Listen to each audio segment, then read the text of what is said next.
Introduction. It is said that with the birth of every Targaryen, the gods cast a coin, determining whether greatness or madness shall prevail.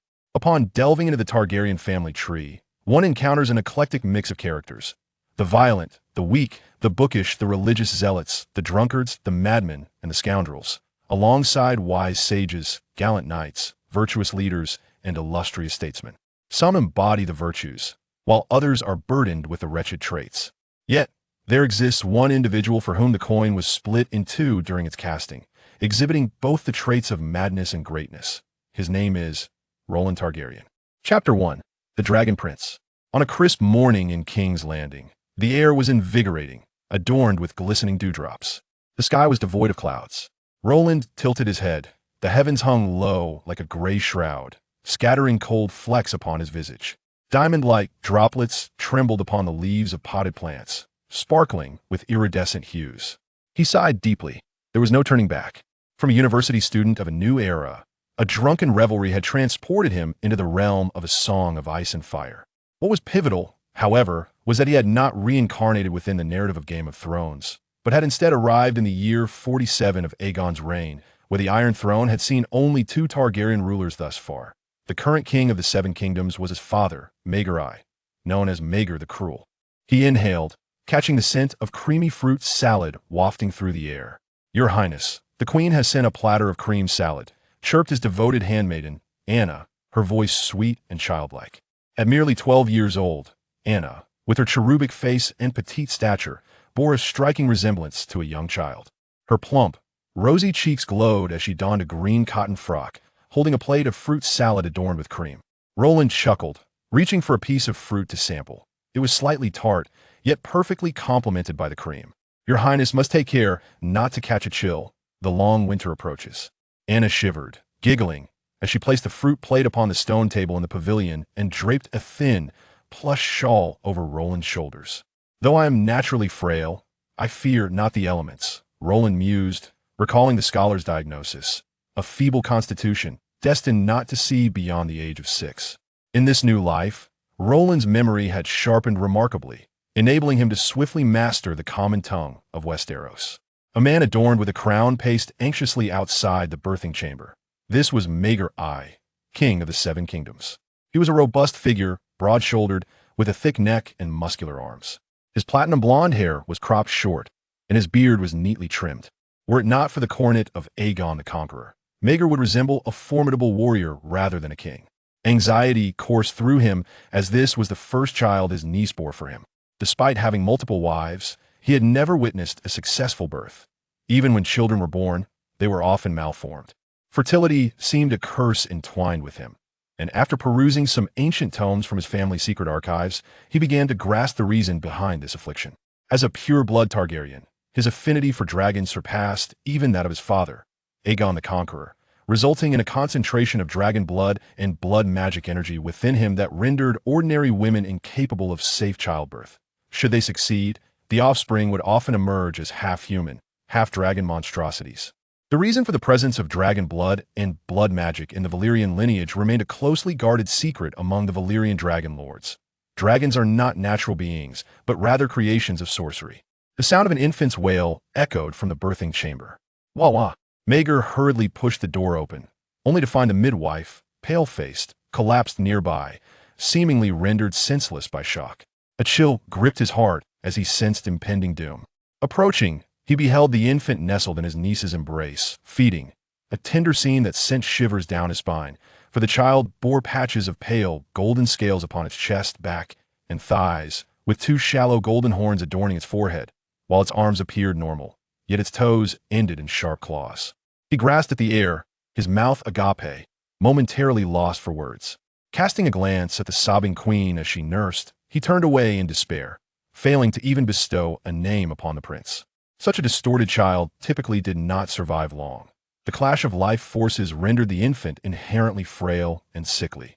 As anticipated, the royal scholar's examination concluded that while the child had all limbs intact, its vitality was feeble, likely to endure no more than 6 years. Yet this was his finest offspring. Other infants had been born missing limbs or had perished within mere weeks.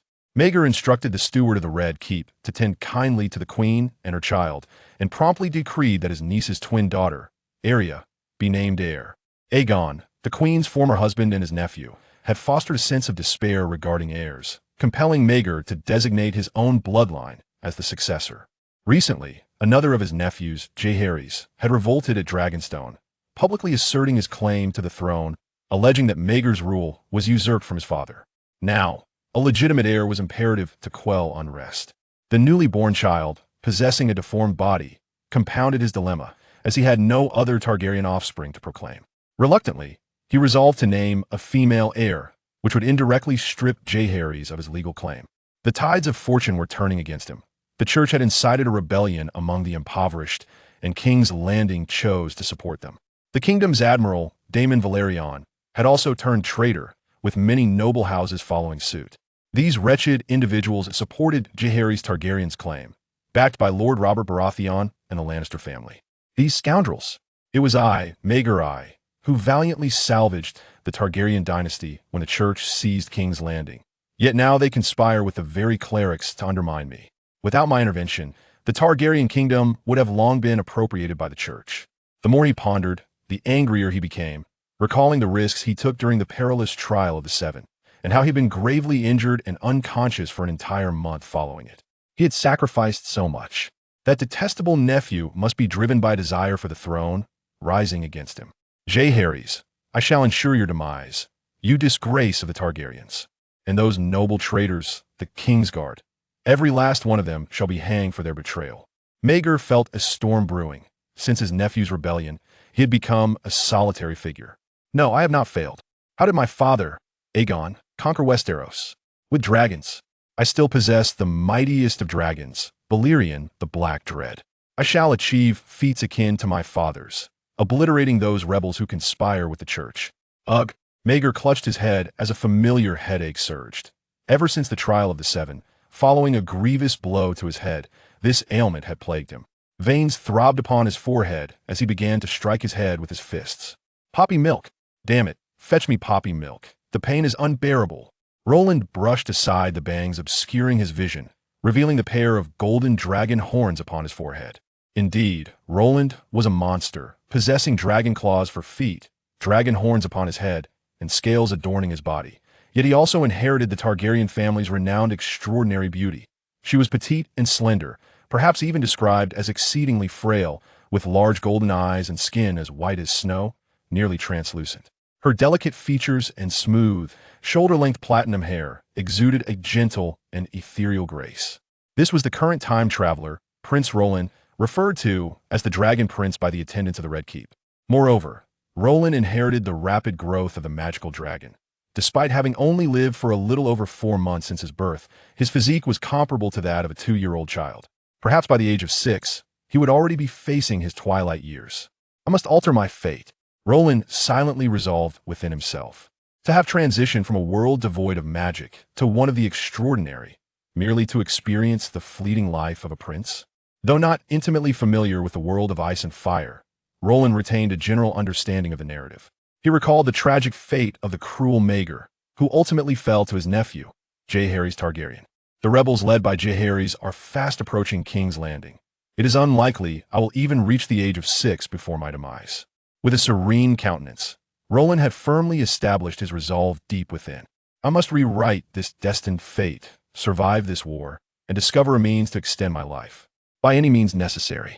While lost in thought, a maidservant hurriedly approached from the direction of Maegor's holdfast, bearing a message from the queen. Your Highness, the queen requests your presence in the royal chambers for breakfast. The maid curtsied respectfully. Very well, Anna. Roland opened his arms towards the young maid. Little Anna understood, placing one hand around Roland's neck while the other supported his small frame, effortlessly lifting the diminutive child. Though not particularly endowed, the young girl was just the right size to cradle his head. Despite being able to walk, Roland's frail body would become breathless after just a few steps. Thus, he typically relied on transportation. Little Roland, I've told you not to wander about. You're still so young. Queen Rhaenyra complained with a hint of displeasure, gently wiping the dew from Roland's skin with a towel. Nodding obediently, Roland gazed at his mother in this world. At merely 20 years of age, she had already been wed twice, forced into marriage with Maegor, which rendered her somewhat haggard. Her eyes sparkled like amethyst, and her silver hair cascaded casually over her shoulders, held in place by a golden headband. The white silk gown she wore accentuated her ample bosom and slender waist, adorned with pink blossoms that imparted an air of elegance and tranquility. The hem of her dress fell just below her knees, perfectly balanced in length. "It's all right, mother." I awoke early and merely ventured to Maegor's hold to witness the sunrise. Roland's eyes formed crescent moons as he began to play the innocent child. "Come here for a hug." Rhaenyra's face broke into a gentle smile as she playfully pinched the bridge of Roland's nose. After taking him from Anna's arms, she sat on the bed, loosening her garment to offer him nourishment. Gulp, gulp, gulp. A blush rose on Roland's nearly translucent cheeks.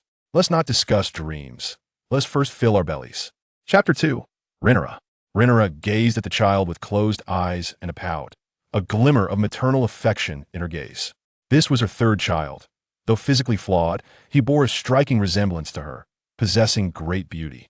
Gently stroking Roland's silky locks, she recalled the scholar's diagnosis, feeling a wave of sorrow wash over her. "My poor child, you are blameless in this. It was all the despicable Maegor's doing, not only for having killed her husband, but for coercing her into marriage with him." The thought intensified the sorrow in Rhaenyra's eyes. Seeing his mother's troubled expression, Roland nearly wept. He parted his tiny lips and softly inquired, "Mother, are you thinking of something sorrowful?"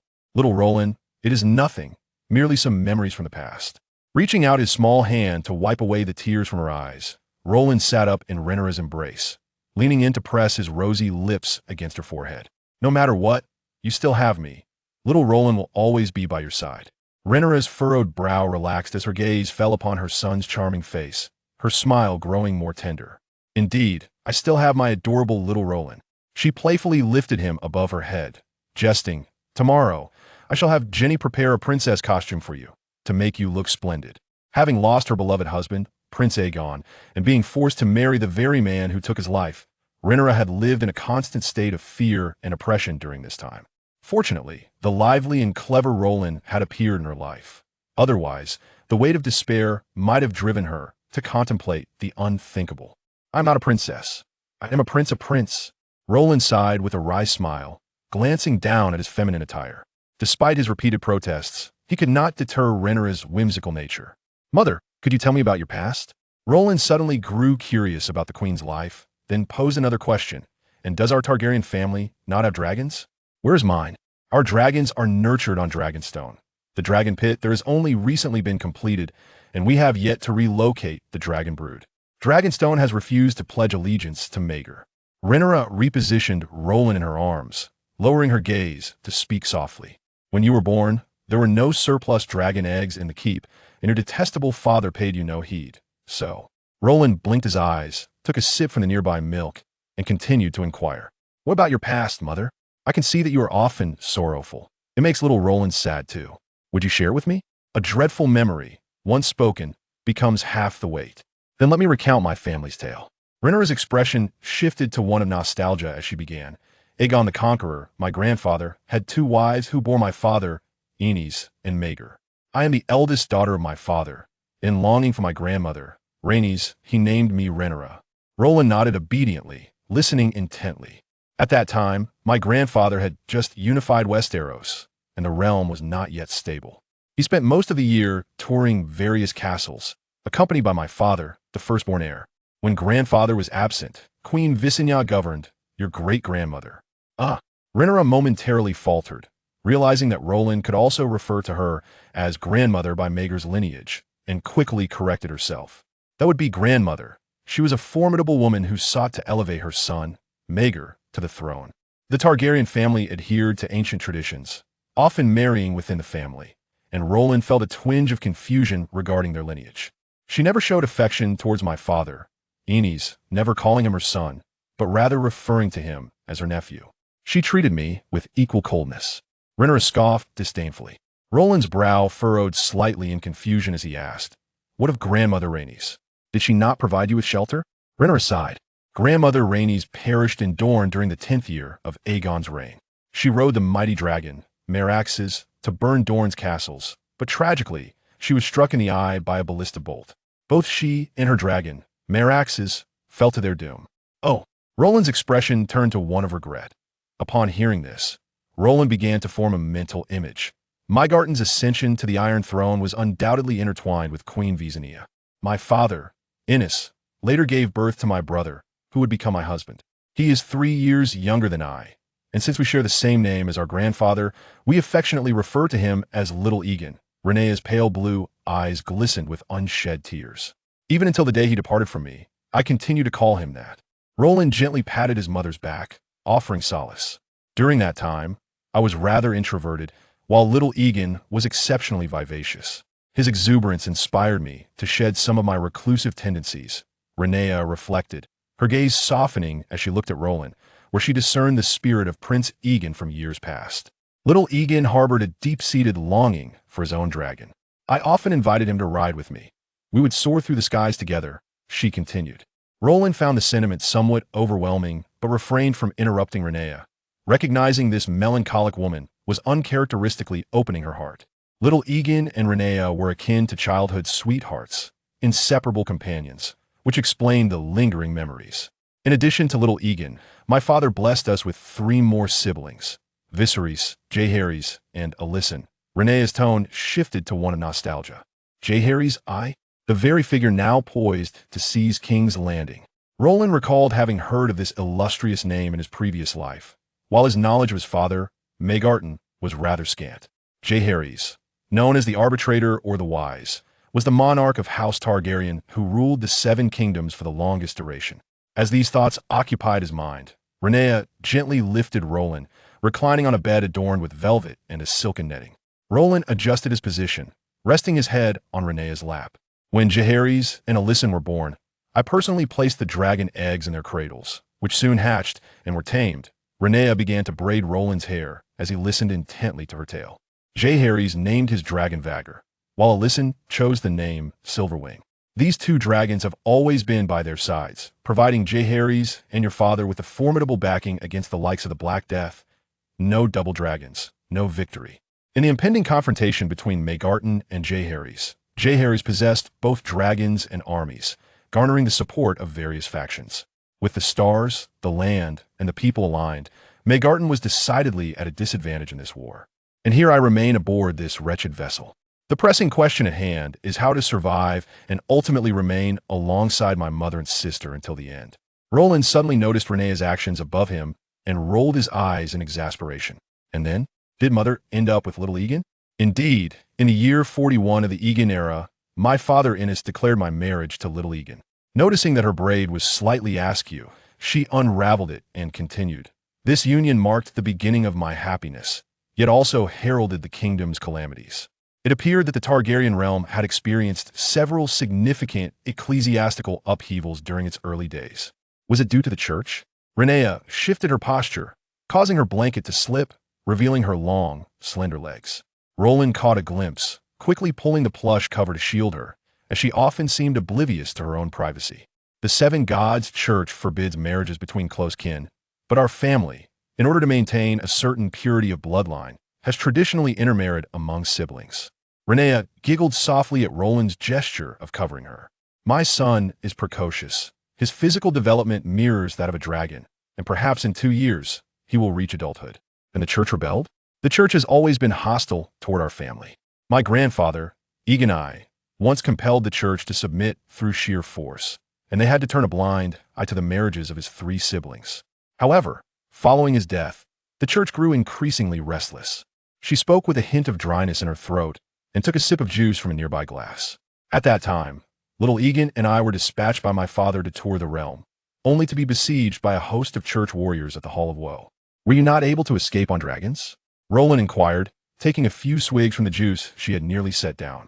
My father forbade me from bringing dream fire, for he believed the sight of a prince on horseback and a princess on a dragon would invite mockery upon Little Aegon.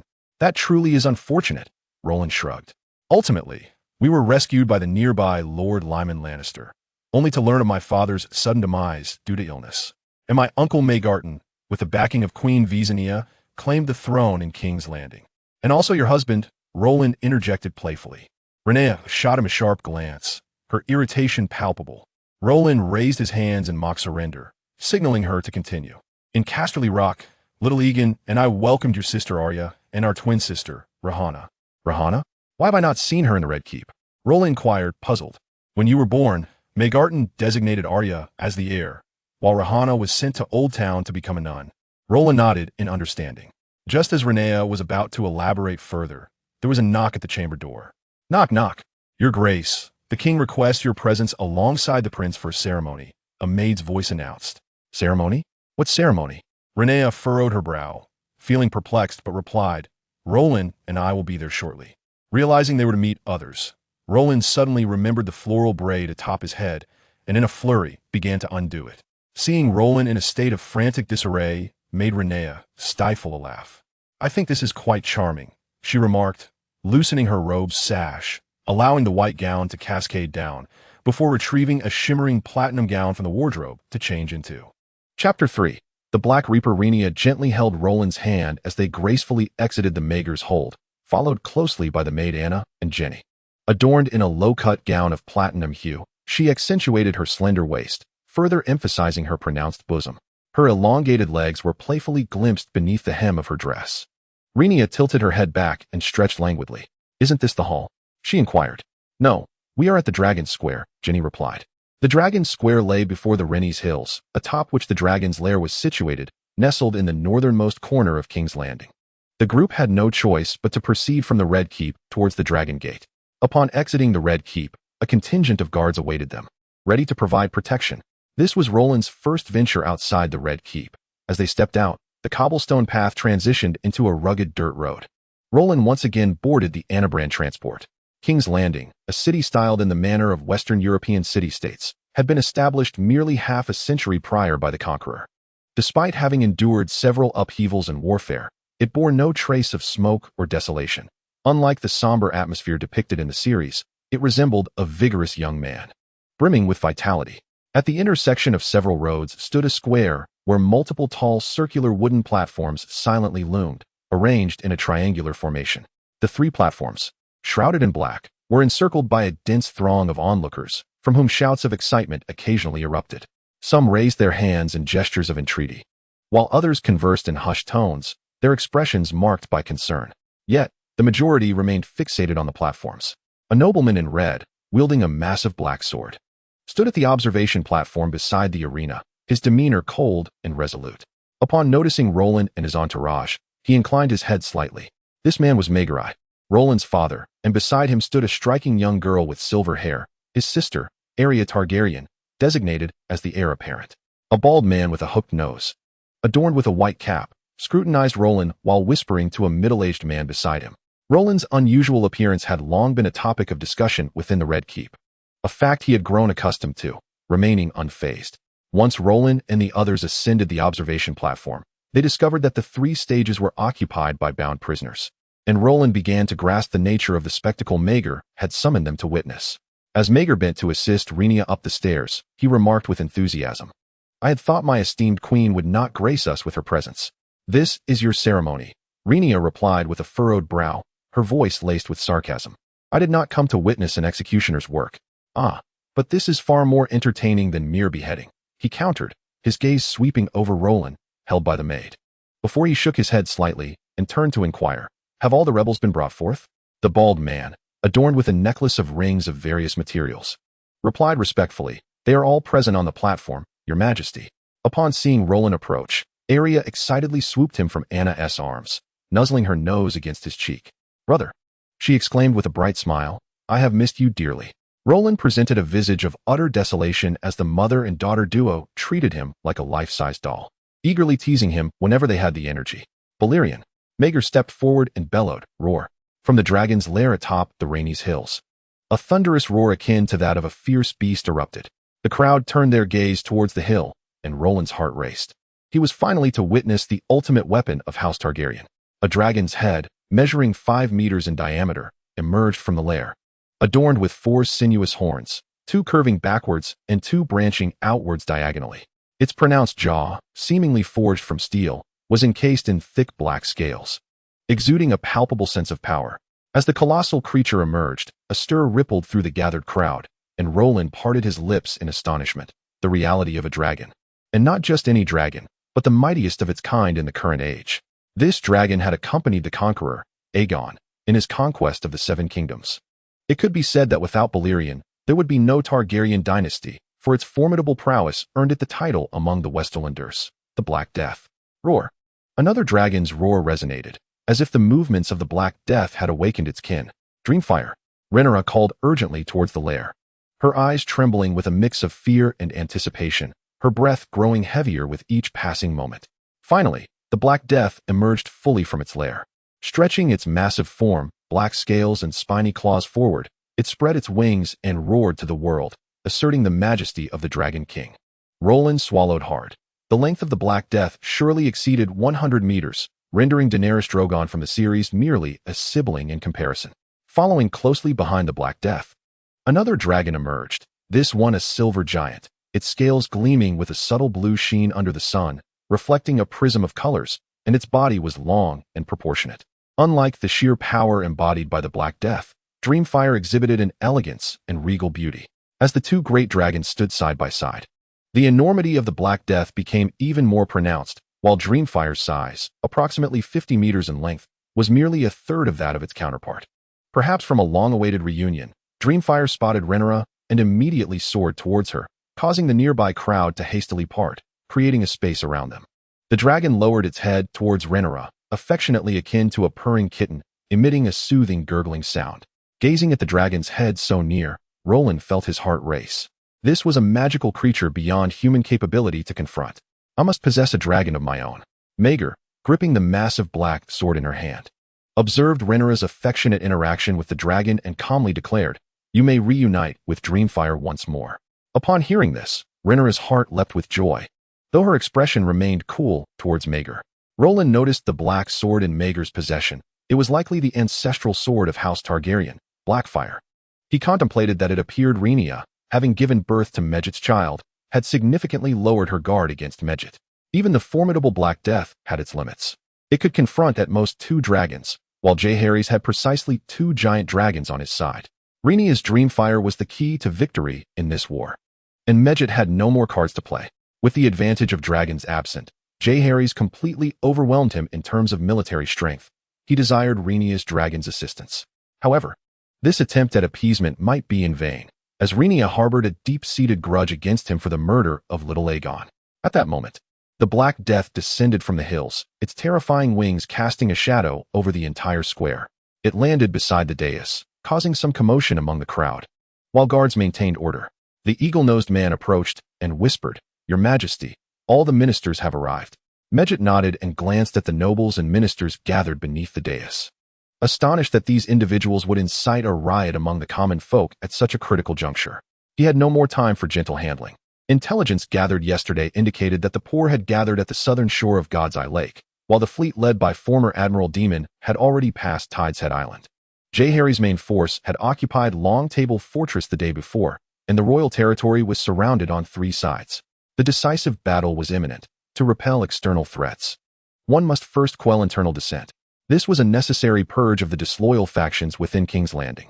Medget stepped forward and pronounced loudly, "Criminals, William Hightower, Aemon Cui, Lycon Valerion, Rhaenyra Bright. In the name of the ruler of the 7 kingdoms, I hereby declare you guilty of treason." The Black Death and Medget shared a profound connection.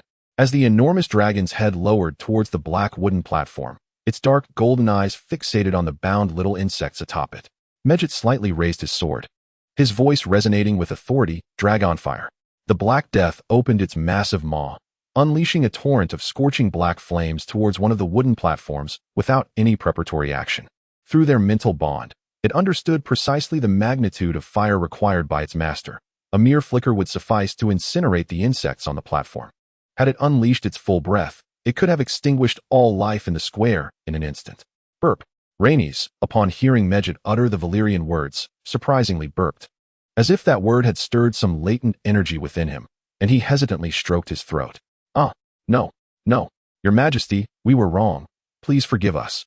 I am willing to give you all my wealth. I shall offer all my family's guards to you. Your Majesty, I beg you." Chapter 4, Submission. The wooden platform blazed fiercely under the fire, as prisoners on the adjacent platforms desperately pleaded with the man on the dais. Rhaenys quietly observed those fixed to the platforms. their hair scorched yellow and curling from the intense heat, their agonized faces twisted further in the reflection of the flames.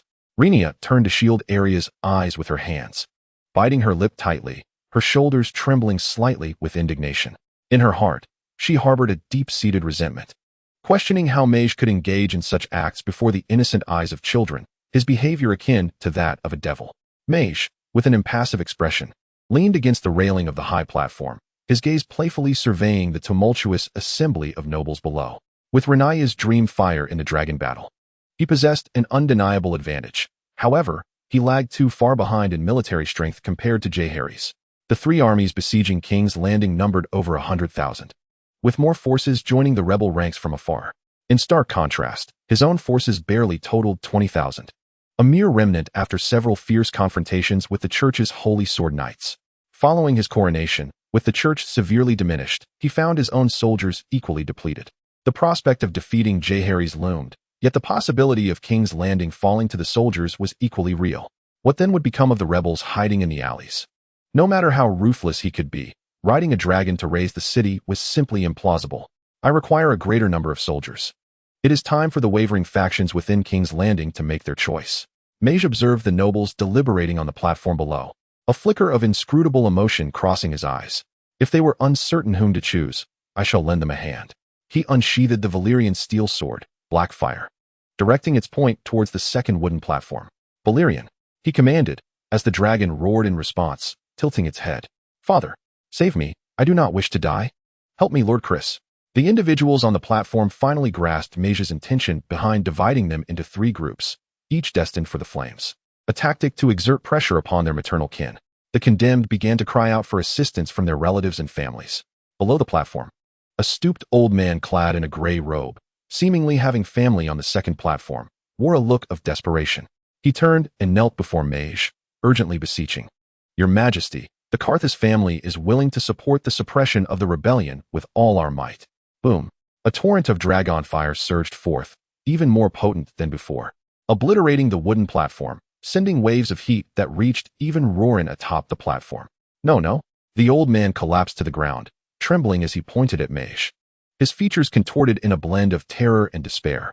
Maegor cast a fleeting glance at him, his expression unchanged, offering no response. These three wooden platforms had been meticulously prepared. The first was filled with mere commoners, the second with fallen nobles, while the third was bound with the signs of powerful families. The individuals on the first two platforms were assuredly condemned, their fates unaltered by the pleas of a few.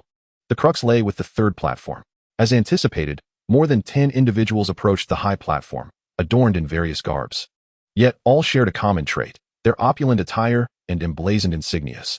Your Majesty, the Merrill family is prepared to contribute 400 soldiers to defend against the rebels. The Caballero family offers 200 soldiers. The Montel family provides 1,500 soldiers. The Ross family. A smile crept across Maegor's lips. These outcomes were precisely as he had foreseen. Everything unfolded according to his design, and he sensed that victory in the decisive battle was drawing near. Roland emerged from Rhaenyra's armpit, observing the nobles kneeling in droves before the high platform. The fate of Maegor, who had been assassinated at the Iron Throne, flashed through his mind. Without needing to guess, Roland could surmise the deep-seated resentment these individuals harbored towards Maegor. Today's actions would undoubtedly bear consequences tomorrow. Rhaenyra had regained her dragon, and it was time to persuade her mother and sister to flee. If they did not escape now, it would soon be too late. The oppressed nobles would tear apart anyone associated with Maegor. Well done, everyone. The kingdom shall remember your contributions. The rebellious territories will be redistributed after our victory. I trust you will be pleased. The kneeling nobles remained silent, their heads bowed as if resigned to their fate.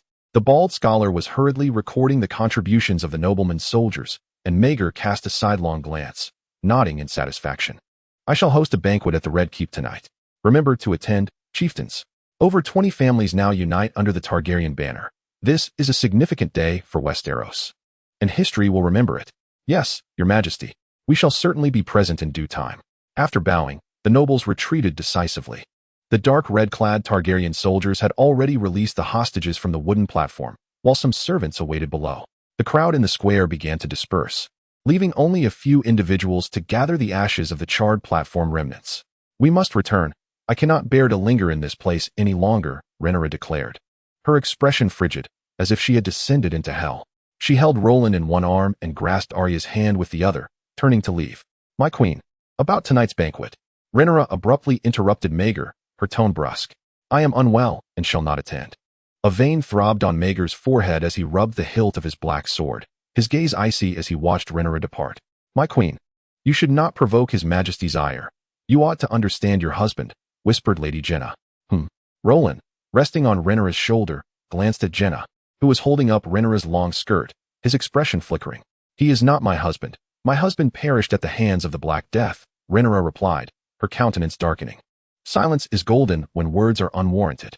"Yes, my queen," Jenna responded respectfully. Shortly after returning to the Red Keep, Roland heard the sounds of clashing armor. The guards had been replaced. The corridors still bore the presence of soldiers clad in black armor, but these sentinels appeared to be encumbered by heavier gear, brandishing black spears. Standing against the walls like statues, it seemed Maegor was not devoid of wit. He had astutely perceived the unusual demeanor of the nobles and had fortified the defenses of the Red Keep, though the Red Keep had been constructed not long ago. And despite Maegor's heinous act of executing all the craftsmen, the secret passages beneath were no longer secrets. Roland did not have much faith that these elite soldiers would successfully guard against domestic treachery. Little Anna reminded, "Your Highness, the Queen has summoned you to the dining chamber." "Understood," he replied. "I shall take the opportunity to gauge Rhaenyra's disposition." The annals of Westerosi history recount Rhaenyra's audacious escape from King's Landing upon a dragon. It remains uncertain whether her sentiments have shifted in reality. With arms outstretched, Anna cradled Roland as they returned to the Queen's chamber. Rhaenyra gazed at the little one greedily suckling in her embrace and spoke gently. "What are your thoughts on your father, young Roland?" Roland shifted his mouth away and replied, "The cruel Maegor is indeed a demon. The Seven shall surely punish him," Arya interjected, shaking her small, fair fist. The events of the day had intensified her disdain for Maegor. Young Arya, a devotee of the Seven, felt that Maegor, who had burnt the great September of Baelor and slaughtered the armed faithful, was the very antithesis of the divine. "We plan to escape tonight," Roland whispered urgently, making a gesture for silence and pointing towards the door. Rhaenyra instantly comprehended the gravity of the situation and leaned closer to whisper in Roland's ear. The warmth of her breath sent a shiver through him. He had not anticipated that Rhaenyra, having just reclaimed her dragon, would conceive such a daring idea. It aligned perfectly with his own thoughts, eliminating the need for unnecessary discussion. The priority was to devise a safe plan for their escape from King's Landing. Chapter 5. Desperation. Arya, with her somewhat flat chest and short silver hair glinting red in the sunlight, remained serene, her hands clasped in silent prayer. Meanwhile, Roland and Rhaenyra conspired in hushed tones. Their first order of business was to deal with the handmaiden eavesdropping outside and the elite guards stationed at Maegor's tower. Secondly, they had to consider the dire consequences should Maegor discover their plot and pursue them on his dragon, the Black Dread. The speed of Dreamfire could not hope to outpace the Black Dread. Should they be pursued, their fate would be sealed. The first issue seemed manageable, but the second posed a formidable challenge.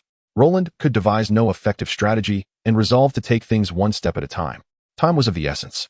Whether Maegor was assassinated or met his downfall in battle, Roland's family would face retribution. An assassination would leave them at the mercy of vengeful nobles, while defeat would hand them over to the church, resulting in execution. Maegor's repeated massacres of the Holy Knights of the Faith were no mere tales. His most infamous confrontation with the church was the Battle of the Bitter Bridge. Once an unremarkable stone bridge spanning the Mander River, it earned its grim name through Maegor's ferocity. Near the Bitter Bridge, he ambushed the assembled forces of the Faith, slaughtering nearly 50,000 in a single onslaught, staining the Mander River red with blood. From that day forth, both the bridge and the castle nearby bore the name Bitter Bridge. That singular battle left the church severely weakened. The enmity between Maegor and the Faith was profound. As Maegor's bloodkin, Roland could not hope to evade the church's vengeance. He could only seek refuge with his distant cousin, leveraging certain interests to secure Jaehaerys' assistance in preserving his life against the church's grasp. As night descended, Maegor hosted a banquet in the Red Keep's Grand Hall, soothing the nobles who had been startled in Dragon Square earlier that day. Beside him stood his two other wives, Lady Jenny, hailing from House Westerling, and Lady Aellar, from House Cotter. Like Rhaenyra, they were both widows, their former husbands having perished at Maegor's hand. The three were wed to Maegor on the same day, collectively known as the Black Brides. Maegor rose to lift his goblet, silencing the raucous din of the hall with a wave of his hand, and proclaimed, "Ladies and gentlemen, I extend my gratitude for your generous support today. Let us toast to our friendship." Your Majesty cheers, cried Count Rosby, a steadfast ally of Maegor. To the king, echoed Count Macy, raising his glass. Maegor heartily drained his cup, then turned to sit, one arm draped around a black bride as he began to flirt with the women. Yet, his gaze remained keenly observant of the crowd's demeanor. Counts Rosby, Tarley, Macy, Buckwell, and Roland Ford, the nobles who had fought alongside him and the church, formed one circle, while another comprised the 20 or so lesser nobles who had surrendered that day. It appeared they had yet to pledge their loyalty, and a cold smirk crossed Maegor's lips. After the war, they would serve as mere appetizers at the victory feast, just as he was about to drink the poppy milk that Lady Ginny had offered him. Maegor felt an intense throbbing in his head, veins rising like earthworms upon his forehead. Cough, cough. He pushed Ginny's lovely face away and barked, "Poppy milk. Bring me poppy milk." The features of his face contorted in agony. Ah, pain, pain. Bang, bang. He pounded his fist against his skull, yet the torment persisted. Your Majesty, please do not strike your head, pleaded the balding scholar, fear etched upon his face as he presented a bowl of yellowish broth. What? Is the king's headache acting up again? Rhaenyra maintained a calm facade, though a flicker of amusement danced in her eyes. Indeed, Ginny confirmed, then conveyed Maegor's command. The king requests that the queen attend to the banquet immediately. Following her were 2 Targaryen soldiers. Upon hearing the order, Rhaenyra's heart raced, and she glanced toward Roland, who nodded slightly in response. Wait outside for now. The queen requires a change of attire first, Roland stated calmly. Rhaenyra knew Ginny served as Maegor's informant, and she had never permitted her to attend to her. However, the king's command was clear. A change of clothing would not take long, so they should step outside for the time being. Ginny attempted to reason, but Rhaenyra interrupted her. Reluctantly, the maid complied and waited outside with the 2 soldiers.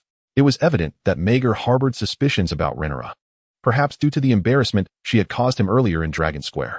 Yet dwelling on this was futile. The arrow was drawn, and it must be released. An opportunity such as this was rare. Maegor has conveniently lost his ability to control dragons today. Roland whispered, Mother, can you summon Dreamfire? Yes, she replied. Once the dragon is trained successfully, a tenuous mental connection will be established. After Rhaenyra responded, she cradled her daughter in her arms. Arya, who had always been timid and introverted, understood from the conversation between Roland and her mother what was to come, and trembled with fear. Moreover, Dreamfire was not restrained by chains today. Was it the right moment to summon Dreamfire? Although she had resolved to escape, her heart raced with anxiety as the moment approached. Let us try to buy some time here, allowing Dreamfire to soar to the balcony of the Mage Tower. Roland approached to comfort little Arya, who was far too fragile and timid. Having contacted Dreamfire, Rhaenyra felt a wave of panic. Surely, any unusual movement of Dreamfire would attract the attention of the Red Fortress and lead to our capture. Roland spoke with unwavering determination. We must hold on until Dreamfire arrives. His gaze shifted to the wooden door of the dormitory, and with a flicker of resolve, he began to barricade the entrance with the bed and wardrobe. The mother and son duo started to heave the heavy solid wood bed, with little Arya lending a hand as well. Your Majesty, have you not yet changed? Ginny called from the entrance, alerted by the noise. What is that sound? What is happening? Roar. The dragon's roar echoed ominously. Oh no. The dragon is flying towards the Red Fortress, shouted a guard, raising the alarm. The nobles in the banquet hall, taken aback by the shouts, turned in shock as one of them apprehended a guard and inquired, Is it the Black Death? No, my lord, it is Dreamfire, the guard replied. Thwarted from delivering the report to Mage, the nobles exchanged anxious glances, then turned their attention to the man at the main table. Mage was still desperately hammering away. It seemed the poppy milk had little effect on the balding scholar. Go capture Rhaenyra, quickly. Fortunately, Mage retained a semblance of clarity and decisively ordered that Dreamfire must not approach the Mage Tower. Yes, your Majesty, replied the hawk-nosed man as he promptly exited the hall, summoning his subordinates. In the Queen's chamber of the Mage Tower, a loud thud resounded. Push. 1, 2, 3. Thud. 1, 2, 3. Thud. The hawk-nosed man was organizing the guards to break down the door, but to no avail. Roland had effectively barricaded it with the wardrobe and bed. The guards, drenched in sweat, helplessly reported, My lord, we cannot. The Queen has blocked the door with heavy objects. Roar.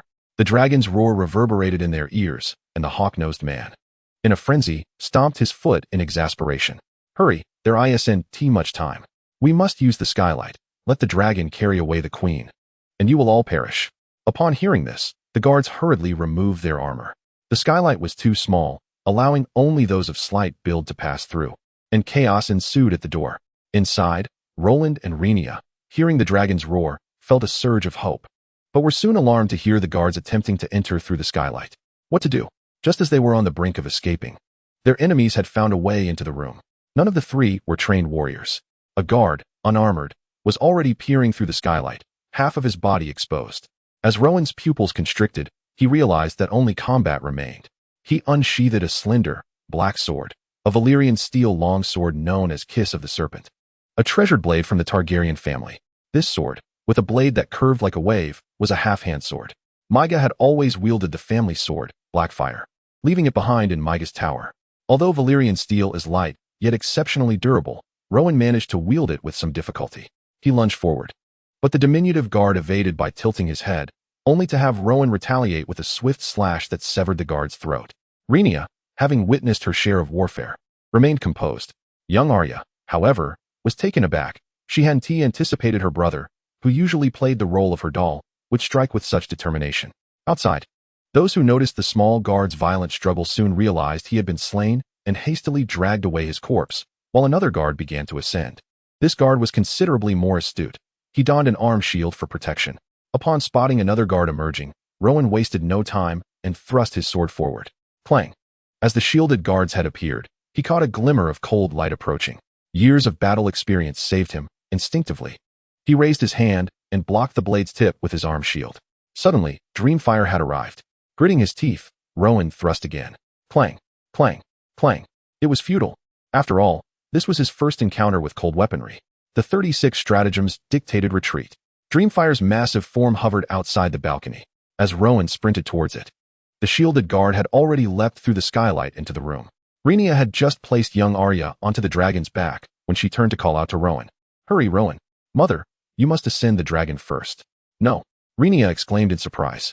Rowan's heart raced as he turned to see the shielded guard pursuing him closely. Unable to suppress his dread any longer, Rowan instinctively prepared to stab backward with his sword. However, the guard lunged forward, pinning Rowan to the ground. Gazing up at the malevolent grin above him, Rowan felt cold sweat trickle down his spine. Chapter 6. Dragonfire, Your Majesty, please command the dragon to return to its lair. After subduing Rowan, the shielded guard threatened Rhaenyra with a hoarse voice. What incredible fortune! Truly, he had stumbled into a stroke of luck. This time, the position of guard captain was surely his. He instinctively reached for Rowan's neck, but vaguely heard a familiar word. One he might have heard at Dragon Square or somewhere else. What? Suddenly, a fire serpent surged forth, enveloping his entire head in its embrace. The pale flames were both beautiful and mesmerizing, yet radiated a lethal heat. The shielded guard leaned back desperately, attempting to escape the deadly fire. But the dragon's breath followed his every movement, adjusting its angle accordingly. Behind them, another guard, on the verge of jumping through the skylight, bore witness to the entire horrifying spectacle of the fiery incineration. A monster! His Majesty has birthed a monster!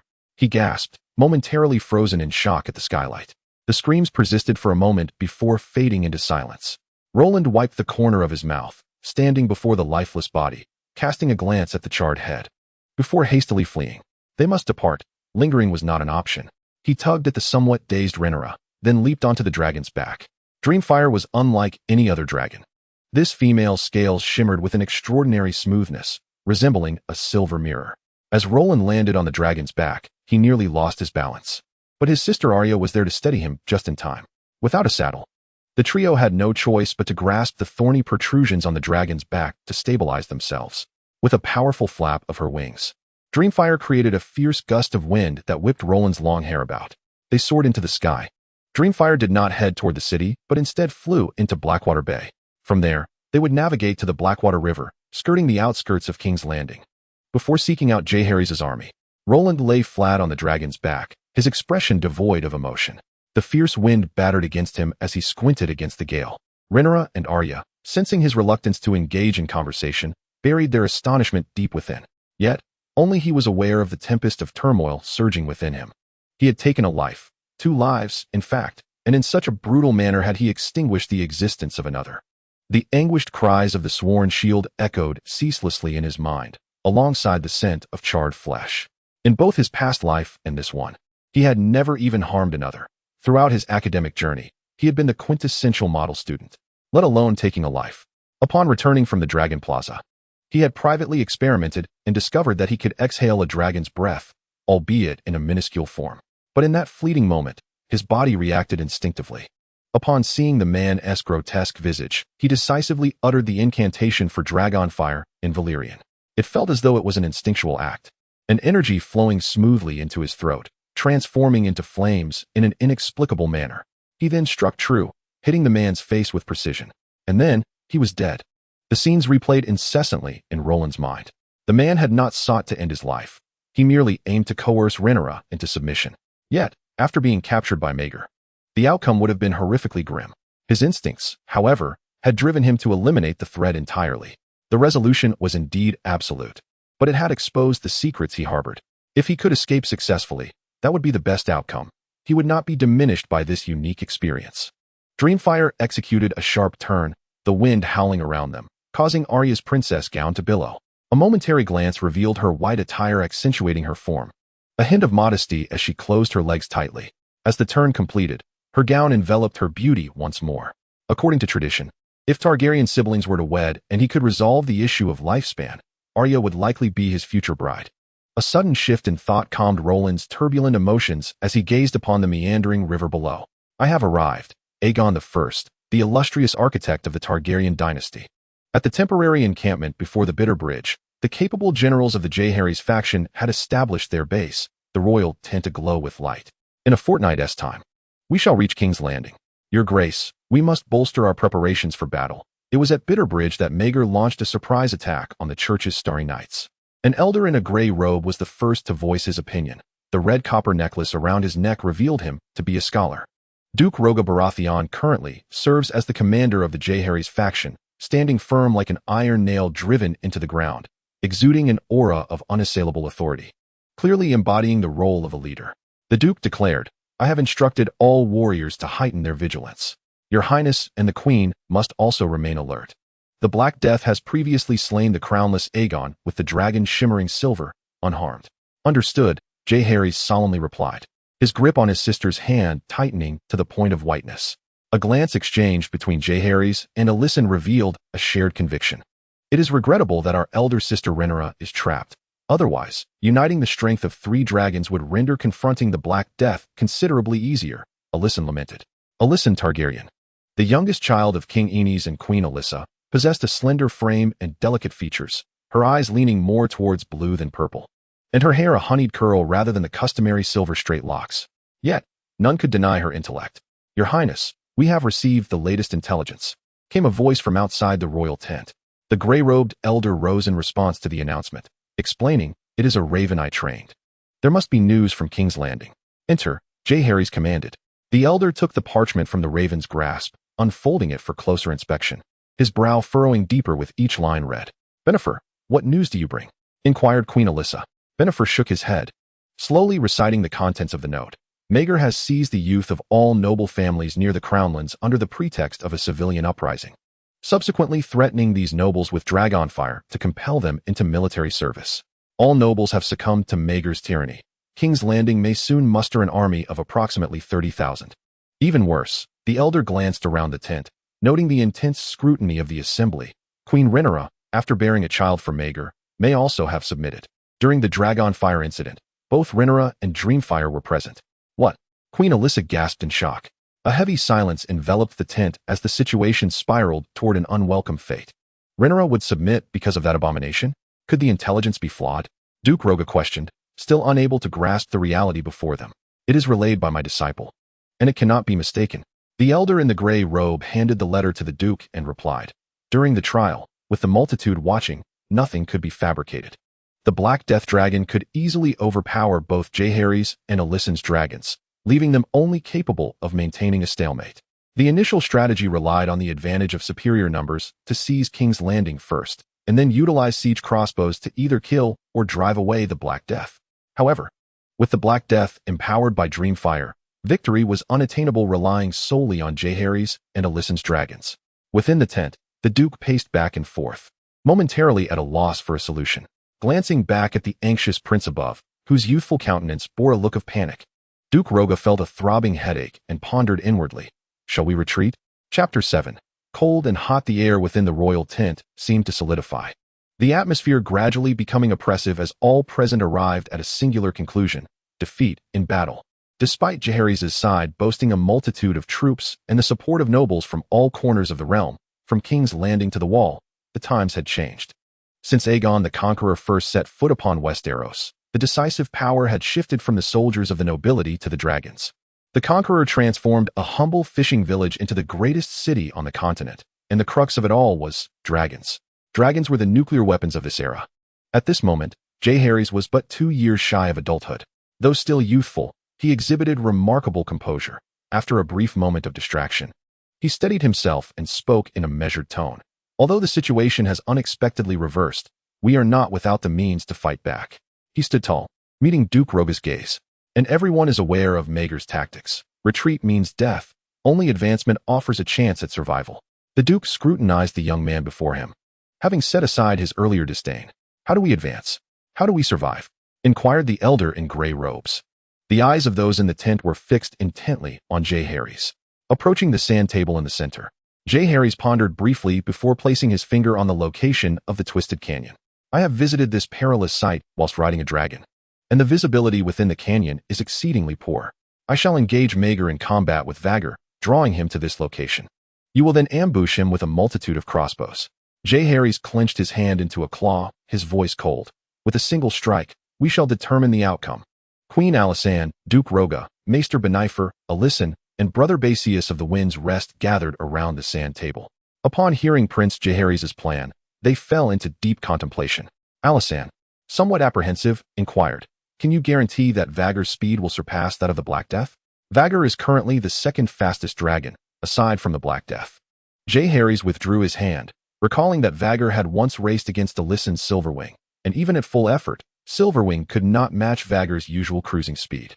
Seeing Jaehaerys' unwavering confidence, Duke Roga's eyes gleamed with certainty. In that case, this plan is indeed viable.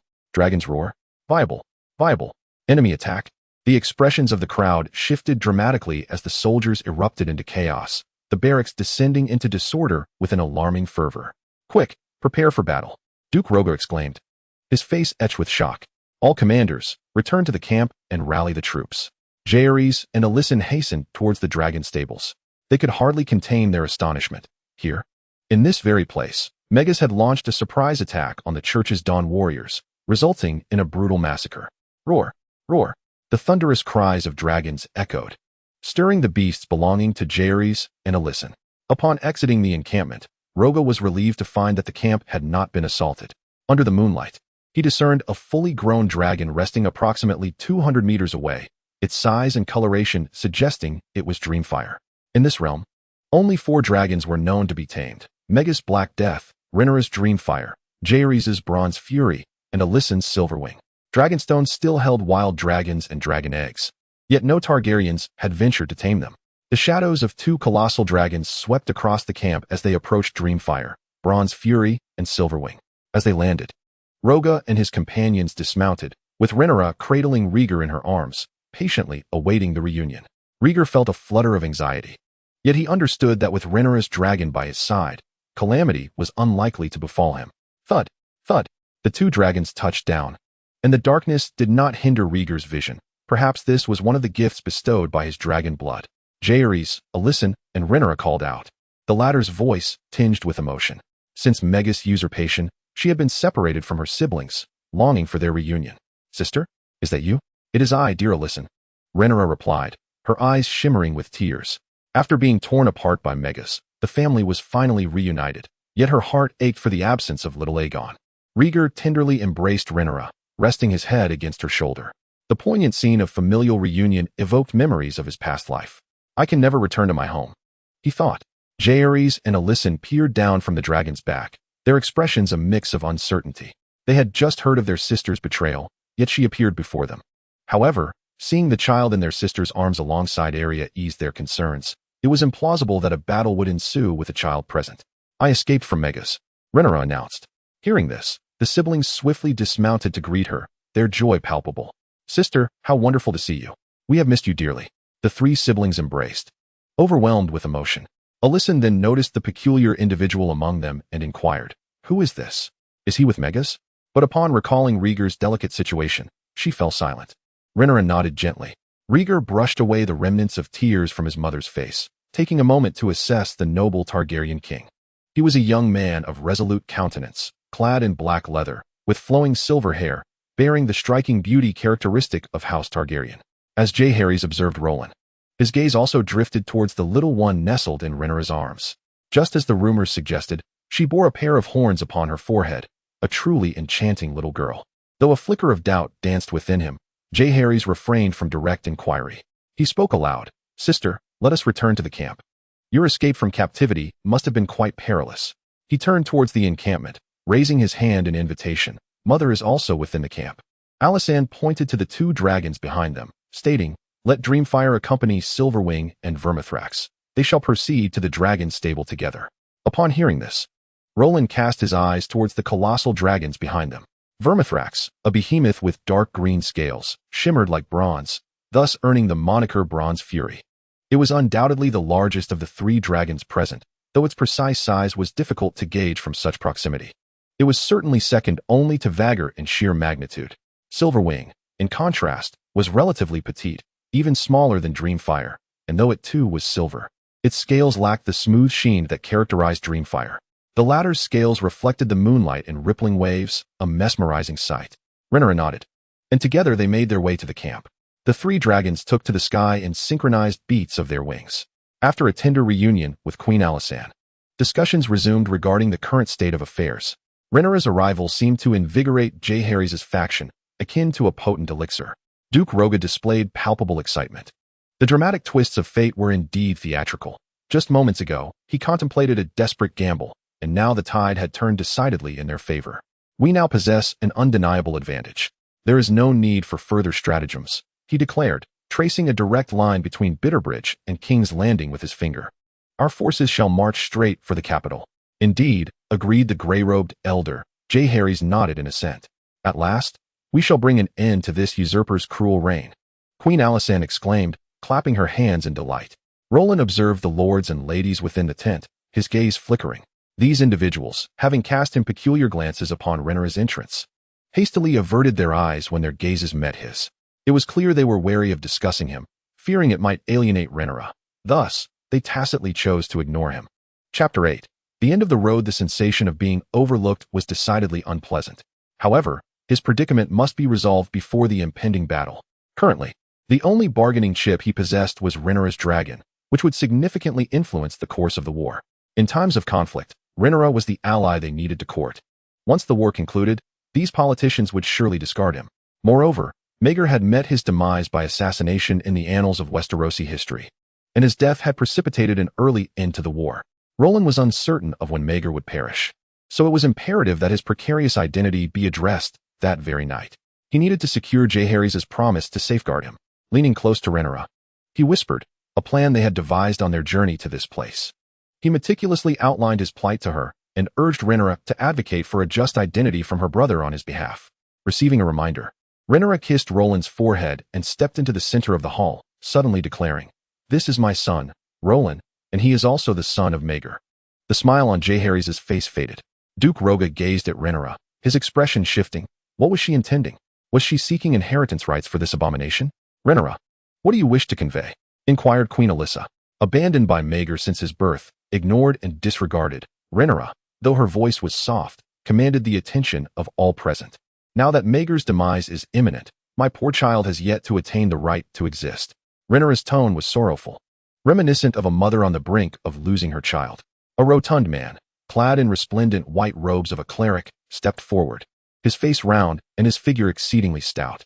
"You must comprehend the enormity of Maegor's sins," he pointed at Rhaenyra, his voice laced with hatred.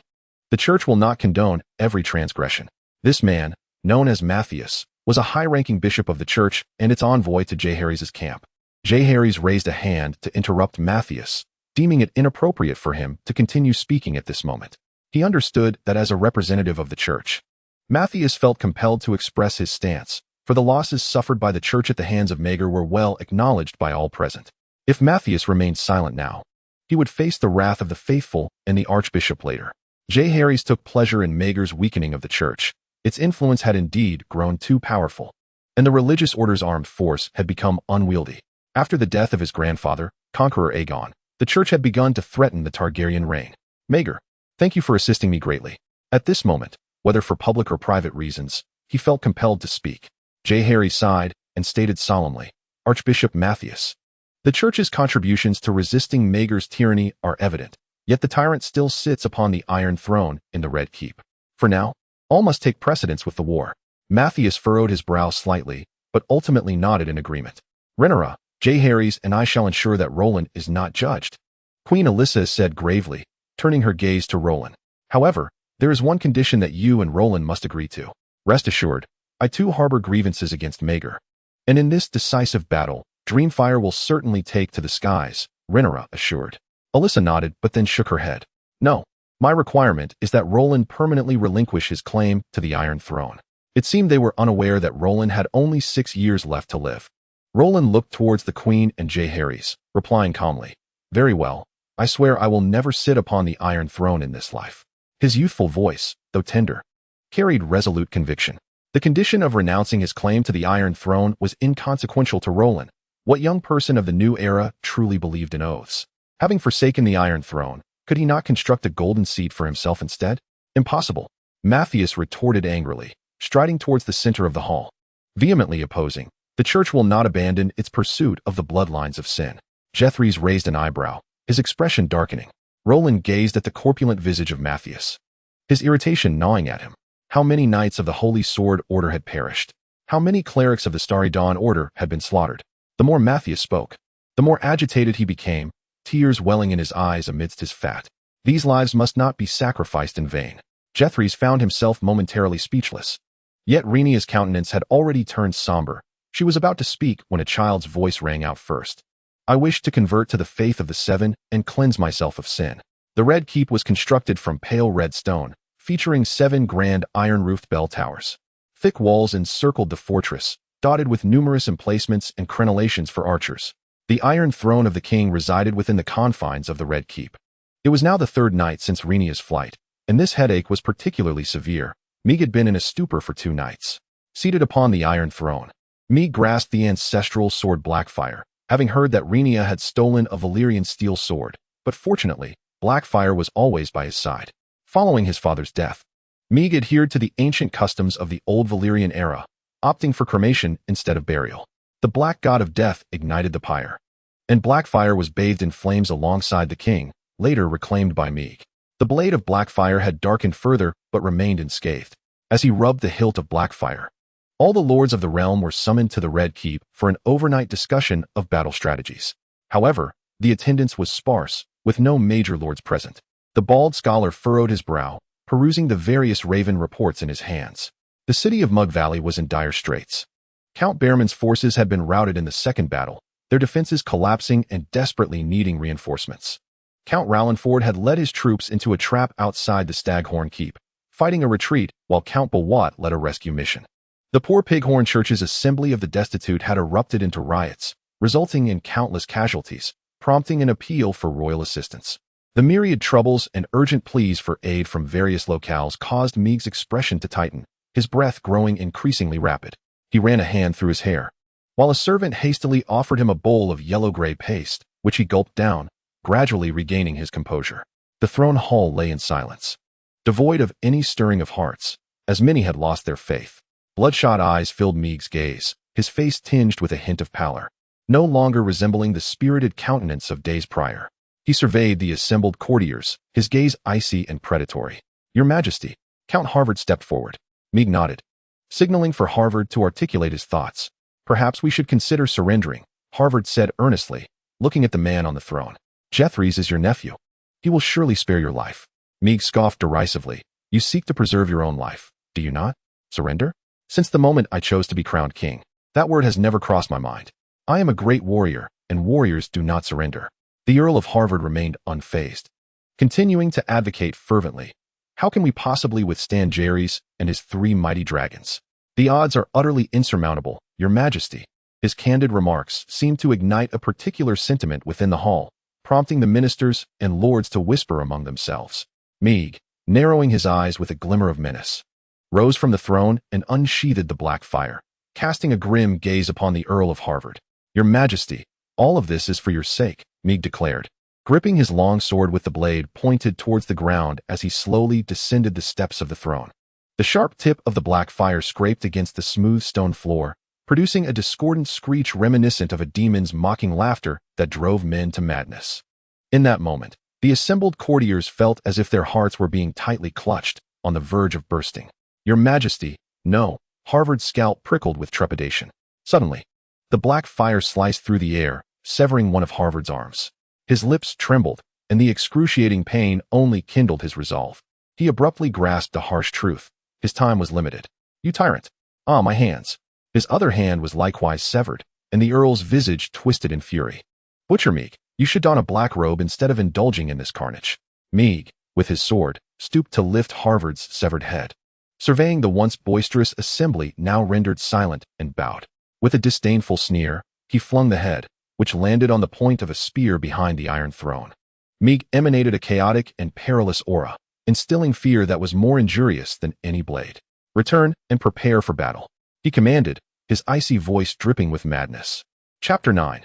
The Baptism. As Roland proposed his willingness to join the Faith of the Seven during the meeting, he was met with an immediate acceptance from the corpulent Bishop Matthias. The representative of the church responded with such alacrity that Jaehaerys had no time to intervene. His mouth agape before he resignedly closed it. At this juncture, with the kingdom in turmoil, the support of the church was paramount. And he himself had yet to be crowned in King's Landing. Everything hinged on power. Jaehaerys regarded Roland with a furrowed brow, pondering, this little rascal is truly a great nuisance. A true dragon has joined the church. Whether this is a boon or a bane remains uncertain. Roland is undoubtedly a pure-blood Targaryen, destined to become a dragon rider in the future. Should Roland gain prominence within the church, then Maegor, you have resolved one dilemma for me, only to present a far greater conundrum. After 5 days of relentless advancement, Jaehaerys' army converged near the town of Tungshur with the forces of the church, known as the Starry Dawn Brigade. In truth, they were simply a congregation of the impoverished, a mere facade crafted by the church. The congregation of the impoverished comprised the church's armed civilians, lacking knightly titles, typically composed of dispossessed farmers. Individuals of any background or profession, regardless of gender, could join the congregation. While they were not as well trained as the sons of warriors, their numbers were indeed considerable. Clad in white garments adorned with the emblem of the seven-pointed star, members of the Holy Sword Knights, dispatched by the church, led the assembly and training of the impoverished. Roland observed those adept individuals wielding blades and clubs, curling his lip in disdain. It was no wonder they were easily vanquished by Maegor. Merely a throng of farmers armed with nothing more than hoes. The disparity between the assembly of the poor and the noble private soldiers was evident from their equipment and demeanor. The guards of House Stormland were equipped with blunt iron weaponry, capable of effectively slaying heavily armored units. As Duke Roga boasted that his soldiers were the finest infantry of the age. Little Roland, tonight Bishop Matthias will conduct your baptism in Tungtai town. Indeed, Rhaenyra approached Roland, the hill providing a vantage point from which to survey the entire army's formation. She grasped his shoulders, turning him to face her, and spoke softly. Why have you chosen to join the church? I will protect you. There is no need for such sacrifices. Mother, my joining the church is not merely to preserve my life. As he caressed Rhaenyra's face, her complexion had improved considerably since their escape from King's Landing. Roland sighed. You know, I may not survive past 6 years. What does that have to do with your joining the church? I seek a means to extend my lifespan, whether through sorcery, potions, or invoking unknown entities. He turned, gesturing towards a group of monks clad in white robes. They may assist me. Noticing Rhaenyra's lingering confusion, Roland continued to elucidate. Every solution leads back to one place, the academic city of Old Town. Rhaenyra nodded slightly. The academic city served as the supreme governing body for scholars across the Seven Kingdoms, housing a vast collection of tomes covering myriad subjects, including the arcane. Do you wish to study at the academic city? Roland exhaled deeply. Indeed, it is the only course of action I can conceive at present. At that moment, a portly bishop from the monk's contingent spotted Roland and nodded in acknowledgement. Roland returned the gesture, recognizing that this individual would be his godfather following the baptism tonight, thus fostering a closer bond. With open arms, Rhaenyra embraced him, returning to the ranks of the army. Old Town had long served as the church's bastion, with the Seven Gods Church firmly rooted there for millennia, housing both the cathedral and the archbishop. Given his bloodline tied to Maegor, obtaining a pass for Old Town seemed implausible. He required an identity that would be accepted by both Old Town and its scholars. Tingtai Town lay to the southwest of King Aenys Landing, merely a few dozen miles away. The wind howled through the night. Inside the Church of the Seven Gods in Tingtai Town, Roland was undergoing the baptismal ceremony, attended by all the influential figures from the Jacary's lineage. Roland's identity was exceedingly sensitive, and his appearance revealed an alarming purity of bloodline, suggesting a significant potential for taming dragons. Although these individuals were aware of Roland's lifespan predicament, they did not seem overly concerned. In this present age, the realm is vibrantly charged with magical energy, where various wizards and sorcerers abound. Should Roland demonstrate his true worth, it is beyond doubt that the Church would exert its utmost efforts to resolve his vitality issues.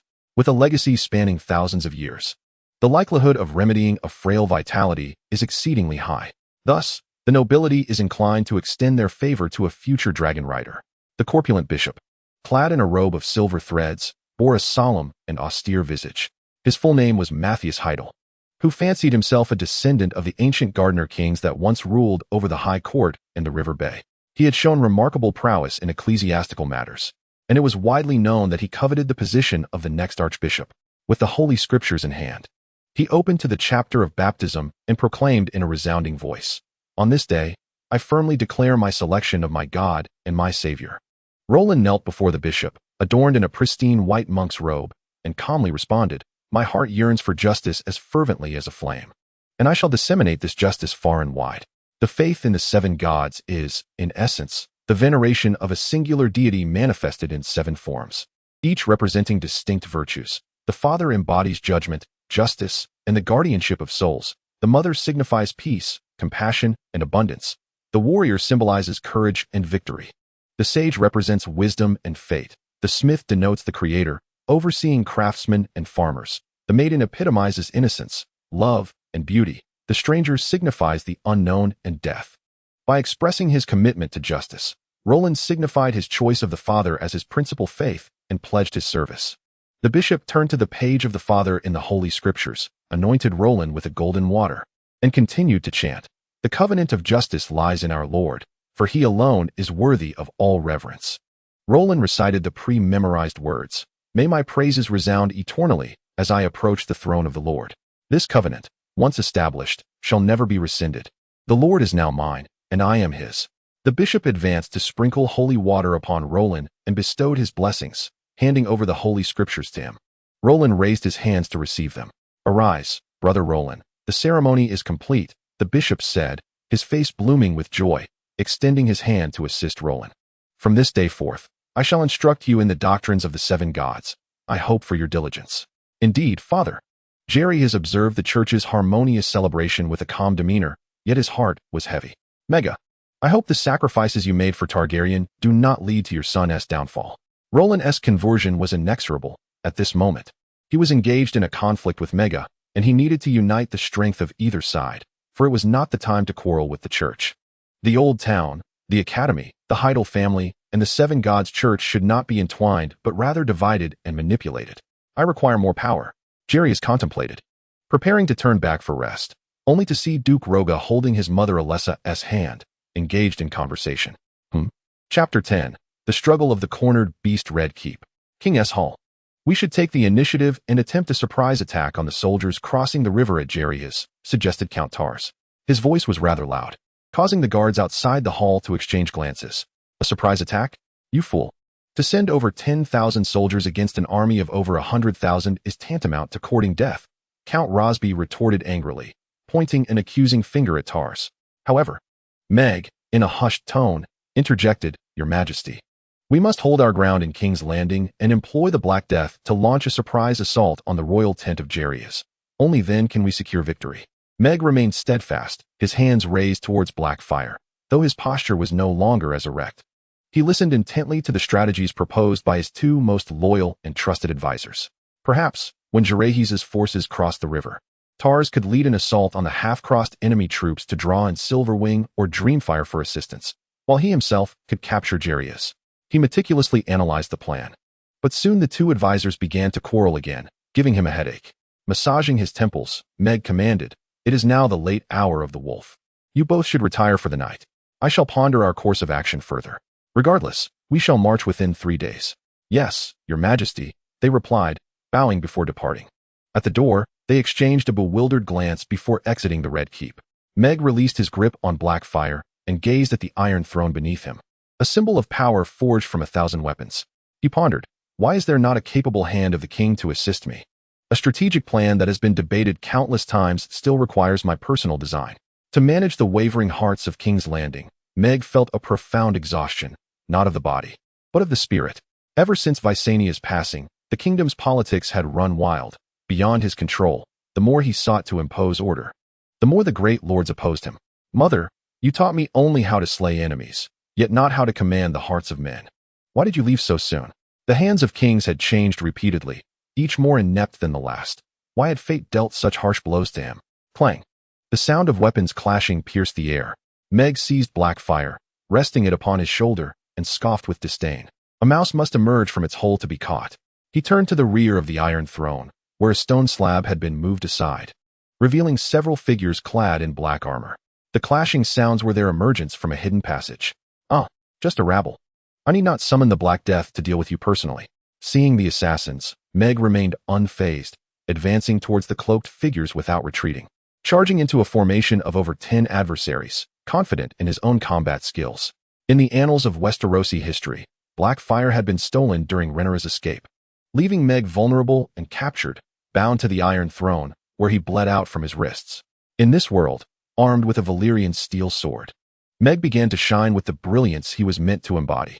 Megan unleashed a cascade of black flames, slicing through the air with a swift motion.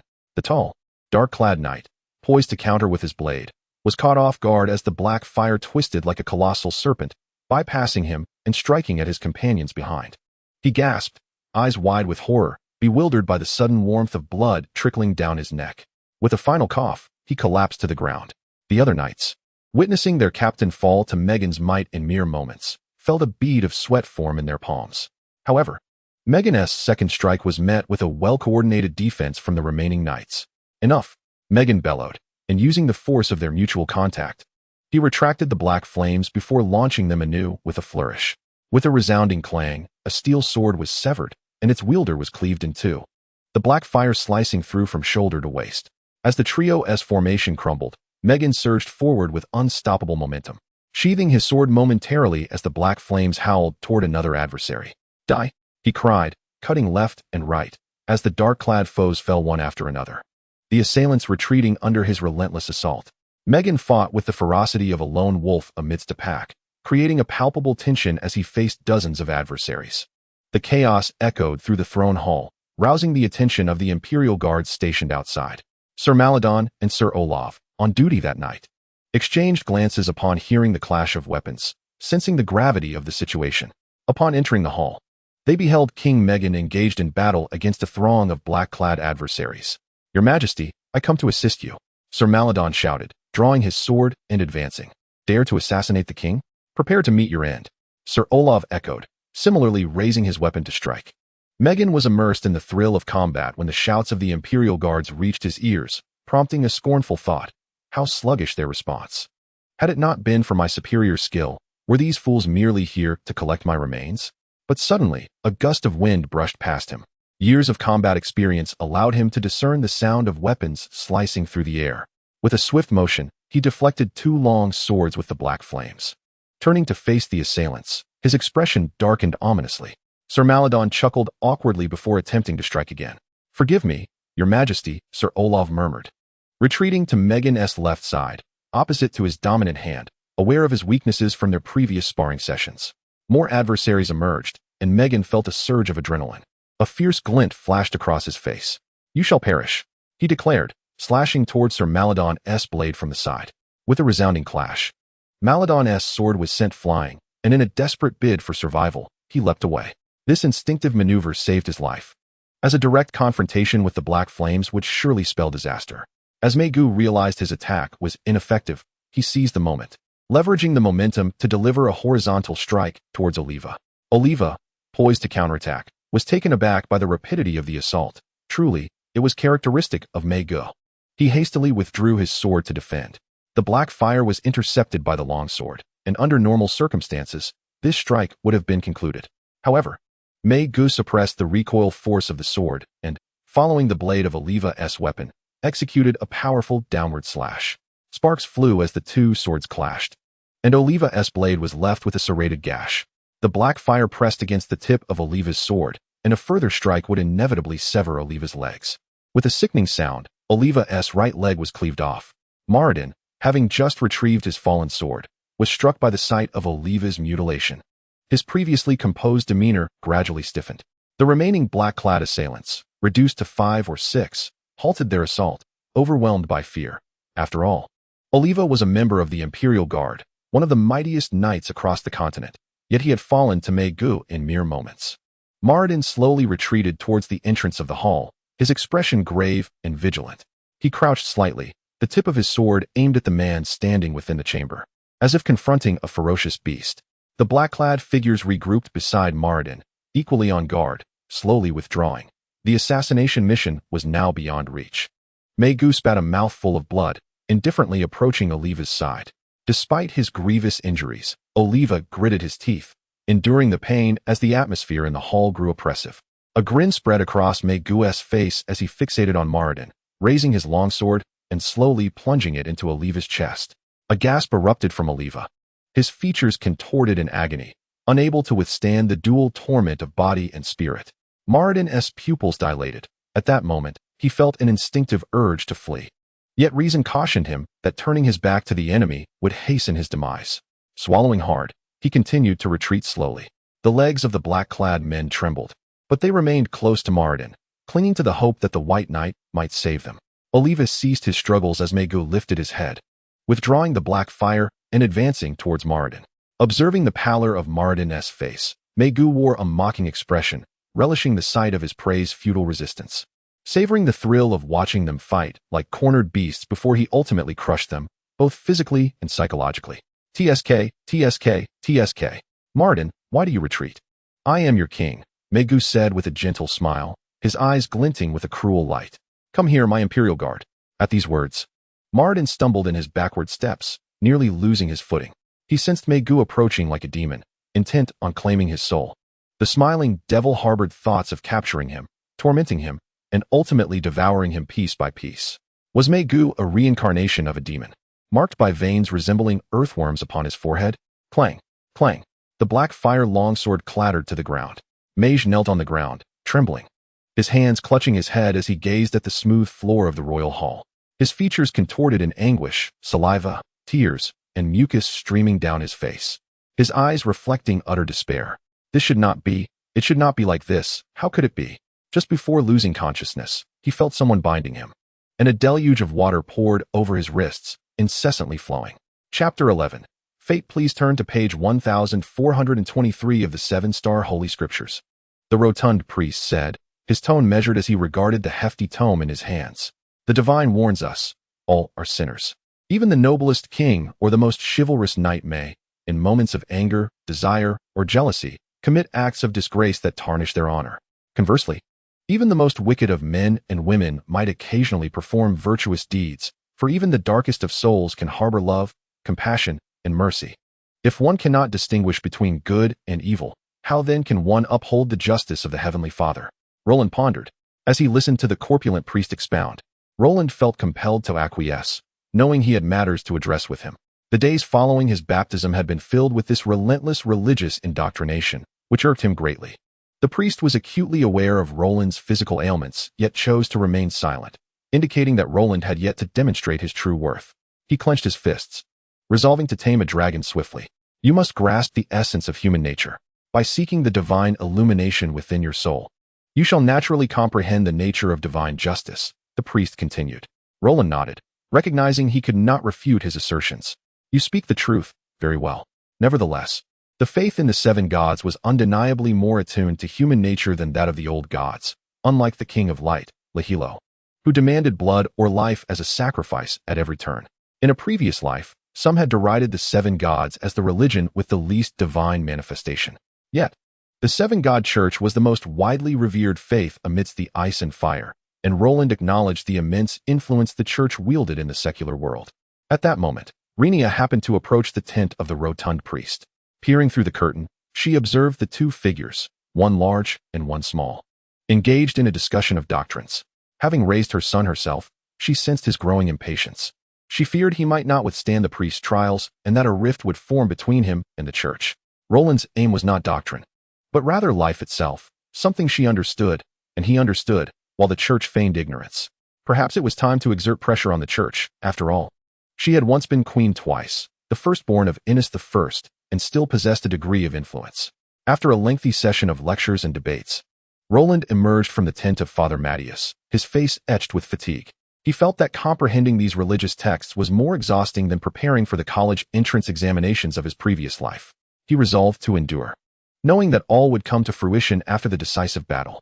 As he pulled aside the curtain, he nearly collided with a young monk, who bowed to him and stepped aside.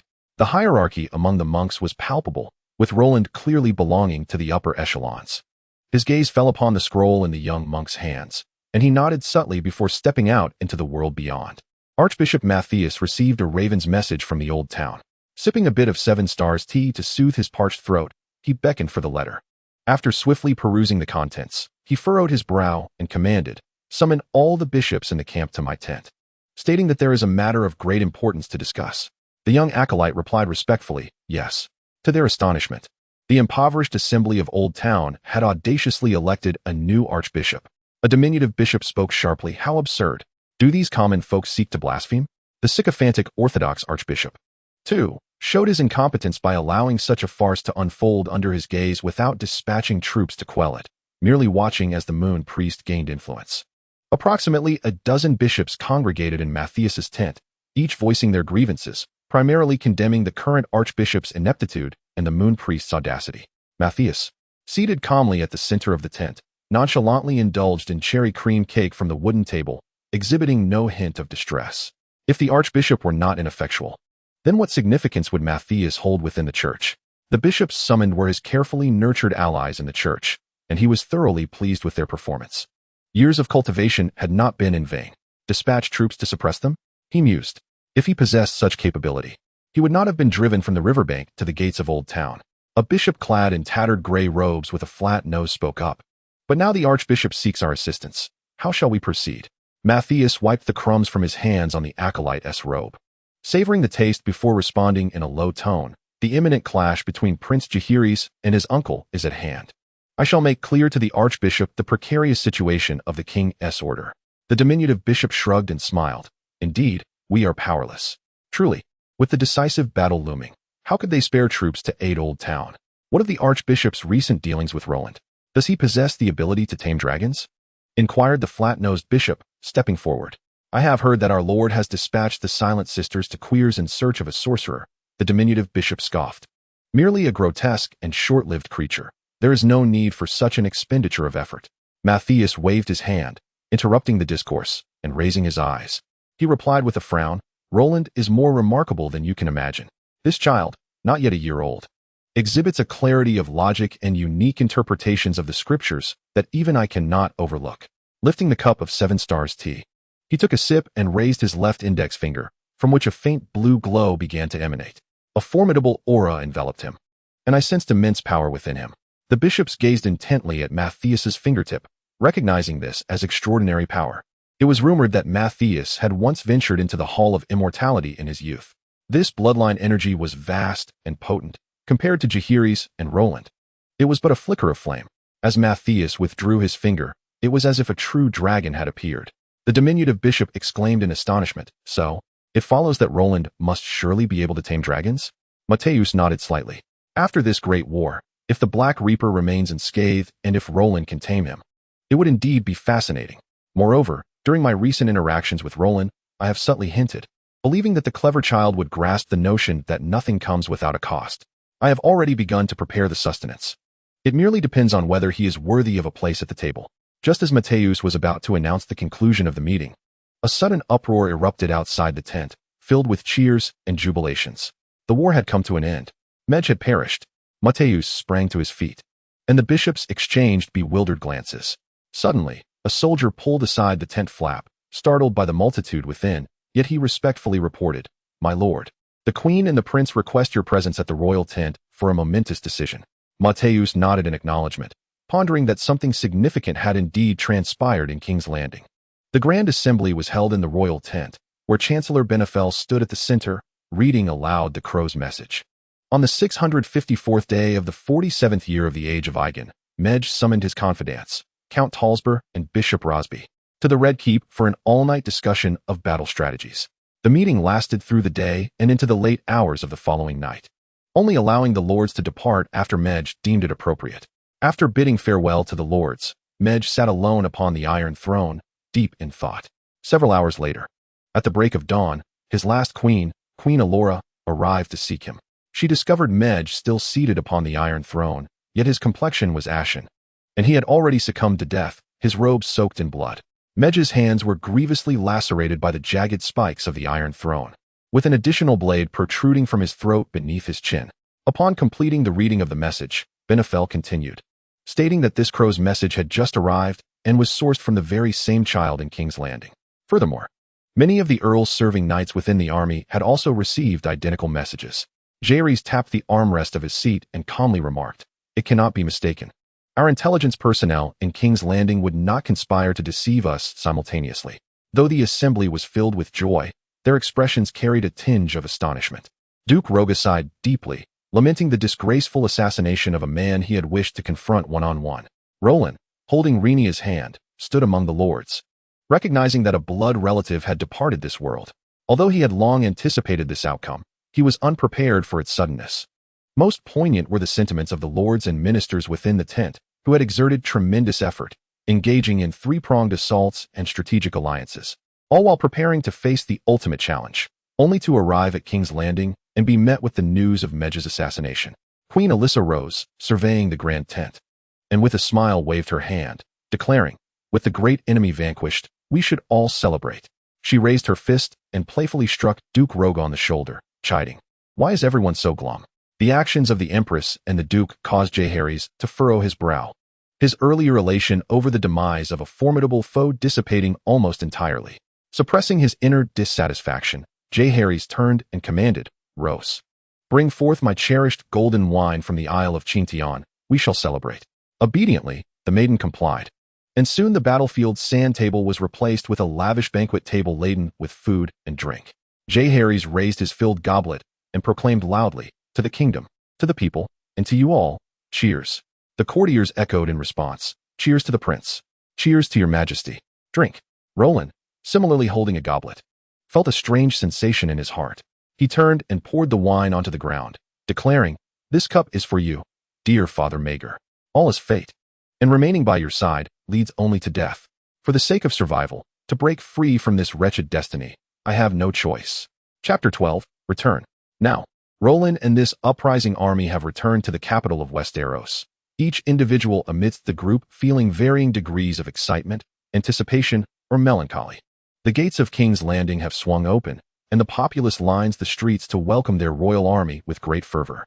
Jaehaerys, Alyssa, and Rhaenyra have already arrived on Dragonback, and as Roland gazes ahead, he sees familiar faces kneeling beside Jaehaerys, laying their swords at his feet and chanting, "Long live the king."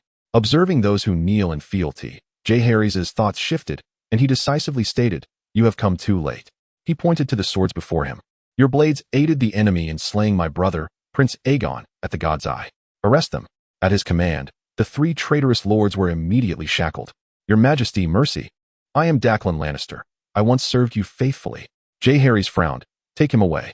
Rhaenyra remained silent, her expression as impassive as still water. Though Roland had advised her to gather allies during this shift in power, these treacherous individuals were not worth inciting Jaehaerys' ire. As Roland's party reached the city gates, a burly man with a beard shouted, "Your Majesty, I propose we execute these villains on the spot to celebrate the arrival of the true king. First, throw them into the black cells. Afterward, I will confer with the Empress and the Duke before deciding their fate." Roland glanced sideways. This man was just shy of adulthood at 1.5 years away, yet he already exhibited nascent brilliance, promising not to be a puppet of Duke Roga or the Empress. Roland approached Rhaenyra and tugged at her sleeve. Rhaenyra bent down, lifting Roland in her arms, whispering, "These men hold no honor. There is no need to spare them. Your father has many loyal subjects outside who have not surrendered. They are our targets." Roland shook his head and replied earnestly, "No, this matter is not urgent. We shall proceed to the dragon's lair. Rhaenyra's eyes sparkled as she called Dreamfire to lower its right wing, struggling to mount the dragon with Roland. Roland had grown taller during this time, making it somewhat laborious for Rhaenyra to hold him. With a mighty flap of its wings, they took flight. As Jaehaerys observed Rhaenyra ascend the dragon, a flicker of confusion crossed his face, yet clarity soon dawned upon him, prompting a swift change of expression as he mounted the dragon himself. With a roar, Jaehaerys guided his dragon to follow the path of Dreamfire. Jaehaerys, Alysanne exclaimed, witnessing her brother suddenly take flight alongside their elder sister. Though perplexed, she mounted her own dragon and pursued them. Your Majesty, where are you going?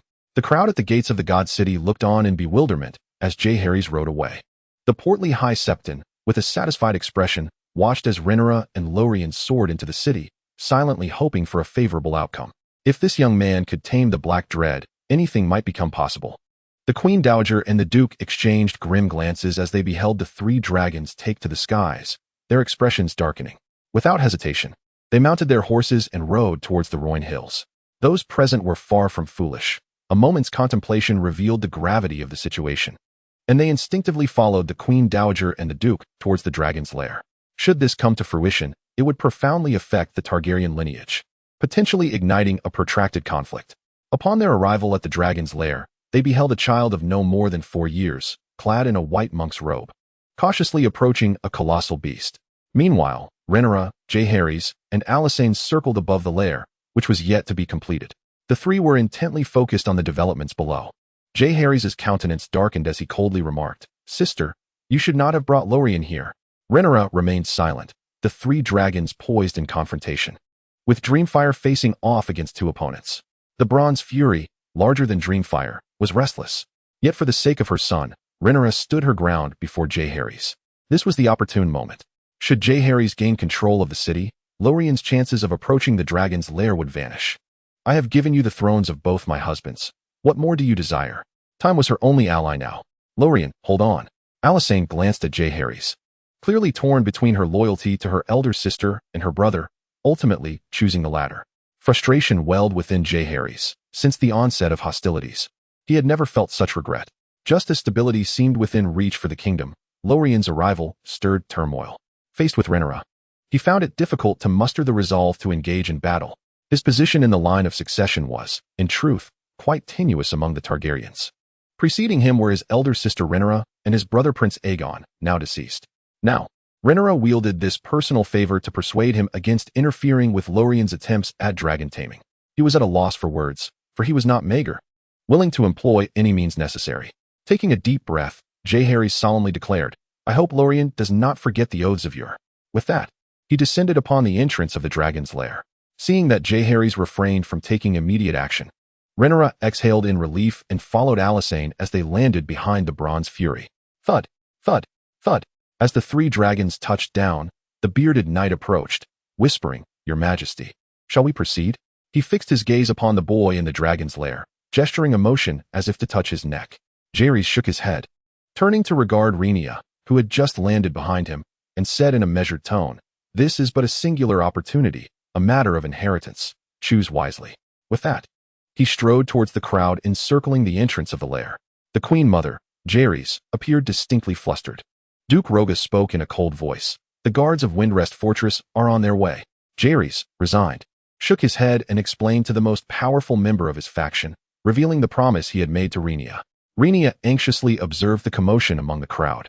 As Duke Roga, seemingly dissatisfied with Jaehaerys' decision, engaged in a heated argument, his face flushed.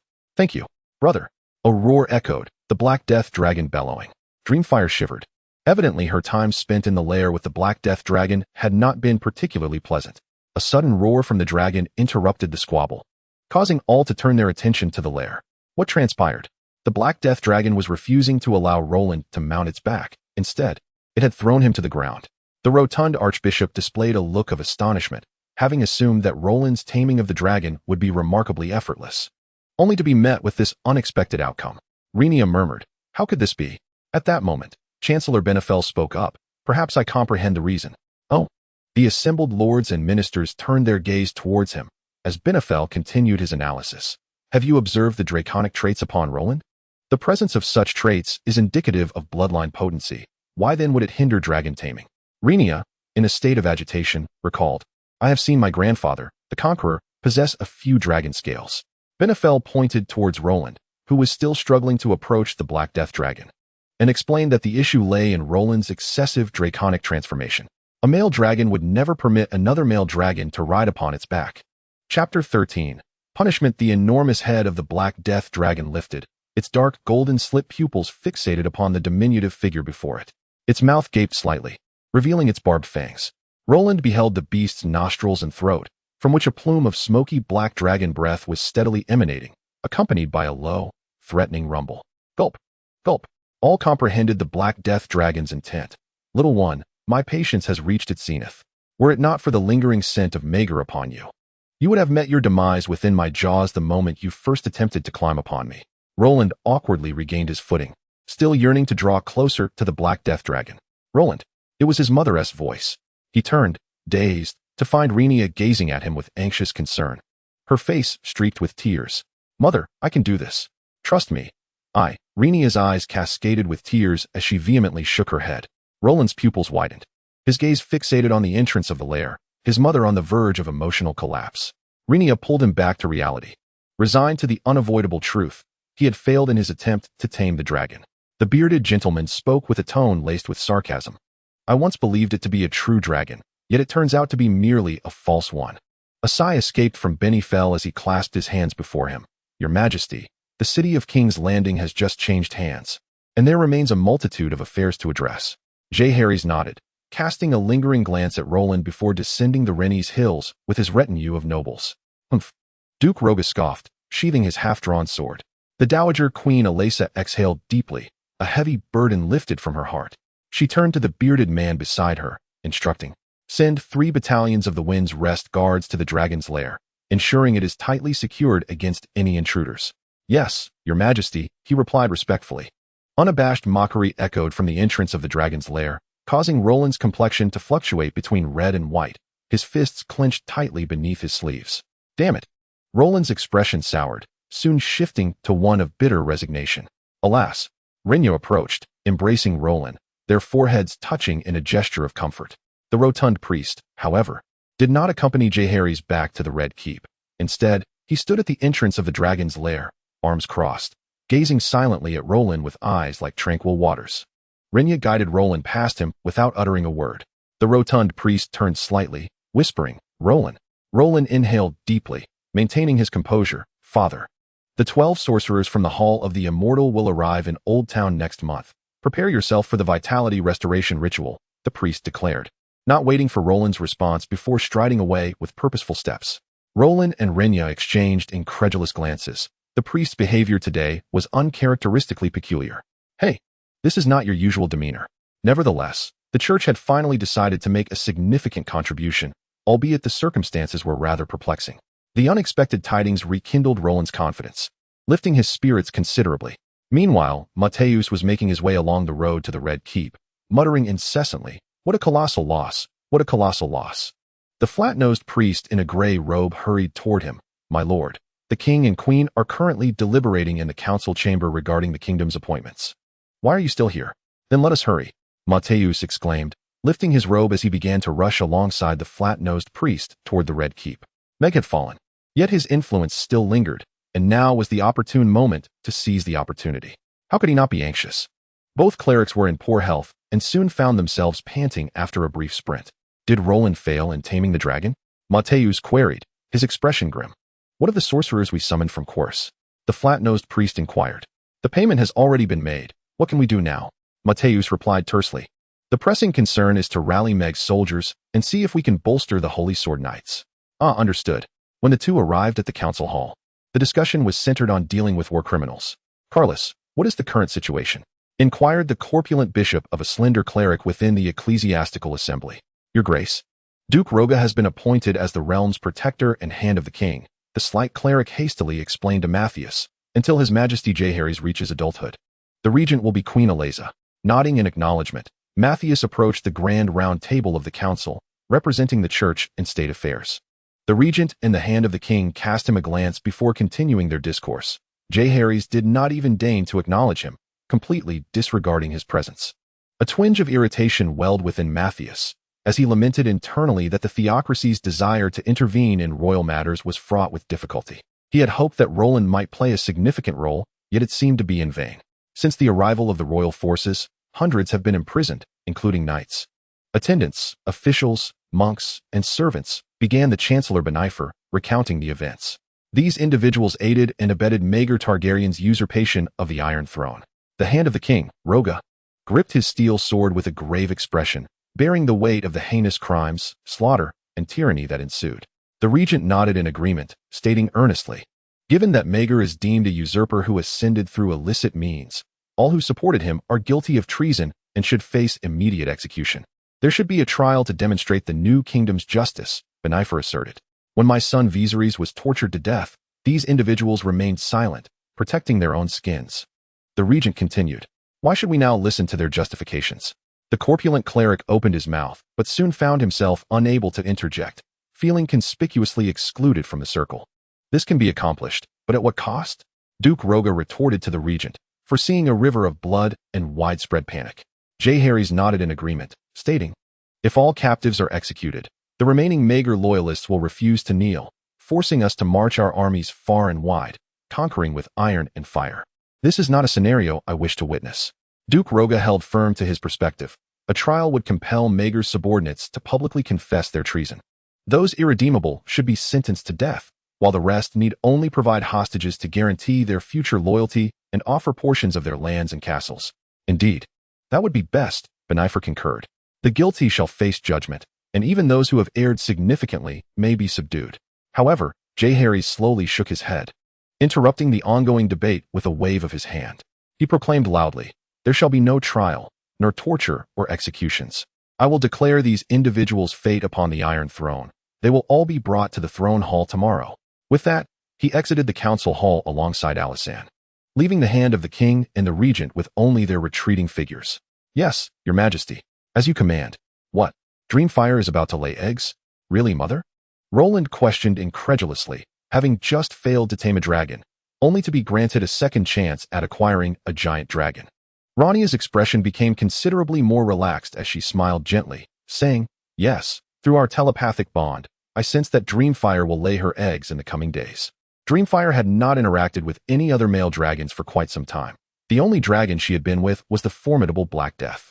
Given the strength of such a father, the hatchlings from this clutch would undoubtedly possess immense potential, perhaps even surpassing Black Death himself. The more Roland pondered this, the more exhilarated he became, feeling as though he had indeed encountered fortune in misfortune. He suddenly began to circle Rhaenyra, utterly devoid of his usual composure, expressing his excitement much like a 4 or 5-year-old child. "Yay!" Dreamfire blinked her large, expressive eyes, sensing her master's joy, and approached to join in the merriment, squinting and nudging Rhaenyra with her massive draconic snout, producing a series of delighted gurgles from her throat. Roland caressed the smooth scales atop her head, marveling inwardly, "Dreamfire, are you perhaps part cat?" However, Dreamfire did not seem averse to him. Could it be that Rhaenyra's analysis held some truth? Males, females, were dragons not asexual?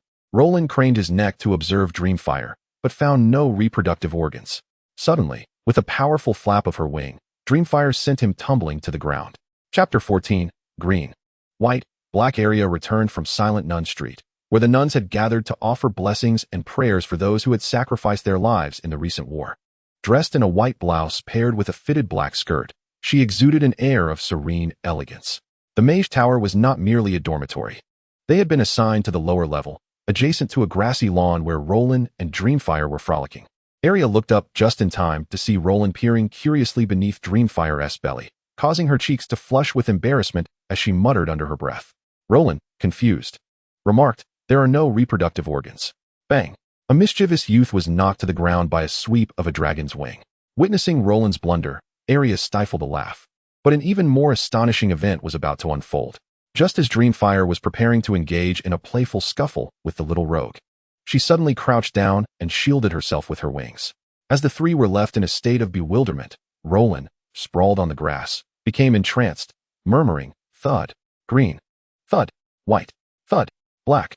What is happening, little Roland? What are you saying?" Rhaenyra inquired. Snapping back to reality, Roland excitedly replied, "Dreamfire has laid her eggs." Arya gasped in astonishment and hurried over. Despite her fears of horses, dogs, loud boys, bearded men, dancing, and most of all, dragons. Yet, upon hearing Roland's announcement, her curiosity compelled her to approach. Rhaenyra knelt beside Dreamfire, gently stroking the mother's neck, as Dreamfire emitted a soft, weary whimper. All right. My dear girl has become a mother, Rhaenyra cooed, soothingly caressing the dragon's lowered snout. Dreamfire resembled a protective hen, diligently concealing the dragon eggs beneath her wings, shielding them from the gaze of Roland and Arya. With a gentle smile, Rhaenyra softly inquired, Dreamfire, may we behold the little ones? With a graceful unfurling of her magnificent wings, the mother dragon revealed 3 dragon eggs nestled below. They appeared as exquisite porcelain or enamel, and Arya, crouched beside Roland, whispered, or perhaps they are crafted from blown glass. The dragon eggs sparkled under the sunlight, reminiscent of polished gems. Yet a sense of familiarity tugged at Roland's mind. Why did they seem so recognizable? One egg was adorned in deep green, speckled with various bronze spots. Another was a pale milky hue, embellished with golden stripes, and the final one, black as the midnight ocean, bore vibrant dark red waves and whirlpools. Were these not the very dragon eggs belonging to the mother of dragons from Game of Thrones? What logic was at play? Had these 3 eggs remained unhatched, lost to the Targaryens over time, only to find their way back to the mother of dragons? An array of questions surged within him, yet at that moment, they were his. He yearned to hatch one, to bring forth a dragon that belonged solely to him. Rhaenyra had already bent down, cradling one egg in her hands for closer inspection. Dreamfire stepped aside, stretching her neck to the side, equally intrigued by the trio of round objects. Even giving one a curious lick, her large eyes widened, portraying her own childlike wonder. Roland, Arya, and Rhaenyra beckoned the 2 children closer. Come here. Indeed, Dreamfire had laid 3 eggs, and Rhaenyra smiled as she stroked the dragon's snout, saying, Perfect. You 3 sisters shall each have one. You may choose first. I will deliver the one for Rhaenyra later. Arya's eyes sparkled with excitement as she gazed at the glowing eggs, exclaiming, The black one is so ugly. I want the white one. And what of Roland? He cast a sidelong glance at the flat-chested sister, initially inclined to choose the white egg, the milky one with golden stripes, as it would complement his own golden-horned brow. However, considering that if these were indeed the mother of dragon's eggs, the black one would undoubtedly be the strongest. After all, in Game of Thrones, the size of the black dragon, Drogon, though not as large as Viserion, still commanded respect. Yet we overlooked a crucial detail, Drogon's age. How could he have grown to the size of Aegon the Conqueror's bronze fury at such a tender age? Surely, he could not be smaller than the great Viserion, possibly even larger. Furthermore, both Drogon and Viserion shared the lineage of black dragons, undoubtedly possessing the finest bloodline. I choose the black one with dark red, Roland declared with certainty. Very well, you must take good care of your dragon eggs, Rhaenyra advised, ruffling her son's hair. Make sure to cuddle them while you sleep. Understood, mother. Roland replied excitedly. Hurry, give me a hug. Wow, it's as tall as half my body. He chuckled, pride swelling within him. Dreamfire, I promise to take excellent care of your son. As she observed the joyful little Rolin and Arya, Rhaenyra's spirits lifted, and she affectionately patted her son's cheek in encouragement. This scene evoked profound emotions within Rhaenyra when Jaehaerys and Alysanne were born. She herself had placed the eggs of the bronze fury and the silver-winged dragon into their cradles. And now she personally handed over her son and daughter's dragon eggs as well. The genesis of their connection to dragons stemmed from her, instilling within her a peculiar sense of accomplishment. A Targaryen, flowing with dragon blood, is incomplete without dragons. Dragons are the other half of our lives, our lifelong companions. In the uppermost chamber of the Red Keep, the Regent Queen and her son Jaehaerys were savoring the sweet red wine from the reach. Mother, I entrust the kingdom to you until I come of age, Jaehaerys said, filling his mother's glass to the brim and offering it to her. You are the king. The queen replied with a smile, raising her glass in acknowledgement. Jaehaerys nodded and drank deeply, refilling both their cups once more. Will you grant clemency to those rebels at the council today? The queen inquired, savoring the exquisite wine. Such a decision was not one of wisdom. Jaehaerys affirmed with a nod, declaring, I wish to demonstrate to the realm that I am unlike my uncle. My reign shall not commence with bloodshed. The regent queen set down her ceramic goblet and remarked, Though I yearn for vengeance, I do not wish to contravene the king's will. Jaehaerys listened intently, sensing that his mother had more to convey. Approaching him, the queen gently cupped the king's cheek, gazing into his eyes. To oppose the king would signify weakness, a trait that had led to his father's downfall. Deeply moved by his mother's heartfelt words, Jaehaerys replied, "Thank you, mother." However, the queen stepped onto the balcony of Maegor's holdfast, gazing out at the flourishing capital, adding, "My child, you have overlooked someone." Jaehaerys pondered, responding, "Roran?" The queen replied pensively, "Indeed, Maegor still has descendants. Leaving those rebels unchecked will only allow ambitious individuals to exploit them." Jaehaerys paused at this revelation, his fingers lightly drumming on the long table before him. He recalled Roran's recent endeavor to tame dragons. That boy was indeed troublesome. "Perhaps I have been too lenient with these rebels." "Very well, my king," the queen said, placing a kiss upon Jaehaerys' forehead. "Rejuvenate your spirits. Tomorrow in the throne room, let your regal authority shine forth." "I shall know what to do, mother," Jaehaerys thought to himself, vowing, "Even so, I shall not indulge in excessive bloodshed. These criminals will don black garb and march together to the wall." The queen smiled gently, turning to open the door and departing gracefully. Chapter 15. Caesar Red Keep. Maegor's Holdfast. Under the radiant sun, the warmth of the day enveloped the face with a sense of heat.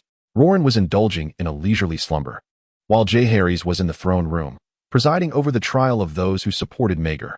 Rhaenyra observed the little creature nestled comfortably with the dragon egg, and refrained from waking Roland, opting instead to attend the assembly alone. Roland brushed against something that was tickling his nose. "Mother, please stop. I wish to sleep a bit longer." Rhaenyra continued her playful antics, leaving him in a state of utter exhaustion. The previous night, he had been exhilarated by the dragon egg, and only succumbed to slumber in the early hours when fatigue became unbearable. However, this was no mere feather duster.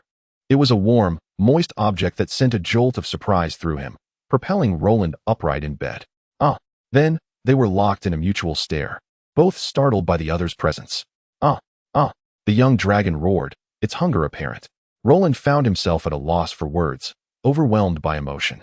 He had faced countless trials and finally, at long last, he possessed his very own dragon. Gazing upon the hatchling before him, which was scarcely the size of a domestic cat, he marveled inwardly. "I have finally acquired the means to ascend to greatness." He cradled the young dragon, feeling the extraordinary bond that connected their souls. "No, you are not merely a tool for my strength. You are my brother, an invaluable companion throughout my life." The little one needed a name, and after a moment's contemplation, Roland declared, "Your name shall be Caesar." Black Dragon Caesar. The dragon's eyes bore a faint yellow hue, with slender vertical pupils at their center and two delicate, sharp horns extending behind its ears. The little black dragon tilted its head, appearing somewhat bewildered, not comprehending the excitement of the two-legged creature. "Slurp. I am famished. I feel as though I might perish from hunger. Quickly, prepare some food. Whyna. For heaven's sake, stop licking and fetch some meat from the kitchen." "Yes, my lord," replied the maid, who was momentarily taken aback upon seeing the young dragon, but promptly obeyed the command to procure sustenance. In the bedroom shared by Roland and Rhaenyra, a gathering of individuals formed a circle, intently observing something. "It certainly has quite the appetite," said Arya, clutching Roland's arm, a hint of trepidation in her voice. "Will it relieve itself?" Roland scratched his head, feeling somewhat flustered as he awkwardly replied, "Perhaps. I suppose it might." Regrettably, Arya's dragon egg had not hatched the previous night, and no one present could provide an explanation. Roland sensed that both dragon taming and hatching were somewhat governed by luck. As for the assessment given to him by Benefiel regarding male and female dragons, Roland now harbored doubts. This fierce creature, Caesar, bore no resemblance to a female dragon. Its aggressive nature made it clear that none but Roland were permitted to approach. Whyna, having ventured too close while feeding Roland, suffered a burn from the dragon's flame. Upon finishing the roasted meat from the iron platter, the little black dragon roared defiantly, then flapped its wings and climbed onto Roland's shoulder. It continued to prance around, displaying its claws. Roland offered a resigned smile to the gathered onlookers, noting that the hour was late. "It is time for you all to return and prepare for this afternoon's royal hall meeting." Rhaenyra smiled and gestured invitingly towards the grand door, indicating that she had matters to discuss privately with Lord Roland.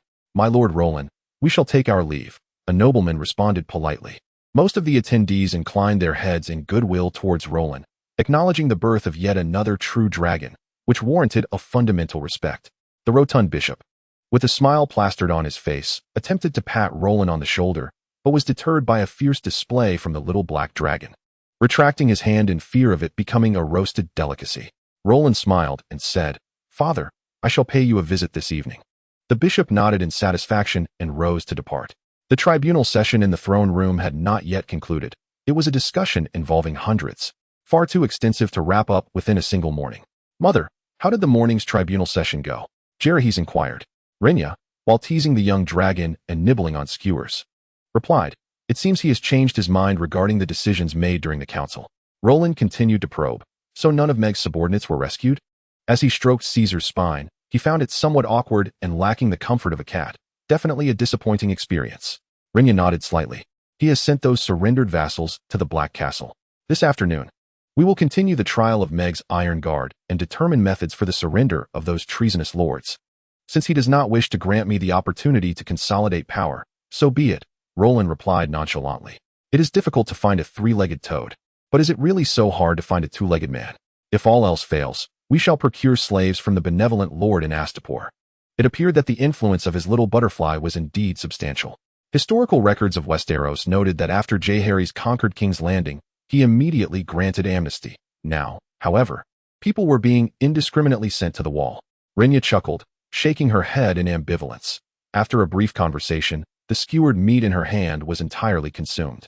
She turned to retrieve another piece from the basket. Mother, let me," Arya exclaimed, snatching the roasted meat from Rhaenyra's grasp, suddenly interested in feeding the dragon. Arya extended the piece of meat towards Caesar, though her body leaned awkwardly backward. Rhaenyra observed her daughter, who wore a look of trepidation as she awkwardly attempted to feed the dragon. "Aren't you the one most afraid of dragons?" she asked. Caesar, however, was unperturbed and accepted the offering with ease, devouring it in a few swift bites. "First, I will learn to feed the dragon," the girl declared, patting her chest. "I too have a dragon egg, and I will have my own dragon." Rhaenyra tenderly ruffled her daughter's hair, though there were unspoken words weighing on her heart. According to the family's records, the failure to hatch a dragon on the first night significantly reduced the chances of success in subsequent attempts. While asleep, a person unconsciously emits energy from their body, and when the dragon egg senses the Targaryen bloodline's energy, it will instinctively hatch. This is why Targaryens place dragon eggs in cradles during their children's infancy. The energy emitted at birth is at its peak, maximizing the likelihood of a successful hatching. Arya's dragon egg may never hatch. In the council chamber, the Imperial Guard herald bowed his head to report, "Your Majesty, Dreamfire laid a dragon egg last night, and it successfully hatched this morning." "What?" Jaehaerys shattered the wine cup in his hand upon hearing the news, his brow furrowed in genuine anger. The cup shattered into countless pieces upon hitting the ground. The situation in the kingdom was already precarious, and that reckless boy Rhaenys continuously provoked his ire. Jaehaerys felt a profound sense of frustration. The indecisiveness of his father, Aegon, and the bloodthirsty cruelty of his uncle, Maegor, had put the conqueror Aegon's hard-won legacy in jeopardy. He inherited a kingdom that was exhausted, ravaged by war, morally decayed, and fragmented. Ascending the throne at such a young age, he faced the skepticism of his ministers. No one shared this burden with him. No one understood his plight, while Rhaenys repeatedly engaged in acts of provocation. "I can endure no longer. Herald, summon Prime Minister Roga to the council chamber. I have new arrangements for the royal court's judgment this afternoon." "Rhaenys, this afternoon, we will pass judgment on your father's personal guard and the remaining lords loyal to Maegor outside the royal domain. If you choose to attend the throne room, do not blame me for my harshness. If you do not, you shall remain my dear cousin. Life or death, let fate decide." A knock echoed at the door. "Your Majesty? Duke, please enter. I hear you have new arrangements for the afternoon's judgment?" "Indeed," Jaehaerys whispered to Duke Roga. "Add 10 more members of the Storm Guard to prevent Dreamfire from reaching Maegor's lower levels." "Mother, how do I look?" Rhaenys stood tall, adjusting his attire, preparing for the council meeting, wanting to present a respectable image before Maegor's subordinates. "Handsome." Rhaenys smiled, playfully adding, "Adorable." Rhaenys rolled his eyes, slightly exasperated. "It's just that Caesar's grip on my shoulder is rather painful. He is rather heavy-handed." Rhaenys flicked the young dragon's forehead. "You hurt me." "Ouch. Stop that, don't lick. We still have people to meet." Rhaenys scolded. "All right, enough of this. We must depart. The judgment in the throne room is about to commence." Chapter 16. Crisis. The Iron Throne is the seat of the King of the Seven Kingdoms and is often used metaphorically to represent the authority of the king. The king sits upon the throne to hear the voices of the people. When the king is absent, the regent or the king's hand occupies the Iron Throne to listen to the grievances of the populace, dispense justice, and declare his judgments. Rhaenys traversed the traveler's corridor of the Red Keep, now present in the throne room, awaiting Jaehaerys and the ministers. The Iron Throne itself is cold and unforgiving, adorned with numerous spikes and hooks, intentionally designed to make one uncomfortable, serving as a warning to those in power. The throne room extends to the grand bronze oak doors at its end. The hall is immense, capable of accommodating 1,000 individuals. Power, authority? How many have sacrificed their lives for the Iron Throne? Roland lowered his head, overcome with emotion as memories flooded back, feeling a profound melancholy. For instance, Maegor, and those loyal subjects of Maegor awaiting judgment below Roland. A verse attests to this. Iron steeds and steel armor emerge from the west, the king's imposing presence dimmed. 1,000-foot crimson fortress descends to the bay's depths, a heart full of ambition buried upon the castle's ramparts. Roland, what are you reciting? Rhaenyra inquired softly, clearing his throat. He awkwardly tucked away the poem. Oh, nothing, he replied, gesturing towards the guard station nearby. The throne room is quite lively today. It's no wonder so many sentinels have been dispatched. Rhaenyra observed the guards of the city's defense force, her brow furrowed in confusion. Strange. There weren't this many sentinels this morning. Perhaps it's due to the prisoners, Roland replied easily. Yet as he spoke, he caught sight of Prime Minister Duke Roga, whose cold gaze bore down upon him. That look was akin to a predator fixated on its prey, rendering Roland momentarily speechless, as if his throat had constricted. A roar echoed, a dragon's cry, the bronze fury resonating outside the throne room. A chill ran down Roland's spine. What did it mean to place the dragon outside while Jaehaerys judged a few captives? In the current climate, dragons would only be wielded against dragons. The bronze fury was meant to counter the Dreamfire. Glancing sideways at the young dragon perched on his shoulder, his pupils dilated. Jaehaerys was after him. Mother, summon Dreamfire at once. We must leave. Roland spoke in a hushed tone. What? Rhaenyra was bewildered as Roland tugged her towards the great bronze oak doors. The trial has not yet commenced. Duke Roga stepped in front of them, smirking with disdain. Roland the scholar, in such haste. Where are you off to? Rhaenyra, noticing the encroaching guards, realized in an instant that these newly positioned soldiers were aimed at them, or rather, at Roland. Dreamfire, hurry, she thought, feeling a surge of anxiety. Roland's expression shifted. Swallowing hard, he was cornered. He could find no way to extricate himself from this predicament. The commotion at the oak doors drew the attention of the gathered lords in the hall. What is happening? It seems the Dragon Prince is clashing with the Prime Minister. The stout bishop squeezed his way to Roland's side, glaring at Duke Roga. Roland is no criminal. Why do you trouble him, my lord? Roga casually brushed imaginary dust from his shoulder, unconcerned. Not now, but perhaps later. You. The stout bishop spluttered, pointing an accusing finger at Roga. You are provoking the church. The Seven do not permit slander. Just then, Dreamfire arrived. Roga's expression darkened. Princess Rhaenyra, please keep your dragon in check. Swords are merciless. Threatening a Targaryen had never ended well. You may attempt it, Roga, Rhaenyra replied coldly. The king has arrived. Your Majesty, your grace. The crowd turned to see Jaehaerys and the formidable Queen Mother approaching hand in hand. Jaehaerys ascended the throne, resting his chin upon his hand, casting a serene gaze towards the oak door. His expression remained composed, his eyes shimmering with a gentle light. Yet, in such moments, this softness imparted an unsettling chill. The once boisterous hall fell into an unexpected silence, as the young king began to exude an air of authority. Rowan, do you still remember your oath? Jaehaerys inquired calmly. Rowan bowed in response. I have remained steadfast in my commitment, your majesty. Nay, I have not observed such fidelity. Jaehaerys chuckled, his tone urgent, attempting to tame the Black Death, while simultaneously courting the remnants of Maegor across King's Landing. This does not reflect adherence to your oath. Your actions undoubtedly reveal your ambition. Rowan felt a jolt of alarm. It seemed that the attempt to subdue the Black Death had profoundly affected Jaehaerys. He had only considered that, if successful, all challenges would be effortlessly overcome, neglecting the ramifications of failure. In his youth, seeking soldiers for protection, Rowan awkwardly defended himself. It was merely for that purpose. The portly High Septon interjected, Your Majesty, Rowan has not broken his vow. One cannot draw conclusions based solely on suspicion. This is not the conduct of a wise sovereign. Jaehaerys rose from his throne, approaching Rowan with measured steps. Rowan, you do not require personal arms. The kingdom shall safeguard you, he stated calmly. This is my promise. As long as the Targaryen dynasty endures, your safety shall remain unthreatened. But the one threatening my safety is you, the Targaryen king, Rowan lamented. Resigned to the notion that he might not leave the hall unscathed, he reluctantly proclaimed, I, Rowan, swear to the 7 gods that I shall not form a personal armament. Any violators shall suffer dire consequences. Harrenhal regarded Rowan quietly, nodding slightly. Regardless of whether your oath is genuine or feigned, while I am here, I shall not allow you to disrupt the kingdom. Had Rowan not retreated before Harrenhal's arrival, his fate would have been sealed, the young dragon confined to a dragon pit, and Rowan imprisoned until death. Rowan bowed and declared, "Your Majesty, I shall take my leave." Harrenhal gestured to Duke Roga, granting him permission to depart.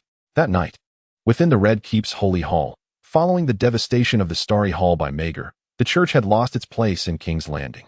Fortunately, Harrenhal had allocated a hall within the Red Keep for the church, as a gesture of gratitude for their support. "You have done well. The absence of personal arms is commendable." The portly High Septon offered a cup of milk of the poppy to Rowan. "You still have the church backing you." "Indeed, Father." Rowan replied, savoring a sip. "The Father is with me. The Regent and I have deliberated. In light of the prolonged conflict between King Maegor and the church, Harrenhal must be anointed with holy oil by the Archbishop himself. Does this imply that the kingdom's lords will soon journey to Old Town?" Rowan set down his cup. The High Septon nodded. "We shall accompany the king. Our arrival will coincide with that of the sorcerers from Khyber." "I appreciate your assistance, Father." Rowan respectfully filled the High Septon's cup. "Ah, you are my godson." The High Septon smiled slightly. "Who else would I assist if not you?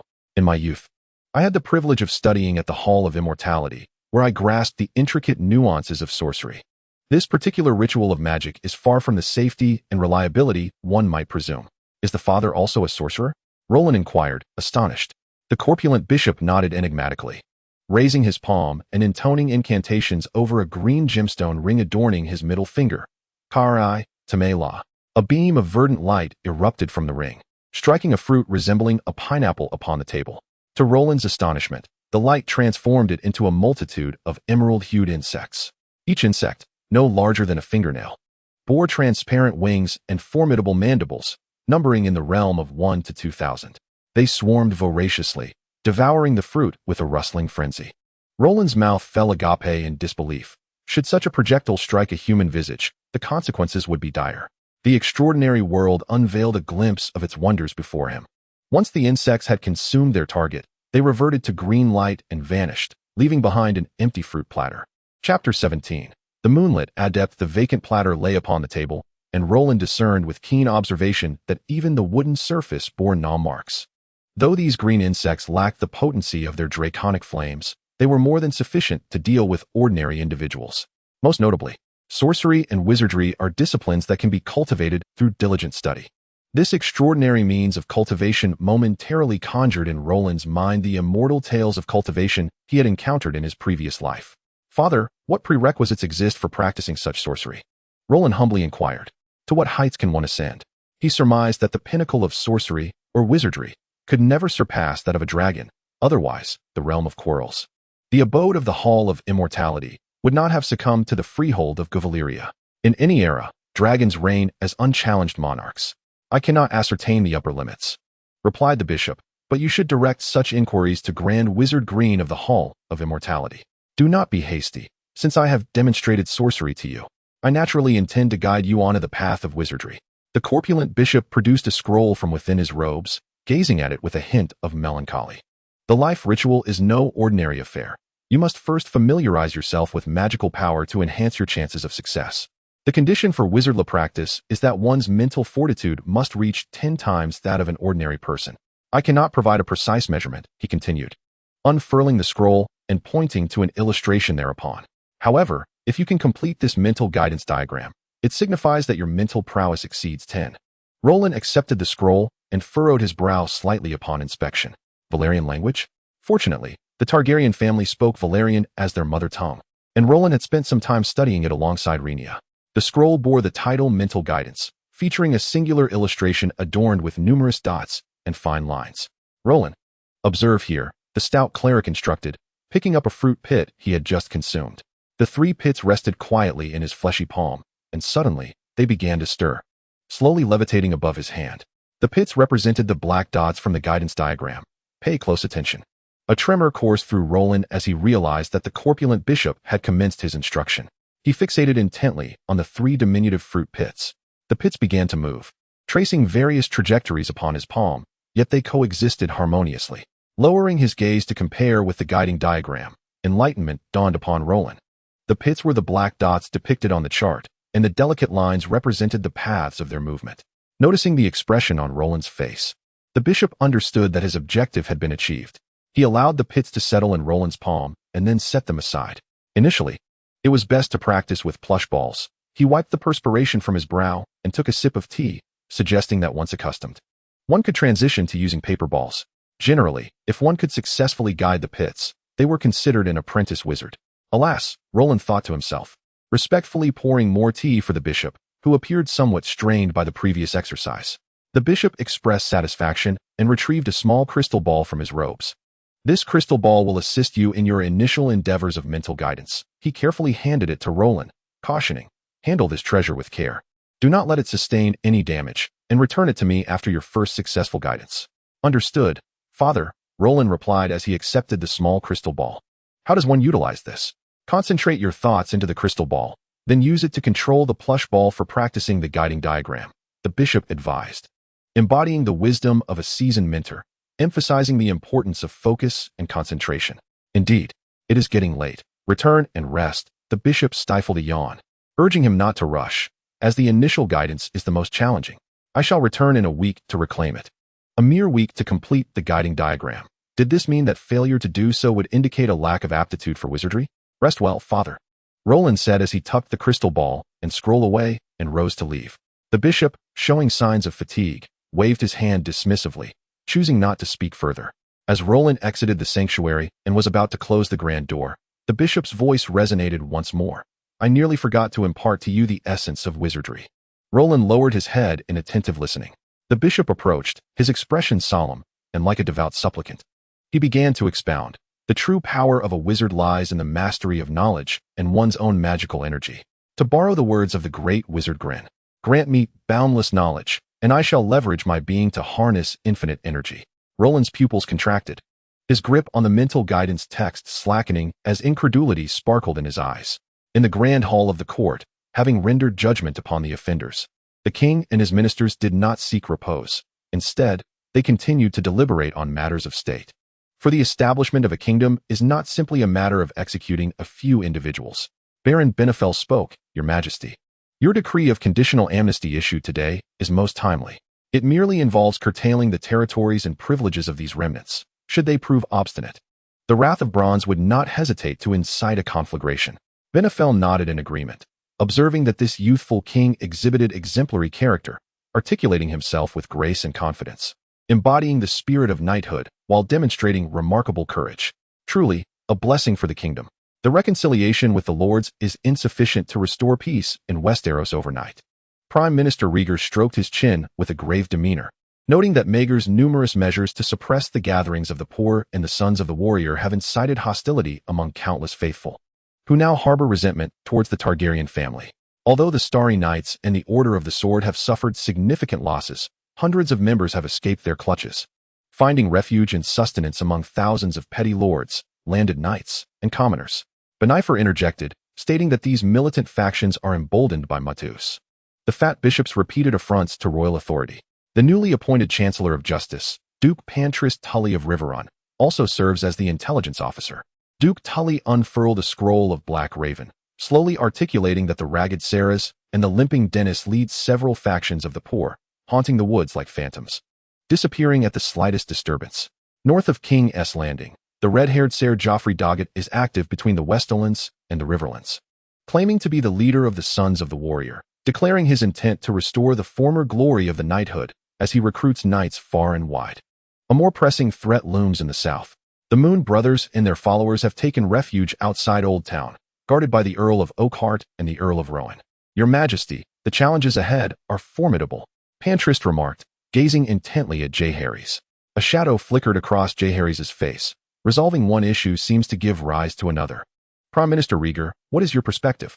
Is there a swift solution to these predicaments, or shall we pass the burden to the king? Rhaegar's expression darkened as he reluctantly shared his views. Suppressing these militant factions is not a judicious course of action. It may incite further ire akin to what Maegor has faced. Regarding solutions, given the long-standing discord between Maegor and the church, the king must be anointed with holy oil by the High Septon himself, while the regent queen intervenes to alleviate the tensions between the crown and the church. subsequently disbanding or subduing the church. J. Harry's nodded. This is indeed a viable plan, and discussions with the fat Bishop Matus have already been initiated. Thus, we must set forth to Old Town immediately, Benifer proposed, introducing the pressing matter of dealing with the Moon Brothers and their unruly mob besieging the town. Duke Tully spoke up. The Moon Brothers preach day after day. One dragon falls, another takes its place. What difference does it make? Only by exterminating the Targaryens or driving them back to the sea can Westeros truly be cleansed. This individual is evidently a staunch anti-royalist, unlikely to be subdued by gentle means. Duke Rhaegar replied coldly. First, we shall gather our belongings and head to Old Town. We shall see how the Moon Brother chooses between life and death. J. Harry's nodded in agreement. The arrangement made with Matus a month hence was too late, and thus they set their sights on departing a week from now, from King's Landing. As you command, Your Majesty. Chapter 18. The Signal of the Sculpture Focus. Concentrate. Roland's mind was engulfed in a void as he fixated intently upon the crystal orb before him, his eyes nearly crossing with the effort. The small ball of downy fluff stirred and began to float. Spin, I implore you to spin. Roland silently beseeched. Suddenly, the fluff ball shot forth uncontrollably, darting straight into the nostrils of the young dragon, who was watching with innocent curiosity. Ah, Caius! Ah, Caius! The young dragon, caught unawares, expelled the fluff ball and gazed at Roland with a look of bewilderment. Roland, at a loss for words, lamented to the heavens. Oh dear, why must this be so arduous? He had assumed that with 2 lifetimes of experience, his mental fortitude would surely suffice. Yet reality delivered a staggering blow. Requiring tenfold the spiritual strength of an ordinary individual was indeed a daunting expectation. Caius, go entertain yourself, Roland said apologetically, ruffling the young dragon's head. Today marked the final day of his endeavor, and he was determined to prevail. With a chirp, the young dragon took flight. Having recently been attempting to hunt, with his master preoccupied, he had no choice but to wreak havoc upon the lesser birds of the realm. Once more, he positioned the fluff ball and redirected his weary gaze toward the crystal orb. Rise, splendid. The fluff ball began to wobble and move. No issues here. A jolt of exhilaration coursed through him. He had succeeded with one. Now, on to the next. Time slipped away, and Roland, along with the kingdom's sovereigns, had departed from the capital. This vast caravan would traverse a journey lasting more than half a month, passing through Green Valley City, Longfruit Fortress, the Fruit Wine Hall, High Court, Hive City, and finally arriving at the Old Town governed by the Hightower family. Father, your crystal orb, Roland said, handing the orb from his pocket to the portly bishop. Do not rush. Completing the guidance within a week is no simple feat, the bishop replied, not accepting the orb. I set a week as a time frame merely to instill a sense of urgency. You must prepare for the ceremony, do you understand? Matteo harbored doubts regarding Roland's ability to accomplish this task in a week, recalling that even he had taken nearly a month for his inaugural guidance. Roland chuckled softly, opening his palm to reveal 3 fluff balls rising and spinning within his grasp. I have succeeded. The bishop, momentarily taken aback, responded with astonishment. Indeed, quite remarkable. He took the crystal orb from Roland's hand and continued. The guidance chart will continually hone and enhance your mental prowess. Keep practicing. This chart will remain effective until you approach the status of a wizard apprentice. Father, this method of guidance does not seem to generate magical power, does it? Is there an alternative cultivation technique? Cultivating magical power necessitates meditation techniques. Come to my tent tonight, and I shall provide you with the scroll. The bishop proclaimed with a hint of pride. The school of thought I represent is known as the Eye of Insight, and this meditation technique shares the same name. Roland nodded, observing the spinning fluff ball in his hand, devoid of any burdens. Perhaps it was time to transition to a paper ball. After discussing cultivation, Roland began to converse with the bishop about various rumors. I have heard that the male wizards of Kors possess blue lips and even bluer nails. Yet, father, why do you lack such traits? Blue?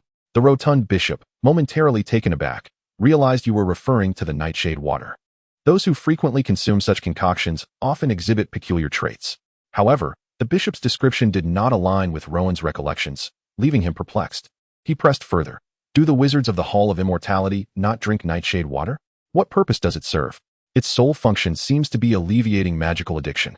Observing Rowan's continued confusion, the bishop lightly tapped his forehead and clarified. Magical addiction typically manifests after a wizard has exhausted their magical energy. Wizards, accustomed to storing magic within their bodies, develop a certain adaptation. Once their magical reserves are entirely depleted, their bodies intensely crave magic. a sensation akin to the agony experienced by opiate addicts when deprived. In response to this torment, wizards devised a substance to suppress these symptoms, hence the origin of nightshade water. Rowan furrowed his brow, contemplating the notion of magical addiction. Just then, a soldier approached, interrupting Rowan's thoughts.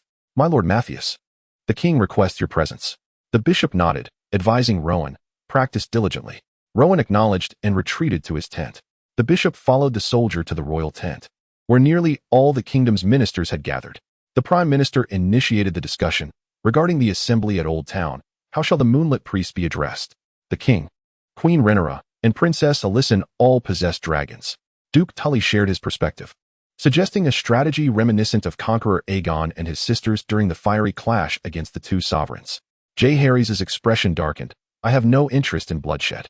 Rhaenys Targaryen and her colossal dragon were slain in Dorne, and the regent queen concurred with the king's sentiment, advocating for minimal dragon deployment to learn from Rhaenys' lessons. The hand of the king, Lord Roga, furrowed his brow, reluctant to lead his forces across the Bay of Rivers, as forcibly expelling the moonlit priests would entangle the Stormlands troops in conflict with the remnants of Count Rowan and Count Oakheart's knights and soldiers, as well as the impoverished assembly. The rotund priest stepped forward, hesitantly proposing, "Perhaps I have a suitable approach. Ultimately, however, the decision rests with you, my king." "Oh," Jaehaerys replied, intrigued. "Do share." The bishop leaned closer to Jaehaerys and whispered, "The faceless ones." Jaehaerys' expression shifted, employing assassins.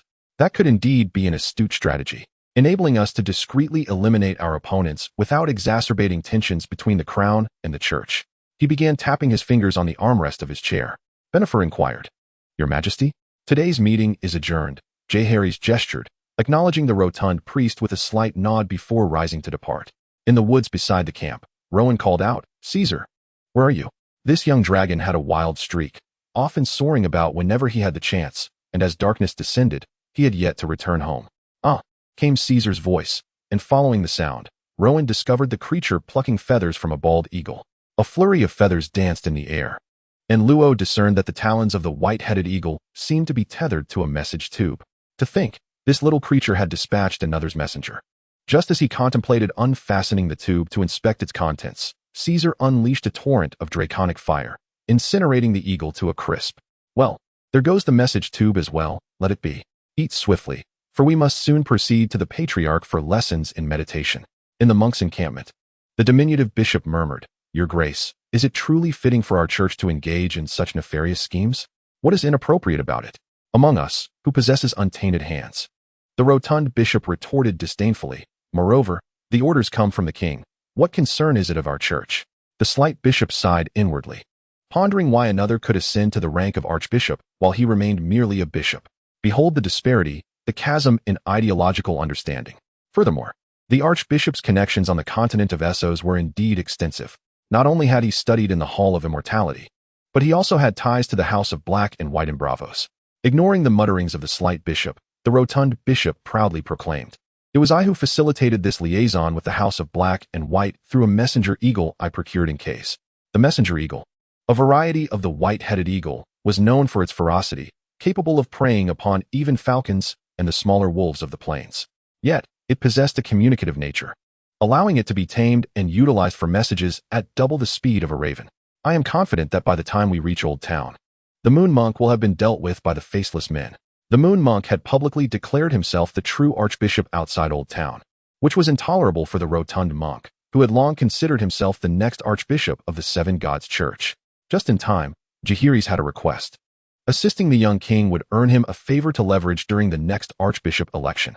The rotund bishop was well aware that the faceless men, as the most elite assassins of Essos, would not fail, yet he had not anticipated where the messenger eagle had flown off to.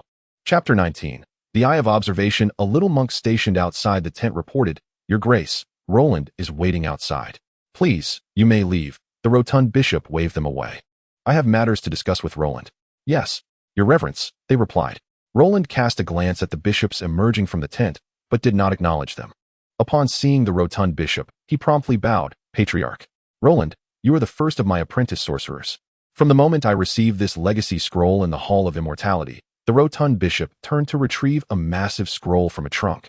"You have been entrusted with the noble task of reviving the School of Observation. However, He continued, placing the scroll upon the central table of the tent. I have been preoccupied with church affairs and have postponed the revival of the school. I hope you will elevate the legacy of our lineage's sorcery. Roland hastily responded. I shall devote myself to this endeavor. The meditation technique of sorcerers is, in essence, a foundational spell, typically involving the permanent transformation of a specific organ into that of a magical being. Through the exertion of mental strength, one can transmute magical energy via enchanted organs and store it within these magical vessels. This transformative process is known as meditation. Hence, this form of sorcery is referred to as the method of meditation. A grand scroll unfurls, adorned with a pair of immense pupils at its center, intricate networks of neural pathways, and the annotated features of organ structures. Additionally, it delineates the mechanisms for magical energy storage and neural electrolytic constructs, including the lens, retina, and the refractive properties of the pupil. Flanking this bizarre depiction of pupils are illustrations of a pair of frog eyes and a pair of snake eyes. The rotund bishop points to the frog eyes, proclaiming, "These are the eyes of the blood frog, characterized by a horizontal black slit in the pupil, with a neural complexity far surpassing that of human eyes, allowing for exceptional magical energy storage." He then gestures toward the snake eyes, noting that the pupil of the leech snake is the direct opposite of the blood frog, exhibiting a vertical line. The neural electrolytic structure of the phosphorescent snake is rather primitive, significantly less advanced than that of humans. However, its lens and retina possess remarkable qualities. With a grave tone, the bishop remarks, "The secret of the all-seeing eye lies within them." Isn't the primary difference in how snakes and frogs perceive the world compared to humans based on color perception? These creatures must be colorblind, questions Roland, curiosity piqued. The bishop, taken aback, gazes at Roland. Where did you hear that snakes and frogs are colorblind? Roland opens his mouth to respond, but finds himself at a loss, pondering whether to reveal his knowledge from a past life as animal kingdom. The bishop shakes his head and continues, frogs and snakes are not colorblind. Furthermore, the blood frog and leech snake are rare magical creatures, long extinct in Westeros, perhaps still existing in the southeastern continent of Essos. Gently caressing the intricate patterns on the scroll, the bishop's expression turns enigmatic as he explains that the abilities of the blood frog and leech snake's eyes are those of X-ray vision and microvision. Isn't that dynamic vision? Roland internally scoffs, suppressing his impatience as he seeks further enlightenment from the bishop. X-ray vision is understandable, but what exactly is microvision? The bishop, pointing to the complex neural structures surrounding the leech snake's eyes and the distribution of magical energy reserves, explains earnestly. Microvision refers to the ability to perceive minute objects that are invisible to the naked eye. The leech snake feeds on a type of fine magical sand, which is indistinguishable from ordinary gravel to human vision. It is this capacity that allows the leech snake to thrive. A microscope? Roland exclaims, astonishment etched across his face. Observing Roland's surprise, the bishop cannot help but display a smirk of pride. Indeed, the leech snake's microvision is an extraordinary ability. Yet even more formidable are the eyes of the blood frog. Roland quickly inquires, what makes them so superior? The bishop's face bears a mysterious smile. You shall understand when you grow older. Now, allow me to demonstrate the all-seeing eye. Pay close attention. The bishop's expression turns serious as the pupils nestled within his plump eyelids begin to morph, gradually reshaping into a star-like cross. Under the gaze of these peculiar eyes, Roland feels a penetrating intensity, akin to being stripped bare of clothing. Goodness, the gaze of a gentleman. One evening outside the old town, the Moon Friar was delivering a sermon to the impoverished members of a gathering upon a grassy knoll. This most destitute fellow, barefooted and bearded, was fervently passionate, often preaching for hours, with his discourses invariably centered on sin. I am a sinner, the Moon Friar would begin. Indeed, he was a sinner, insatiable in his desires, indulgent in food and drink, and licentious, sleeping with a different woman each night and fathering countless children. His acolytes proclaimed that his seed could render barren wombs fertile, and the credulous devotees believed it to be true, with many husbands eagerly offering their wives and mothers presenting their daughters. The Moon Friar welcomed all. Before long, certain hired knights and soldiers among his followers began to emblazon their shields with the image of the moon's phallus, while wooden staffs and talismans carved in its likeness became fashionable, rumored to bring prosperity and good fortune to those who touched their heads. Daily, the Moon Friar condemned the appalling sins of the Targaryen family and the sycophantic archbishop's indifference, declaring that the true Holy Father was effectively imprisoned within the old town, too fearful to step beyond the doors of the starry sanctuary. After a long day of preaching, The Moon Friar returned to his tent, exhausted. To partake of his evening meal, surrounded as ever by towering, unkempt axemen serving as his guards.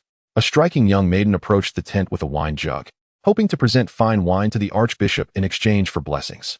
The guards promptly admitted her, well aware of her intentions to conceive a child. Outside, one could occasionally hear the friar's booming laughter, but soon, a chorus of moans erupted from within. "Dragon!" someone shouted. "The dragon has come."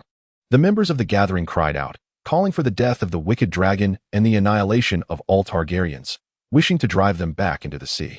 These brainwashed devotees were undaunted, perceiving the dragon merely as a larger beast, akin to an elephant or giraffe.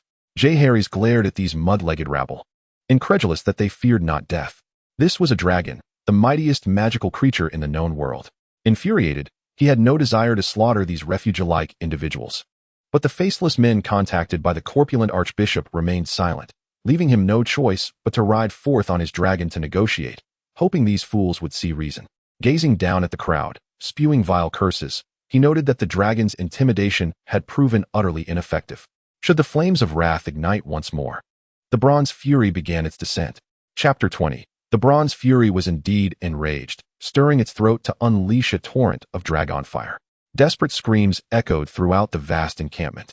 This was no mere childhood pastime of using a lighter to scorch ants, but an inferno akin to a flamethrower slicing through steel plates. The Moon Friar bellowed in fury.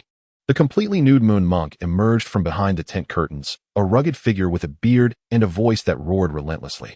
Before him lay a vast expanse of flames, akin to a raging inferno, engulfing the area in mere seconds. No.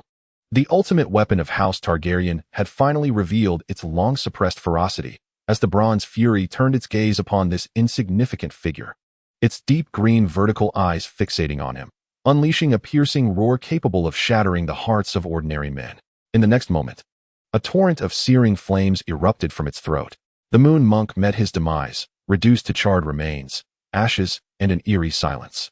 Roland followed the main force to the encampment of the Moon Monk, and these three words encapsulated his immediate impression: carnage, devastation, hellish. Corpses littered the ground, the charred remains of those consumed by dragon fire, a scene reminiscent of the depths of hell. Roland turned to glance at Caesar, whose shoulders bore the weight of exhaustion.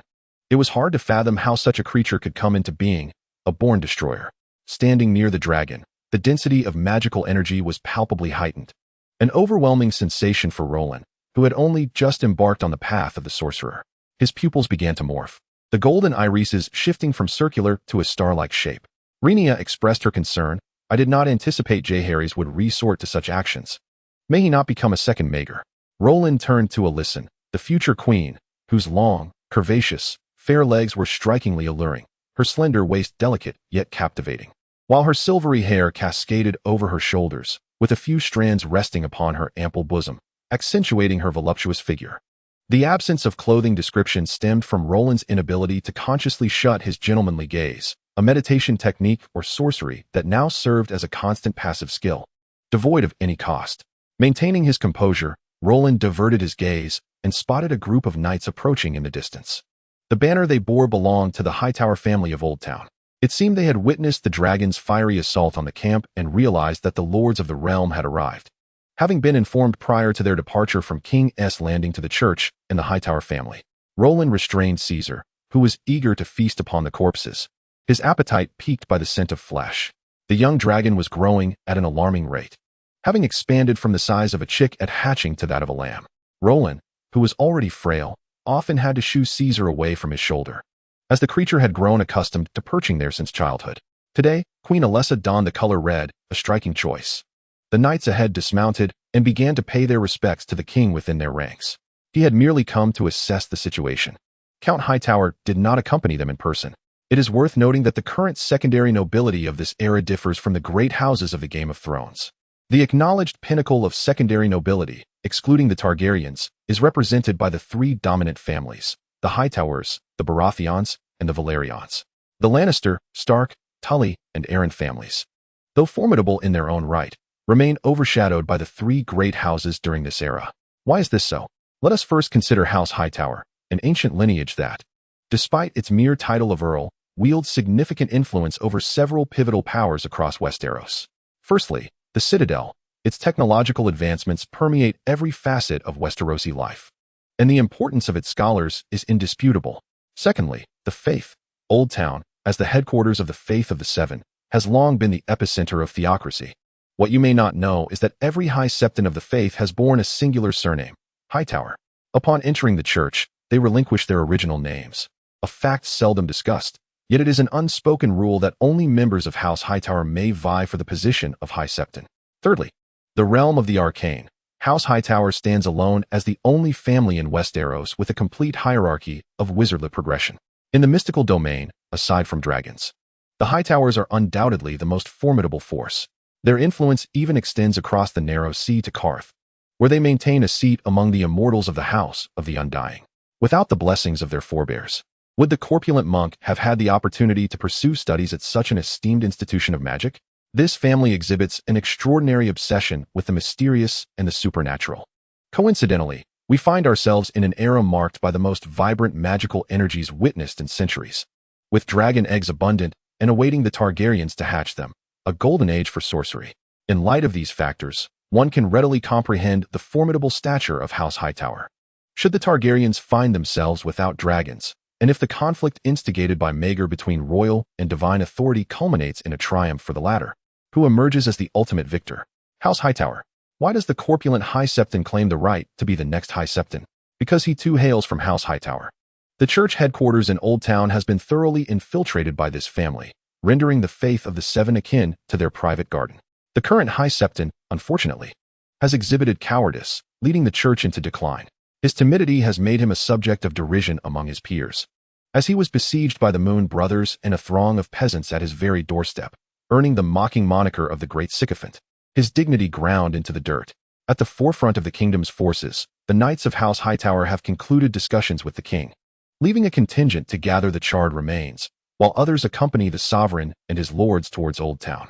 The Hightower itself, one of the most powerful noble houses of the Reach, serves as both castle and lighthouse, perched upon the island of Conquest in Old Town, where the Honeywine River flows into the Whispering Bay.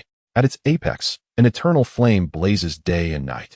At this moment, the head of House Hightower, Lord Mervyn Hightower, stands with the High Septon atop the Hightower. It is said that from this pinnacle, one can glimpse the wall, a clear fabrication, but the entirety of Old Town is laid bare before them. The roar of the dragon last night and the fierce dragon flames were witnessed in their entirety by Count Hightower atop the tower, prompting him to reflect that, despite his status as a formal wizard, he remained powerless against the breath of a dragon. The deeper one delves into the exploration of sorcery, the more one comprehends the immense power of the magical dragon. It is the pinnacle creation of blood sorcery, beyond the capacity of mere mortals to contend with. The Archbishop, observing Count Hightower's silhouette, expressed his confusion. "My lord, I fail to understand why you do not dispatch troops to eliminate the motley group of moon mages." Without turning, Count Hightower dismissed the clergy as mere trifles dispatched by the family. They were failures on the path of wizardry, their eyes clouded by the allure of worldly power. Were they not his kin, they would not even possess the right to ascend the towering spire. Through his mental acuity, Count Hightower discerned that the Archbishop remained bowed, awaiting a response.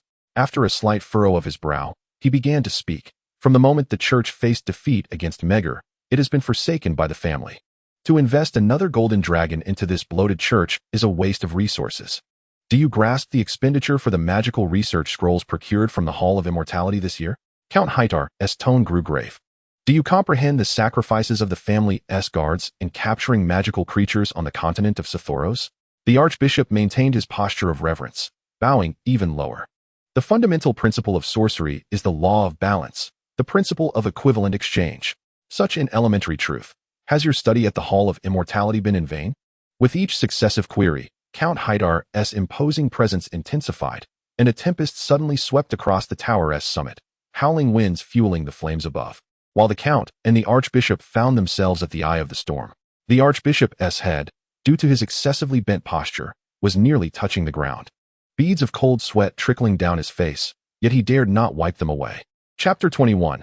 Rhaenyra. Roland and his entourage followed Knight Hightower in a grand procession to the gates of the Old Town. Standing before the city, one could perceive a stark contrast to King's Landing. If the latter embodied a robust youth, the Old Town resembled a wise elder. This town is the largest and oldest city in Westeros, a vital port and the center of trade by sea and land. The most magnificent and breathtaking structure is the towering spire, the highest man-made edifice in Westeros, piercing the clouds and beyond mortal gaze. In summary, this city is ancient, mysterious, and reserved, a true embodiment of the intellect of the continent of Westeros. The Archbishop of the Seven Gods and Count Hightar awaited the arrival of the kingdom's lords at the entrance. Roland approached to observe the formalities of the church, recognizing the Archbishop as the leader of all dioceses in the realm. However, recent trends had seen the dioceses asserting their independence, rendering the Archbishop's decrees ineffective beyond the borders of the old town. Count Hightar knelt partially, murmuring, "Your Majesty, we welcome your arrival. Please rise." Jarius, before the Earl, dared not act casually. He hurried to assist the Earl of the Tower, exercising even greater caution than during his initial meeting with Duke Tully. Upon hearing the voice of Earl Hightower, Roland began to scrutinize this pivotal figure of Westeros, a man of unremarkable appearance and average stature, whose first impression could be summed up in a single word: ordinary. Noticing Roland's gaze, Earl Hightower cast a fleeting glance in his direction, and for a moment, Roland felt as though he were ensnared in the depths of the Earl's eyes, which resembled the vast, endless cosmos. However, a sudden jolt brought Roland back to his senses as the surge of dragon blood energy within him awakened him. The young dragon, Caesar, sensed something amiss and emitted a threatening hiss toward Earl Hightower. What was happening? Roland suddenly noticed the maid beside him had become utterly dazed. How terrifying! Such a mere glance rendered an ordinary person completely immobilized. Roland was astounded. Yet, the Targaryens seemed immune to this mental assault. Neither he nor his mother exhibited any signs of distress. Earl Hightower was undoubtedly an extraordinary being, far more powerful than the corpulent bishop. The most significant indication of this was that his gaze, which normally pierced through illusions, faltered in the presence of the Earl. A mysterious, distorted voice suddenly resonated within Roland's mind, admonishing him, "Little one, to carelessly use your seeing eye to pry into another sorcerer's affairs is an act of provocation.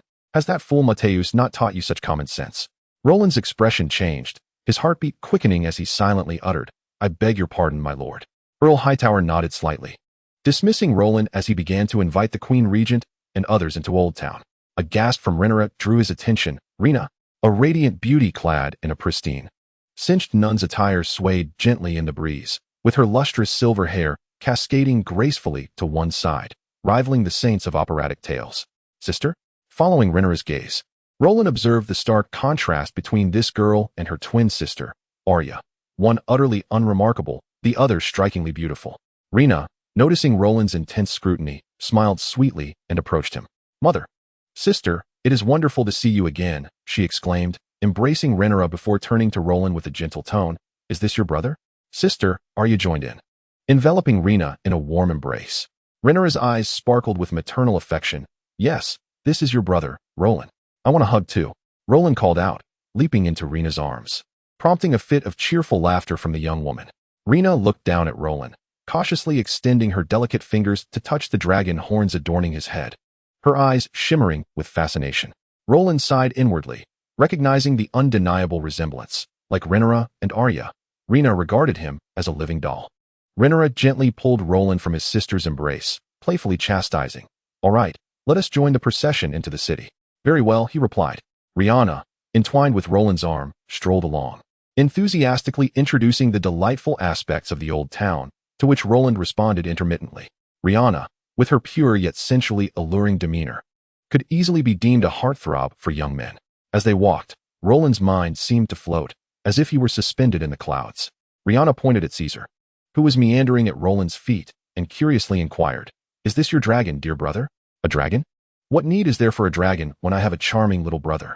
Nevertheless, Roland obediently replied, "Yes, his name is Caesar, and he is quite the glutton." With a keen perceptiveness, he noticed a flicker of envy in Rhaenyra's eyes.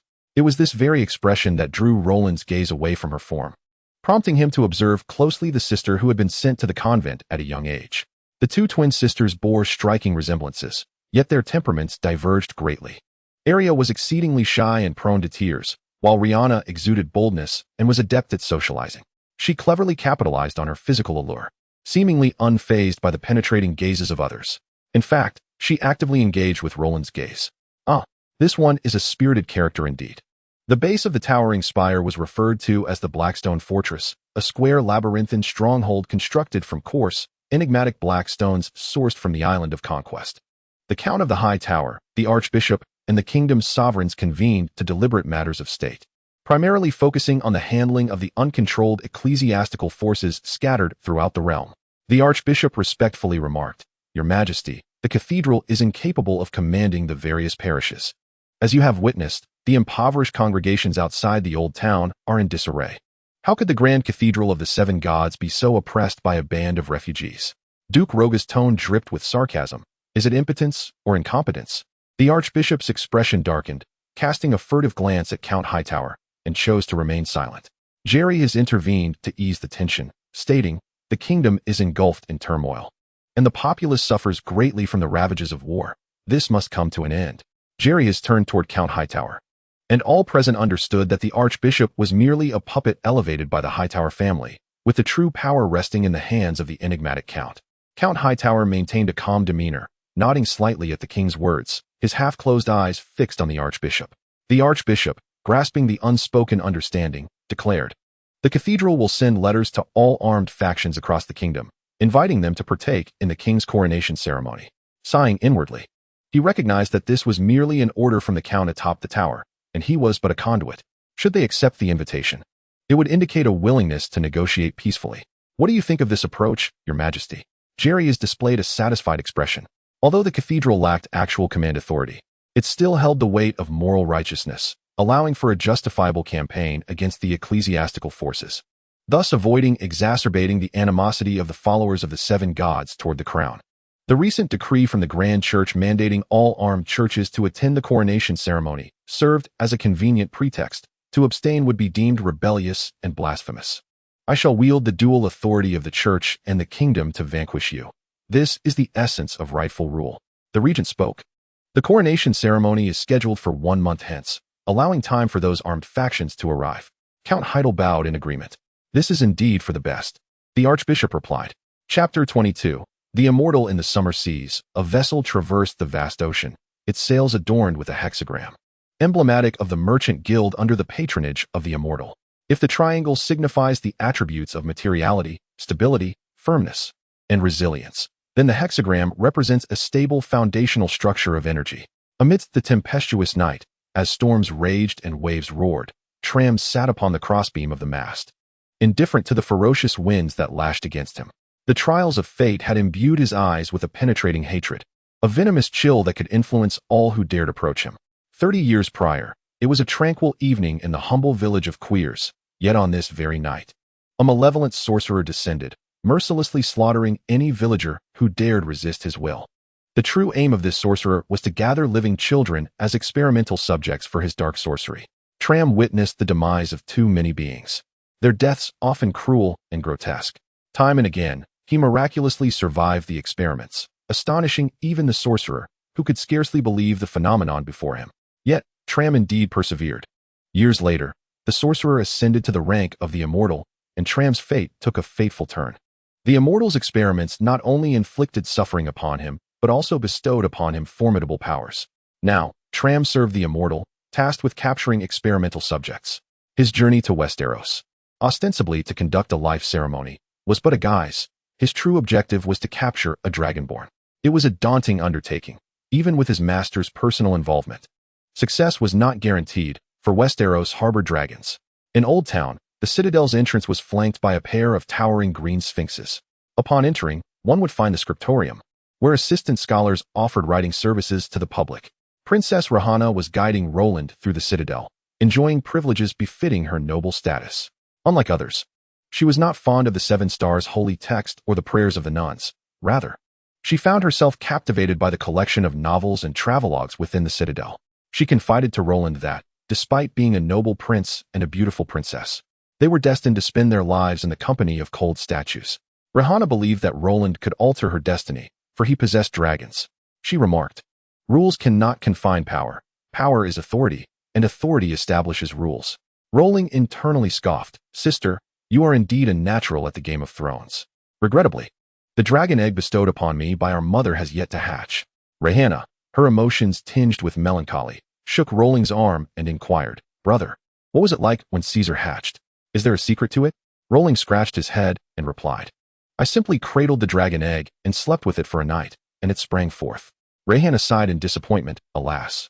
I have held it for several nights. Yet there has been no sign of movement. Do you think there is something wrong with this green egg? Perhaps I should try with another platinum one. Rolling chuckled softly, gently patting Rhaenyra's backside, choosing to remain silent. Inspired by Rhaenyra's words, Rolling had a sudden epiphany. After all, the mother of dragons had simultaneously hatched 3 dragons. Was it worth a try for himself? As they conversed, they strolled amidst towering bookshelves, the number of tomes beyond counting, their spines interconnected by chains to thwart theft. Ahead lay the enigmatic section of books, and Rhaenyra released Rolling's arm, gesturing, I cannot enter there. You must venture in alone. Very well, then. I shall pay my respects. After watching his sister depart unsteadily, Rolling approached the elderly guardian of the book section. Ah, Valyrian steel necklace, you have come to the right place. Rolling spoke with respect. Master, I seek to borrow some foundational knowledge on ritualistic sorcery. The old man, sitting on a wooden chair at the entrance, slowly lifted his head, appearing as if he had little time left. His hair was woefully sparse. In a voice aged and frail, he inquired, Where is the key, little one? Rolling produced a red copper key and handed it over.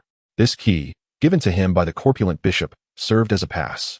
The material of the key denoted the level of books he was permitted to access. Red copper allowed only the most basic. The tomes in the mysterious area surpassed ordinary academic knowledge. At present, magical energy was vibrant, and each volume, or even each page, of sorcerous wisdom was worth a fortune. The key was rare in circulation, as these invaluable tomes of sorcery were nearly semi-open access. To peruse them, one required both wealth and connections. The old man, with hands resembling gnarled claws, took the key and inspected it closely. A hum resonated as the red copper key emitted a halo of light. You may borrow only one at a time, and it must be returned within a month. Do you understand? Indeed. The old man extended his bony arm and pressed against the adjacent doorframe, causing a flow of luminescent energy to ripple across it. You may enter. Rolling bowed his head in gratitude and stepped into the designated library. Before him stood a stone tablet inscribed with the profound saying, Grant me endless knowledge, and I shall leverage my being to unlock infinite energy. Rolling gazed intently at the inscription, recognizing that the 2 foundational rules of sorcery theory, the rules of balanced leverage and equivalent exchange, were distilled from these very words. The wizard who uttered this phrase, undoubtedly, must have been a great and wise force. At the base of the monument, there are annotations regarding the behavioral guidelines and regulations of the library. Without close examination, it is merely a collection of admonitions against loud disturbances. Roland's gaze swept over the vast array of books within the library. This row of towering shelves, reaching 10 meters in height, seemed to house no fewer than 1,000 volumes. Fortunately, some labels adorned the shelves. After circling the area twice, he located the label for ritual studies. The foundational knowledge he sought was situated at the bottom of the shelf, sparing him the need to climb a ladder. The tome titled Fundamental Concepts of the Ritual Knowledge System, Chapter Patterns, Magic Patterns, Commemoration Patterns, Three-Dimensional Concepts, and Hexagram Coordinate Concepts was 0.5 meter in length and over 10 centimeters thick. After diligently reading the introduction in the initial pages, Roland furrowed his brow. The scope of the subject matter was exceedingly vast. After spending a considerable amount of time hastily scanning through the book, he confirmed that it contained the knowledge he required. With a resigned sigh, he hefted the monumental text and made his way toward the exit. The elderly librarian traced the red copper key over the tome, which emitted a flash of crimson light, likely recording some information. All set. After returning the book, you shall receive your key back. Roland nodded. It's quite heavy. Next time, I must bring 2 attendants to assist me. The life rituals were of exceptional significance, directly pertaining to his existence, compelling Roland to exercise caution. Acquiring some foundational knowledge of witchcraft rituals would undoubtedly be beneficial. At the very least, he needed to ascertain whether he was being deceived. 3 days later, in a state of unusual fatigue, Roland, bearing dark circles beneath his eyes, exhaled a long breath. After an all-nighter, he had finally completed reading Fundamental Concepts of the Ritual Knowledge System, Chapter Patterns, Magic Patterns, Commemoration Patterns, Three-Dimensional Concepts, and Hexagram Coordinate Concepts. While he could not claim to have fully grasped every detail, he was no longer a novice in the realm of magical rituals. The wizards from the Hall of Immortality were due to arrive shortly, leaving him no time to waste. The appearance of those dark circles had diminished his once handsome demeanor. If any essence remained, it was that of a charming naivety. If anyone were to inquire about Roland's greatest wish at that moment, it would be to enjoy a restful sleep. Knock, knock. Who is it? I am exceedingly weary. It's me, Mateus. What was this fellow doing? I could barely recognize my own voice.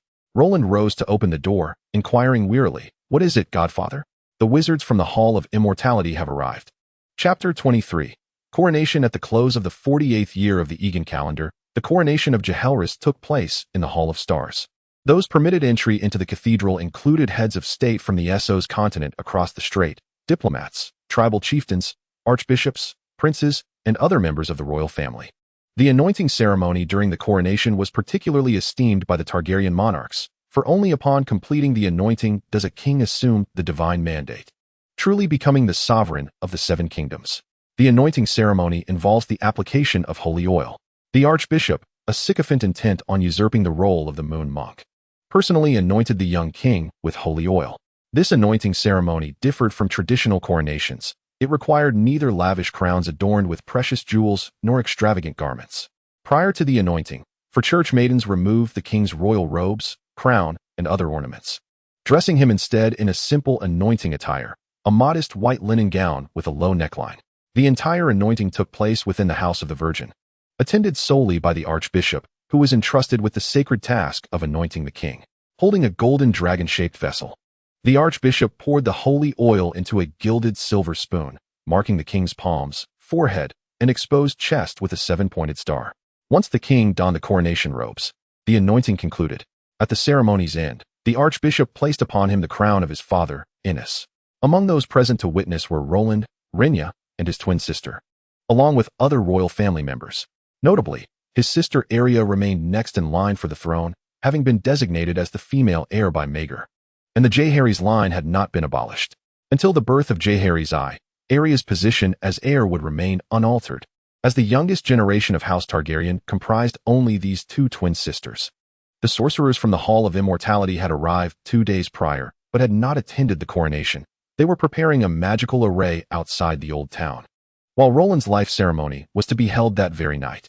Following the coronation, a week-long feast would ensue, with hundreds of lords and nobles having gathered in the old town to kneel before Jaehaerys, pledging their fealty. Concurrently, they had to address the armed leaders of the cult who had arrived in the old town, the self-proclaimed commander of the Sons of Warriors, Sir Joffrey Doggett of the Red Hills, the leader of the Poor People's Assembly, the Ragged Cerys, and the Limping Dennis. Due to Roland's clerical status, his family resided in the Lord's chapel arranged by the church rather than in the towering castle alongside the king. Suddenly, a series of loud knocks echoed from the heavy door. Roland, deeply engrossed in studying the energy patterns of the ceremony, was startled. It must be a notification regarding the life ceremony. Not daring to delay, he called out, "Coming." As he opened the door, he was met by a towering figure, a man of considerable girth draped in a dark hooded cloak that obscured his entire face. Yet, through Roland's piercing gaze, an unforgettable visage emerged, one that would haunt him for eternity. It appeared as though the man's features had been stitched together with the coarsest craftsmanship. Horrific scars resembling centipedes crawling across his middle-aged countenance, his head seeming to swell like an impending explosion. What captured Roland's attention most was a forked tongue, reminiscent of a serpent, that occasionally slithered from the man's mouth, retreating just as swiftly. Roland stood speechless, stammering, "Are you here regarding the life ceremony?" A hoarse voice resonated. "Indeed, my lord. The ceremony will take place at midnight tonight on Glacier Beach. The esteemed wizard is fully prepared." Tramp maintained an impassive demeanor. The boy before him must possess a unique ability to perceive his own spectral form. He frequently engaged with wizards and was well aware of their myriad peculiar methods. Having delivered his message, he intended to turn away when the boy's voice echoed once more. "You won't live long." Tramp's pupils constricted, his body frozen in place as he turned his head and replied with a rigid tone, "What did you say?" Roland's discerning gaze, akin to a microscope, could scrutinize the microscopic realm. The individual before him exhibited the most vigorous vitality he had ever witnessed in a human. Yet it was evident that the internal organs and limbs were not original. They were a patchwork of parts from magical beings, assembled through sorcery. The fact that he could still survive and move freely was nothing short of a miracle of existence. The wizard also possessed organs from magical creatures, but those had been meticulously tested to minimize side effects, resulting in a harmonious integration with human anatomy through a meditative process. Roland cast a wary glance at the eyes beneath the hood, cold and frigid, reminiscent of the dark ice that weeps in the abyss of legends. Every organ within you originates from different beings. The rejection and conflict among them are teetering on the brink of collapse. Rolin pointed to the starry golden pupils in his own eyes, capable of perceiving dimensions invisible to the naked human eye, with exquisite detail. Tramp's heart tightened. No wonder the sutures on his body had been rupturing frequently of late.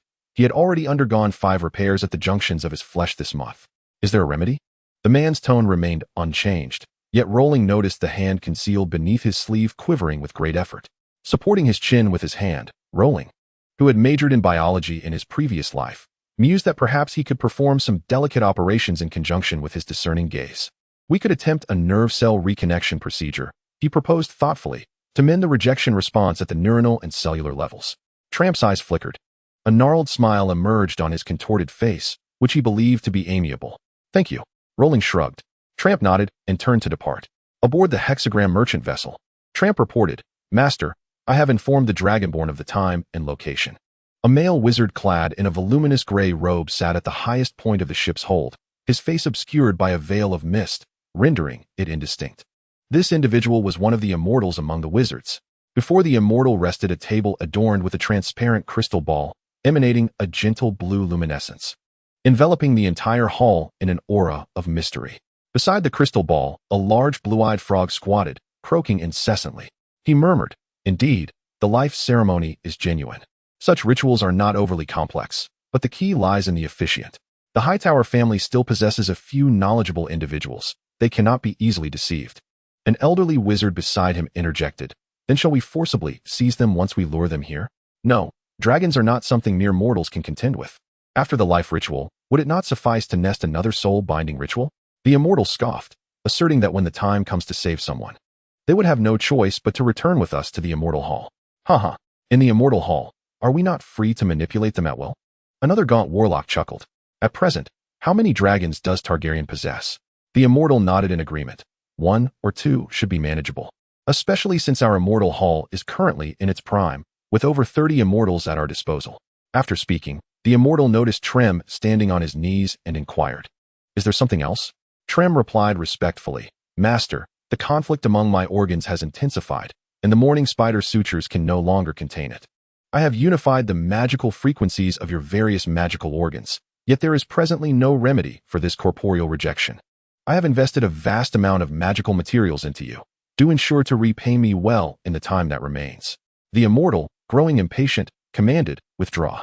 Trem wished to plead further, Master, but a long, swift tongue shot out towards Trem, and in an instant, his right eye vanished, as swift as lightning. Gurgling, a blue frog with large eyes leapt into the wizard's hand, slowly smacking its lips. Chapter 24. The end of day. The sun had sunk into the sea.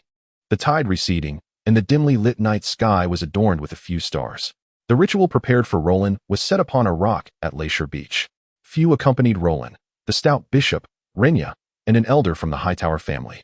Beneath the rock, dozens of elite warriors from the Holy Sword Knights guarded the perimeter. These were the bishop's trump cards, signifying his considerable investment for Roland's sake. Though Jaehaerys was aware of Roland's ritual, he did not attend due to hosting the Lords of Westeros that evening. Given their relationship, even had he been free, he might not have come. Dreamfires circled in the sky, emitting a series of dragon roars, ready to dive down at the slightest sign of trouble. Caesar was at Roland's feet, fussing over a seagull, which Roland noted it seemed to have an unusual fondness for. Before him lay a vast magical array, its foundational structure composed of 2 overlapping hexagrams, intricately etched with complex magical runes at the center, all encircled by a large outer circle. Some of these runes resembled hieroglyphs: blood, siphon, heart. Roland could discern a few meanings, yet he clearly overestimated his understanding. While he recognized the symbols individually, their combination left him bewildered. It was imperative to consult a professional. The stout bishop had summoned Elder O.S. Hightower, a master of ritual studies. The stout bishop inquired, Uncle, is there a problem with the ritual? O.S., now in his 60s, stroked his long beard and replied, Indeed, it is a life theft ritual, and far more complex than our family's collection. He then turned to the foremost of the warlocks. Is this the latest version from the Immortal Hall? My Lord Immortal. Upon hearing the words of Master O.S., Roland and the others were taken aback. The Immortal had personally arrived? A figure with discerning eyes. He leaned upon a wooden staff that tapered from thick to thin, at the top of which rested a large-eyed blue frog. The blue-eyed frog, Roland mused, had an uncanny gaze. Through his keen observation, Roland discerned that within the frog's large blue eyes lay multiple pupils. One of the pupils in the right eye was particularly familiar, dark, cold, and chilling. A tremor ran through Roland's heart. It was the eye of the stitched-faced man. Raising his gaze towards the guards behind the wizard, he confirmed that indeed, the stitched-faced man was missing one eye. A question arose in Roland's mind. Why would they engage in infighting? As Roland pondered this, the 12 wizards had already positioned themselves at each corner of the 2 hexagrams. Roland, proceed to the magical rune at the zenith of the ritual. OS urged, signaling that the ceremony was about to commence. Roland nodded in response. He embraced Rhaenyra, her face etched with worry. It will be fine, he reassured her, patting her back before stepping into the center of the magical array. At the heart of the ceremony stood an abstract scale, with Roland positioned at one end of its beam. At the opposite end, the stitched-faced man approached, clutching a burlap sack, the contents of which remained a mystery, be it human or animal. In a moment of distraction, he inadvertently kicked a rock and stumbled. The immortal admonished, Tram, what are you doing? My apologies, my lord, came Tram's hoarse response. Roland felt an unsettling sensation about Tram today, an inexplicable feeling he could not quite articulate. Internally, Tram lamented. As a high-ranking warrior of the Quers, it was beneath him to fall so clumsily. This was his opportunity. If Roland came to assist him, he intended to slip him a note, urging him to cooperate in their forthcoming actions. Indeed, he planned to turn the tables. This ritual was divided into 2 segments, the first being the standard vitality-draining ceremony, and the second, a perilous voodoo rite to seize the soul. In the instant the first segment concluded, he would ambush the immortal and rescue Roland. This young sorcerer owed him a debt, and he believed persuading him to assist in his plot would not be difficult. Now, he would have to act alone and remind Roland when the time was right. He hoped his earlier misstep had not alerted the immortal. Very well, let us begin, commanded the immortal. The male wizards began to chant in a low, eerie tone, the tumultuous source of life, the confounding bloodline, the roar of ancestry, the call of blood. Was that Valerian again? Roland observed as the male wizards crouched down, each producing a needle to prick their thumbs. As they pressed their thumbs against the magical runes of the ceremony, a faint red glow emanated from the symbols, and the entire magical array came to life. Threads of sanguine light converged from the 12 nodes towards the central scale of the ritual. The scales, adorned with a sanguine hue, gradually ascended from the ground, transforming slowly from a 2-dimensional silhouette into a 3-dimensional form. Simultaneously, Roland and the burlap sack on the opposite side were lifted into the air by the lever of the scales. At this moment, Roland's consciousness remained clear, yet his body was bound and immobile, his ever-rotating eyes reflecting the turmoil within. The male sorcerers intoned in unison, Sever. The scales began to tilt, one side of the sack rising, while the crimson light entwined around the scales flowed like a stream, converging towards the lower depths, enveloping Roland in a shroud of bloodlight. This sensation was akin to returning to the warm embrace of the womb, as the void within him felt suddenly filled, a missing piece within his being restored. Roland reveled in the infusion of vitality, while the male sorcerers appeared far less comfortable, their faces paling. Moments later, one sorcerer exclaimed, "What is happening? The consumption has been relentless. The offering is nearly depleted." The immortal too found himself puzzled. Did the Dragonborn require more life force than an ordinary human? The vitality of that offering was already tenfold that of a common person. At that moment, Caesar, who was beneath the rocks roasting a second seagull, let out a startled cry, realizing that red light was emanating from his own body. "We cannot allow the plundering ritual to conclude," one sorcerer cautioned the immortal. "If this continues, we shall have to substitute for the offering."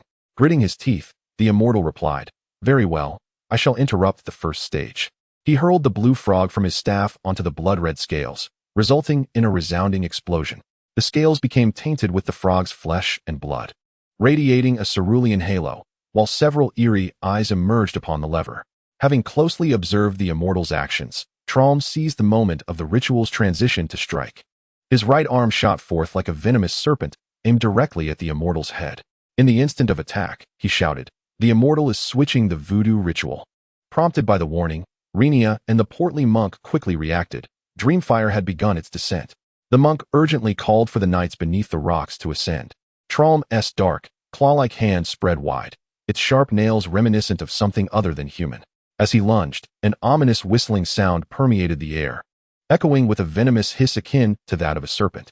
To Trom's eyes, the immortal, caught off guard by the sudden turn of events, was raising his staff in a flurry of confusion. Huh, did you think I would grant you time to cast your spells? He sneered. Even as a second-tier archmage, he would meet his demise at the hands of one skilled in unarmed combat like himself. This body you have altered, despite its slower reflexes, has never encountered an adversary in strength and speed. I've got you. Though your head evaded my claws, I have seized your arm, master. Trom's stitched visage twisted into a grotesque grin. Die. Trump executed his signature wrestling move, twisting to slam the object in his grip onto the ground. Yet, his fury remained unquenched. He knelt on one knee, fists clenched, relentlessly pummeling the remnants of what lay before him, his gaze fixated on the lifeless body, emitting a ghastly wail as his hands continued their assault. Ha! Master, die! Die! Roland plummeted to the ground, only to rise immediately, the first sight that met his eyes being the stitched-faced man screaming, frantically striking a jagged rock. Nearby, the immortal stood above, casting a spell, his staff poised at Trump's temple. Boom! Trump's head erupted, crimson and ivory splattering across the ground. Chapter 25. The elegance of pain. Roland stared in disbelief. The formidable warrior, the stitched-faced man, had been dispatched in mere moments, and with such theatricality. The sheer magnitude of this turn of events left Roland somewhat disoriented. The portly cleric and Ashidral each found a male which to engage in combat, yet they remained cautious, hiding behind cover. The nature of sorcery was treacherous. The optimal defense was to avoid being struck, for once hit, the battle was typically over. Rhaenyra was also shielded by several holy sword knights, her voice urgent. Roland, fall back, the dragon's breath of dreamfire is approaching. With the warning, Roland snapped back to reality, scrambling towards Rhaenyra, feeling weak and fatigued. No, something was amiss with my body. Panic ensued as Roland realized his physical state. He stood approximately 5 feet tall, emaciated like a youth, with waist-length hair and peculiar golden cross-star eyes. Clad in a snug white garment, his form felt constrained. His visage was androgynous, exuding an alluring, enigmatic charm. The golden horns adorning his forehead had elongated and darkened, endowing him with an extraordinary aura of mystery. A familiar dragon's roar reverberated overhead. The relentless dragon's breath seared the charred rock, emanating from the immortal's direction. A mail which aligned with the immortal was instantly ignited, turning into a living torch. The immortal's form blurred, reappearing in another corner. Dodge, he commanded coldly. Seize the dragonborn as a hostage. Beware of Targaryen's immunity to energy magic. Upon hearing the immortal's voice, a bitter pang struck Roland's heart. He felt utterly powerless, ensnared at the center of the witches' formation, surrounded by male witches. Targaryen magic immunity? Yes. The mental spells cast by Count Heidel had proven ineffective against him. Roar. It was Caesar. Roland felt a surge of joy. Where had this creature been? It's a young dragon, a male which exclaimed incredulously, damn. How did it grow so large? Caesar ferociously clamped down on the unfortunate victim, whose flesh was charred and half-cooked. The skeletal dragon's skull thrashed violently. Crack. The creature was severed. Roar. Accompanied by the sound of powerful wings. A calf-sized black dragon soared to Roland's side. The emaciated, obsidian giant beast lay coiled at his side, its slightly yellow, vertical pupils fixated upon him. Its size had increased significantly, evidently due to the infusion of vitality that Roland had bestowed upon it during the recent ritual. With a familiar motion, Roland felt a wave of nausea thinking about the object this creature had just bitten into. At that moment, he had no time to scold Caesar, who was busy washing his face. Instead, he reached out telepathically and commanded the black dragon to assist him in escaping. Caesar complied without hesitation, grasping Roland's tight-fitting attire and lifting him onto his back. Roland was quite light, and Caesar's formidable physique was more than capable of carrying him aloft. With a tremendous effort, Caesar flapped his wings, which were nearly composed of bone and skin, and began to ascend. However, an immortal, wielding physical sorcery, let out a cold snort and struck him down. The tip of the staff in his hand glowed with a vivid emerald light, and the wooden staff began to sprout new branches, from which black wooden spears emerged. With a whoosh, the barbed spears hurtled towards Caesar. Roland, lying flat on the dragon's back, felt Caesar's anguished cry and realized they were in peril. He leaned forward, murmuring an incantation. A brilliant plume of platinum dragon flame erupted from his throat, aimed squarely at the immortal assailant. Startled by the approaching inferno, the immortal quickly conjured a transparent protective shield. With a resounding pop, the shield rippled violently. Frowning, The immortal understood that this protective spell would be ineffective. Dragon flames inherently possessed the ability to pierce magical defenses. Historical accounts from battles between the Immortal Palace and the Freehold of Valyria indicated that even the most formidable protective spells crumbled before dragon fire. Just as he intended to employ a spell to evade, the protective shield shattered, chilling him to the bone, causing the hairs on his body to stand on end. Fortunately, several male sorcerers, who had been locked in confrontation, completed their spells and unleashed their assaults upon Roland to interrupt his breath. Dreamfire. Boom. The two male sorcerers targeting the young dragon met the same fate as their comrade. Caesar emitted a heart-wrenching roar as a magically conjured rock struck his wing. Already burdened by the weight of flight, he could not withstand the successive assaults and began to spiral downward. Roland, noticing Caesar's plight, felt a pang of sympathy for his dragon, yet the location of their impending descent fortuitously aligned with that of the Holy Sword Knights. For the moment, they had evaded danger. Thud! Dreamfire crashed onto the rocky surface, and the remaining male sorcerers stared in horror, their eyes wide with disbelief.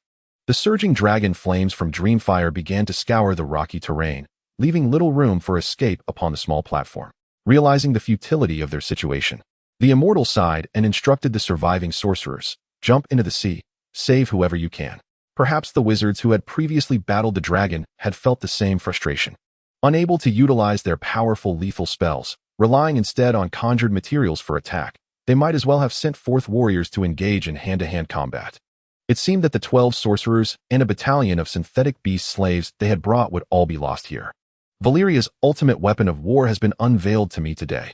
He cast a glance towards Roland, heavily shielded by the knights of the Holy Sword beneath the rocks, and coolly proclaimed, "I am known as Paya Boli.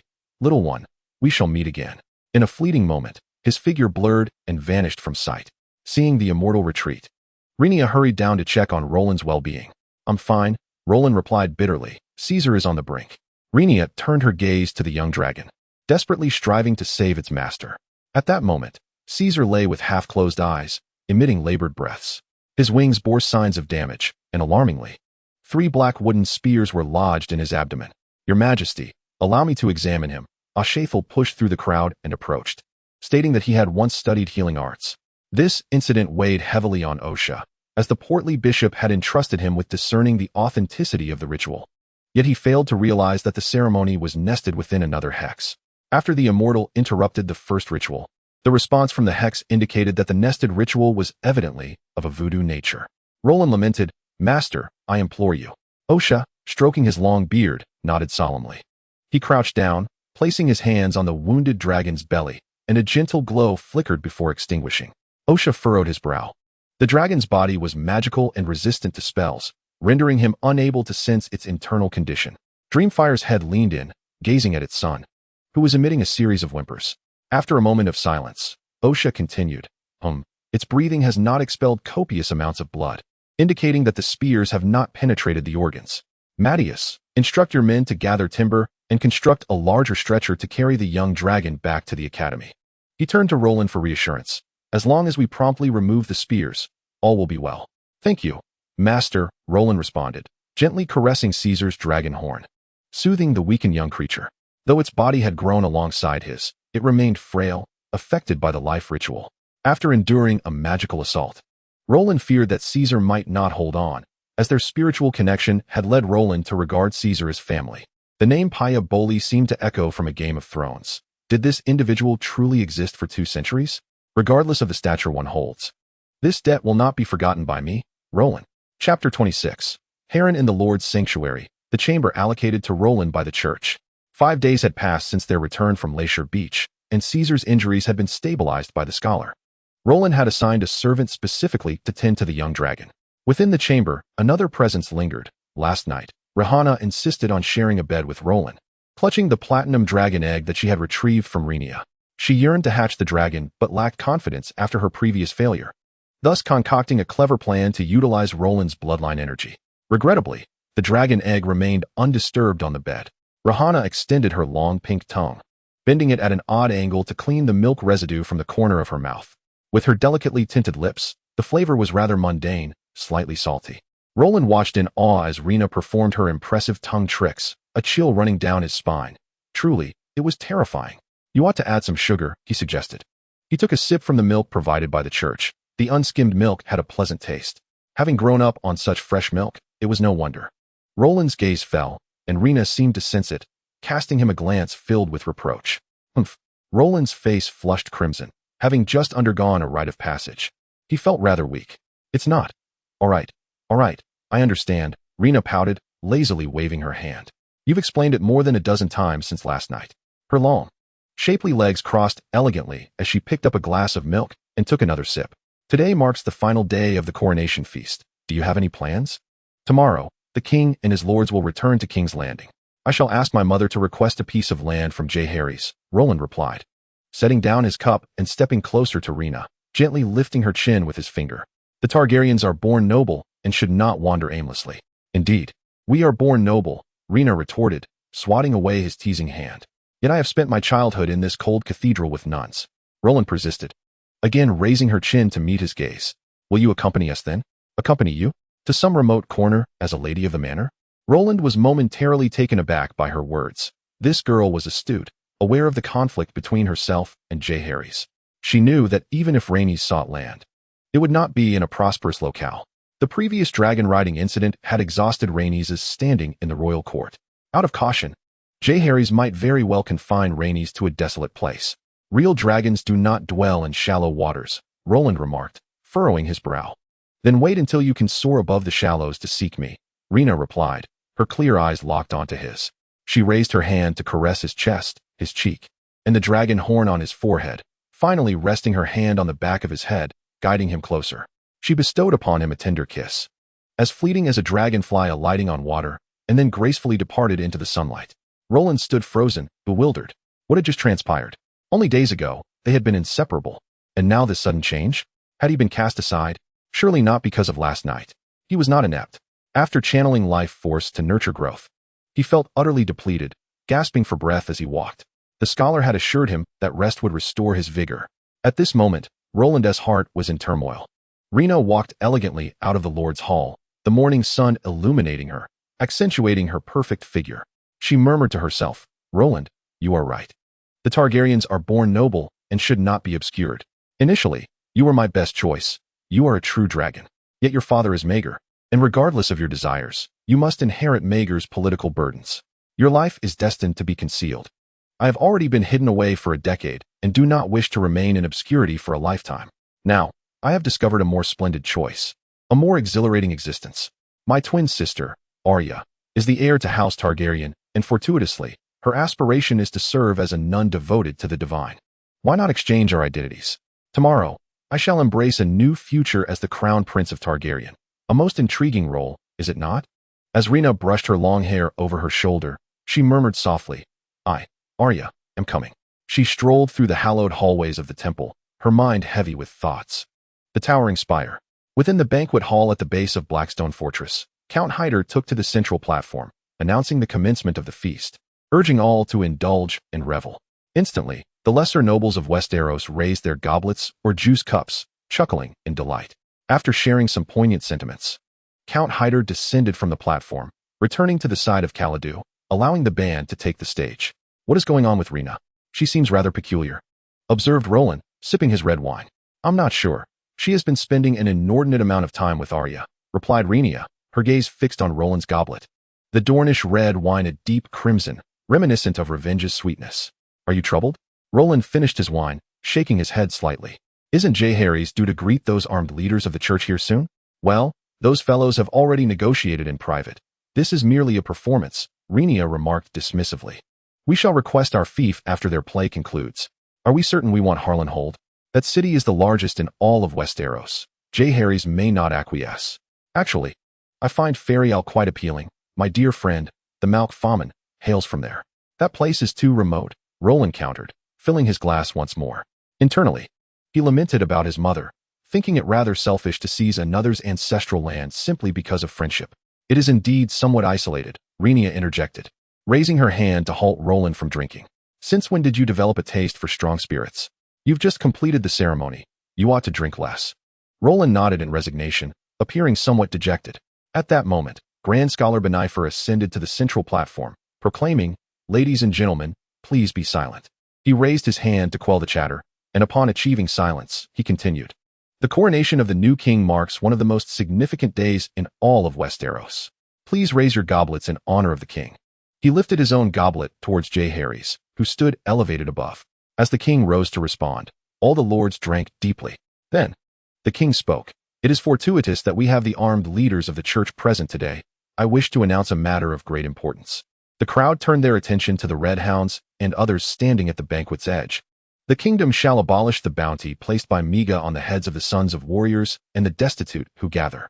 He continued, I shall not wage war upon my people. The lords applauded, for many minor nobles in Westeros were devout followers of the Seven, unwilling to see conflict arise between the realm and the church. Jaehaerys nodded, his countenance serene as he continued, Yet I cannot condone rebellion.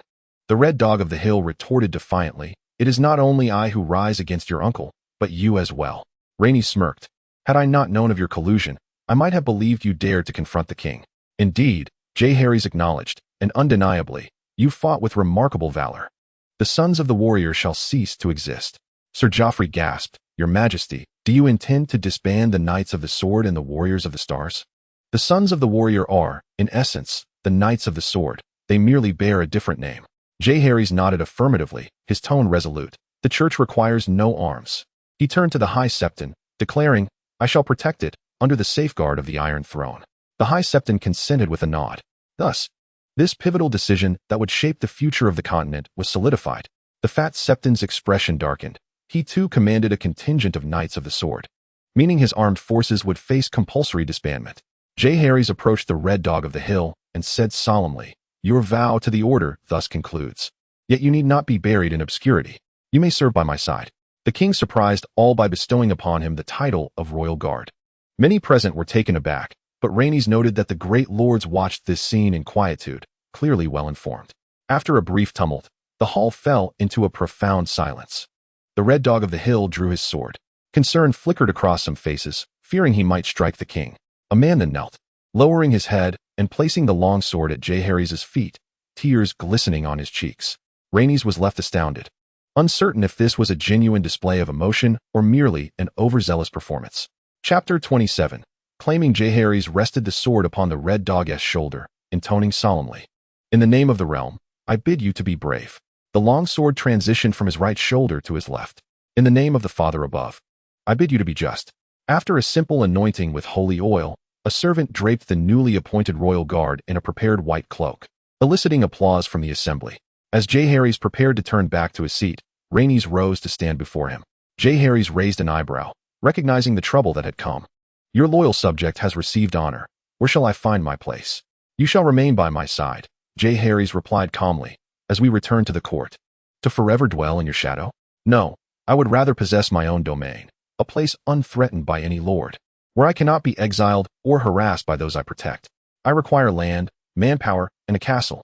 The lords in the hall observed this brother-sister exchange with keen interest, refraining from interfering in Targaryen family matters, content to watch the unfolding drama.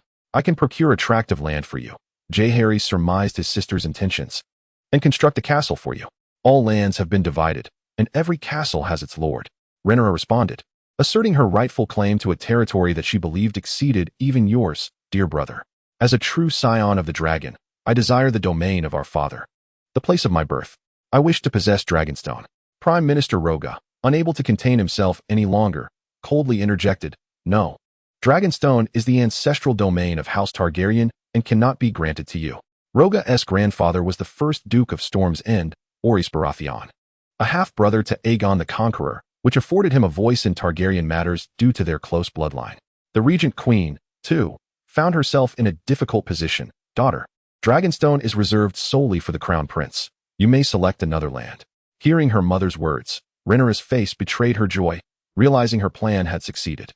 Young Rhaenys was astute, first proposing an extravagant demand before revealing her true intent, making it considerably easier to achieve her goal. Rhaenyra then respectfully bowed to the queen, saying, In that case, grant me Harrenhal, for it befits a true blood of the dragon. Rhaenys, observing the exchange, felt a sense of satisfaction and discreetly approved of her mother. As he lifted a glass of red wine, prepared to drink, he noticed Jaehaerys' gaze fixed upon him and raised his cup in salute to the king. The queen nodded in acknowledgement and spoke to Rhaenyra. Very well, you shall possess Harrenhal, but not all of its lands. Harrenhal furrowed his brow, being underage. Many edicts could be issued directly by the regent queen. Displeased with his mother's decision, he interjected, Harrenhal may be granted to you. But that castle is a gift from me, not a matter of your legal inheritance. Rhaenyra's previously joyful expression began to fade. Queen Alyssa, grasping her son's intent, cast a meaningful glance at Rhaenys, who silently sipped his wine in the corner. Rhaenys raised his cup once more, recognizing that the political legacy of Maegor was fraught with challenges, and he gave Rhaenyra a slight nod. Securing a stronghold first, the rest could be pursued gradually. Rhaenyra bowed again to her mother, thanking her. Harrenhal, irritated by his sister's dismissal, thought to himself, I am the king. Rhaenyra returned to her seat, and laughter echoed throughout the banquet once more. Rhaenys, with an air of nonchalance, poured Rhaenyra a cup of sweet plum wine. Regardless of the circumstances, her aims were achieved. Rhaenyra exhaled deeply, accepting the cup with a nod. Cheers. Cheers. The following morning, Rhaenys exclaimed in the Lord's Hall, Sister Arya, why are you dressed as a nun? Arya looked down at the floor, nervously twisting the hem of her garment, and meekly replied, I am Rhaena. Rhaenys displayed an expression of disbelief. Who do you think you are fooling? You are Rhaena. Has your chest deflated? He pressed his forehead in exasperation and hurriedly exited. After several twists and turns, he finally found Rhaena in the former Arya's chambers. The girl resembled a charming, innocent neighbor, adorned in a low-cut, form-fitting dress. The stark contrast between the deep black fabric and her delicate, snow-white skin captivating. What on earth are you doing? Roland exclaimed, his frustration palpable. What do you mean? Rhaena sauntered over to the piano, gracefully seating herself on a high stool, one elegant leg crossed over the other. Arya, you've run quite a distance, Roland panted. Oh, isn't Rhaena supposed to be in nun training? She replied, arching her back and stretching languorously. Roland's expression suddenly darkened as he approached, pinning Rhaena against the piano, momentarily at a loss for words.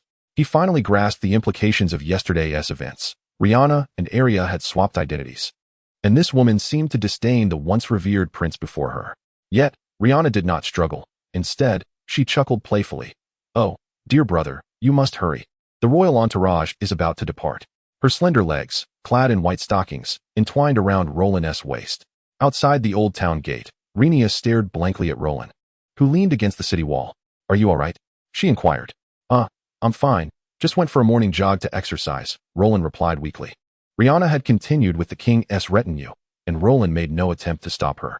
Each person has their own aspirations. Now, with nothing to offer her, he resolved to grant her freedom.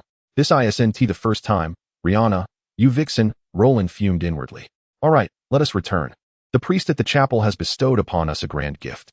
Roland turned to leave, but nearly stumbled, only to be caught by Rhaenyra's quick reflexes. Are you truly okay? Rhaenyra asked, concern etched on her face. Roland awkwardly nodded. With great difficulty, they made their way back to the Lord's chapel, where a throng of fully armored knights had gathered, all members of the Sacred Sword Knights. Supported by Rhaenyra, Roland staggered up the steps, estimating that nearly 50 individuals were present. Originally over 100, many had sought their fortunes elsewhere following Jaehaerys and the Grand Cathedral's decree to disband the Sacred Sword Knights. Roland raised his voice. Before arriving here, I trust that Archbishop Matthias has made everything clear to you. The priest has accompanied the king to King's Landing, and I shall continue to lead you henceforth. Although the knights were somewhat prepared, witnessing the frail figure needing assistance still left them feeling uncertain, resulting in a moment of silence. Sensing the awkward atmosphere, Roland felt a mix of helplessness and regret. He shouldn't have allowed her to be up there.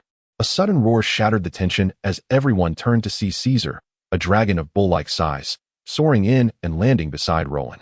The dragon's yellowish, vertical pupils surveyed the knights below with disdain. The Sacred Sword Knights finally stirred, straightening in their demeanor towards Roland. The identity of the true dragon commands respect, regardless of the location. Roland nodded in satisfaction and continued, the Holy Sword Knights and the Starry Dawn Warriors have been disbanded by decree. However, the glory of my lord requires guardians of justice. Henceforth, you shall bear a new name, the Sacred Knights. Jaehaerys, you have requested that I remain unarmed. But while I cannot possess arms, my lord in heaven may. Upon hearing this, the knights knelt on one knee, their right hands striking their left chests in submission. They understood. The order remained, merely under a different name. Excellent. All shall adhere to the original structure of the knightly order. From now on, I shall bestow rewards based on merit. As you command, my lord. My mother has been granted Harrenburg, We shall set forth to the riverlands where the castle resides this afternoon. Prepare your gear, everyone. Yes, my lord, the knights responded in unison. Roland watched the knights depart in an orderly fashion, silently expressing gratitude to the corpulent bishop. These were elite warriors cultivated at great expense by the church. Now advantageous to him. Just as he contemplated this, he attempted to descend the stairs, but slipped unexpectedly. Ouch! My back. Chapter 28. Procurement. Having temporarily arranged the members of the former Holy Sword Knights, Roland had to support his back while attending to another matter, procuring materials for his continued studies in sorcery. The towering spire was currently the only place where he could obtain such items, and he needed to procure all the supplementary materials required for his apprenticeship before departing. The materials for the Eye of the Watchful Gaze spell required the eyes of leeches and blood frogs.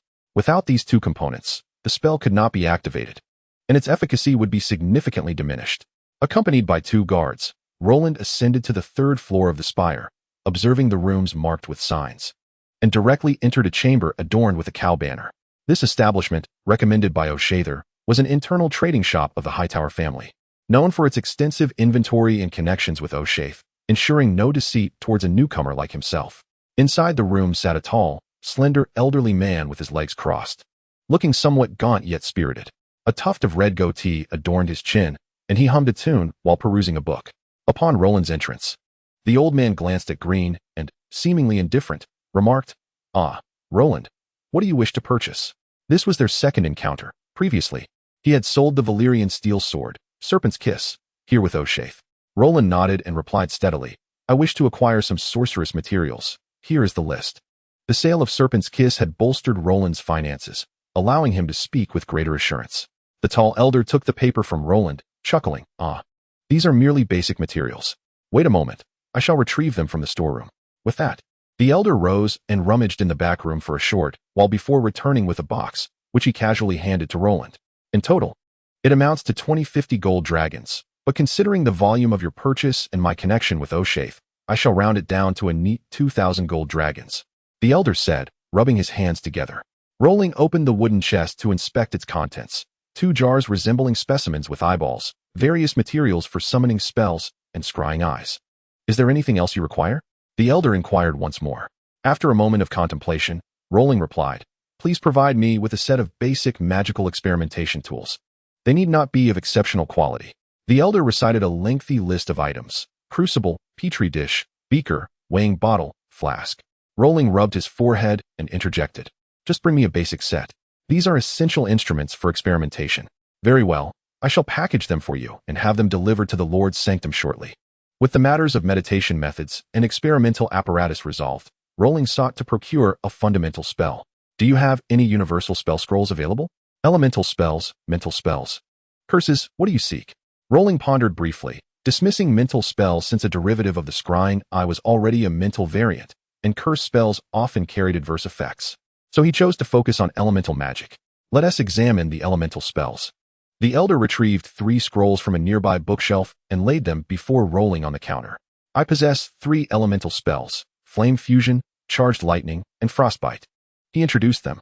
Flame Fusion directs fire elements to assault foes, boasting the greatest potency among the 3. Charged Lightning unleashes a small lightning strike with a slight paralysis effect. Frostbite condenses ice elements into small ice spikes for attack. Given that the first 2 were energy-based attacks, and he already possessed Dragon Breath, Roland did not hesitate. "I shall take Frostbite." The elder nodded, gathering the other 2 scrolls while calculating. "The apparatus totals 1,650 gold dragons, but I shall round it down to 1,600. The spell scroll costs 1,000 gold dragons, leading to a total of 4,600 gold dragons for materials." Roland winced. Having sold the Serpent's Kiss for 20,000 gold dragons, now having spent a quarter of it, "I will send my servant with the payment shortly. Let us keep the items here for now. I will collect them all together." In Westeros, there were no banks. All transactions required physical currency. Nobles might issue credit notes for substantial purchases, but as a commoner without titles, he had to pay in cash. The elder nodded, confirming that Roland had nothing further to purchase, and handed him a lengthy bill. He then returned to his seat, engrossed in the book once more. Being a wizard was indeed a costly profession, often without immediate returns in combat prowess. While the faceless men could awaken a promising apprentice upon summoning a fine ally, Roland had spent months studying wizardry, acquiring only the gentleman SI. Stowing away the bill, Rolin descended the stone steps from the towering structure. Initially, he had considered acquiring a magical artifact akin to the ring of the rotund bishop, but reflecting on the numerous expenses awaiting him in Harrenhal, he ultimately relinquished that desire. His next destination, the slave market. Harrenhal sprawled across an immense expanse, capable of containing 3 Winterfells. The edifices within were colossal. The stables could house 1,000 horses. The kitchens surpassed any castle's great hall, and the weirwood grove spanned 20 acres. In such a colossal city, it is evident that without adequate manpower, operations would falter. Fortunately, the newly established Sacred Knights Order alleviates concerns regarding security. However, the staffing of cooks and servants must be thorough, and certain specialized tasks cannot be managed by the common folk recruited from the territory. For instance, the care of foals and the maintenance of armor requires specific expertise. Currently, Old Town stands as the 3rd largest port city in Westeros, where skilled slaves should be readily available for purchase, albeit at a considerable cost. Money, money, money. This persistent source of vexation from my previous life now haunts me anew. I find myself in dire need of funds. The bustling docks of Old Town witness a daily influx of numerous slaves, iron goods, and jewels arriving from the free trade city-states across the narrow sea, such as Slavers Bay and Karth, fulfilling the demands of Westeros. Even many adventurous souls venturing to the mysterious continent of Essos bring forth their hard-earned treasures to sell at the docks. In return, Westeros exports wine, olive oil, iron weaponry, and grain, these being its principal commodities on the international market. This marks Rowan's inaugural visit to the port, yet his 2 accompanying guards are local denizens. The guard on his right, with a prominent nose, both leads the way and elaborates on the surroundings. My lord, here you will find a plethora of slaves from Meereen, Yunkai, and even Astapor, not only in abundance, but also at remarkably low prices. Astapor? Rowan inquires, astonished at the prospect of acquiring Unsullied. The guard on his left seizes the opportunity to showcase his knowledge. Indeed, but their numbers are typically scarce, and prices are inflated, rendering them not worth the expense. The guard with the high nose continues. The nobles and knights of Old Town and its vicinity are particularly fond of selecting their slaves from here. He gestures towards a bustling marketplace. My lord, we have arrived. Following the direction of his arm, Rowan, though mentally prepared, finds himself overwhelmed. His nose bleeding profusely from the sheer shock of the sights before him, an affront to his youthful sensibilities. The slave market, as you can imagine. Come and see. A quintessential example of a Giscari brute. Observe that physique, those teeth. Whether for labor in the fields or as a bodyguard, they are truly invaluable. A slave from Pentos. Not only literate, but also savvy in commerce. Do not miss this opportunity. Here we have a sheepman from Lys, priced affordably and in ample supply. Premium mill slaves. Want your child to learn High Valyrian? Purchase a mill slave today. The first thing that catches Rowan's eye is the throng of nobles, selecting slaves as if they were livestock. The guard continues to impart knowledge about the slave trade. One must assess not only physique and wounds, but also dental health. Observe this slave, he says, pulling aside one individual and parting their lips. Poor dental condition implies ill health, and such slaves rarely attract buyers. Rowan nods in understanding, but he is left pondering the guard's intimate familiarity with the nuances of this trade. The most expensive slaves come from the free cities, and these slaves can be purchased to teach children the Valyrian language. At this time, Valyrian is the lingua franca of the known world. The Valyrian freehold once colonized a significant portion of this realm, a notion that Roland can grasp. The splendid civilization created by the Valyrian freehold did not fade away with its downfall. Roland meandered through the crowd when a foreign merchant, noticing his exquisite attire, approached him with enthusiasm. Greetings, esteemed lord, the slave trader inquired warmly. Roland turned to him, observing his long hair styled in braids, a common trait among the people of Myr, who are particularly fond of long hair. Ah, are you a great lord? Roland responded. No, but I hail from a lineage of great lords.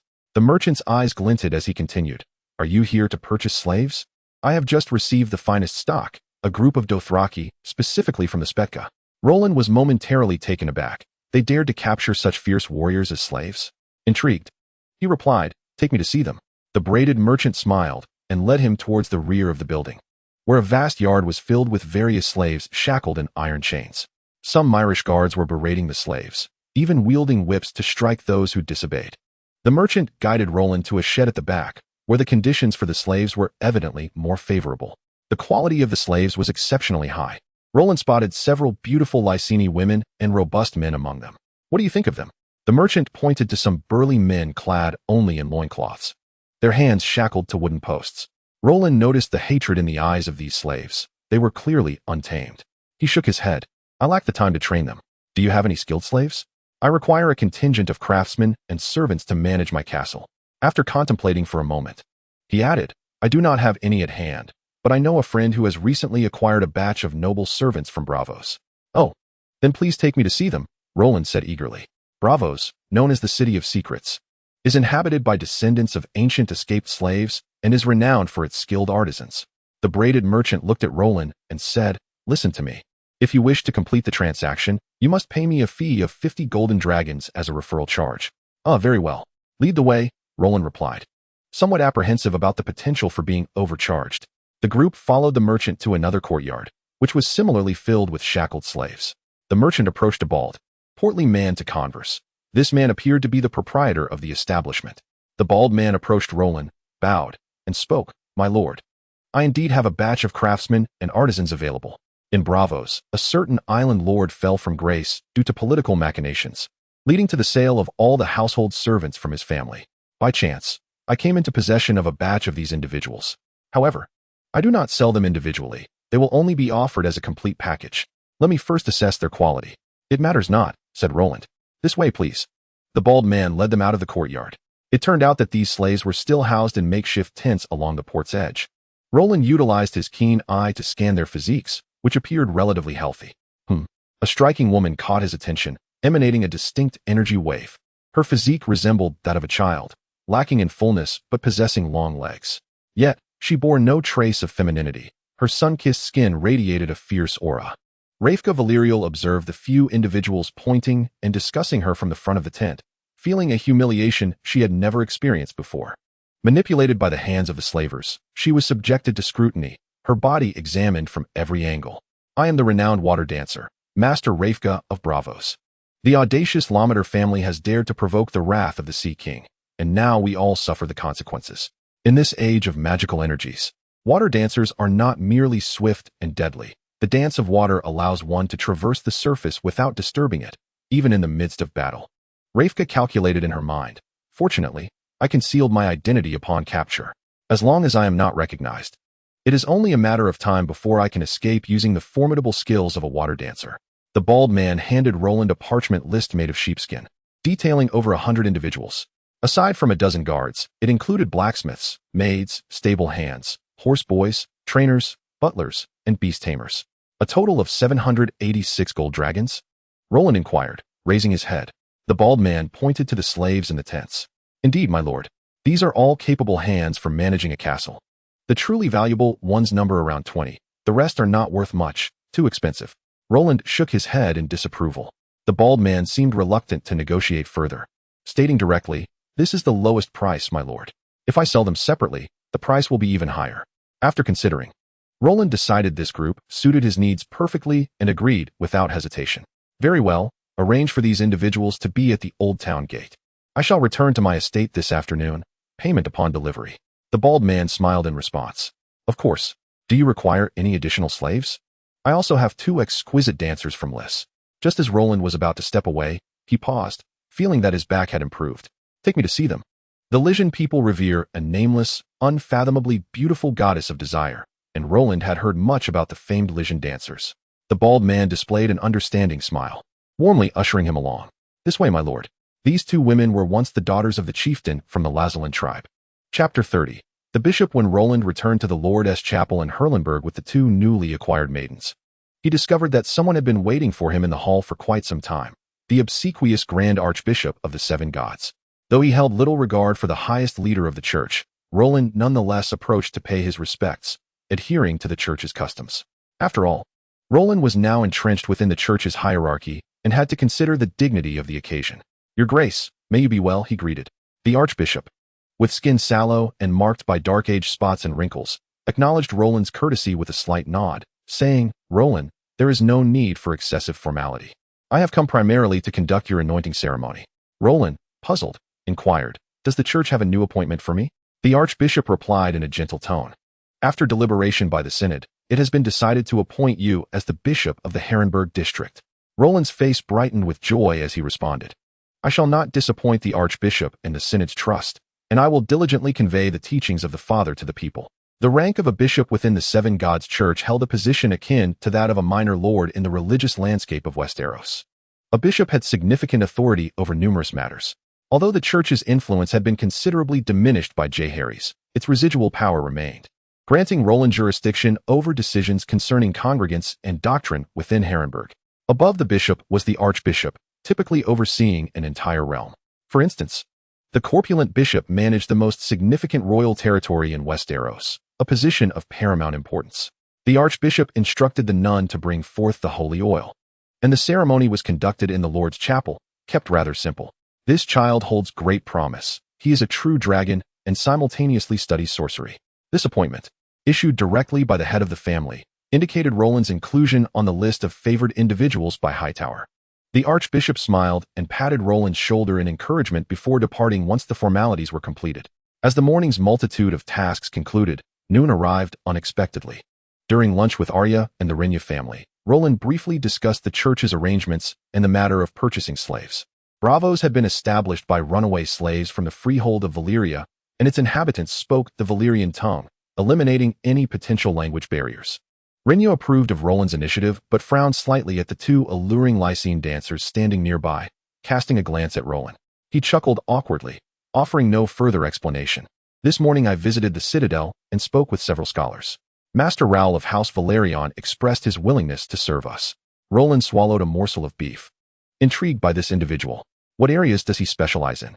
While the specifics were unclear, he had expressed a keen interest in the mysteries of Harrenhal and the Isle of Faces within the Goddess Eye, thus agreeing to join. Roland pondered. Could it be due to the curse of Harrenhal? What is this curse of Harrenhal? Arya asked, perplexed. Rhaenyra gently stroked her daughter's hair and replied, it is merely a rumor. Since the construction of the Heartless Hurren, each successive lord has met with a grim fate, leading the castle to be deemed cursed by the populace. Yet, it may not solely be a rumor, as 5 lords have perished after taking possession of Harrenhal. Rolling once again sliced a piece of beef, for the sorcery of the male witch and the magic of the forest children could indeed manifest such phenomena. Caution was paramount. Arya, inherently timid, trembled at Rolling's assertion that curses were real, pouting her lips and refusing to eat. Rhaenyra cast a reproachful glance at Rolling. With a resigned gesture, Rolling refrained from further words, focusing instead on the steak on his plate. Yet, within, he admonished himself. This warranted attention. Since the establishment of Harrenhal up until the period of the power struggles, all lords had encountered troubles. Surely, this could not be mere coincidence. He had gleaned insights into the curses of sorcery from the arcane texts at the Academy, which were indeed sinister. However, under the scrutiny of the Eye of Insight, any curse would be readily discernible. Should he find himself unable to resolve the matter, he would reach out to the Hightower family for assistance. Their relationship was still in the honeymoon phase, and he sensed that Count Hightower was looking out for him, whether intentionally or not. After lunch, the servants began loading the pre-prepared luggage onto the carriage. In truth, there was not much to carry. Most of Rhaenya's regalia and garments remained at the Red Keep, while Rolling's various vials and jars for his studies occupied the majority of space. Upon arriving at the entrance of the old town, the newly established Holy Order of Knights stood in formation, showcasing their exceptional military prowess. The church had trained the members of the Holy Sword Knights akin to military officers, with the goal of commanding the Starfall Warriors, colloquially known as the Gathering of the Impoverished. The bald slave master approached Rolling, fawningly stating, "My Lord Bishop, I have brought the slaves for you, all thoroughly cleaned, along with clothing and food." This man, sharp-eyed, immediately noticed the bishop's emblem pinned to Rolling's chest. In the old town, the church's hierarchy was not someone he could afford to provoke. Rolling, with a nonchalant nod, turned to the waiting attendant beside him and said, "Trinette, please assist me in formalizing the slave account with him." At present, there was no one available, as the role of steward had always been held by Rhaenya's personal maid. Ignoring the bald man's obsequious thanks, Rolling walked past him. Rhaenyra was engaged in conversation with a silver-haired elder clad in gray, his complexion rosy. "Mother, is this the esteemed scholar Ruel?" Rolling inquired with a beaming smile. "My lord, you honor me," the elder responded with a bow. Upon completing his studies, a scholar would be dispatched to a castle or other residence, serving faithfully as a tutor, healer, and advisor to the master of that domain. Scholar Ruel was not of the traditional mold. He was an academician who had delved deeply into his studies, remaining in the academy to cultivate his knowledge and not pledging loyalty to any lord. Having achieved considerable success, he was on the cusp of receiving a doctoral title. His acceptance of Rhaenya's invitation was also to further his expertise in his field. The Valyrian steel necklace around his neck served as the finest testament to his area of research. Rolin, upon noticing the length of the scholar's chain, was astonished. It seemed the legends of the Hurin curse held some veracity, else it would not have stirred such a seasoned scholar to investigate. Rolin, having returned a gesture of courtesy to the church, engaged in conversation with the elder, and soon discovered that this individual was indeed well versed in various fields, including history, medicine, and astronomy. Furthermore, he possessed unique insights into the realm of mysticism, and Rolin's inquiries regarding certain aspects of sorcery were met with enlightening answers. The Eye of Insight revealed no energy fluctuations emanating from the elder, leaving one to ponder whether Scholar Rul was merely an ordinary man or a wizard of exceptional prowess. Accompanying Scholar Rul were two apprentices. One wore a scholar's necklace fashioned from a single piece of black iron, while the other donned a necklace comprised of two pieces, one of red copper and the other of white steel. It appeared that neither had yet fulfilled the requirements for graduation and were temporarily under Rul's tutelage. After a brief, yet amiable exchange, this rather sizable party set forth towards the riverlands. Rolin and his companions sat within a carriage, flanked by the Holy Knightly Order, while the slaves, apprehensive of potential escape attempts, positioned themselves in the middle of the group, with another contingent of Holy Knights trailing behind. Rhaenyra gazed incredulously at the vigilant knights beside her. Though the ropes binding her were easily undone, she lacked the confidence to elude the watchful eyes of these elite guardians. Most disheartening were the two colossal dragons circling above, casting a shadow of despair over her heart as she lamented the prolonged suffering that lay ahead. Chapter 31. The Green Hand. The king's return journey from Old Town to King's Landing was nothing short of a triumph, or so Jaehaerys believed. His subjects held him in great affection, willingly sharing the fruits of their labor, albeit humble offerings of fruits and grains. Observing the throngs of jubilant citizens along the route filled Jaehaerys with immense joy, for his kingdom was flourishing. Some members of the rebel poor people's assembly voluntarily knelt upon the road, seeking forgiveness and pleading for a pardon akin to that granted to the Red Dog. In a benevolent mood, Jaehaerys forgave them, stipulating that those guilty of grievous crimes must journey north to join the Night's Watch at the Wall. Hundreds, perhaps thousands, vowed to comply, including Robb, a famished leader of the poor assembly. This was the prevailing tide, the essence of kingship. The formidable presence of Uncle Maegor and the weakness of his father, Aenys, served as a clarion call for him. Jaehaerys resolved to refine his courage and compassion to an impeccable degree. The Regent Queen and Duke Roga sat together in a carriage, observing the young king as he pronounced judgment upon the poor people's assembly, cloaking them in black or granting them clemency. Just a month into his coronation, Queen Alysanne appeared content, clasping Duke Roga's right hand as she remarked that a reconciliation between the Iron Throne and the Church had been achieved, thus bringing an end to the bloody strife that had characterized the reigns of both his father and uncle. Duke Roga's left hand rested gently on Alysanne's back, affirmatively caressing her as he responded, asserting that he would be a capable king, albeit still young and in need of further training. A blush crept upon the queen's cheeks as she nodded and softly inquired, "Will Jaehaerys accept our union?" "He will understand," Roga replied. "For true love withstands the trials of age and status." Duke Roga was married once, but his wife passed away tragically less than a year into their union, succumbing to a high fever. The regent, Dowager Queen Alicia, then aged 42 and beyond the prime of childbearing, was 10 years younger than the duke. "We ought to grant him a measure of time. This news may be a profound adjustment for him." The queen let out a wistful sigh. Was her encounter with the duke born of a yearning for power and status, or did it stem from genuine affection? Perhaps only Duke Roga truly understands the depths of his own heart. The duke gazed quietly at Jaehaerys, who was addressing the crowd, his eyes flickering with an enigmatic light. In the Vale, the Targaryens of Highgarden are one of the prominent families ruling the region. The Targaryens are vast and affluent. Having embarked from Old Town, Roland and his party arrived after several days of arduous travel. The current head of the Targaryen family, Duke Bertrand Targaryen, hosted a lavish welcome banquet, repurposing an entire stable to accommodate Dreamfire, and arranging for Queen Rhaenyra, Roland, and the other members of Harrenhal to reside in a splendid, secure suite deep within Highgarden. They lingered here for over a week, reveling in the hospitality of one of Westeros' wealthiest families. However, as time wore on, Rhaenyra grew increasingly uncomfortable with this ostentation. A certain nun within the castle once inquired of her maid, Trina, whether the queen had a favored suitor. Sir Berlant Rivers, the dashing illegitimate son of Duke Bertrand. endeavored to impress Rhaenyra, incessantly boasting of his gallant exploits and flaunting the scars he bore from the struggle against the rule of Maegor.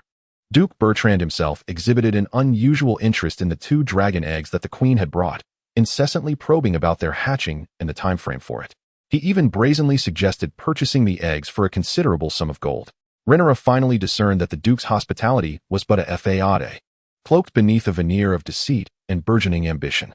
On one hand, the duke sought to marry his illegitimate or legitimate son to her, thereby forging an alliance with the Iron Throne, elevating the Targaryen family's status beyond that of the Hightower, Baratheon, and Valerian families, and propelling them to become the second most powerful family in the realm.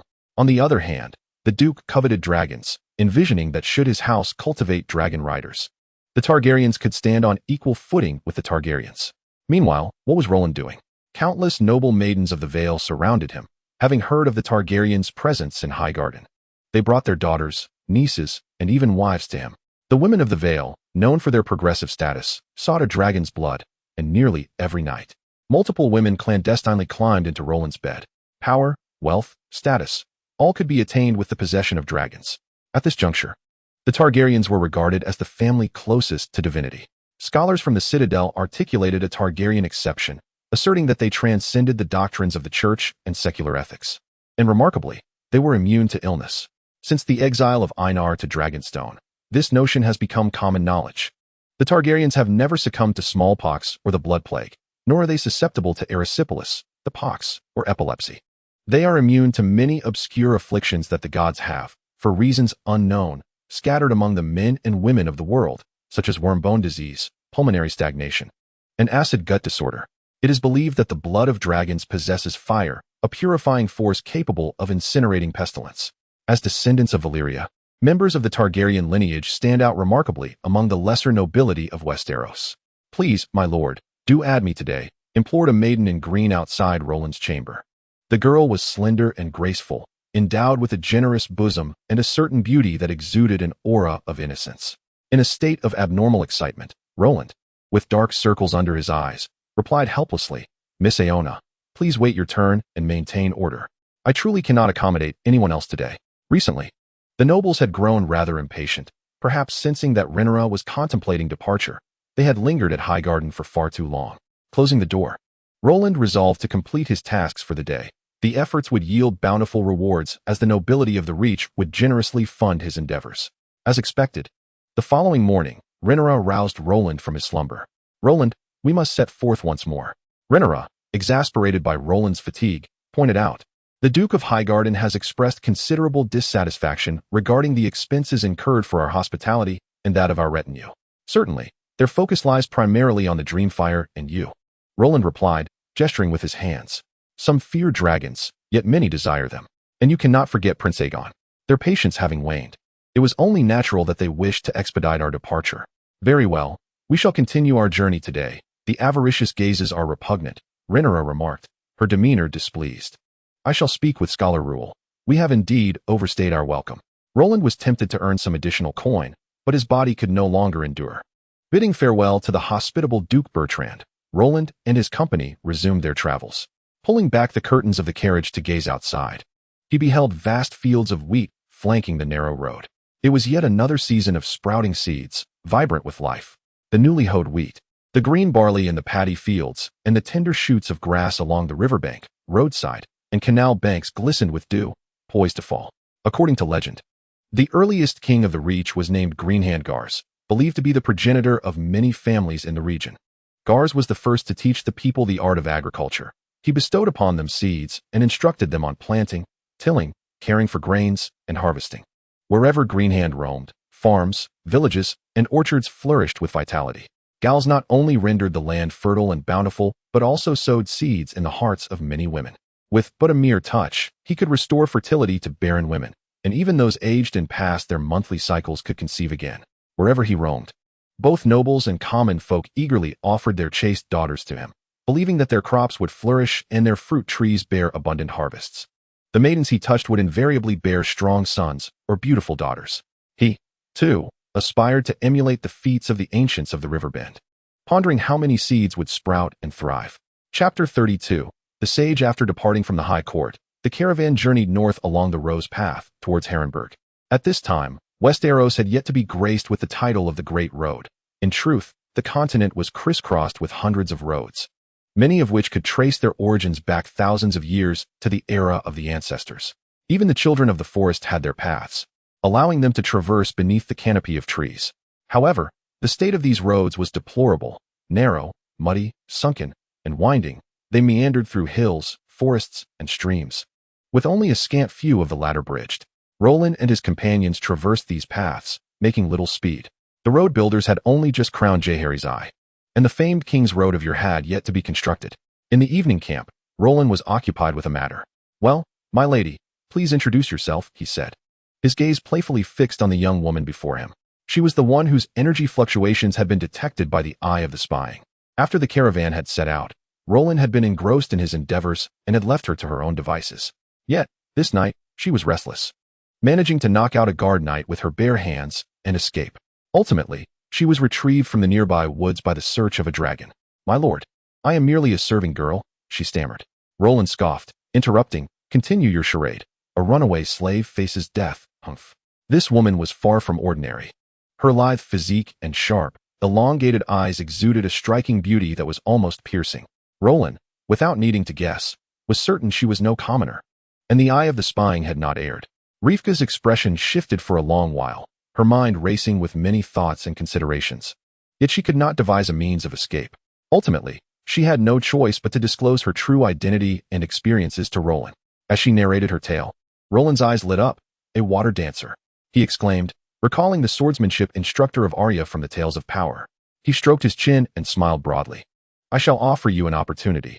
Defeat him." He gestured towards the captain of the sacred knights beside him. "And you shall live. Lose, and you shall die." Rivka assessed the captain, his robust frame nearly double her own.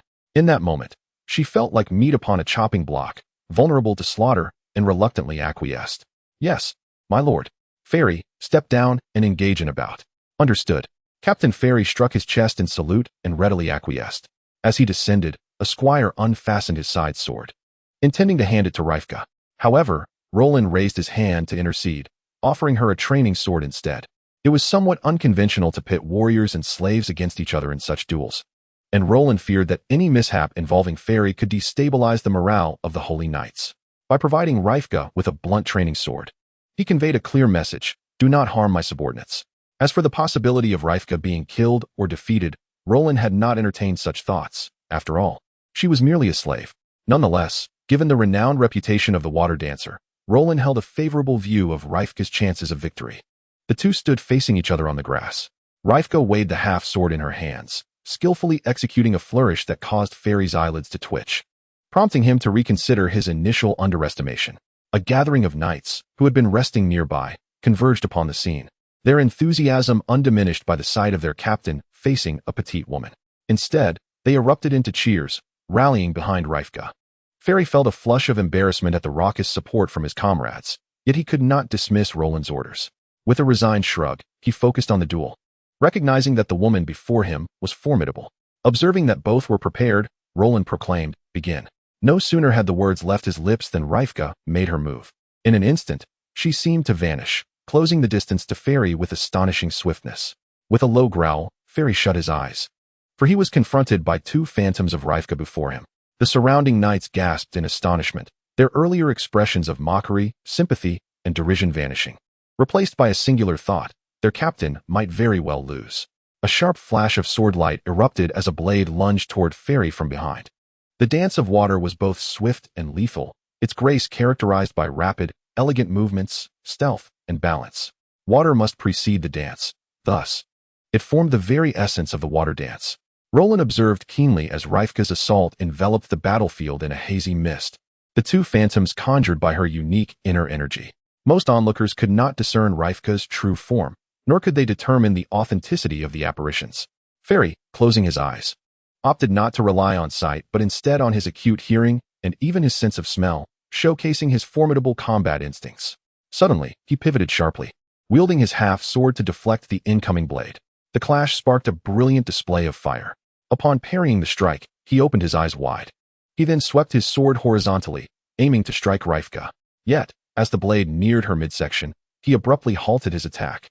For Rhaenyra's sword was already poised at his throat. The battle was concluded. The onlooking knights swallowed hard. The atmosphere steeped in silence as they contemplated how they would handle the situation. Yet, when Rhaenyra unleashed her first strike, none could withstand it. "All right, disperse," Roland commanded, urging the crowd to clear. The knights, recognizing Roland's authority, dispersed without a word. No one dared to mock Faery for being bested by a woman. For true strength deserves respect. Faery knelt before Roland, bowing his head. "My lord, I have failed my duty." Roland quickly stepped forward to assist him, offering words of comfort, as he wished to maintain the favor of this formidable knight. After encouraging the captain with a gentle pat on the shoulder, Roland turned his gaze to the composed Rhaenyra, standing steadfast. "To be frank, I am quite impressed with your prowess," Roland stated earnestly to Rhaenyra. "Now, I present you with another opportunity. Pledge your loyalty to me, and I shall tear asunder your slave contract." Rhaenyra had anticipated this outcome during their duel and resolutely knelt, offering her allegiance. Roland whispered a few instructions to Faery, directing him to escort Rhaenyra away, thus temporarily alleviating the unrest within the ranks.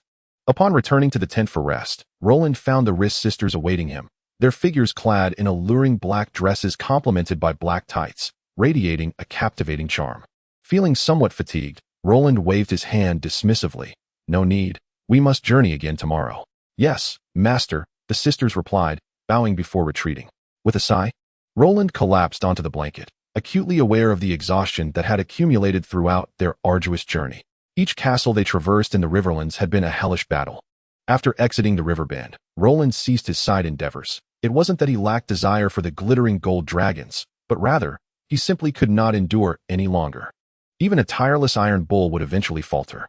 For the remainder of the journey, Roland maintained a sage-like demeanor, refraining from any contact with the Riss sisters, who had been purchased for his pleasure. Strangely, his sleep quality improved remarkably, as he would often fall into a deep slumber almost immediately upon lying down. Thus, his days were filled with the study of magical scrolls, while nights were devoted to restful sleep, making time seem to pass more swiftly. Days of fulfilling tranquility unfolded, and after a grueling half-month trek, Roland and his party finally reached their destination. Ahead, under the radiant sun, lay the sacred Eye Lake, a vast expanse of azure waters, teeming with countless waterfowl. The deep crimson feathers shimmered in the golden sunlight, their fiery beaks occasionally piercing the smooth surface of the water to catch a fish. Along the shores of Sacred Eye Lake stood Harrenhal, the largest castle among the Seven Kingdoms. Chapter 33. Rhaenyra approached the lakeside, cupping the water in her hands, her eyes growing misty. In her heart, she recognized her husband, Prince Aegon, who had fought valiantly in the skies above Sacred Eye Lake, riding the Black Reaper alongside Shining Silver and Meg. Ultimately, he had found his final resting place here. "Mother, the departed are gone." Roland stepped forward to console her. "No, it was I who caused little Aegon's demise." Rhaenya's emotions suddenly crumbled, her tear-filled eyes resting upon Roland's shoulder as she sobbed, lamenting that she should not have quarreled with him, nor should she have departed, leaving young Aegon to confront the Black Death alone. Roland, taken aback yet steadfast, embraced Rhaenyra, gently soothing her. He had not anticipated such underlying sentiments. It was no wonder that Rhaenyra and Dreamfire had not been reported during the battle beneath the Eye of God. Before the decisive confrontation, he wished to ensure his daughter was secure, yet a divergence of views emerged, culminating in Aegon striking him. Rhaenyra wept inconsolably. Arya, witnessing her mother's sorrow, rushed to her side, enveloping Rhaenyra in an embrace as she too succumbed to tears. "It is all right. As a mother, you have done nothing wrong," Roland tenderly reassured, caressing Rhaenyra's silvery tresses. Roland could surmise the subsequent events, realizing that Rhaenyra and Aegon had clashed, and in a fit of anger, Rhaenyra had taken their daughter away, most likely to the Island of Fairies. Scholars like Rul and others, observing the lady and Roland's distress by the lake, could only wait patiently from a distance. At that moment, a battalion of cavalry emerged along the shores of the Eye of God Lake, advancing towards Roland and his company. Upon witnessing this, Roland exchanged a glance with Scholar Rul, signaling his intent to remain by his mother's side, as she required companionship. Rul, understanding the silent command, led several knight captains, including Faery, towards the approaching troop. Before they could draw near, a voice rang out. "Is this not the retinue of Prince Roland and Empress Rhaenyra?" Scholar Rul furrowed his brow at the peculiar address, but remained composed, responding, "Indeed, who approaches?" With a clatter, all the knights dismounted in unison and approached Rul and his companions with measured steps. Leading them was a middle-aged man, his deep-set eyes betraying a stern demeanor. He approached, executed a military salute, and knelt on one knee, placing his hand upon his chest and bowing his head, declaring, "I, the Cinnarophiles, come bearing the Eastern Road Knights to pay my respects." Rul's pupils dilated in shock, momentarily taken aback. Ferry's hand instinctively went to the hilt of his sword. For these individuals were the seasoned adversaries of their holy sword knights, renowned for their ruthless slaughter of the church's forces. Rul restrained Ferry's arm, subtly shaking his head towards the current commander of the holy knights. The times had changed. These executioners were no longer necessarily foes. Rul stepped forward from the ranks, addressing the kneeling knights with gravity. "Please wait. I shall inform Lord Roland of your presence." Alf remained steadfast in his kneeling position, lifting his gaze momentarily before bowing his head once more. After delivering his message, Rul made his way towards Roland, whispering the news. Roland nodded in understanding and instructed the maid Trina to escort Rhaenyra and her sister to rest, before joining Rul in approaching the knightly contingent. "You are the Eastern Road Knights?" Roland inquired, fixing his gaze upon the knight before him still kneeling. "Indeed, before the passing of His Majesty King Meg. We were commanded to eradicate the impoverished gatherings in the lowlands," the knight replied in a somber tone. Ferry snorted derisively, his expression darkening. Ulf remained unfazed, continuing to narrate in his coarse voice, "Your Highness, the commander of the Eastern Army at that time was my brother, Jordan Tars.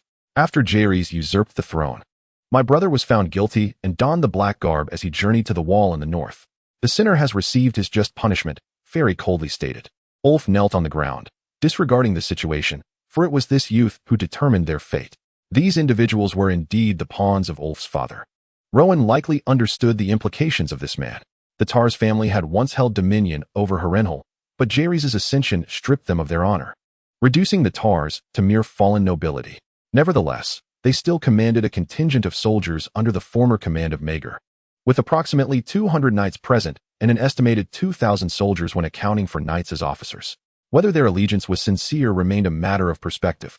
Rowan resolved to accept them, for he lacked everything at present, and though Maegor's political acumen was lacking, his military prowess was undoubtedly commendable. These warriors were formidable fighters. However, Rowan did not bid Ulf to rise, but continued to inquire, "Who is the head of the Tars family? Are you still in Harrenhal?" "Our lord is my brother's son, Maegor Tars," Ulf replied candidly. Although stripped of their lands, they still resided in the dreaded tower of Harrenhal. Fearing Rowan's displeasure upon hearing that Queen Rhaenyra had been granted Harrenhal, he hastily added, "Your Highness, Maegor's warriors require shelter. We have nowhere else to go but Harrenhal." Upon hearing this, Rowan's expression softened. The fact that the Tars family had named their heir after Maegor indicated their unwavering loyalty to him. In Maegor's lifetime, they had been entrusted with significant responsibilities, and after his death, they had suffered the most under Jaehaerys, losing their family lands entirely. Rowan gently helped Ulf to his feet, letting out a sigh of regret as he whispered in his ear, "It is a pity my father fell victim to treachery. Otherwise, with loyal warriors like you, things would have been different." Ferry and others stood nearby, hesitant to speak too openly. Ulf appeared to struggle with concealing his emotions. Upon hearing Rowan's words, he trembled with excitement, gripping Rowan's hand tightly, his face flushing red before tears streamed down his cheeks. Through gritted teeth, he declared, "Your Highness, it is our incompetence. We loathe that we cannot take vengeance upon those scoundrels." Rowan nodded, expressing understanding and helplessness. Anyone who had plummeted from the heights of nobility, wielding military power, to the depths of becoming a landless noble would find their emotions unraveling. "Let us return to the castle and converse along the way," Rowan said, grasping Ulf's rough hand as he spoke softly. "Jaehaerys is innocent, and what of his family? How old is little Maegor now, and is he in good health?" Ulf, tears streaming down his face, disregarded the presence of Rul and Ferry, fervently responding, almost swearing his life in service to Rowan. Ulf was straightforward, lacking guile, otherwise. In this era of primogeniture, his brother would not be the head of the Tars family. At the same time, he is a man of substance. The formidable Tarsis, who once commanded the winds and rains of the riverlands, is no longer present. Should Prince Roland fail to grasp this last lifeline, both his family and the soldiers of the Eastern Legion would find themselves homeless. Fortunately, Prince Roland has inherited the bravery and decisiveness of Her Majesty Maegor, and unlike those pedantic nobles, he harbors no ulterior motives, directly accepting us, the remnants of the Eastern Legion. Rul glanced at Roland's clumsy performance with some exasperation, yet it appeared that Ulf, this warrior, was indeed taken in by it. Using his cane, he nudged Ferry, instructing the knight captain to follow Roland and the others. Ferry expressed some discontent towards Roland's affinity for these remnants of Maegor, appearing rather taciturn. As Roland and Oaf walked and conversed, it was mostly Oaf speaking while Roland listened, discussing the terrain near Harrenhal, the origins of the Thousand Faces Isle within the Eye of the Gods, and so forth. Occasionally, they would pause to highlight a knight's past exploits in service to King Maegor, and as they meandered, Harrenhal came into view. Chapter 34. Neighbors. Harrenhal is the largest castle in the history of Westeros, boasting 5 towering spires and an inexhaustible source of water from the Eye of the Gods. Its vast cellars are stocked with ample supplies, and its black stone walls are so formidable that ladders cannot scale them, battering rams cannot breach them, and catapults cannot shatter them. Yet, it succumbed to dragons. Roland gazed upon the imposing black fortress before him, its 5 towers reaching nearly 100 meters into the sky. Though their summits lay in ruins, debris scattered across the castle walls. The conqueror Aegon and the Black Death inflicted irreparable damage upon this grand edifice, rendering it akin to a charred beast. The 5 towers are named: the Tower of Terror, the Widow's Tower, the Tower of Wailing, the Tower of Specters, and the Tower of the Burning King. The Tower of the Burning King is connected to the Widow's Tower by a stone bridge, and these 2 towers are the tallest of all. Originally the highest and most magnificent, the Tower of the Burning King has suffered the most severe damage from dragon fire, now slightly shorter than the Widow's Tower. Beneath these towering structures lies the grand entrance of Harrenhal. All members of House Targaryen await within, with young Maegor Targaryen, merely 3 years of age, leading the family and several soldiers' kin as they kneel at the gates, resembling subjects welcoming their king. At this moment, Rhaenyra, feeling ill at ease, is reluctant to present herself, harboring little fondness for these soldiers of Maegor. Young Maegor took the initiative to speak, his voice modest yet audible to the hundreds gathered to greet them, who then chorused, "We welcome you, your highness." Roland, mounted upon a white steed, bore a calm demeanor, still addressed in the manner of the former dynasty, suggesting a lingering fondness for Maegor's past benevolence. After a moment of contemplation, Roland spoke, "Please rise.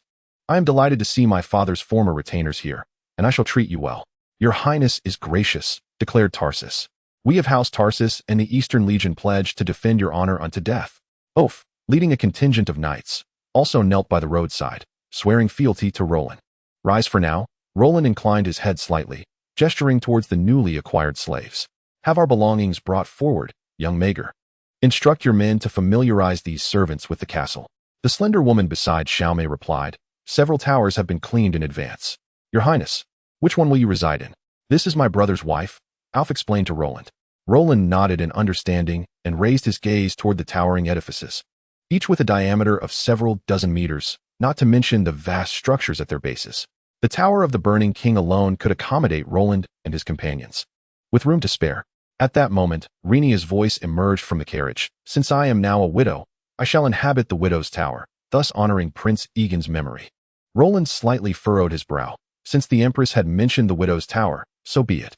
"I have some magical implements that I will need moved to the Tower of the Burning King to prepare a chamber for my experiments." The servants and slaves would reside in the Wailing Tower, which had storage rooms, cellars, and kitchens on the ground floor, facilitating management. Bachelor Ruel and your apprentice would dwell in the Tower of the Haunting Spirits, which previously housed a sanctuary, complete with a crow's nest and a library. Along the way, Roland gleaned the layout of Harrenhal through Rufu and began to arrange accommodations for various individuals. "Tars, you and the Knights of the Eastern Army shall continue to stay in the Tower of Terror," he instructed, turning to Ferry, "while the Holy Knight Order will occupy the castle's quarters." Ferry nodded in understanding. After organizing everyone, Roland was the first to step into the castle, with Alf leading the way ahead. Bachelor Ruel and Ferry followed closely behind. The walls were thick, and the passageway was dimly lit in the shadows. Several holes could be discerned in the walls, known ominously as murder holes, used by soldiers to conceal themselves and strike at approaching enemies with long spears or crossbow bolts. After passing through dozens of such murder holes, the view ahead suddenly brightened, revealing several towers bathed in the glow of dawn. Roland felt a surge of excitement. His legend would begin to be inscribed here. He had already outlined a framework for future plans, even contemplating a name for Harrenhal. How does Westeros Wizarding Academy sound? In time, the 5 towers would each become a branch, and an outer city would rise beyond Harrenhal. He intended not only to claim the title of emperor in the secular realm, but also to seek respect in the domains of the mystical and divine. Arriving in a world of the extraordinary without pursuing immortality would be akin to resisting the gene in the Song dynasty. All these plans required one essential element: money. Broadly speaking, resources. Drawing upon memories of his past life, Roland was confident that making money would not be difficult. A few inventions would revolutionize various industries. For university students in the 21st century, do not toil in vain. With the training of his mental guidance map, Roland's mental fortitude grew stronger, and his former memories became increasingly vivid. Concocting something like gunpowder was mere trifling. However, he would not employ force to conquer this world, as it would be a thankless endeavor that could easily incite deadly enmity with existing powers. The faceless ones of the House of Black and White were not to be trifled with. Your Highness, the Tower of the Burning King is this way. Alf's reminder interrupted Roland's soaring thoughts. With an expression of calm, Roland replied, "Yes, lead the way." Upon entering the grand hall of the Tower of the Burning King, the first impression is one of vastness. Every dimension is magnified, exceeding ordinary scales by more than double. In a previous life, the ceiling height of the small manor belonging to the Loren family was a lofty 3.5 meters, which now pales in comparison to the soaring heights within the tower. This gathering hall could accommodate thousands for a banquet, though currently, it lacks ornamentation. The stark black stone walls meticulously cleaned, yet there are scarcely a few tables within. It is said that when the unscrupulous Harren hosted the lords of the Iron Islands here, only a fraction of them could be seated in this grand hall. Truly, Harren's fortress is a magnificent sight, remarked Rul as he stroked his long white beard. Suppressing his astonishment, Loren turned to Ove and suggested, "Shall we ascend to the tower's pinnacle?" Ove gestured to the side. "Please follow this way. This corridor is known as the King's Hall Passage. Beyond lies the stone staircase leading upward." Loren and his companions nodded and followed suit. The intermediate floors did not halt their ascent. Loren proceeded directly to the summit of the Tower of the Burning King. The remnants at the peak lay in ruins, the stone walls resembling solidified magma, accompanied by an unpleasant odor. Rul picked up a fragment of stone from the ground and lamented. "The dragon fire of the Black Death has ravaged the upper portions of the tower. The current height is at most 2/3 of its original stature." Suddenly, Caesar, soaring above, spotted Loren and glided down, its wings unfurling gracefully, and Loren smiled as he affectionately stroked the dragon's head as it nuzzled against him. Ove, having previously encountered the Black Death, was not particularly fazed by the size of the juvenile Caesar. Loren approached the edge of the wall to gaze into the distance, where he could still glimpse the thousand-faced isle, with the Eye of the Gods lake nestled beside the castle. Thus he found himself residing in a lakeside view abode. Hundreds of enormous waterfowl floated serenely upon the glassy surface of the lake, moving with the breeze and forming peculiar symbols upon the azure expanse. As the wind blew, these symbols shifted, occasionally aligning fortuitously into simple shapes reminiscent of simplified Chinese characters, causing Loren's heart to race. Nearby, a group of sinister giant catfish lay in ambush near the lake, their greedy eyes fixated on the waterfowl and the beasts quenching their thirst at the water's edge, calculating the opportune moment to strike. Such a grand spectacle was enough to stir his very soul. Loren inhaled deeply, yearning to unleash a primal howl. But as he drew breath, the sound caught in his throat. He exclaimed, pointing towards the thousand-faced isle, "What are those?" Shadows of green figures moved indistinctly upon the island. Ove turned to investigate, but saw nothing. Expressing his confusion, "There is no one there, Your Highness. The thousand-faced isle is merely home to some fish-leaf trees, devoid of inhabitants." "No, there are indeed people residing there. They are the Green Men, a sacred organization formed by the descendants of the ancients and the children of the forest after signing a peace treaty on the thousand-faced isle," Rul replied quietly, his gaze fixed upon the isle. "I have come specifically for them." Loren, intrigued by the figures upon the distant island, pondered. "Are they called Green Men simply because they dye their skin green?" Roar gazed at the moving figures and replied, "They are not dyed. They are the offspring of the forest and our ancestors." "Are they real? Why can't I see them?" Ove asked, somewhat perplexed. Chapter 35, The Raven of Faith Caius. "You glutton." A deafening roar echoed through Harrenburg as Roland leaned against the wall of the burning King's Tower, a look of exasperation on his face as he watched Scholar Roar, brandishing his stout staff, chase after Caius like a berserker charging into battle. Caius, clutching a plump raven in his beak, strutted about with the arrogance of a gander, swaying side to side to evade the staff behind him. It was not that he could not fly. Rather, he was startled by the sudden ferocity of the old man. Roland rubbed his temples, bemused by the audacity of this rascal, who had dared to pilfer Scholar Roar's raven. As for why Scholar Roar was unafraid of dragons, Roland could surmise a few reasons. After all, Roer himself was quite the crafty individual, possessing skills that certainly rivaled those of Count Hightower, making it manageable to deal with a young dragon. However, the more significant factor lay in Roer's lineage, the Velaryon family.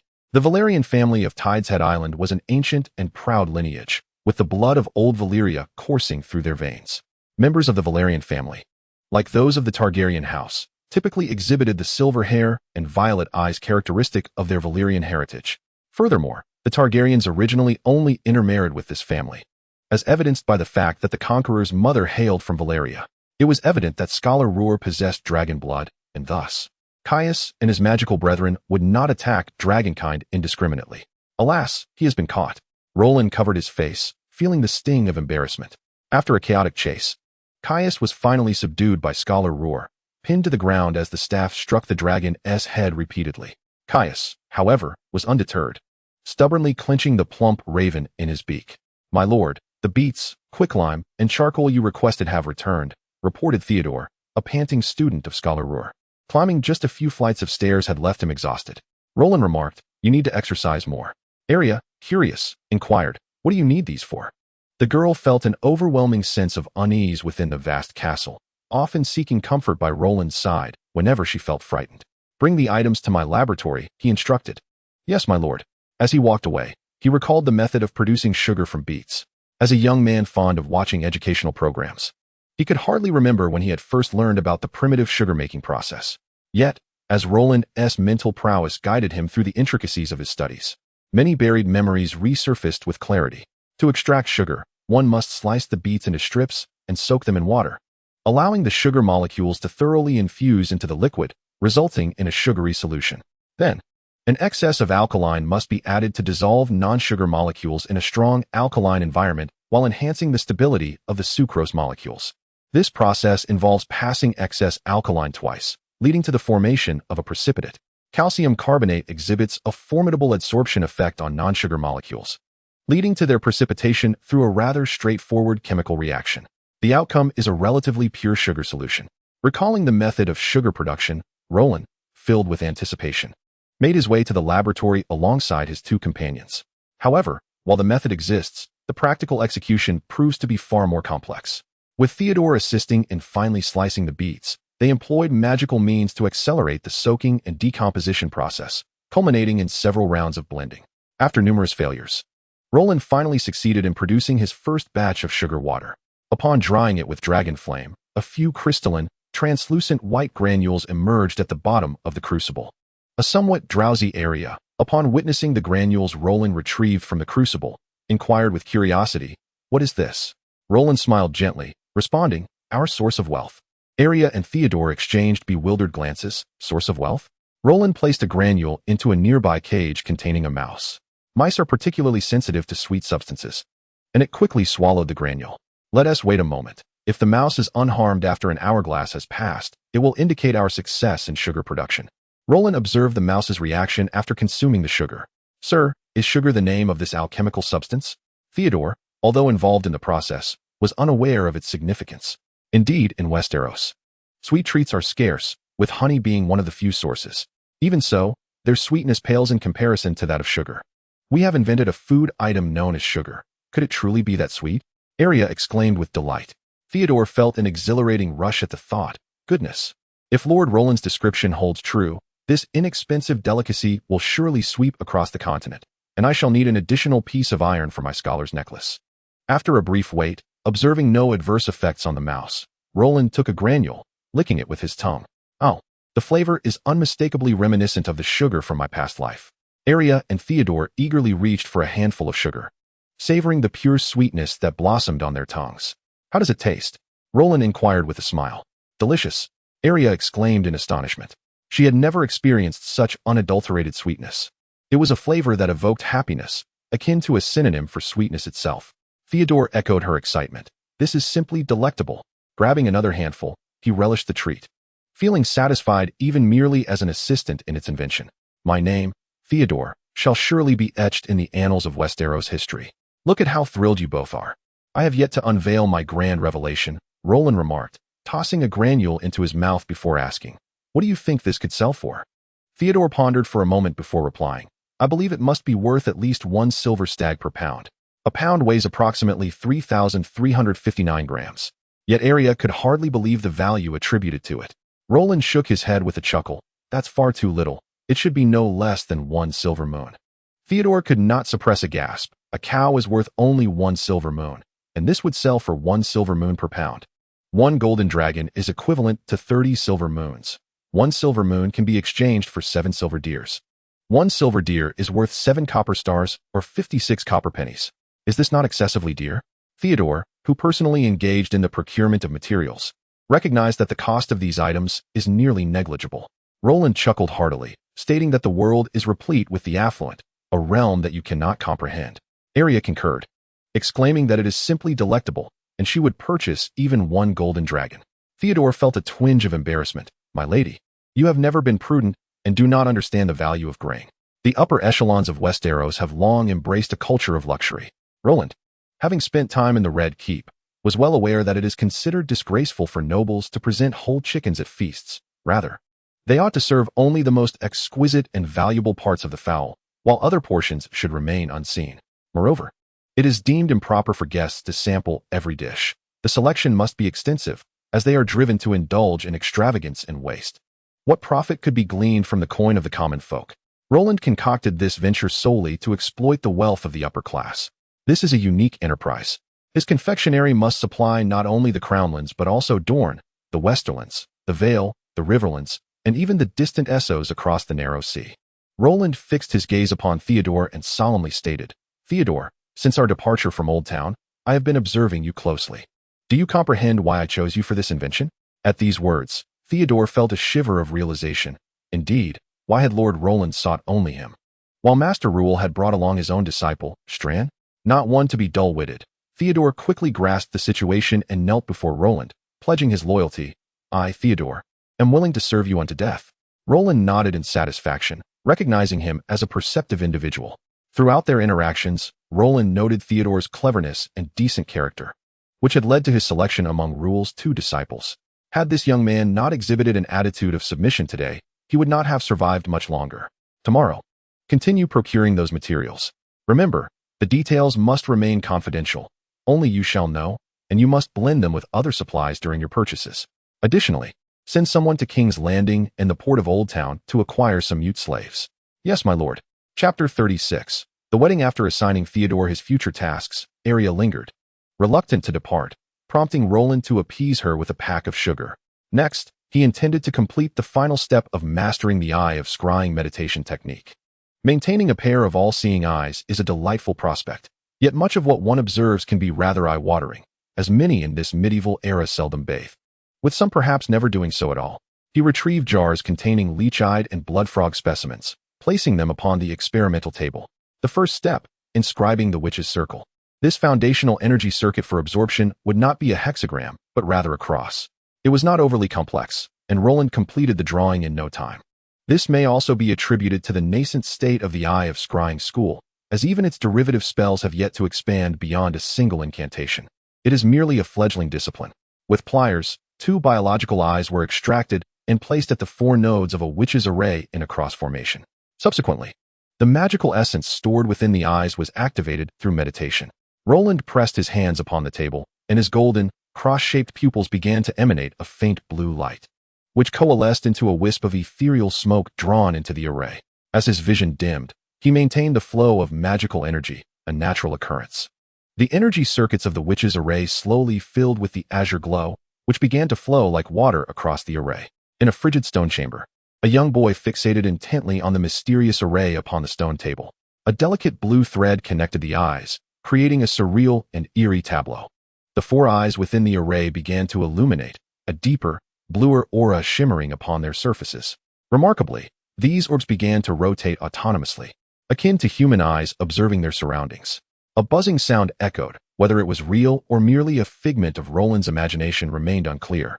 He felt the eyes within their sockets pulsating, almost as if they possessed a will of their own, yearning to escape their confines and join their 4 companions below. Pain surged through Roland as beads of sweat dripped from his brow, his hands trembling upon the experimental table, his vision entirely obscured. Suddenly, A pair of golden orbs leapt from their sockets, still tethered by strands of nerve to their original confines. Gazing upon a new world with the curious innocence of a child approaching a garden, naive, bewildered, and a touch mischievous. Yet, he could see nothing. It felt as though the eyes were not his own, existing independently. Come back to me. Roland gritted his teeth and shouted, realizing that what he had anticipated to be a mere absorption ritual had morphed into a terrifying aberration. While life-related rituals had proceeded smoothly, this seemingly trivial absorption ceremony threatened to bring about his downfall. He began to retract his magical energy, causing the array on the experimental table to halt its movement. The dark blue glow enveloping the four magical eyes began to lighten, gradually losing vitality, and the once animated orbs ceased their rotation. Meanwhile, the golden eyes outside their sockets trembled, as if pleading, "Do not take me back. I wish to escape this prison." At last, the blue glow receded entirely, and Roland's precious eyes retreated back into their rightful place. Roland leaned back, gazing up at the ceiling as he slowly opened his eyes, the gift of sight returning to him. Panting, he found himself drenched in sweat, as if he had been submerged in water. The power of magic had animated the material. During the ritual, his eyes had indeed experienced a fleeting semblance of life. Fortunately, the magic was derived from his own mental strength, obedient to his will. Otherwise, the consequences would have been unimaginable. Sitting on the floor, he gradually calmed his racing heart. It was time to test the true eye of insight. With a thought, the black cross appeared within his golden pupils. A true white eye, imbued with color, combined with Roland's already exceptional vision, allowed him to perceive within the Widow's Tower across the way, where Rhaenyra was sharing sugar with Rhaenia. The ability to see through a single layer of wall was becoming second nature. The colors of the cross-shaped star in his eyes gradually faded. No issue. He could now effortlessly control the distance of his vision. Grasping a reflective blade, he observed the transformation in his gaze. The distance of his sight was indeed reflected in the hues. Roland seized a notebook from the wall and swiftly jotted down his observations, contemplating the vast potential embedded within his newfound ability. This nascent school of thought held considerable promise for development. Raising his palm, he murmured, "Micro-vision." The cross-shaped star began to rotate clockwise, shrinking with each turn. He could discern his fingerprints, the pores on his skin, and even the mold left behind from fermenting beats earlier. At a magnification of 10 times, the star whirled faster and finally halted at a pinprick size. At its limit, Roland mused silently. He realized he had to keep his neck steady. Even the slightest movement would cause him to lose focus. Were these microscopic entities bacteria? The star commenced its counterclockwise rotation, gradually returning to the size of his pupils before fading within them. He deactivated the micro-vision. If he could see bacteria, then his capability ranged between 40 to 100 times magnification. This ability was exceptionally suited for biological experiments, various scientific inquiries, and even certain potions of sorcery, akin to a universal remedy. While lost in thought, a knock echoed on the laboratory door. Thud, thud. Roland turned to see the instant activation of his micro-vision. It was Bachelor Rule. He opened the door and inquired, "What brings you here, Bachelor?" Rule paused upon noticing the absence of the cross in Roland's pupils, momentarily taken aback before comprehending that Roland's magical prowess had advanced once more. "You ought to discipline Caesar. He has become excessively gluttonous, particularly with birds. He devoured all 3 of the carrier pigeons I brought." Roland felt a headache coming on. Here came the complaints about the dragon. However, it was indeed excessive for Caesar to roast all 3 at once. Capturing one a month would still allow for a taste of the feast. Naturally, he refrained from voicing these thoughts, instead offering a bright smile. "I will ask Old Town to send a few over." Rule shook his head. He wasn't lacking in funds. Those 3 were his carefully nurtured breeding pigeons, and he had been preparing to hatch some offspring. "Sigh, I didn't come to discuss that matter." Within the message tube, snatched from Caesar, there is a letter from Jaehaerys of Red Keep. What does Jaehaerys want? Is he dissatisfied with my endeavors in the Riverlands? I must admit, I have somewhat tarnished the Targaryen family reputation. Roland felt a twinge of unease. What did Jaehaerys say? Rule sighed. "It's not a matter concerning the king. It's about the Queen Mother and the Duke planning to wed. Please attend the wedding with the Queen Mother." What? Roland was taken aback. The Queen Mother was significantly older than the Duke. He found it hard to believe that Jaehaerys would consent to such a union. Rule handed him the letter. This invitation bore only the seals of the Queen Mother and the Duke, lacking the king's signature. This implied that the Queen Mother and the Duke had directly bypassed the king to send us a wedding invitation. Rolling touched his nose. Realizing that Jaehaerys had reservations about this marriage, and there was little he could do. He was still a minor, and the regent and Rhaegar's authority vastly overshadowed his own. Rhaegar Targaryen currently bore multiple titles: Warden of the Realm, Hand of the King, Prime Minister, and Duke of Dragonstone, each carrying significant weight. At present, he stood as the foremost individual beneath the regent. How intriguing, Rolin pondered as he paced the laboratory. The wedding would likely attract numerous nobles, and perhaps even royalty from across the narrow sea would attend, for these two were, after all, the de facto rulers of Westeros. This presented a splendid opportunity for promotion. He must ask Theodore to stockpile some sugar. Additionally, he might even enlist some allies from across the sea, as he was understandably displeased with Jaehaerys' ongoing suppression. One way or another, he needed to secure a fief, whether through force or cunning. To the Duke and the Regent, he would respond, "We shall attend punctually." "Yes, my lord." Ruel was about to take his leave when he caught sight of Rolling's eyes and could not help but remind him, as a wizard apprentice, "You must swiftly contract a familiar insect, otherwise your magical organs may easily go awry." Rolling nodded at this, rising to escort Ruel out of the Tower of the Burning King, while also inquiring about some of the knowledge pertaining to the path of wizardry. The term going awry referred to the condition where the eyeballs possessed life, meaning that in the future, during sleep or at other times, they might wander off on their own. The familiar insect was a method developed by wizards to counteract this phenomenon.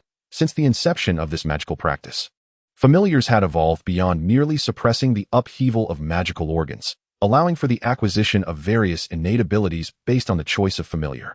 Chapter 37. 3 Commonalities. Harrenhal. The moonlight cascaded down like white silk, enveloping the widow's tower in a pale glow.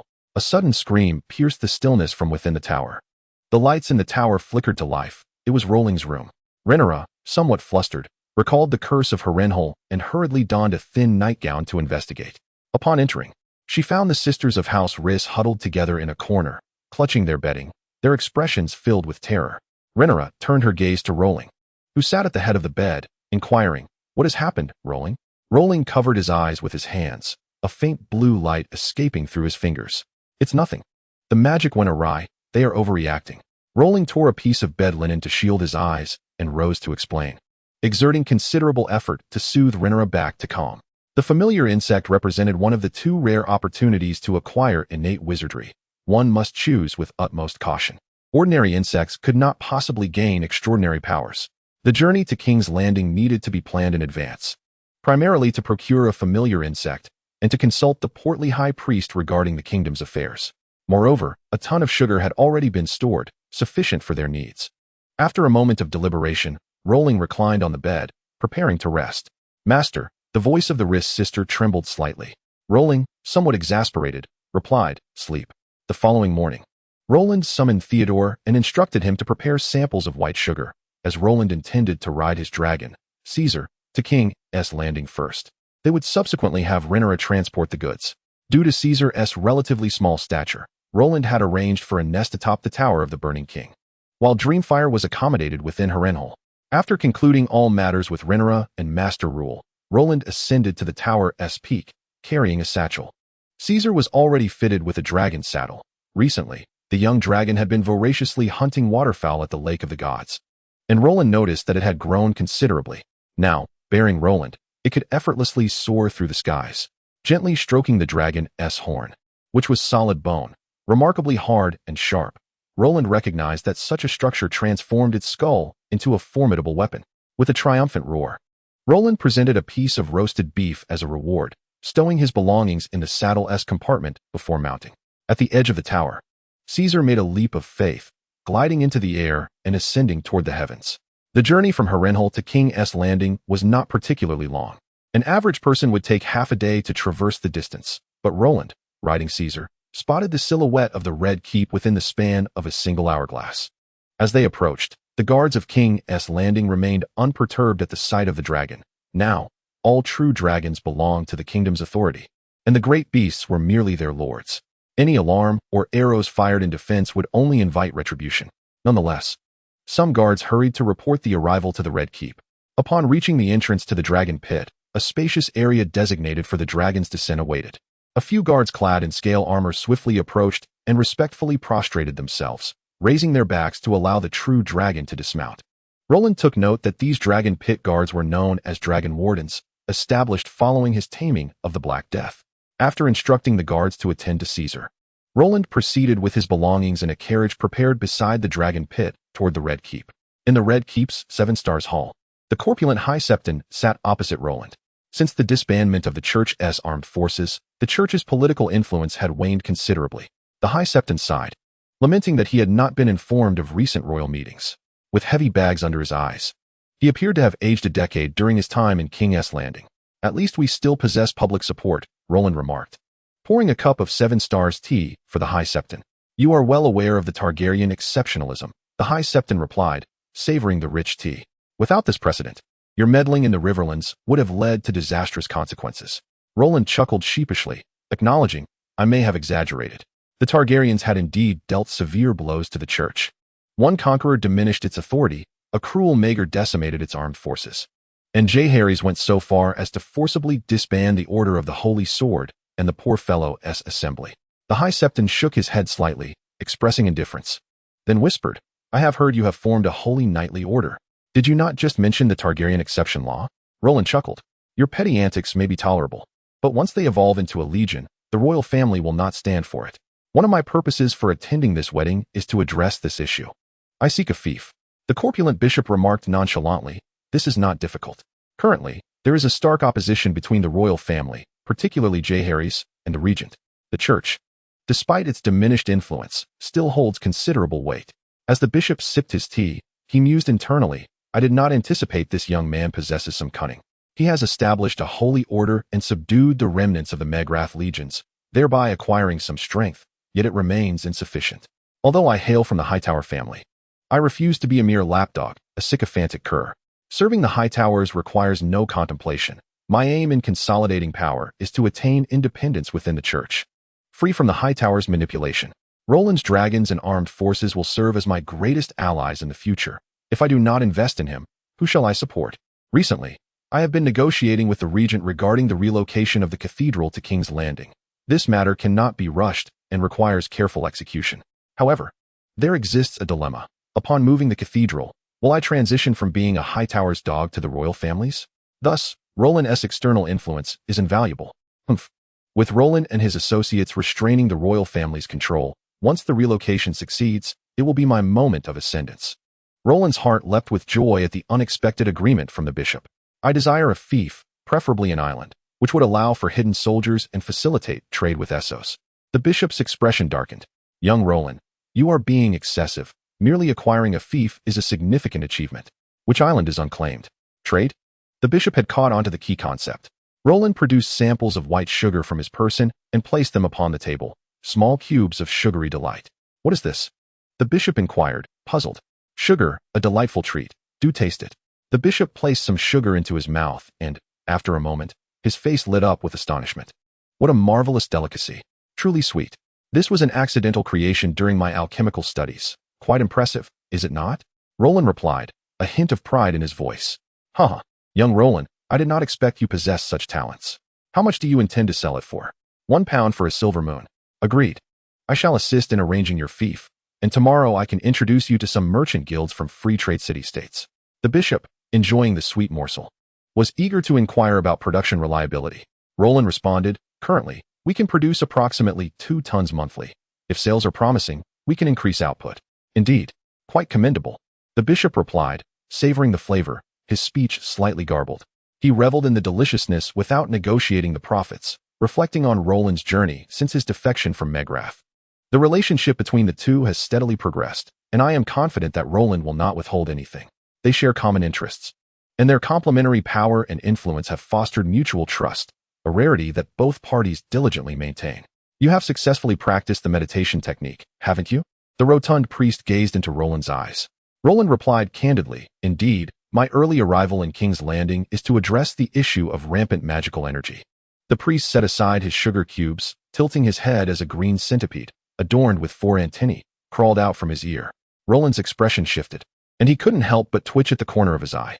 Carefully, he caught the creature with his hand, and the priest observed Roland's reaction, shaking his head. The 3 fundamental traits of a wizard, meditation technique, companion creatures, and universal sorcery, are not as filthy as your superficial understanding suggests. They are symbols of the mystical realm, integral to the wizarding ecosystem. Suppressing his unease, Roland calmly replied, I understand. The so-called companion creatures represent a wizard's initial application of soul power. These little beings extract consciousness from our magical organs, preventing them from developing independent souls. By allocating power to certain uniquely functional creatures, we also acquire corresponding abilities. Noticing Roland's focused attention, the priest continued, through meditation, we gain our first spell-free sorcery, while exceptional companion creatures will grant us a second. The selection of companion creatures is crucial. Prepare yourself, as I will accompany you to the wizarding market in King's Landing tonight. The priest indeed had connections, and Roland exclaimed with delight, Yes, Father. Chapter 38, The Domain of King's Landing, Nightshade Alley. The rotund priest led Roland through the winding paths of this alley, which felt like a labyrinth, leaving Roland puzzled about how the priest remembered the route. Along the way, they encountered several pedestrians wearing broad-brimmed hats, each emanating a considerable energy response. Eventually, they arrived at a dilapidated alleyway, where the houses leaned precariously and open gutters lined both sides, emitting a nauseating stench from the black water within. The ground was in disrepair. One wrong step could send a foul stream of putrid black water shooting up from the cracks, soaking one's trousers. At the end of the alley, the priest knocked on the door of a yard. After a considerable wait, a response came from within, delivered by a disheveled middle-aged man. Though not unattractive, his overly pointed chin and vacant gaze conveyed a sense of despair. Upon seeing the priest, he broke into a broad smile, exclaiming, Archbishop, what a rare honor. A distinguished guest. Please, come in. The priest nodded slightly, offering little response, and proceeded inside, with Roland following suit. After entering the yard, they encountered a second door, a double door. The frame of the second door bore a crooked wooden sign reading Angeli's Fragrance Shop. The disheveled man approached and opened the door, leading the two individuals through a second entrance. Beyond this door lay no structure. Instead, directly ahead appeared the entrance to a garden, encircled by a rusted black fence. From the threshold, one could faintly glimpse the towering trees and blooming flowers within, while a winding path meandered through the lush vegetation. Roland was taken aback, questioning whether this was indeed a shop. The portly priest, observing Roland's expression, discerned his thoughts, but offered no explanation. Instead, he addressed the disheveled man, saying, Angeli, we have come to select a companion insect. Show us your finest specimens. The man named Angeli, presumably the proprietor, nodded at the priest's request, casting a glance at Roland before smiling and stating, Just so happens I have 3 excellent specimens. I want to present the inferior ones to embarrass myself. He proceeded toward the garden, gesturing for Roland and the priest to follow.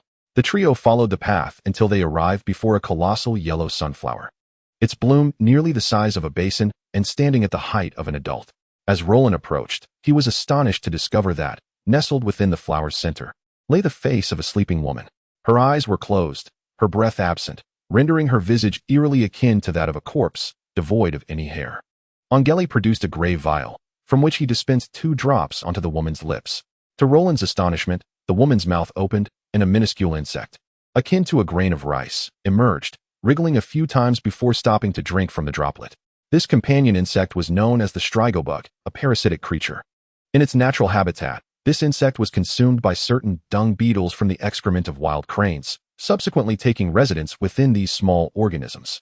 The terror of this parasite lay in its ability to induce mutations in its hosts, resulting in grotesque forms with multiple legs or arms. Consequently, these deformed creatures, hindered in their movement, would easily fall prey to wild cranes, thus completing the parasite's perfect cycle. The portly priest exclaimed, Is the strigobug not the very insect bound by contract to the great wizard Green? Roland, having perused the historical accounts of wizards, comprehended the significance of the name Green, the founder of the path of wizardry. Initially, the practice of wizardry was chaotic and unstructured, until this individual meticulously outlined the framework of wizardry, introducing the 3 fundamental tenets. What is its power? Roland inquired. The code of life. The priest replied, evidently familiar with this companion insect. The strigobug could induce deformities in its host. Yet when controlled by a wizard's magic, it enabled the practitioner's body to evolve in a designated direction. Angeli marveled at this ability, which defied the laws of life, promising to amplify physical strength to a terrifying degree. Roland felt a stirring within. His own physical frailty was a significant weakness, and he resolved that he must acquire this insect. Subsequently, Angeli introduced Roland to 2 other adult creatures. One was a leech known as the blood leech, which could replenish wounds and magical energy by feeding on blood. The other was an ant species called the aphid, capable of hatching offspring and commanding them to attack. It was said that their numbers could be terrifying, with countless offspring potentially obscuring the sky after years of accumulation, though their care was rather cumbersome. After a discussion between Roland and the portly priest, they both concluded that the horsefly larva was the optimal choice, offering the greatest enhancement for Roland. While the other two creatures possessed practical abilities, they paled in comparison to the horsefly larva. Angeli, you can surely guess which one we will choose. Please just tell us the price of the horsefly larva, the portly priest stated calmly. Angeli grinned. 3 years without a deal, but when I do, I feast for 3 years. It's 10,000 gold dragons, my old friend. I'll give you the bottom line. Roland was taken aback. 10,000 gold dragons was a staggering sum, roughly equivalent to the annual income of the highest nobility in Westeros. The portly priest exclaimed, "That is exorbitant. You're robbing us." "Not at all. The rarity of this horsefly larva speaks for itself. The blood leech is priced at 800 gold dragons, and the aphid at 1,000 gold dragons. You get what you pay for. Furthermore, consider the risks involved in the symbiotic creature business. Nurturing a single adult from a brood of 1,000 larvae is fraught with difficulty, and it's likely that none will survive." Angeli continued to argue, as though this transaction was merely a cost price, without any profit, asserting that their dealings were about friendship rather than money. Roland replied in a serious tone, "Can we negotiate a lower price? This is truly outrageous."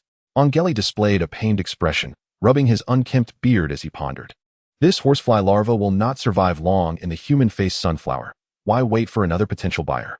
It may perish before they arrive," the portly priest murmured. 500 gold dragons, at a loss. Were it not for the scarcity of wealthy apprentice wizards in King Aenys Landing, I could have sold this symbiotic creature for at least a third more, Angeli lamented. The portly priest glanced at Roland, who gave a slight nod. "Very well. Let us package this human-faced sunflower together and have it delivered to the Red Keep's 7-star sanctuary," the portly priest confirmed. "Indeed. The service from the fragrant shop will surely meet your satisfaction. The scroll detailing the contract steps and precautions will be included," Angeli replied. "All right, let us return, Roland." With the transaction concluded, the portly priest led Roland away. As they walked back to the Red Keep, Roland reflected on the exorbitant costs of wizardry training. Having once thought life might be more comfortable, only to find his purse emptied again. However, given the horsefly larva's formidable reputation, he believed it would justify the price. He raised his delicate hand to examine it, resolving inwardly, "I am destined to become a man of great strength." After a restful night, the following morning, a box containing the horsefly larva was delivered, accompanied by a scroll detailing the contract steps and a vial of potion. Roland glanced at the document.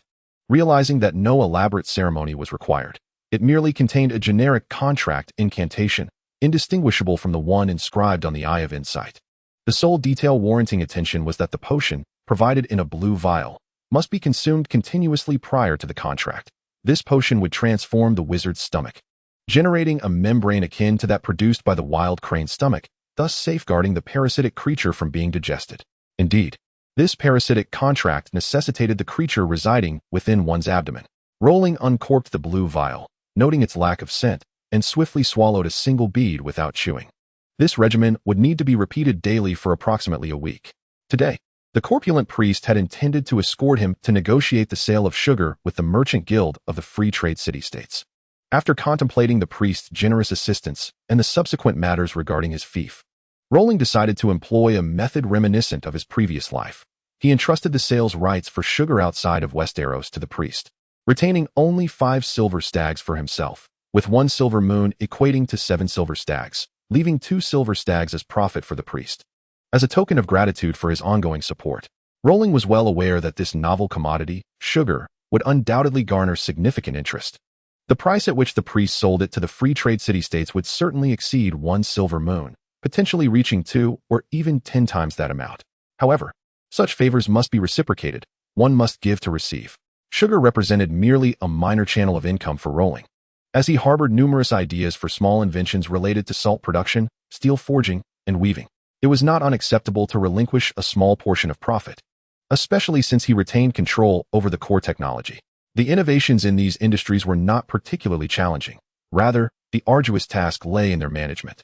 His aim was to control the source and expand the venture using a chain store model. Viral expansion was no jest. Once the economy of Westeros flourished, he would unveil his ultimate strategy, finance. The extent of his imagination would dictate the breadth of his journey. The future held great promise. At present, he sought a fief. preferably an island in the narrow sea, to facilitate the management of trade routes between the two continents. Rolin unfolded a map and began his search. Chapter 39.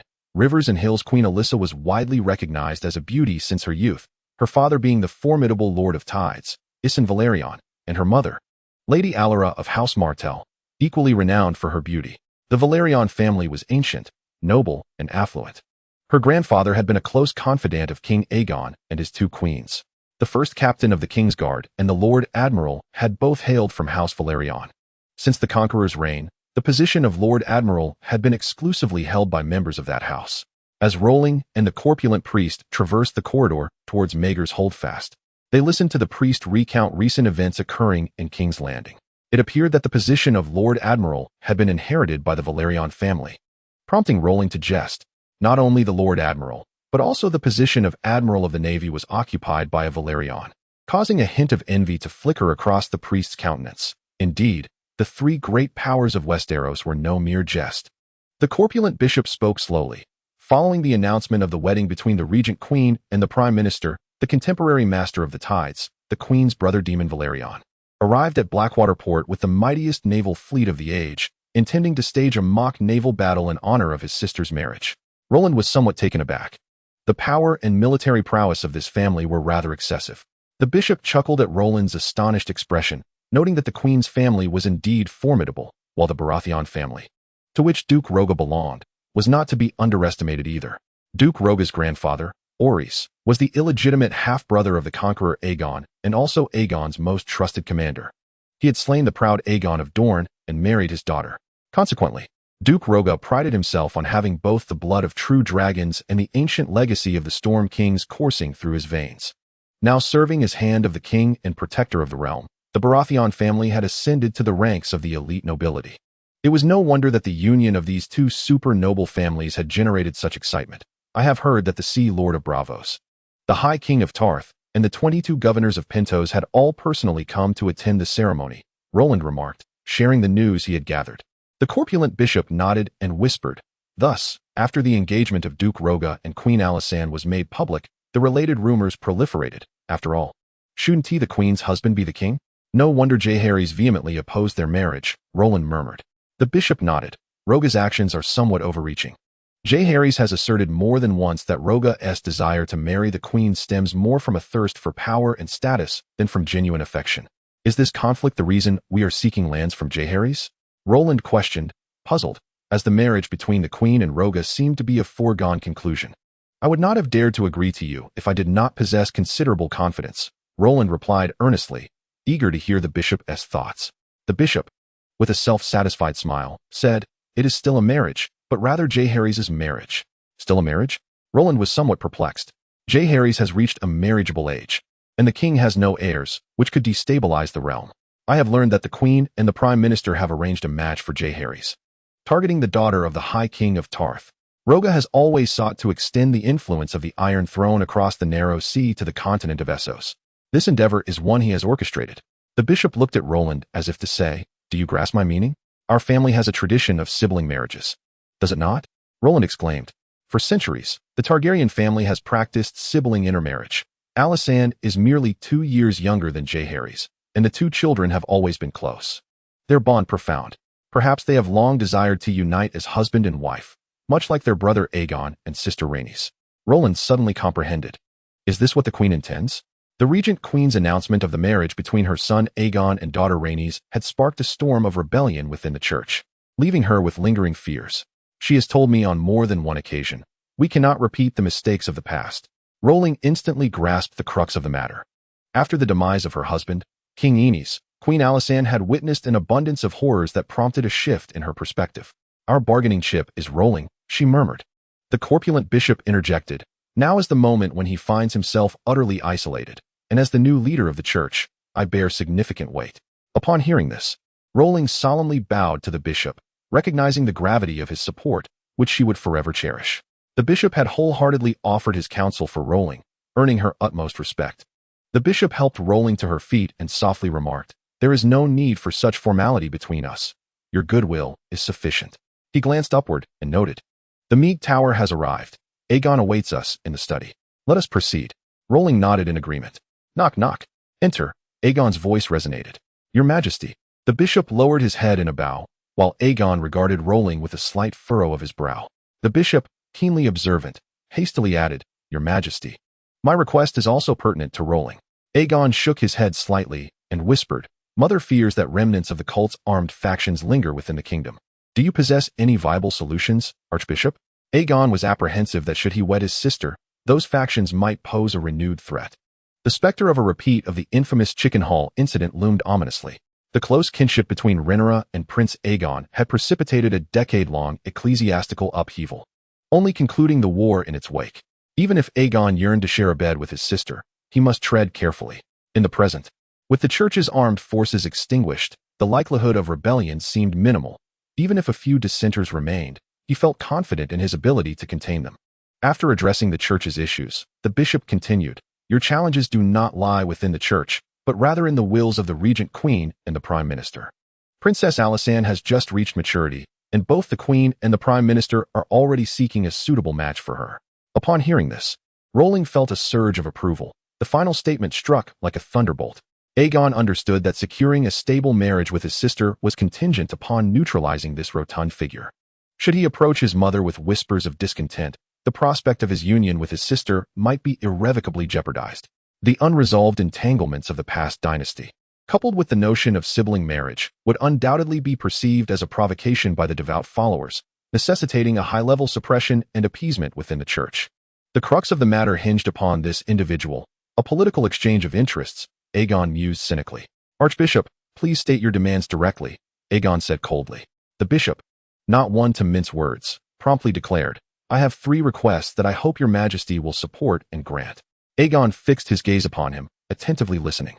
First, I hope your majesty will endorse my appointment as the next High Septon, the bishop stated with a nonchalant tone. No problem. Proceed to the next, Aegon replied. Second, I wish for the cathedral of the church to be relocated to King Aenys Landing during my tenure as High Septon. Jaehaerys was taken aback, but soon responded in agreement. That is acceptable. The relocation of the great church to King's Landing will undoubtedly bolster the authority of the crown. Even if the corpulent bishop had not raised this issue, he would likely acquiesce. Moreover, the close alliance between Heidel and the church has long been a source of irritation for him. In his heart, Roland understood that his moment had arrived. He hoped the sovereign might bestow upon him a fief. Jaehaerys raised an eyebrow, casting a glance at Roland, who stood obediently beside the corpulent bishop. With an air of composure, Roland expressed his desire for an island in the narrow sea. Jaehaerys, fully aware of the significance of the islands within the narrow sea, furrowed his brow and thought to himself, Roland is quite ambitious. He then relaxed. Since you desire an island in the narrow sea, you may select one for yourself. Jaehaerys retrieved a map from the shelf and declared to Roland. Roland was taken aback, finding this gesture uncharacteristically generous. Approaching for a closer inspection, he was struck by a sudden realization. The islands in the narrow sea were all claimed by various lords. Crab Island, House Seediga Tidehead Island, House Valyrian Tass Island. House Tass. These families, due to their advantageous positions, were exceedingly prosperous, their power ranking among the foremost in the 7 kingdoms. As for House Valyrian, their reputation was well known, while House Seediga, originating from the freehold of Valyria on the eastern continent, was equally ancient, noble, and formidable. The other families were not far behind in strength. In short, Roland found himself unable to challenge any of them. Pondering with his chin in hand, he scrutinized the map and discovered an intriguing location. It was situated not far from Harrenhal and was the ancestral land of the ancient king of rivers and hills, unoccupied and strategically positioned. Pointing at the map, Roland declared, I want that one. Chapter 40, A Twist Harrenhal? Jaehaerys inquired, visibly surprised. Roland's expression was resolute. Yes, I humbly request your majesty to grant it to me. Jaehaerys was familiar with Harrenhal. It was the castle of the ancient king of the rivers and hills, House Mud, now long abandoned. It perched upon a hill overlooking the Blue Fork River. Aside from the remnants of its foundation and the grave of the 4th king of rivers and hills, Trystane Mud, nothing else remained. Could it be that he intended to claim this place and assert a declaration over the riverlands in the name of this ancient king? If that were the case, Jaehaerys mused, he underestimated me. The current governor of the riverlands, Duke Tully, would present a formidable challenge. Very well. You shall be the Earl of Harrenhal. I will issue the official documents following the Queen Mother's wedding, Jaehaerys stated matter-of-factly. Thank you, Your Majesty, Roland replied softly. As Jaehaerys gazed at Roland, with his silver hair and golden eyes, A wave of nostalgia washed over him. Our grandfather unified the 7 kingdoms through blood and fire. I hope you do not harbor ambitions of carving out your own domain.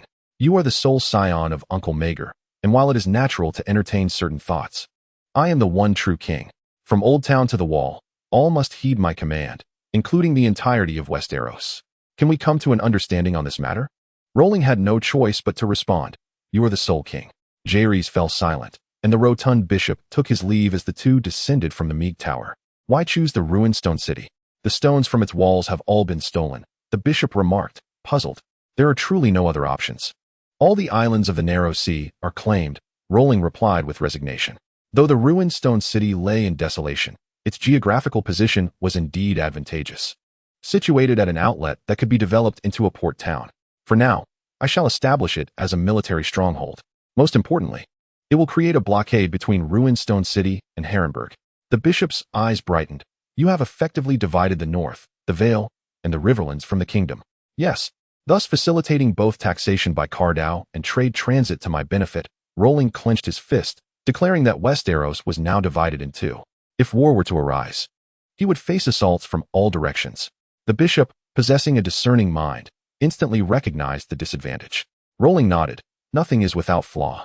This is the most advantageous territory I can secure. With the recent celebrations in King's Landing, the bishop had other matters to attend to and parted ways with Rolin at the corridor's end. He needed to arrange accommodations, as the grand wedding would see all the bishops from across the realm in attendance. The Starry September was merely a branch within the Red Keep and could not house such a multitude.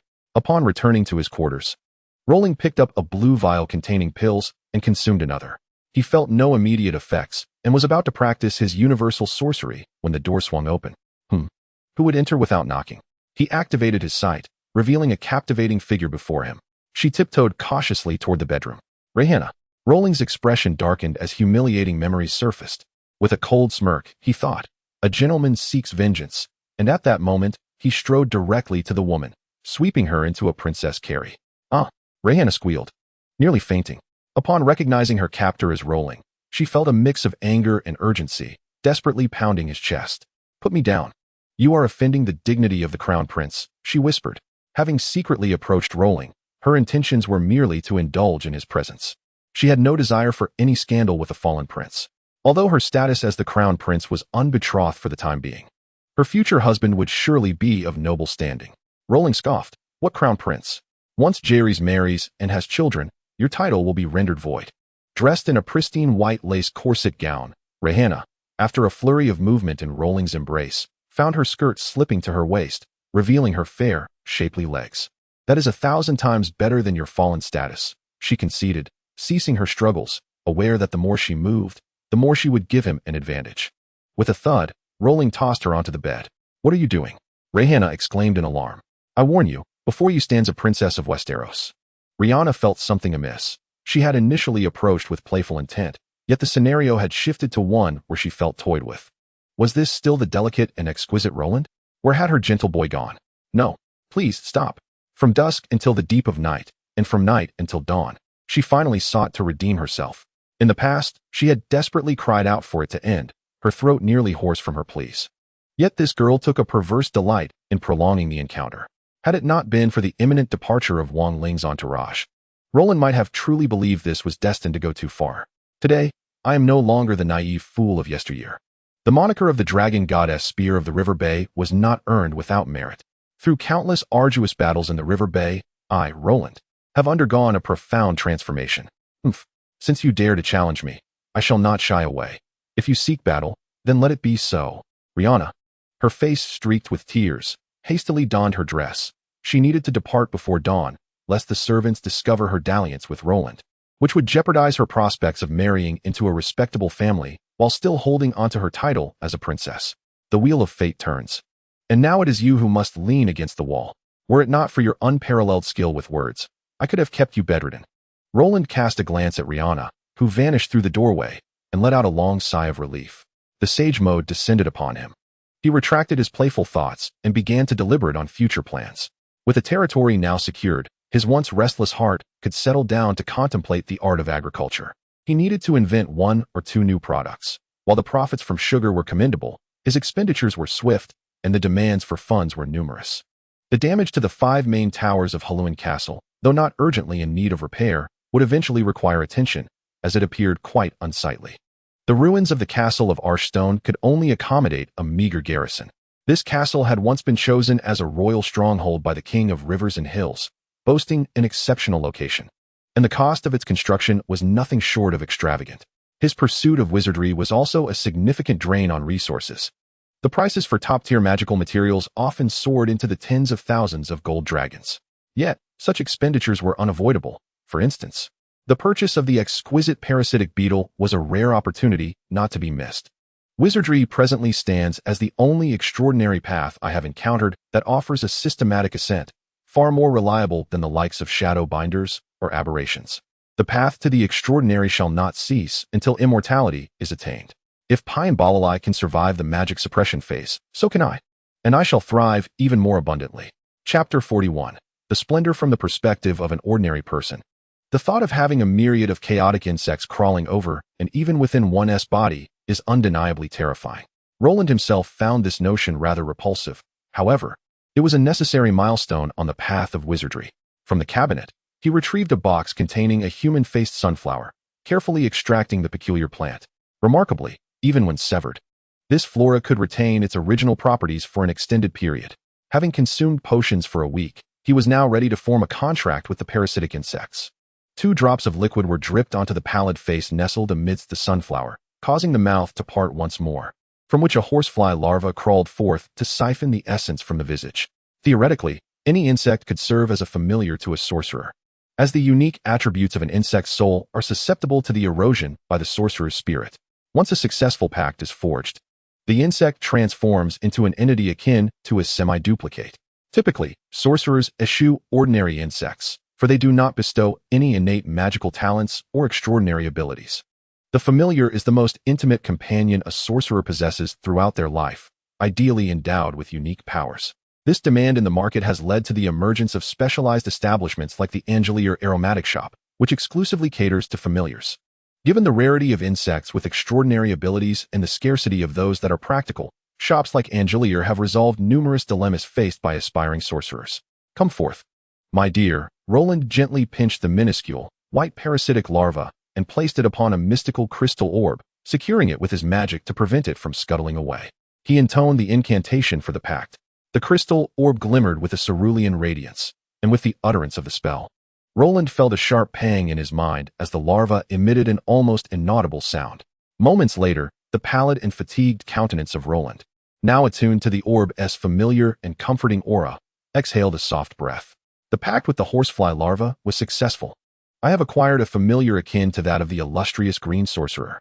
It is said that the green sorcerer has transcended the mundane, reaching an ineffable realm, with some sorcerers likening him to a being greater than the divine. Now, I possess a foundation akin to that of the green sorcerer. Excitement welled within Roland's heart. Gently, he lifted the minuscule horsefly larva to his lips and, with a slight parting, swallowed it whole, or rather, stored it within his gastric pouch. This larva became one of Roland's bodily organs, aiding in the absorption of the magical essence that would otherwise dissipate. Henceforth, he would no longer suffer from magical surges, which underscores the significance of a familiar to a sorcerer. At that moment, Roland had entirely forgotten his previous disdain for witnessing the corpulent bishop's ears exuding centipedes. He had now embraced the parasitic creatures deemed repugnant by the eyes of ordinary folk, such as the path of growth for sorcerers. He meticulously contemplated the larva's life code ability. The life code refers to the means or key to unlocking the boundaries of existence. According to the arcane tomes of the Green Sorcerer, the life boundary is a realm inherent to all living bloodlines, a domain that is inaccessible, unobservable, and even unimaginable. This area constrains the ultimate attributes of every being. For instance, it dictates the maximum speed and strength that an ordinary human can attain.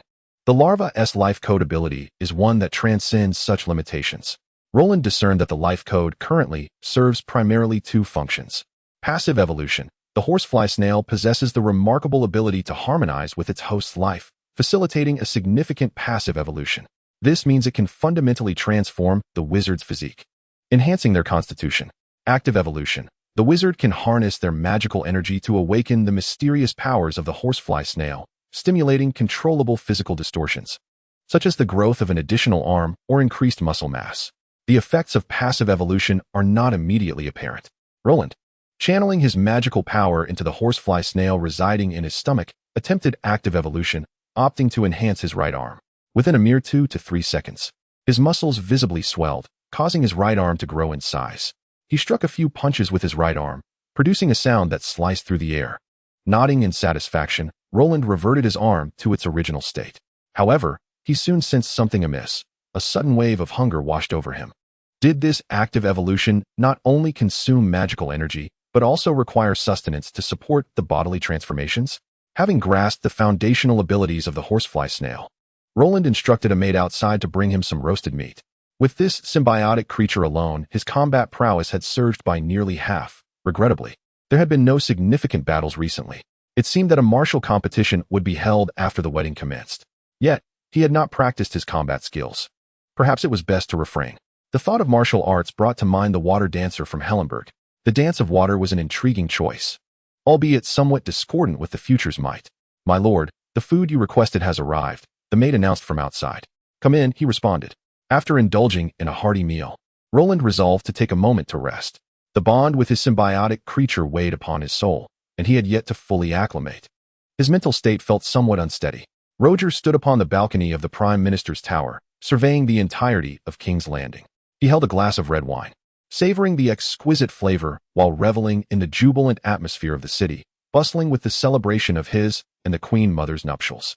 The streets were teeming with tens of thousands of citizens gathered from all corners. Yet Roger felt no concern for public order, for the guards of Windwhisper Castle were present, and he held absolute confidence in the soldiers he had personally trained. "We of Windwhisper Castle stand firm, supporting the youthful Jaehaerys, yet he now seeks to tarnish your reputation. It is infuriating," complained Boris, the Duke's brother, from within the room. The Duke, with his blue eyes and dark beard, robust as an ox, shrugged his broad shoulders. "I have always treated him as my own kin, never imagining Jaehaerys could be such a person. I am greatly disappointed." With that, the Duke tilted his head back and drained his glass. "All he possesses is a dragon. We, too, have the guards of King's Landing, who are but our Windwhisper soldiers."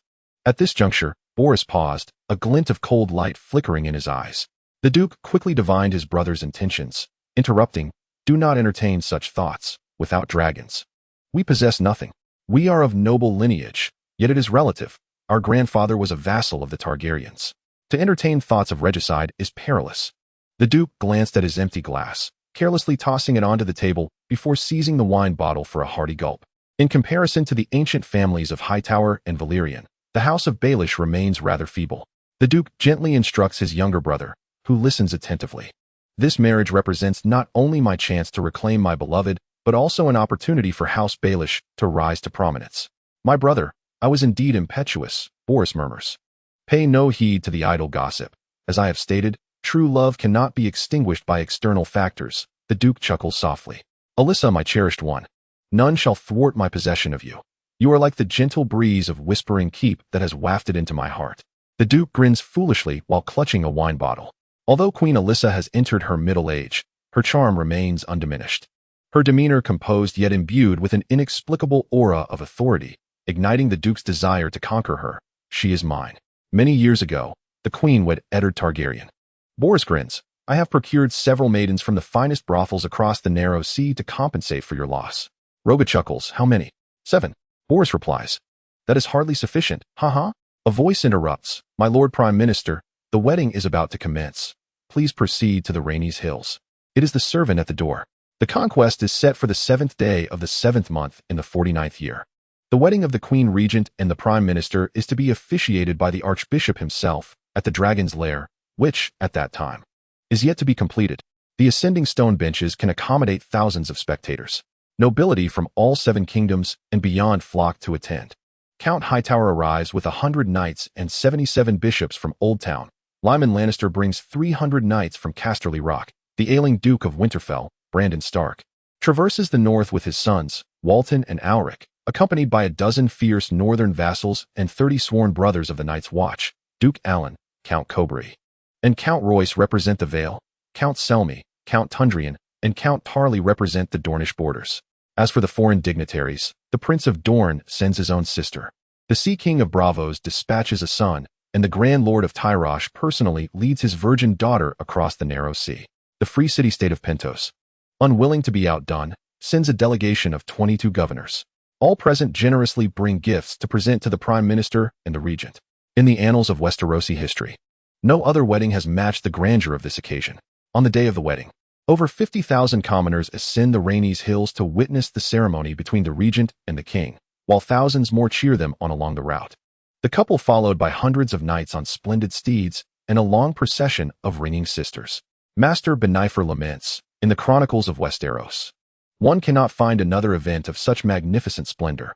At this moment, Roland stood atop the Rhaenys hills, among the 77 bishops, with the portly bishop and the archbishop positioned at the forefront of the clerical assembly. Duke Roga donned resplendent golden attire, crowned with a half-helm adorned with antlers, while his bride was draped in a long cloak embellished with sparkling jewels. The cloak featured a divided emblem, intricately embroidered with the Targaryen family's three-headed dragon and the Valyrian family's silver seahorse. Roland followed the procession of clerics to the altar within the dragon's lair, a role that hardly concerned him. He merely mouthed the words during the prayers, vows, gifts, proclamations, and blessings of the wedding ceremony, having never officiated a marriage before. As a mere interloper among the bishops, he was grateful for the crowd's collective focus. Jaehaerys and Princess Alysanne made their entrance only at the final moment of the ceremony, descending majestically from the bright sky upon their dragons, Vhagar and Silverwing. The two dragons landed side by side, their massive wings stirring up clouds of dust that swept toward the astonished and fearful onlookers, compelling Roland to cover his mouth and nose against the swirling debris. He inwardly scoffed at the incomplete grandeur of the dragon's lair. Had it been finished, such an ostentatious arrival would have been unnecessary. Observing Jaehaerys extend blessings to the Queen and Duke, Roland felt a measure of admiration for him, recognizing him as a man of both cunning and principles.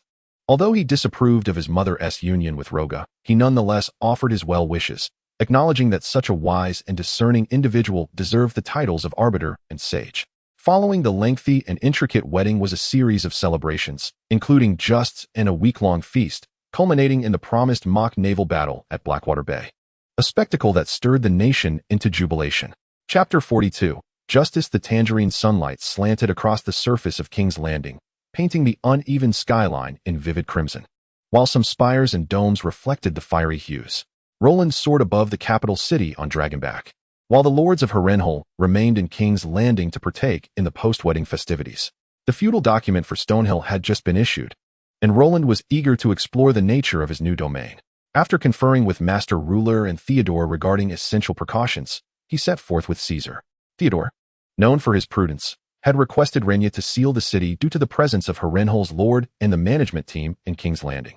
Concerned about potential leaks of sensitive information, his careful nature proved invaluable. He had also arranged for the purchase of additional slaves, as many laborers would be needed for the forthcoming production chains.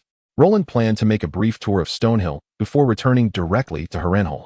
Upon spotting the great dragon, a vulture was startled into flight, prompting a jubilant roar from Caesar, who yearned to pursue it. Roland quickly reined in the excitement, mindful that their journey was not without its challenges, for he intended to rest in Harrenhal that evening. Caesar flew along the branches of the Blackwater River to the confluence of the Trident, where it bifurcated into three tributaries: the Red Fork, the Green Fork, and the Blue Fork. The most powerful lords of the riverlands were situated along the banks of the Trident. Harrenhal was located not far above the confluence of the Trident. Bangliew City, situated at the midpoint of the Red Fork River, the renowned Kneeling Pier also graces its banks. Twin River City, the castle of the infamous Flory family, responsible for the Blood Wedding, lies at the terminus of the Green Fork River. Meanwhile, Archie City occupies a pivotal position along a tributary of the Trident River, with the Blue Fork River's mouth forming an inland passage that empties into the sea. The location of Archie City is of paramount importance, not only commanding the throat of Westeros, but also boasting an exceptional harbor city topography. The estuary where the Blue Fork River meets the sea is shaped like a gourd, perfectly suited for docking vessels, serving as a natural haven from storms, a veritable utopia for the burgeoning trade maritime. Yet, one might ponder why no noble has claimed it. The answer lies in the nearby inlet named Ironmen Bay. Since the death of the River King amidst the hills and streams, no one has been able to subdue the Iron Islands adjacent to Ironmen Bay. This city has seen numerous lords take command, all of whom met their demise at the hands of the Ironborn. The proximity to the Iron Islands is perilous, as the Ironborn, who thrive on plunder, frequently visit Ironmen Bay, giving rise to its ominous name. The Ironborn king who established Harrenhal, the nefarious Harren, made landfall from Arshy City. This prime harbor has since become a playground for the Ironborn. Meanwhile, Loren has acquired this challenging territory from Jaehaerys, harboring grand ambitions for the development of Arshy City, with the first order of business being the resolution of the Ironborn's relentless raids. As Loren soared above the Blue Fork River, he beheld the crystalline waters below, the river wide and profound. Among the three tributaries of the Trident, the Blue Fork River is the broadest, straightest, and deepest, capable of accommodating grand ships. Unlike the winding Red Fork River or the silt-laden Green Fork River, Loren's satisfaction grew with each passing moment. Soon, he arrived at the Lammas Crossing, a modest ferry crossing, and without pause, he consulted his map, aware that reaching Arshy City would entail passing through the town of Beauty's Gather. His domain, unlike Rhaenyra's Harrenhal, encompasses the banks of the Blue Fork River, logically including Ironmen Bay within his jurisdiction. Furthermore, he has a vassal noble, the Mary's family, located in the nearby coastal town of Seawatch, perched on the western shore of the riverlands within the Eagle's Nest. This visit serves primarily to inspect his territory and secondly to engage with his subordinate noble. Beauty's Gather is merely a small town within the riverlands, adjacent to a wooden bridge spanning the Blue Fork River. With little of interest to behold, Loren flew directly over it. Arshy City, is this truly Arshy City? Caesar and Loren circled above, surveying the remnants of the river and Hill King's erstwhile stronghold. To label it a ruin would be somewhat misleading, for remnants of the once mighty walls still harbor life. A few ragged commoners are seen cooking within the fortress as the midday sun casts its warm glow. Before long, the inhabitants of the ground discovered the dragon, and Roland descended from the mighty beast. Upon witnessing such a colossal creature, the common folk exhibited evident panic, swiftly retreating from sight. After Roland landed, he found not a single shadow remaining, leaving him somewhat speechless. Perhaps these individuals had mastered the art of vanishing in an instant, allowing them to evade the ravages of the Ironborn and survive tenaciously in this desolate land. Ruins lay scattered about. Remnants of once grand walls that had towered high now revealed only their foundations, as most of the stone had long been taken by local residents to construct barns, sanctuaries, and homes. A soft sound broke the silence as heads began to emerge cautiously from behind the crumbling walls. Roland, with a tone of exasperation, called out, "Come forth. I am not one of the Ironborn, and the dragon does not harm without provocation." An elderly man, accompanied by a sparse group of a dozen or so individuals, men and women of various ages, stepped forward. The elder immediately knelt, addressing Roland as my lord. The look in his eyes as he beheld the dragon revealed a clear understanding of its significance. "Guide me through this place," Roland commanded directly. "Of course, my lord," the elder replied, rising, albeit uncertain of the purpose of Roland's visit. Approaching a wall, Roland reached out to touch its surface, which remained remarkably intact. Soaring over 10 meters high, a testament to the grandeur this place once possessed, "I have been granted dominion over Stonehaven. This shall henceforth be my realm." The elder's expression transformed into one of unrestrained joy. The arrival of the dragon signified an end to their fear of Ironborn incursions. The others behind him, albeit initially unaware of the implications, mirrored the elder's delight with smiles of their own. "My lord, this way please, allow me to show you around." The elder offered with a respectful bow. Roland nodded and followed. The main fortress of Stonehaven had collapsed, rendering it utterly unusable, while the only remaining functional part was the dungeon, now repurposed by the townsfolk as a granary. As they walked, the elder provided insights. "Is this now the name of Stonehaven?" Roland mused silently, continuing to follow. In the center of what was once the castle courtyard stood a grand tomb, obscured by willows and waist-high brown grass. "This is the final resting place of King Tristheven IV, the ruler of rivers and hills." "Oh, pray tell me more," Roland said, intrigued. Stepping closer, Roland examined the king's tomb, the lid intricately carved to depict the form of the monarch within, though weathered by the elements over centuries. The king bore a beard, his face now indistinct and smooth, revealing only the faintest outlines of his mouth, nose, eyes, and crown. His hands were crossed upon his chest, gripping a stone warhammer, once engraved with runes that chronicled the weapon's name and history. The inscriptions had long since been worn away by the passage of time. The corners of the stone tomb were fractured and crumbling, with patches of lichen flourishing unchecked, and wild roses sprawling from the base of the king's feet to his chest. "Yes, my lord," the elder continued, "thousands of years ago, this was the territory of the ancestral Mud family, who governed vast expanses from the trident to the neck during a time of turmoil, as the Undulls invaded Westeros. The master of this tomb was an ancestral king, reigning amidst the chaos of war. The Undull invasion occurred a millennium ago, a time so distant from the era of the tomb's master. Roland peered into the grave through the eye of insight, witnessing the relentless conquest of the ancestors' kingdom by the merciless Undulls. King Trystane IV led the resistance, earning the people's reverence as the Hammer of Justice. Legends tell of his life, marked by 100 battles, of which he emerged victorious in 99. His castle stood as the most formidable fortress in all of Westeros. The elder seemed eager to continue, clearly well-versed in the history of this place. Suddenly, Roland interrupted him, his tone urgent. "What did you just say about the Hammer of Justice?"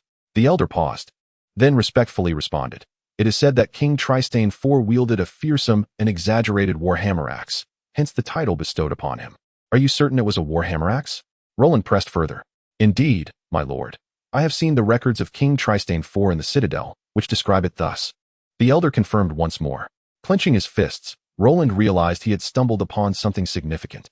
Through the eye of insight, he discovered within the wooden coffin a decayed corpse. And more importantly, in its grasp lay a massive warhammer axe. It matched the elder's description perfectly. This weapon was likely the very one wielded by Trystane IV. Observing closely, he noted that the hammer axe remained remarkably well preserved, its blade gleaming with a cold light. This hammer axe was undeniably a priceless artifact. While its composition as Valyrian steel remained uncertain, there existed a sword in this world, not Valyrian steel, yet rivaling its magnificence, Dawn. Trystane IV's remarkable record of 99 victories could not have been achieved without this weapon's prowess. Now, how could he extract it? Digging up the grave was inevitable, but to do so directly would be fraught with peril. As a newly inducted member of the Riverlands nobility, disturbing the grave of a former king could lead to dire consequences, potentially isolating him in the Three Rivers region. Pondering this predicament, Roland contemplated a more fitting approach. Chapter 43, The Holy Dragon. Standing beside the statue at the tomb, Roland mused while the elder remained respectfully silent, hesitant to intrude. It was imperative to excavate the weapon, but a pretext was necessary. Glancing at his bishop's robe, inspiration struck him. He would need to don the guise of a divine figure and stage a performance. To enact this charade, he would require a supporting character, and his new subordinate noble would serve perfectly in that role. Resolute, Roland summoned Caesar, preparing to soar towards the coastal city. As he mounted the dragon's saddle, the elder attempted to dissuade him, but Roland paid him no mind. He was merely a downcast scholar, of little consequence. With a resounding roar, Caesar ascended into the sky, continuing their flight towards the sea. It wasn't long before they beheld an oval bay, with fishing boats resembling leaves anchored within. This was Ironman Bay, its shores adorned with a pristine arc of white sand. The waters of the Blue Fork River converge here, flowing into the sea. A gentle sea breeze brushes against me, filling my senses with the briny aroma of the ocean. Roland, with his keen eyesight, can even discern the coastal city of Felinters perched upon the cliffs from such heights. The founding patriarch of the Maester family was a clever strategist, having erected the castle in a defensible position, which explains their survival amidst the decay of the Iron Men's domain. Roar. Upon gazing at the vast ocean, Caesar, the dragon, also felt a surge of excitement, the scent of seagulls resonating in his mind. "Caesar, take me over there first. Afterwards, you may indulge your wildness as you please." Roland restrained the restless dragon, guiding it towards the cliffs of Felinters. "Dragon." The guards atop the coastal city exclaimed in astonishment. "A true dragon has arrived." Their exhilaration was palpable, particularly given the current peace and the ongoing celebrations for the Empress's wedding. "Quickly, inform the lady," commanded a guard captain. Seeing no signs of hostility from the guards, Roland lowered their altitude, surveying them from above the city walls. The gusts produced by the mighty dragon's wings rendered the guards momentarily unable to keep their eyes open. Squinting, the guard captain inquired of Roland, "Pray tell, which esteemed lord graces us with his presence at Coastal City?" "Harrenburg, I am Roland," he replied. The guard captain momentarily struggled to recall who Roland was, but upon realizing he was a true dragon, quelled his dissatisfaction. The captain directed his men to clear an area on the city walls for the majestic dragon. Roland commanded Caesar to land atop the walls, yet he remained mounted, for the master had yet to arrive, and a true dragon deserved respect wherever it may be. Before long, a noble woman ascended the walls, surrounded by a throng of admirers. Her eyes glowed a deep crimson, and her dark brown hair was elegantly swept to one side. Her skin was fair and luminous, and her slightly narrowed gaze exuded an air of regal elegance. The lady offered a gracious bow, saying, "Lord Roland, the Maester family welcomes your arrival." Roland nodded, gracefully dismounting from Caesar's back, clearly recognized by the lady. "Where is Count Maester?" Roland asked, patting Caesar and instructing him to hunt on his own. "My husband is currently attending the wedding of the Empress and the Prime Minister in King's Landing," the noblewoman replied. Roland smacked his forehead, momentarily forgetting this detail in his haste. "Lady Maester, I am honored," he said calmly, observing her. "I have been granted the fief of Stone Hollow, and your esteemed family resides within my jurisdiction." The lady gasped, covering her lips in surprise, momentarily flustered, then quickly composed herself, inviting, "My apologies for the oversight. Please enter the city and rest." Casting a glance at the inviting countess, Roland responded earnestly, "Indeed, I shall remain in coastal city for the next few days." Awaiting Count Maester's return, as they descended the narrow city walls side by side, the countess lost her balance momentarily, but Roland, with swift reflexes, caught her to prevent her fall. The countess, her cheeks flushed with a rosy hue, whispered softly, "My lord, why do you still hold me?" "Madam, please be cautious," he replied. Roland maintained an impassive demeanor, continuing to support the countess, whose center of gravity was somewhat forward. It was only after descending the city walls that he released her. Thus, Roland lingered in Hyejeong City for a fortnight. Upon learning that Roland was, in fact, a priest of the seven gods, the countess, a devout follower herself, felt compelled to seek his wisdom on the doctrines of their faith. It was evident that she was a genuinely pious believer. Each time they engaged in discussions on the teachings of the seven gods, their debates would stretch into the night, only concluding when exhaustion compelled her to leave unsteadily. After a prolonged wait, the count returned from the martial competition, where he had faced off against Duke Roga, narrowly losing but earning the honor of second place. On the very day of his return, Count Maester pledged his loyalty to Roland, acknowledging that a true dragon was worthy of allegiance. Moreover, the Ironfolk Bay required a formidable figure to quell the disturbances that had plagued them. He had grown weary of the Ironkind's incessant troubles. Without hesitation, Roland promptly set his plans into motion. He instructed his men to clean up the city of Shergi and tidy certain houses, anticipating the arrival of the major lords from the Hyejeong region in a few days. "What business do you have in Shergi, my lord?" Count Maester inquired, puzzled. Roland responded directly, "I had a dragon dream. In 7 days, within my territory of Shergi, I shall be bestowed with justice by the seven gods." This revelation left Count Maester bewildered. Could justice truly be granted? Though he felt uncertain, he nonetheless arranged for sufficient manpower to prepare Shergi. With matters settled on Count Maester's end, Roland issued a command to Harrenhal, inviting all the great nobles of Hyejeong to attend, as he would be distributing the sales rights for sugar in Shergi. In Roland's strategy, the sales outside of Westeros would be entrusted to the portly bishop, while transactions within Westeros would be allocated to the nobles of Hyejeong. Hyejeong was his foundational base, and he needed to cultivate their loyalty with substantial profits. At least during his rise, he could not afford to have them hinder his progress. He would gradually clean up any loose ends once he had solidified his power. Roland's approach mirrored a corporate shareholding system from his past life, binding the nobles of Hyejeong together, with the exception of the Tully family. The governor of the Trident, appointed by the conqueror, would undoubtedly be his adversary. In the realm of power, there is no room for two tigers. The ultimate outcome would be a matter of submission or annihilation. After dispatching the letters, Roland rode Caesar once more to descend upon Shergi, where he sat alone before the tomb of the King of Rivers on a hill. This period of silent meditation lasted for 7 days, an endeavor steeped in the seven's fascination with the number 7, which could lend some credibility to his undertaking. Going without food or drink for 7 days is a feat nearly impossible for ordinary individuals. However, for Roland, who had forged a contract with the Abdomans, it was relatively straightforward. By harnessing the Abdoman's extraordinary abilities to regulate his metabolism, fasting for 7 days was merely a trivial matter. The Abdomans could accelerate bodily evolution while simultaneously stalling consumption. Without the unkempt old scholar pressing forward with inquiries, Roland closed his eyes, awaiting the arrival of the lords from Hyejeong to partake in this grand performance. Having performed admirably, Roland was set to receive a claim over the territory of Hyejeong. For after all, that hammeraxe was the weapon of the king of Hyejeong. Why had others failed to obtain it while he succeeded? This was a blessing from the seven gods, a favor from the ancestral kings.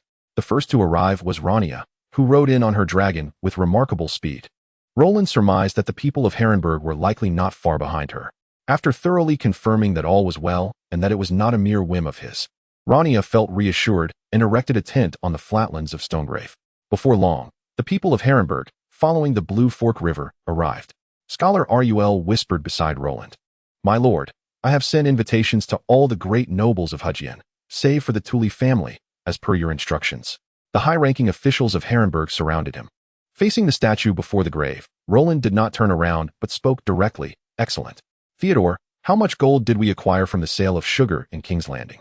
"We sold 8 tons of sugar for over 600 gold dragons, mostly spent on purchasing slaves. By the end of this month, over 3,000 slaves are expected to be returned from Slave Bay, including some skilled craftsmen," Theodore reported on the gains from King's Landing. Nodding in approval, Roland remained seated. "Very well. Once this batch of slaves arrives, we shall scale up production. Implement the assembly line method I taught you, breaking down the tasks to minimize the risk of technical leaks." "Yes, my lord," came the obedient response. The sale of sugar in King's Landing was bound to attract the attention of the nobles of Hugien, as the region itself stood at a pivotal trade route in Westeros, with many nobles commanding large caravans. "Now, prepare accordingly. Let us not make fools of ourselves in the negotiations to come," he added. "Yes, my lord," Theodore replied respectfully. Scholar Rul observed their seamless exchange with a tinge of jealousy, realizing that his student had been effectively poached by Roland. Alas, his scholarly path was now fraught with the entanglements of wealth and fame, from which he feared he could never escape. As night fell, Roland remained motionless. If he was to play his part, he would do so with unwavering dedication. Unlike those frivolous youths from his past life who sought to profit from their performances with little regard for artistry, such tribulations he could endure. On the following day, the first of the great lords from Hugien, the Flory family of Twin River City, arrived. Roland was taken aback that this family had come first, having evidently received the notification and acted promptly. "Ah, a discerning eye," he mused. Count Flory was indeed a man of insight. Roland intended to manage the territories according to the divisions of the 7 kingdoms, and since the Florys had shown such respect, he would grant them the sales rights for the wealthiest region, the Westerlands. Count Flory gazed at Roland, who sat before the statue, indeed, a dragon-like figure, with a pair of sharp horns piercing the sky and scales manifesting along his neck. With hope that this choice would not be in vain, he approached Roland to extend his greetings. Unable to respond due to his prolonged stillness, Roland was graciously attended to by Theodore, who led the count to the prepared tent area. On the 3rd day, the Brecken family from Stonefence City arrived, followed in the afternoon by the Blaywood family from Ravenwood City. The dual fabric of Hugien has arrived, and Roland feels content with the plan. On the 4th day, the By family from Homefen City made their entrance. However, on the 5th and 6th days, no one appeared. That evening, Theodore reported that on the 3rd day, Duke Tully had made his move, issuing commands to all the nobles of Hugien to refrain from traveling to Stone City. Roland's antics at the tomb of the King of Rivers and Hills are evidently aimed at undermining the Tully family. Moreover, while notifying others, he conspicuously omitted the governor of Sanha. What could this imply? "Since you wish to invite others to witness the event, I shall deliberately ensure they do not attend." By the 7th day, as no further lords arrived, Roland had to temper his ambitions and commenced the 2nd act, digging the grave. The nobles of Hugien, who had initially intended to intervene, found themselves enduring the situation, realizing that their long journey had yet to yield results, and with the Tully family now offended, retreat was not an option. Under the guidance of Roland's watchful eye, they soon unearthed the coffin, crafted from a single block of fishbeam wood, adorned with inscriptions of ancestral characters.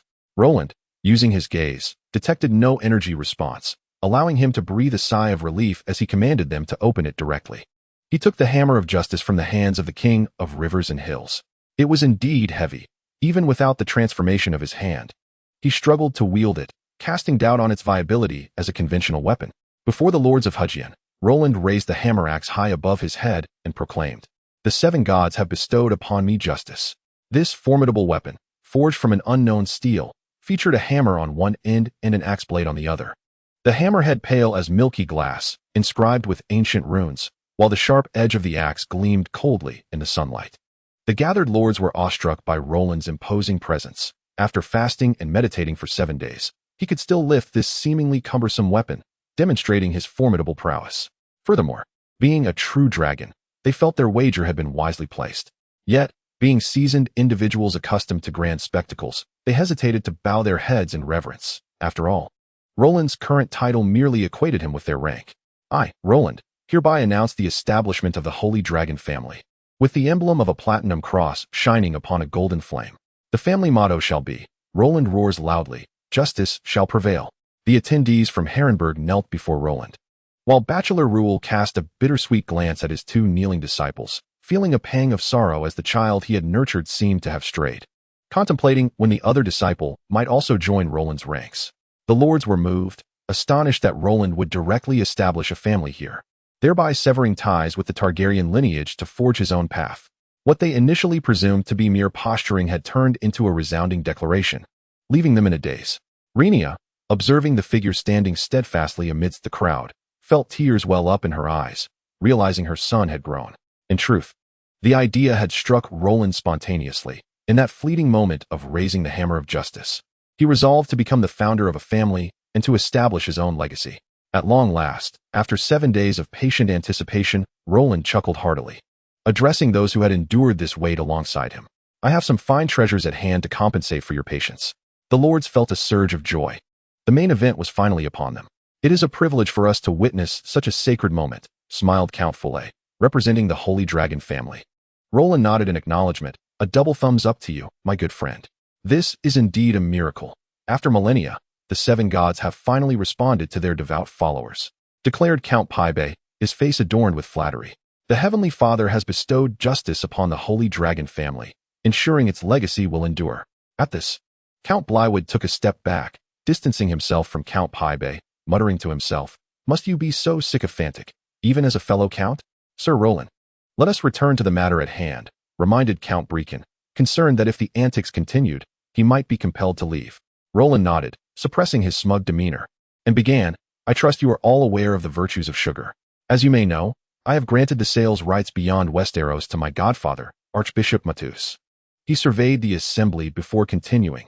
In my letter, I made it clear that your presence in Stonehaven is to discuss the allocation of sales rights across the 7 kingdoms.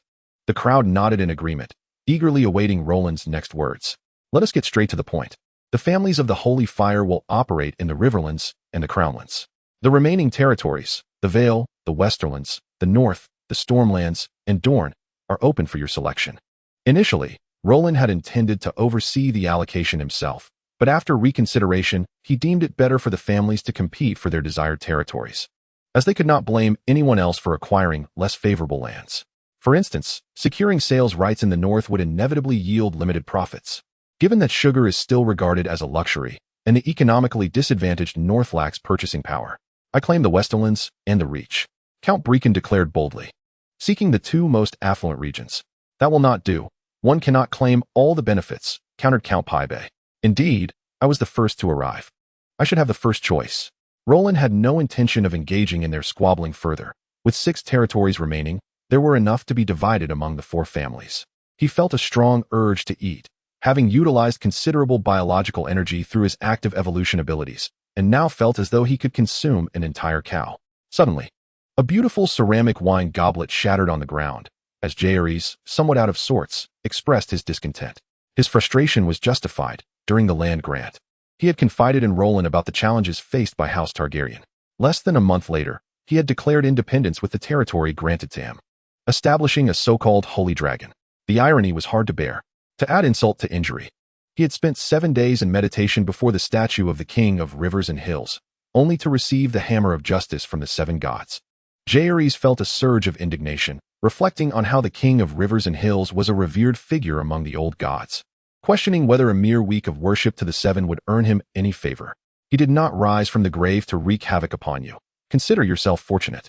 Jaehaerys gazed at the newspaper on the table, his anger escalating with each passing moment. Roland, you truly are a scoundrel. With a crash, yet another wine glass met its demise. Chapter 44. The Curse. Roland wandered alone through the dilapidated castle, enveloped in darkness. This fortress was so vast that he found himself disoriented. Ah, the Eye of Insight. What is happening? The Eye of Insight refuses to open. Cold sweat prickling at Roland's back.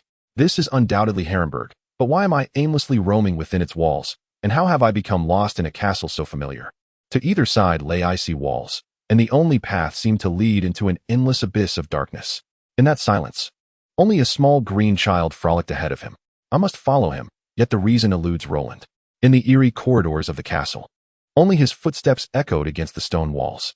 Where has Bachelor Ruel gone? Where are my guards? Roland silently pondered, but the darkness offered no reply. He suddenly felt an urge to halt, an unsettling sensation creeping over him. It seemed that catching up to that green child would bring misfortune. Yet his feet remained unresponsive. Something in the darkness tripped him. Looking down, he found a broken dragon horn, stained with vivid red blood. A dragon horn? Roland's muddled thoughts seemed to grasp something, and he stopped in his tracks, no longer advancing. Staring blankly at the horn, he muttered, "Dragon horn, true dragon." Upon uttering those words, the entire castle began to distort. Fissures appeared on the walls like shattered glass, and the world seemed to collapse. "My lord Roland?" A voice called from beyond the darkness. The castle and the dragon horn vanished the moment Roland opened his eyes, replaced by a grand dome, countless fireplaces lining the walls, and before him stood Bachelor Ruel, attempting to rouse him from slumber. Roland realized he was drenched in sweat, the stars in his eyes flickering in and out of existence. With lingering trepidation, he murmured, "It is the real world now. My lord Roland, are you well?" "You have been asleep for 2 days," Bachelor Ruel remarked with concern. Finally regaining his senses, Roland issued a command, "Gather the troops." Rising from his bed, he declared fiercely, "I shall fell every fishbean tree on the Isle of Thousand Faces." In Harrenhal, the only beings with the capacity and motive to cast illusions upon him, apart from the neighboring green folk of the Isle of Thousand Faces, were few and far between. Moreover, that green child at the end of the castle corridor was likely the child of the forest. Bachelor Ruel could not help but inquire, "Are you suggesting that your prolonged slumber over the past 2 days is linked to the green folk?" "Indeed. I encountered the child of the forest within the illusion," Roland affirmed. "However, I did not detect any energy fluctuations while you were asleep." Bachelor Ruel remarked with a complicated expression, pondering. Could it be the Green Prophet? He immediately patted his head, his expression fraught with anxiety as he addressed Roland. "My lord, I have come to report news from King's Landing. King Aenys has led an army of 40,000 towards Harren." "What?" Roland gasped in disbelief. Yet, realizing that Master Ruel would not trivialize such a matter, he urgently pressed on. "In what capacity does he come? Is it merely because I established the House of the Holy Dragon?" Master Ruel nodded gravely. "The king has declared a campaign against you, citing an affront to the honor of the royal family. He has also proclaimed that should you don the black garb, you may be spared from death." With a long sigh, he continued, "Members of lesser nobility must seek the head of their house's permission when separating to form a branch. Otherwise, the bastards of the 7 kingdoms would run amok, turning noble lineage into a farce." Roland clenched his fists, bitterness swelling within him. It was still a matter of insufficient power. Would Aenys truly denounce me for such a trivial reason? Have dragons come as well? According to reports, both the Bronze Fury and Silverwing have joined the campaign. And what of my godfather Matthias? Why did he not inform me at once? A sense of disorientation washed over Roland. Surely the fat archbishop would not abandon me. "I have yet to receive any correspondence from the archbishop," Master Ruel replied. "Why is this happening?" Roland pondered internally. "I have merely established a family. Is this truly worth such a tumult?" At that moment, he finally grasped the extent to which he had underestimated this youthful king. Although he had placed Aenys in a position of significance, he still harbored a sense of modern superiority. This attitude extended to all those he encountered, treating them with an air of condescension, as if the world revolved around him. However, this crisis served as a rude awakening for Roland. He realized he lacked a respectful attitude toward the realities of this world, a psychological anchor that had led to a series of reckless actions. Such thoughtless, impulsive behavior had now ensnared him in a dire predicament.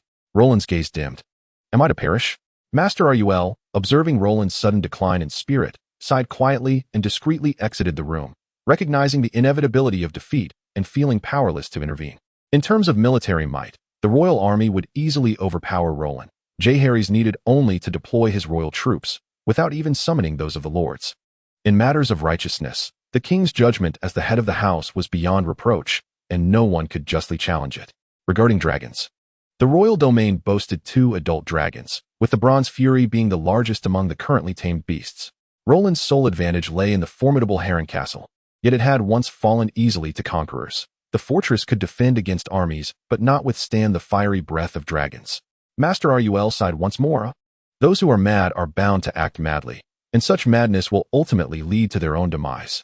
He contemplated Roland's eternal slumber, pondering if this fate was indeed the curse of Harren Castle. Could those green men possess such immense power? He found it hard to believe. The magic of the forest child and the sorcery of humanity are among the most formidable powers within the realm of the arcane, based on his understanding of witchcraft. If one were to invoke a curse that would lead to the demise of a succession of esteemed nobles, The toll exacted would be sufficient to exhaust a dozen second-tier sorcerers. However, the timing of Roland's long slumber coinciding with Jaehaerys' decision to pass judgment upon him is rather fortuitous. Scholar Rul, also a practitioner of the mystical arts, harbors a deep skepticism toward coincidence and metaphysics. Sorcerers are individuals who illuminate their own consciousness through idealism while employing a materialistic lens to analyze the world. In essence, they are a unique cadre of scholars, rigorously pursuing truth on a solitary path. The lords of Harrenhal have each faced disparate fates. Could it be that this curse influences the hearts of men, leading those with connections to make choices that are invariably detrimental to Harrenhal? The Lord of Harrenhal has fallen ill. If he were to summon a scholar for immediate treatment, he might recover. Yet a moment's hesitation could result in irreversible consequences after a few days. In the throes of battle, as the situation becomes stalemated, would Harrenhal's soldiers choose to flee rather than hold their ground? As Rul pondered these questions while walking, numerous hypotheses emerged in his mind. According to the logic of sorcery, what immense energy would be required to influence and disrupt the threads of fate? Scholar Rul found it beyond his imaginings to comprehend.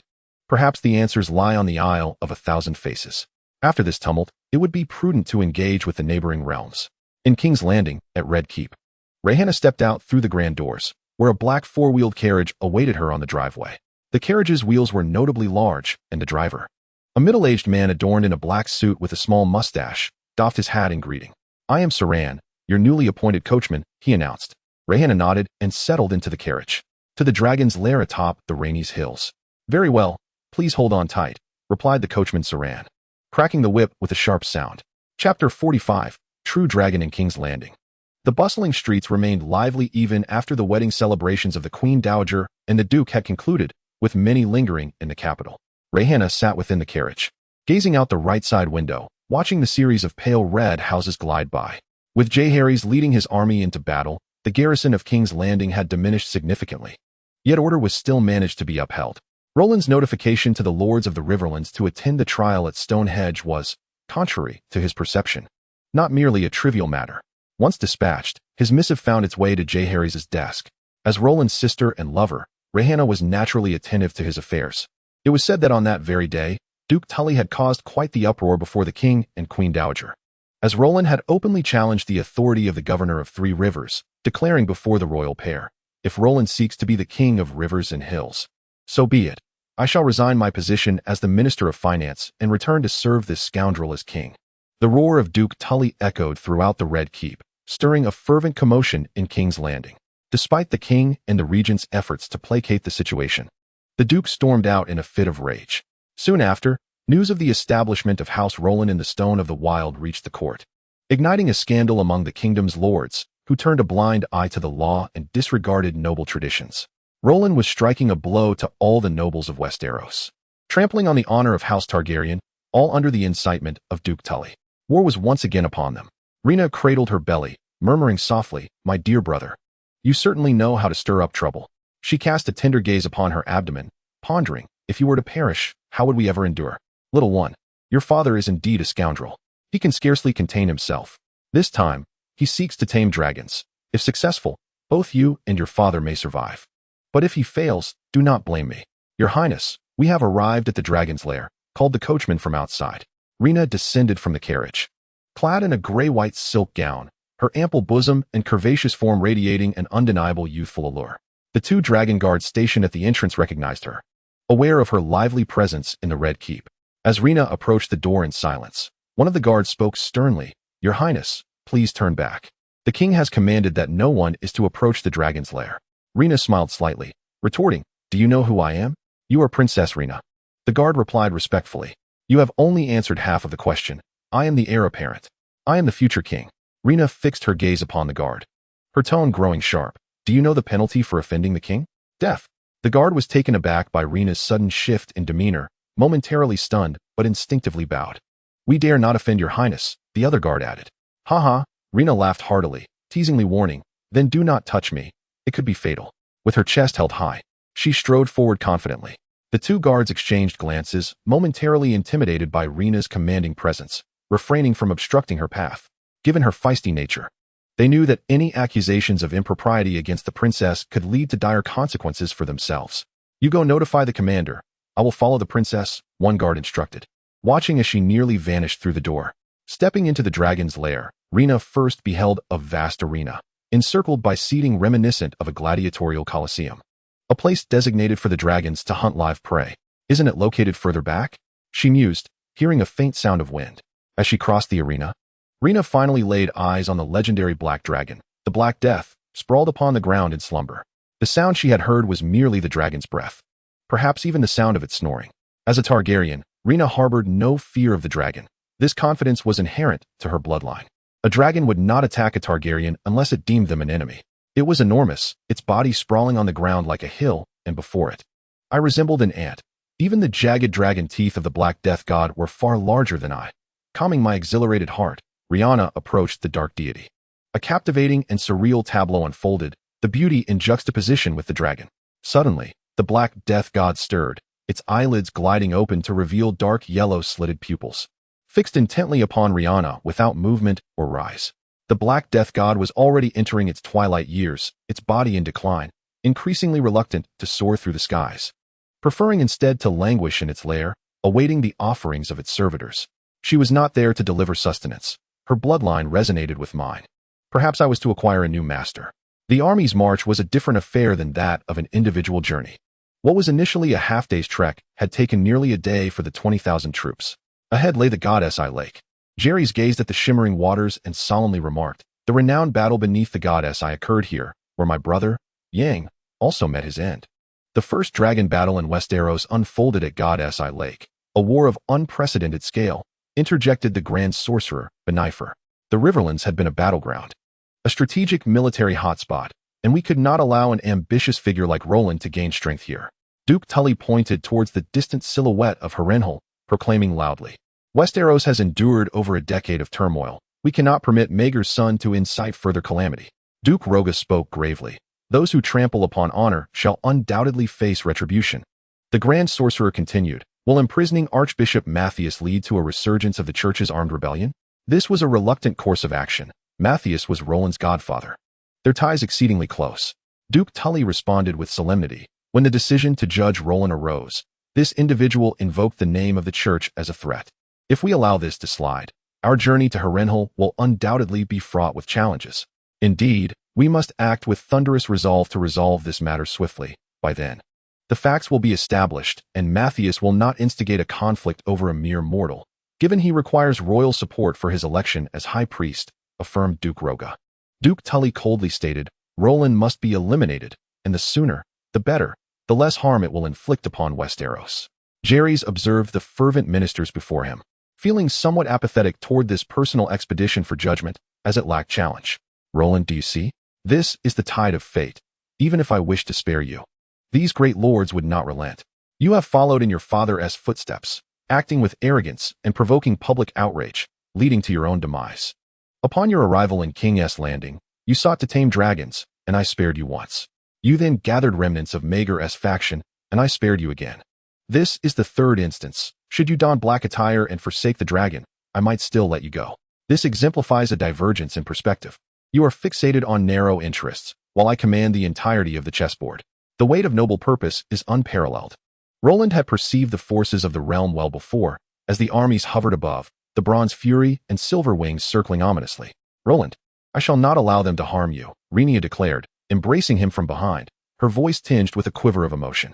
Roland gently patted his mother's hand in a gesture of solace, yet words eluded him. In such dire circumstances, survival became the singular focus. If it were merely a matter of donning a black cloak, he might have entertained the notion. However, buried within Jaehaerys' declaration was a stipulation that Master Rul had not articulated: the relinquishment of the dragon, for Caesar was likely to face execution. From birth until now, Caesar had endured countless trials at Roland's side, and he had come to regard the creature as kin. How could he forsake his own family for the sake of mere survival? Fixating on the approaching army, Roland's gaze hardened with resolve. To rise from death, this was the only path. Chapter 46. War at Harrenhal. The forces of the realm loomed at the gates. Roland, adorned in a full suit of chainmail under the attentive care of his retinue, wore a soft padding beneath the armor to ensure that even if arrows pierced the exterior, his body would remain unscathed. Next came the iron gauntlets and greaves, designed to shield his limbs. Finally, his attendant presented the breastplate he had procured in King's Landing. forged from the finest steel of Bravos, renowned for its formidable strength, emblazoned with the sigil of the Holy Dragon family, a golden background with a silver cross. Once donned, Roland accepted the helmet offered by his attendant. "Are the cavalry prepared?" he inquired of Ofters. "All is in readiness," Oft replied. Over 2,000 warriors of the East Road army and more than 1,000 impoverished members summoned by the Holy Knights had gathered. Roland nodded. These soldiers merely served to bolster his presence, for when the time came to engage, apart from the East Road army left to him by Meg, the hastily assembled assembly of the destitute would only contribute their cries of enthusiasm. "Excellent," Roland addressed Ferry and the others behind him. "Now, let us depart the city." He instructed his attendant to fasten the cape adorned with their family crest around his shoulders. The chosen cavalry awaited just outside the hall. Seizing the hammer of justice from the weapons rack, the group proceeded towards the city gates. The passive evolution of the Vespid had proven even more potent than Roland had anticipated. Within a month of their bond, his strength had more than doubled. Although a gradual decline had begun to manifest, it continued to subtly enhance Roland's physique. The hammer of justice, once a burden to wield, now felt manageable in his grasp. "Open the gates." With a resounding mechanical groan, the ironclad portcullis slowly lifted from the mire, reminiscent of the gaping maw of a sea serpent. The wooden drawbridge was then lowered. The moat, fed by the eye of the god's lake, was quite expansive, and the towering drawbridge descended gently on its hinges. Roland waited at the threshold for several moments. As the vista outside filled the archway, he led his cavalry across the bridge.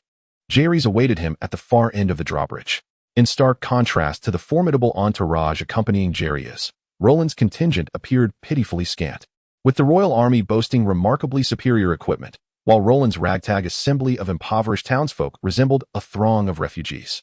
Suddenly, a resounding crash echoed as Dreamfire landed beside the troops, and Rhaenyra approached, positioning herself beside Roland. "Roland, do you comprehend the reason for my presence?" Jaehaerys inquired. Roland replied nonchalantly, "I have established the Holy Dragon.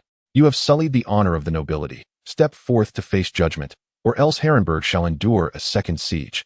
Duke Tully glared at Roland, declaring, "You shall become the next black-hearted Harren." "Roland, I hope you do not metamorphose into another Maegor," Duke Roger intoned gravely. "We shall render you a fair verdict." Roland chuckled. "A verdict? Death or donning the black garb? What more do you desire? You have dared to provoke the royal majesty and trample upon the rules of the nobility."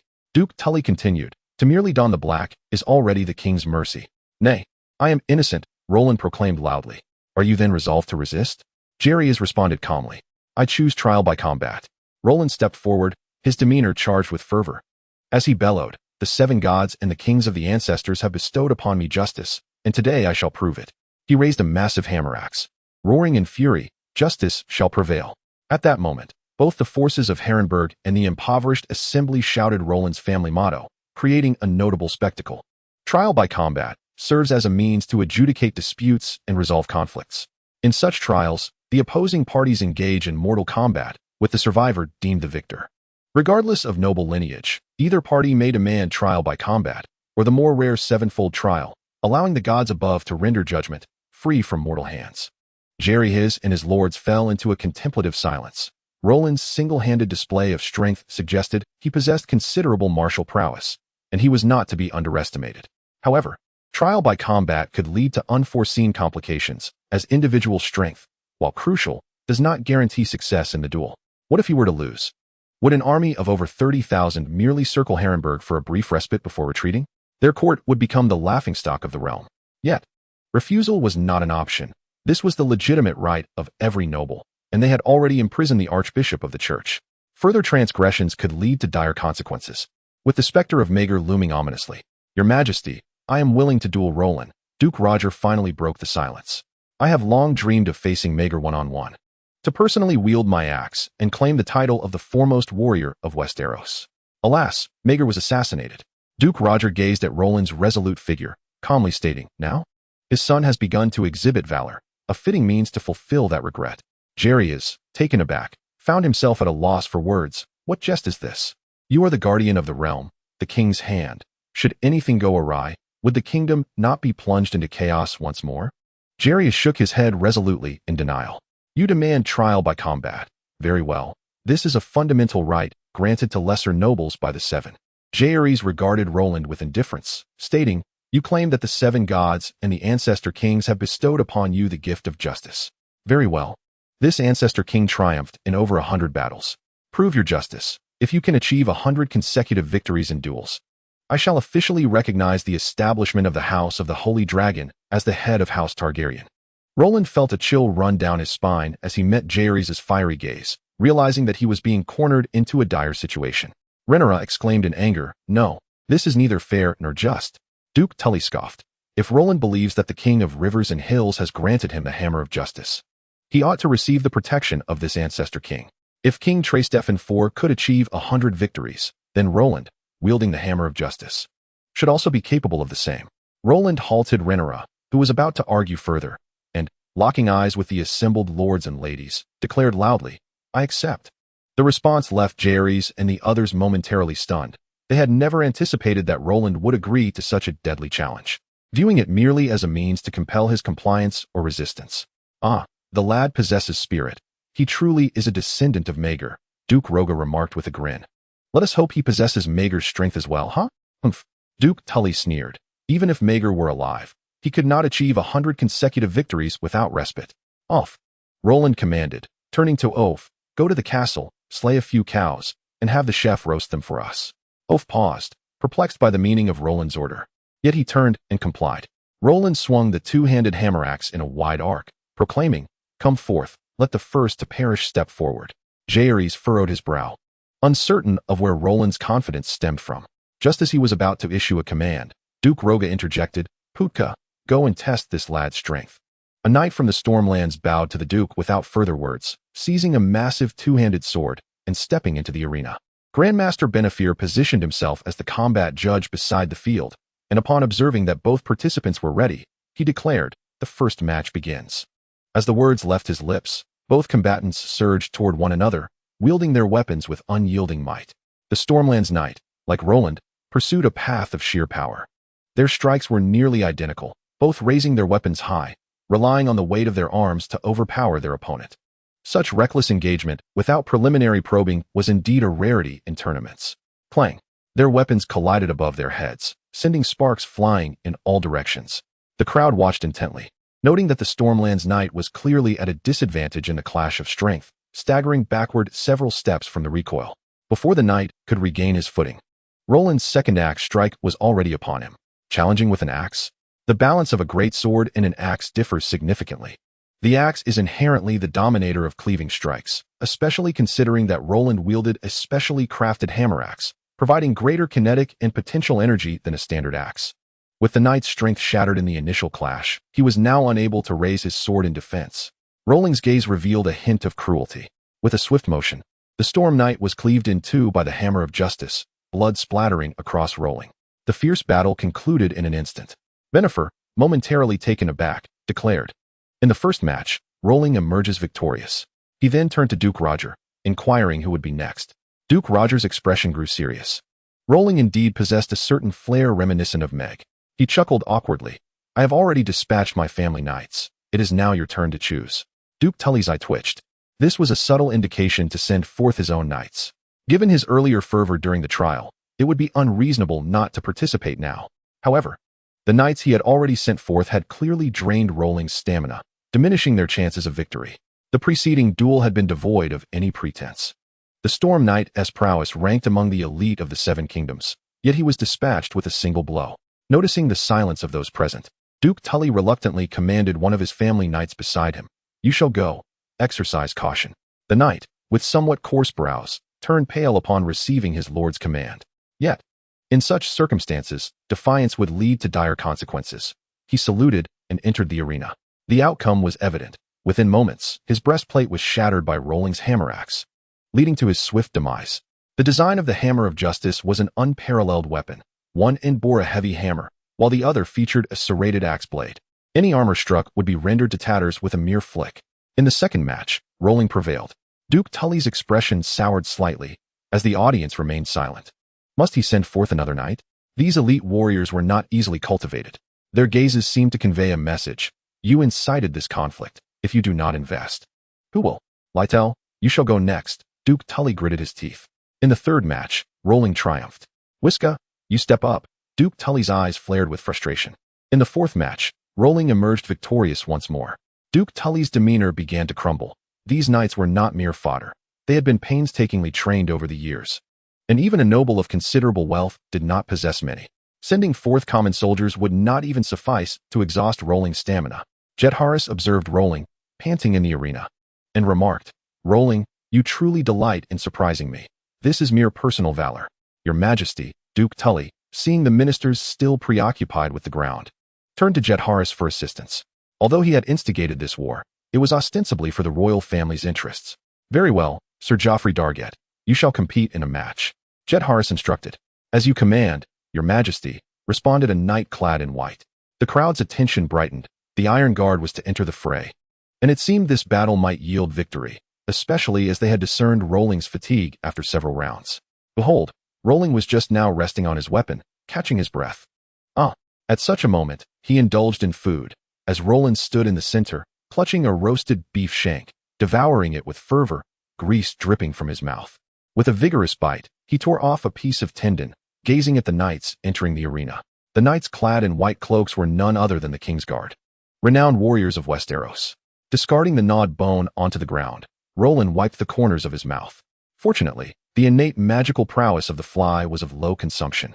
It merely required biological energy, which could be replenished with food at any moment, thus maintaining equilibrium.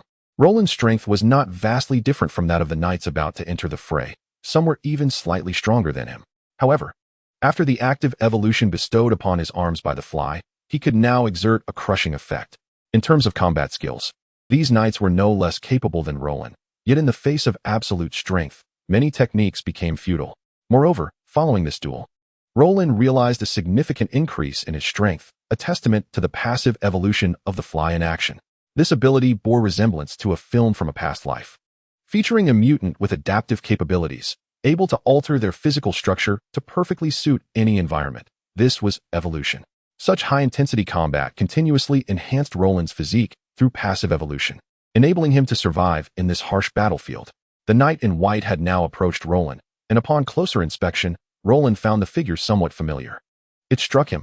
He was the Red Dog of the Hills, the impoverished leader who had once pledged allegiance to Jaehaerys in Old Town. The Red Dog's gaze was fixed intently upon Roland.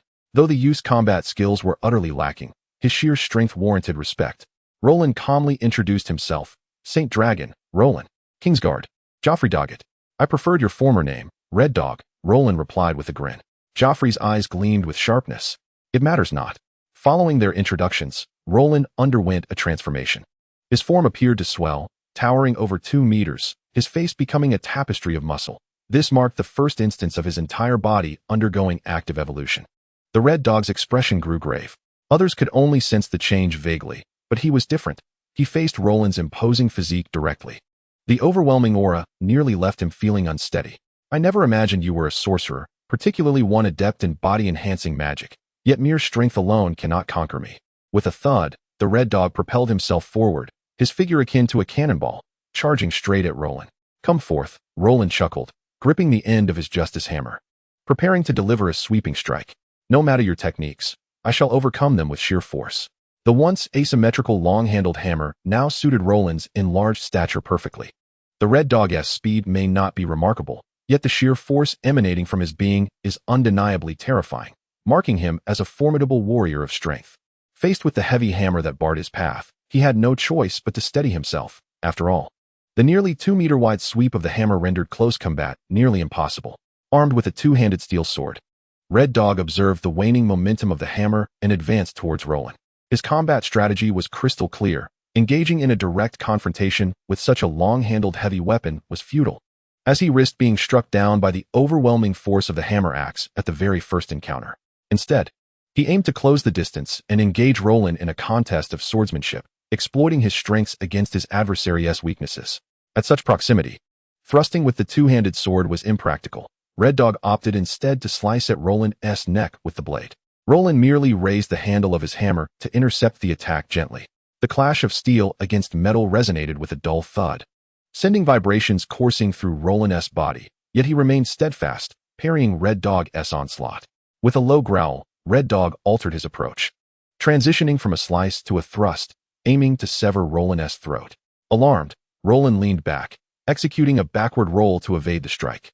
However, Red Dog's eyes gleamed with a fierce intensity. Due to Roland's evasive maneuver, the long sword was now positioned above him. With both hands gripping the sword, Red Dog seized the moment for a decisive strike, unleashing a powerful downward slash aimed at Roland, whose balance was compromised. Roland's pupils constricted in dread.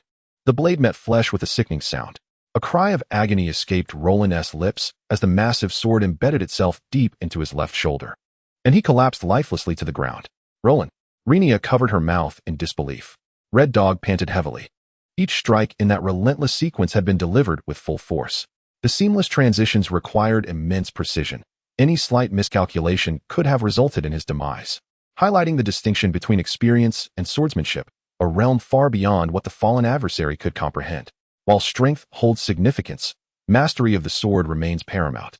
He murmured to the lifeless Roland, "I hope you grasp this truth in your next life." As he attempted to withdraw his sword, he found it unyielding. Suddenly, he heard a whistling sound near his ear. The head of his hammer met with Red Dog's skull, delivering a powerful counterattack that resulted in a fatal blow. The tremendous kinetic force caused the body to slide a short distance. Roland, now on the ground, rose and extracted the massive sword embedded in his shoulder, initiating the second stage of his evolution, achieving perfect control over his corporeal form. Had it not been for the activation of this second stage at his shoulder, which allowed him to clamp down on the blade with his muscle, that strike could have severed his entire shoulder. With a fierce roar, he bellowed for sustenance. "Give me flesh, quickly. The biological energy expended is overwhelming. Without nourishment, my body may collapse." The corners of Roland's mouth split open, revealing his transformed, sharp, white teeth. The extreme hunger surged through him, prompting a passive evolution that widened his mouth, facilitating his consumption of food. He lunged directly at the roasted beef, devouring it with a ferocity akin to that of a wild beast. Jaehaerys wore a grim expression. To his astonishment, Roland was indeed a sorcerer, possessing the rare and formidable arts of body refinement and creation. These two schools of magic, traditionally regarded as the least potent among sorcerers, paled in comparison to the powers of soul, element, and curse. Yet, the Targaryens were particularly vulnerable to these two forms of damage. When did body refinement magic become so formidable that it could stand toe-to-toe with the mightiest knights? Roland ravenously consumed the beef, his mouth sprouting a menacing array of sharp teeth, a passive evolutionary adaptation that increasingly rendered him unrecognizable as human, resembling a fearsome carnivorous creature. A thigh bone was effortlessly crushed between his jaws, and he swallowed the marrow with a primal hunger. With each bite, his ravenous instinct was momentarily sated, and Roland returned to the arena, his armor straining against his bulging muscles. Who else dares? Roland surveyed the surroundings, and the onlookers were all visibly terrified. His mouth split wide to reveal rows of serrated teeth. Even a fleeting glimpse of his maw sent chills down their spines. Jaehaerys and his court fell into an eerie silence. Further contest was futile, for this beast was unbeatable in a one-on-one confrontation. Just as Jaehaerys was about to signal an assault, a light, crisp female voice pierced the silence. "How about me?" The voice came from behind. Roland turned his head, his eyes aflame with fury, to see the water dancer, Rhaenyra. Chapter 47. Mercy, who are you? Jaehaerys inquired with interest. To muster the confidence to speak up at such a moment, the woman could either be a fool or possess genuine skill. The petite figure stepped into the arena and responded brightly, "Your Majesty, I hail from Bravos and am a renowned water dancer." Roland glared at Rhaenyra, his voice dripping with disdain. "Why betray me? Is it not preferable to live in peace? This is a rare opportunity for glory." Rhaenyra chuckled lightly. "And my specialty in water dancing is precisely suited to deal with a brute like you, devoid of finesse." "Huh." Roland laughed heartily, his exaggerated expression drawing amusement from his arrogance. "Your hubris has truly entertained me. If you think to step upon my back to rise, your greatest likelihood is death." Benifer glanced at Jaehaerys, pondering whether to allow the water dancer to participate. Jaehaerys nodded slightly. As a celebrated profession in Bravos, water dancers were as renowned as faceless men. Since this woman exuded such confidence, she ought to have her chance. Jaehaerys was already making contingency plans. Should this duel end in defeat, his army would advance without hesitation. He could not return empty-handed. As for the sacred contract of combat, what need was there for treaties with a monster? Roland's current form, once only partially draconic, now resembled a pure dragon beast. The sixth round begins. Roar. As Benefai's words faded, a thunderous roar of a dragon echoed through the air. The troops under Wong stirred in agitation, with cries of "the Black Death God is coming" resounding among them. Jaehaerys stood abruptly, turning to behold an enormous dragon soaring towards them from the distance. Even at great heights, its sheer magnitude was undeniable. It was indeed the Black Death God. Who was its rider? When had it been tamed? A sense of foreboding washed over Jaehaerys. It was undoubtedly heading towards Haluan Fortress, poised to intervene in the affairs of Roland. With a deafening roar, the shadow of the dragon enveloped the ground as its nearly 200-meter-long body descended. The Black Death God approached the arena, and soldiers hastily cleared a path. All eyes were fixed on the dragon's back. Who was the dragon rider? Rhaenyra, exclaimed Rhaenyra excitedly. Rhaenyra peeked over the colossal creature's back, her size almost inconspicuous against its vastness. Haha, mother, where's Roland? Rhaenyra declared triumphantly. Are you blind? Roland retorted, exasperated. I'm standing right in the center of the arena. Can you not see me? What? Rhaenyra blinked, then awkwardly chuckled. I must be in the wrong place. My apologies for the disturbance. She attempted to retract her head. What a joke. My Roland has turned into this monstrous form? The once delicate and charming figure had transformed into a masculine presence that was unsettling. I have no interest in beastly appearances. Roland, observing the Black Death God, contemplated turning away but found himself momentarily frozen.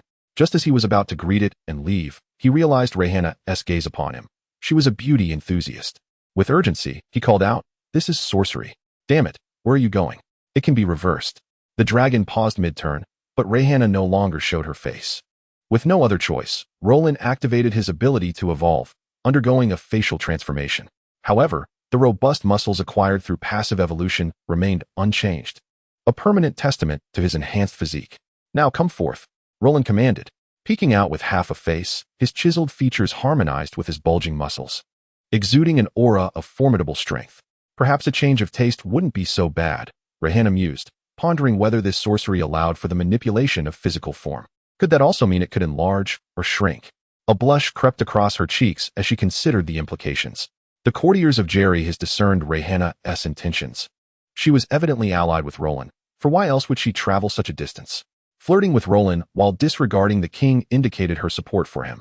What should be done? Although the Black Death God was aging, its combat prowess remained at peak levels, rendering a dragon battle implausible. The onlookers glanced at the king, feeling the weight of the situation intensify. Jaehaerys, exasperated, raised his hands in surrender. The battle was unwinnable. Judgment could not proceed in the face of overwhelming might. In the presence of absolute power, all else became trivial. The strength of their fists rendered every utterance a mere truth, and now, the tides had turned against Roland. The previously stated demands had devolved into hollow rhetoric. Yet, the two siblings offered no avenue for retreat, and the atmosphere grew unbearably tense as they observed Princess Rhaenyra and Roland exchanging flirtatious banter atop the dragon's back, their words incomprehensible to all. Princess Rhaenyra, do you have any concerns regarding Roland's trial? It was the Grand Master present who could no longer contain himself. If they continued their banter, they would soon be discussing postures and positions. What trial? Did Roland even require judgment? What wrong had he committed? Rhaenyra's expression reflected utter bewilderment. The Grand Master cast a pleading glance towards the king. Jaehaerys clenched his fists, gritting his teeth. Sound the retreat. Let the entire army return to King's Landing. With a disdainful huff, he turned and strode toward the bronze fury, mounting the dragon and soaring into the sky. Would they truly return in such a dismal fashion? The courtiers exchanged uncertain glances. Duke Tully pointed an accusing finger at Roland, feeling a sense of injustice. With the Black Death and Dreamfire, victory is unattainable. Let us depart. Duke Roga consoled him with a pat on the shoulder. Duke Tully sighed, crestfallen. In his effort to eliminate the scourge of the riverlands, he had pledged to cover a third of the expedition's costs. Now, with the objective unmet, the funds would still have to be paid. Meanwhile, Roland engaged in light conversation with Rhaenyra, all the while keeping an eye on the movements of the royal army. As he observed the troops retreating in an orderly fashion, he finally exhaled a long-held breath. The crisis had been averted. Though he had entered into numerous inequitable agreements with Rhaenyra, all was deemed worthwhile. After all, was it not so? Roland would not be diminished. He would allow Rhaenyra her moment of pride. Although it was somewhat humiliating, he reminded himself of the greater good. For those who achieve greatness do not dwell on trifles. Moreover, he couldn't help but admire Rhaenyra's ingenuity in employing the mayfly in such a manner. Miss Rivka, where might you be scurrying off to?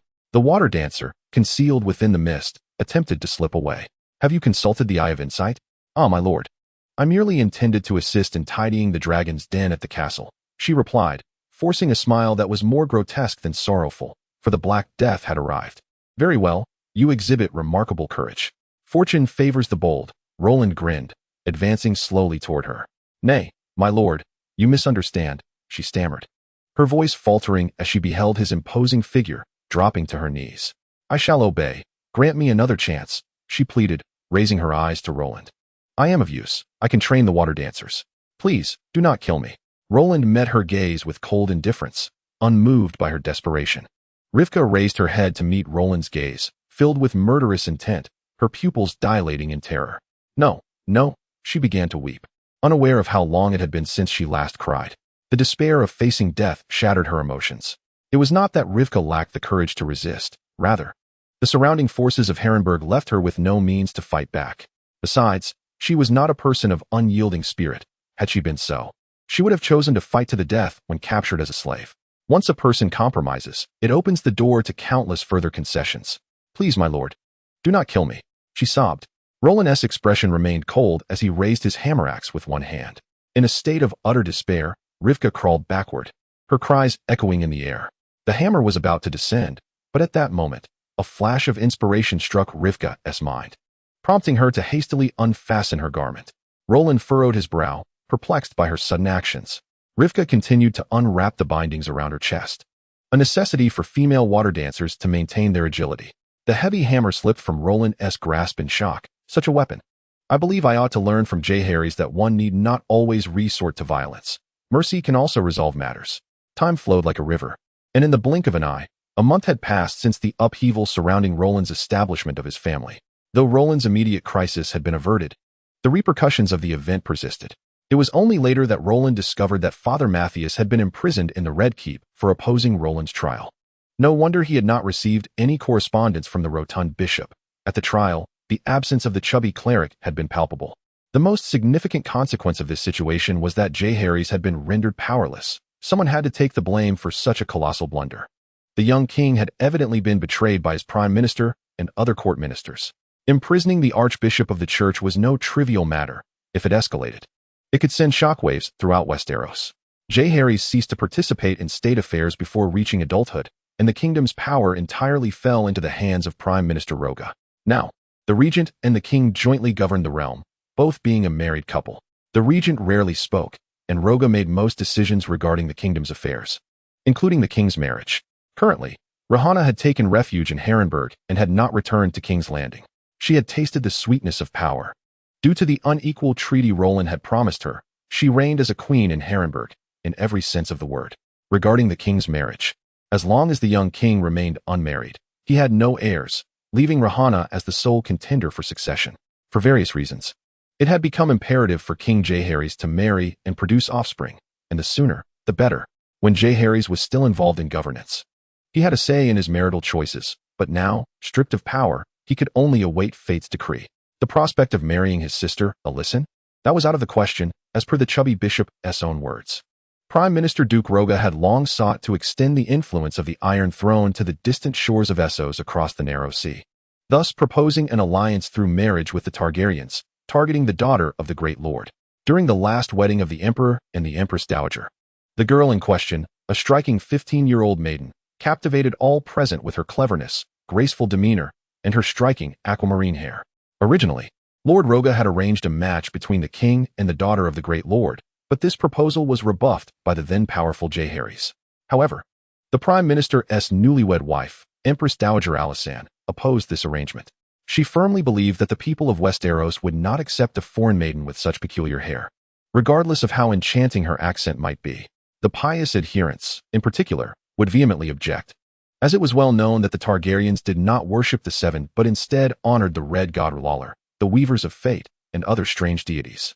From a personal perspective, the Empress Dowager wished to select a bride for her son from the family of the uncrowned Aegon, particularly from families such as the Van Sass, the Corbrays, the Westerlings, or the Paynes.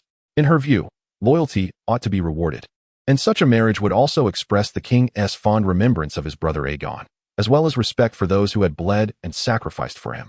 A serious disagreement arose among the hand of the king, the regent dowager, and the Grand Maester, while other high-ranking officials mustered the courage to propose their preferred candidates. Judge Pancras Tully nominated his own sister-in-law, Miss Elia Bloom, whose sister was the pious Lady Lucinda, the wife of the Duke of Tully. A choice that would undoubtedly please the church. Admiral Demon Valerion suggested that Jaehaerys marry the widowed Elia from House Targaryen. What could demonstrate the king's magnanimity more than marrying the Black Bride, Megath, and even adopting the 3 sons she had from her first marriage? Moreover, Elia had already proven her exceptional fertility. Earl Setiga proposed his 2 virginal daughters once again, having previously fervently recommended them to Megath. Duke Baratheon outright rejected him, stating, "I have seen your 2 daughters," Roga told Setiga. "They possess neither chin nor bosom, nor intellect." For nearly a month, the Regent Dowager and the ministers debated the king's marriage but failed to reach a consensus. Jaehaerys himself observed the fervent discussions regarding his nuptials. Unable to participate in the discourse, the matter of his wedding held national significance, and now he had been stripped of his political rights, leaving him to gaze helplessly from the confines of Megath's tower. Empress Dowager Alysanne was well aware of whom her son would choose if given the autonomy to select a bride. For centuries, the Targaryens had upheld the tradition of intermarriage, and Jaehaerys and Alysanne had long anticipated uniting in matrimony, much like Aegon and Rhaenys had before them. Alysanne was merely 2 years younger than Jaehaerys, and the 2 children had shared a close bond, characterized by deep affection and mutual respect. Their father, Aenys, undoubtedly wished for their union. Their mother had also once desired this, but after her husband's demise, Empress Dowager Alysanne had witnessed far too many horrors, prompting a shift in her perspective. Despite the dissolution of the Sons of the Warrior and the Poor Fellows Gathering, which have been declared illegal organizations, remnants of these 2 armed factions persist within the kingdom. Should the royal family falter, it is likely these factions would rise in rebellion. The Regent Queen recalls vividly the tempest that followed the announcement of the marriage between Aegon and Rhaenyra, and her heart remains heavy with trepidation. "We cannot afford to repeat the past," she has asserted on numerous occasions. This sentiment is echoed by the newly elevated bishop, who, after a period of confinement, returned to the council to assuage the church's discontent. Undoubtedly, the agreement between the bishop and Jaehaerys has unraveled. Their recent clash has driven them to opposite sides. Initially, the bishop had pledged his support for the king, but now he stands firmly against him. The archbishop is known for his cautious and temperate demeanor. As long as he presides over the starry September, representing the 7, the king's choice of spouse is unlikely to provoke the church's condemnation. However, the aging father of the church is said to have nearly exhausted himself attending the wedding of the queen regent and the prime minister in King's Landing. "Should I succeed him, I shall support any choice His Majesty makes," Bishop Matthias assured the regent queen and her esteemed advisors, though his colleagues may not share his enthusiasm. Furthermore, he cannot guarantee that new Moon brothers will not emerge, with the unresolved entanglements of the previous dynasty and the prospect of new unions. Devout followers are sure to perceive this as a provocation, which could lead to dire consequences. The regent queen's concerns were validated as Roga Baratheon and his council ceased to consider the possibility of marrying Princess Alysanne to Jaehaerys. The 13-year-old princess had just reached maturity, and there was a collective desire to see her wed quickly to avoid any complications. Thus, while the king's choice of consort remained uncertain, the marriage of the young princess was swiftly arranged. She would wed Lord Roga's younger brother, Olyvar Baratheon, on the 7th day of the new year. This decision was a collective one made by the regent queen, the king's hand, the royal council, and their advisors, but, as with many historical precedents, their well-laid plans soon unraveled. They had vastly underestimated the resolve and determination of Alysanne Targaryen and young King Jaehaerys. Though the engagement of Alysanne had not been publicly announced, it was unclear how she became aware of it. Had it been another girl, she might have wept, caused an uproar, or sought solace from her mother. In many sorrowful ballads, a girl forced into marriage would leap from a tower in despair. Yet, Princess Alysanne was different. She directly sought out Jaehaerys. "Undoubtedly, they are arranging my marriage as well," she concluded. Jaehaerys, much like his sister, wasted no time in lamentation, accusations, or pleas. He swiftly summoned the king's guard, instructing them to embark immediately for Dragonstone, where he would join them shortly. "You have sworn upon your swords to serve me with utmost devotion," he reminded the 7 King's Guard, urging them to uphold their oaths and keep his departure a secret. That night, under the cover of darkness, King Jaehaerys and Princess Alysanne mounted their dragons, Vhagar and Silverwing, departing from the Red Keep to soar towards the ancient castle of House Targaryen beneath Dragonmount. It is said that the first utterance of the young king upon his descent was a simple yet profound request: "I require a monk." Without hesitation, Jaehaerys cast aside Bishop Matthias, a figure who would undoubtedly jeopardize his plans. The citadel of Dragonstone was overseen by the venerable Maester Oswig, who had known Jaehaerys and his sister Alysanne since their birth, imparting to them the tenets of the Seven during their formative years. In his youth, Oswig had served King Aenys and had been an acolyte at the side of Queen Rhaenys. Thus, he was well versed in the traditions of House Targaryen and promptly acquiesced to the king's command. Merely days later, the ships of the king's guard arrived at Dragonstone. On the following morn, with the sun rising gently in the sky, Jaehaerys, in the grand courtyard of Dragonstone, took Alysanne as his wife in the presence of the gods, the gathered populace, and the dragons. Maester Oswig officiated the ceremony. Though his voice trembled and was faint, he made not a single misstep. 7 members of the king's guard stood vigil, their white cloaks billowing in the wind, while the castle guards, servants, and the majority of the villagers from the fishing hamlet nestled beneath the castle's towering walls bore witness to this union. The ceremony concluded with a modest feast, where all raised their cups in a toast to the young king and his new queen, wishing them long life and prosperity. Following 50 years of conquest and 2 significant weddings, the queen mother with the prime minister and the king with the queen, this year was deemed the year of the dual brides.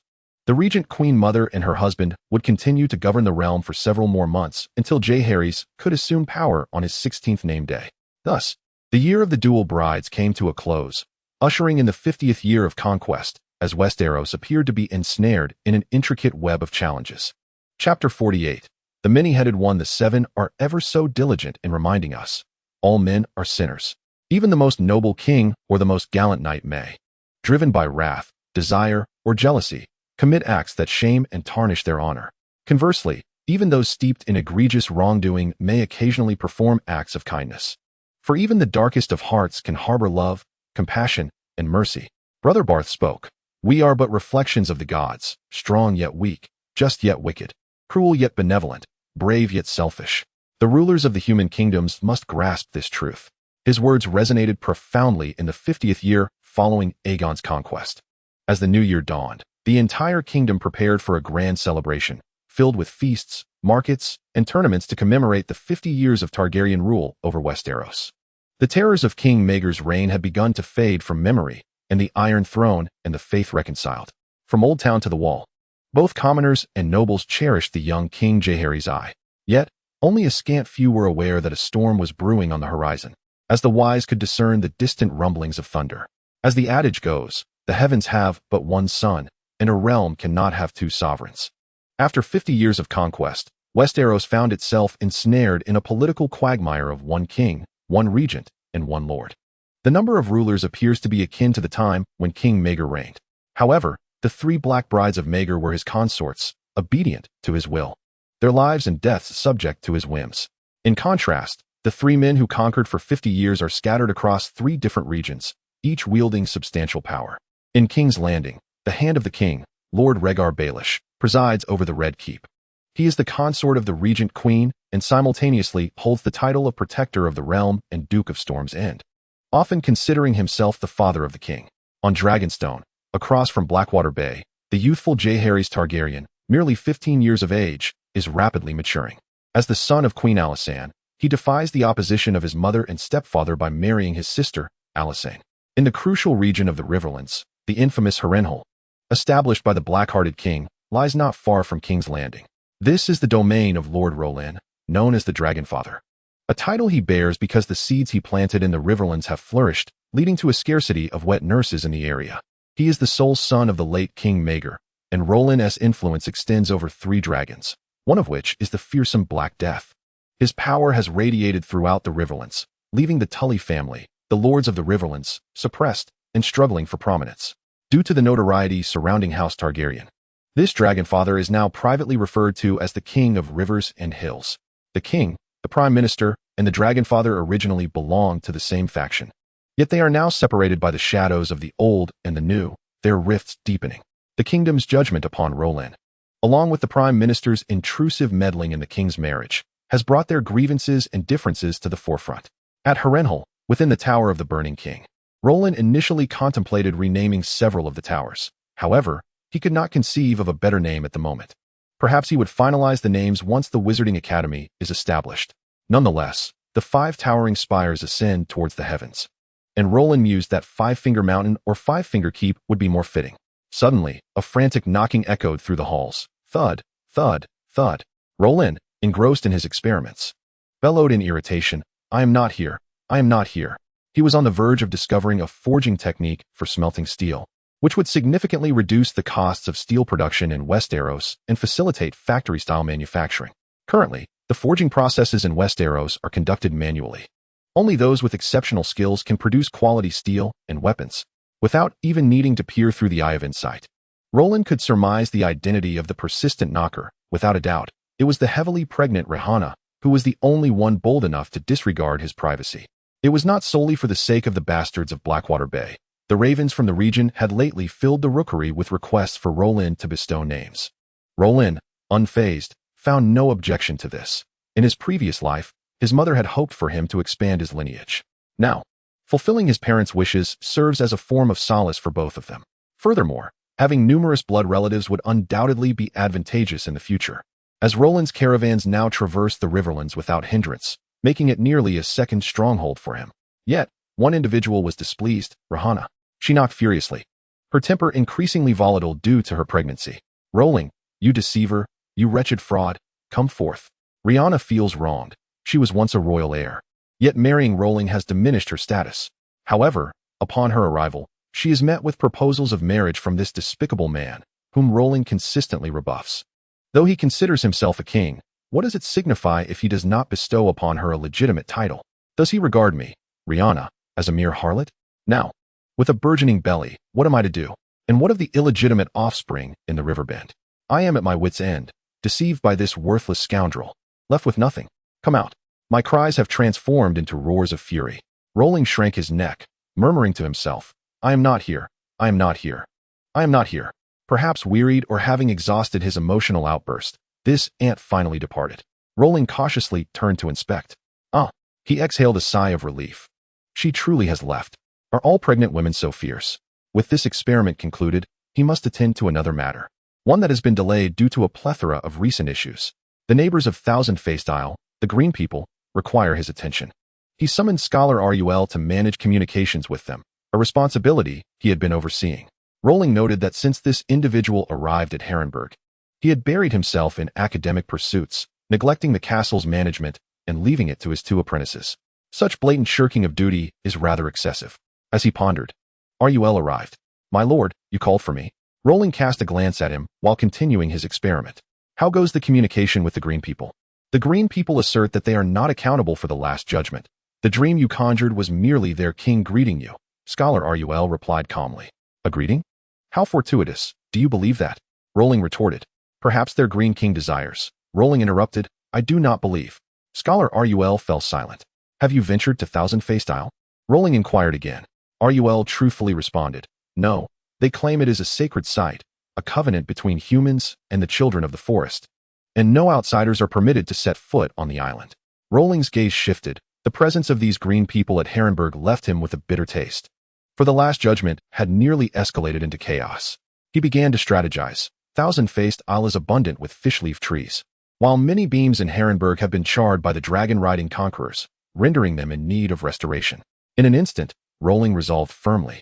Issuing orders to the guards outside, summon Knight Fairy and General Ove immediately. Yes, my lord, the guard acknowledged and departed.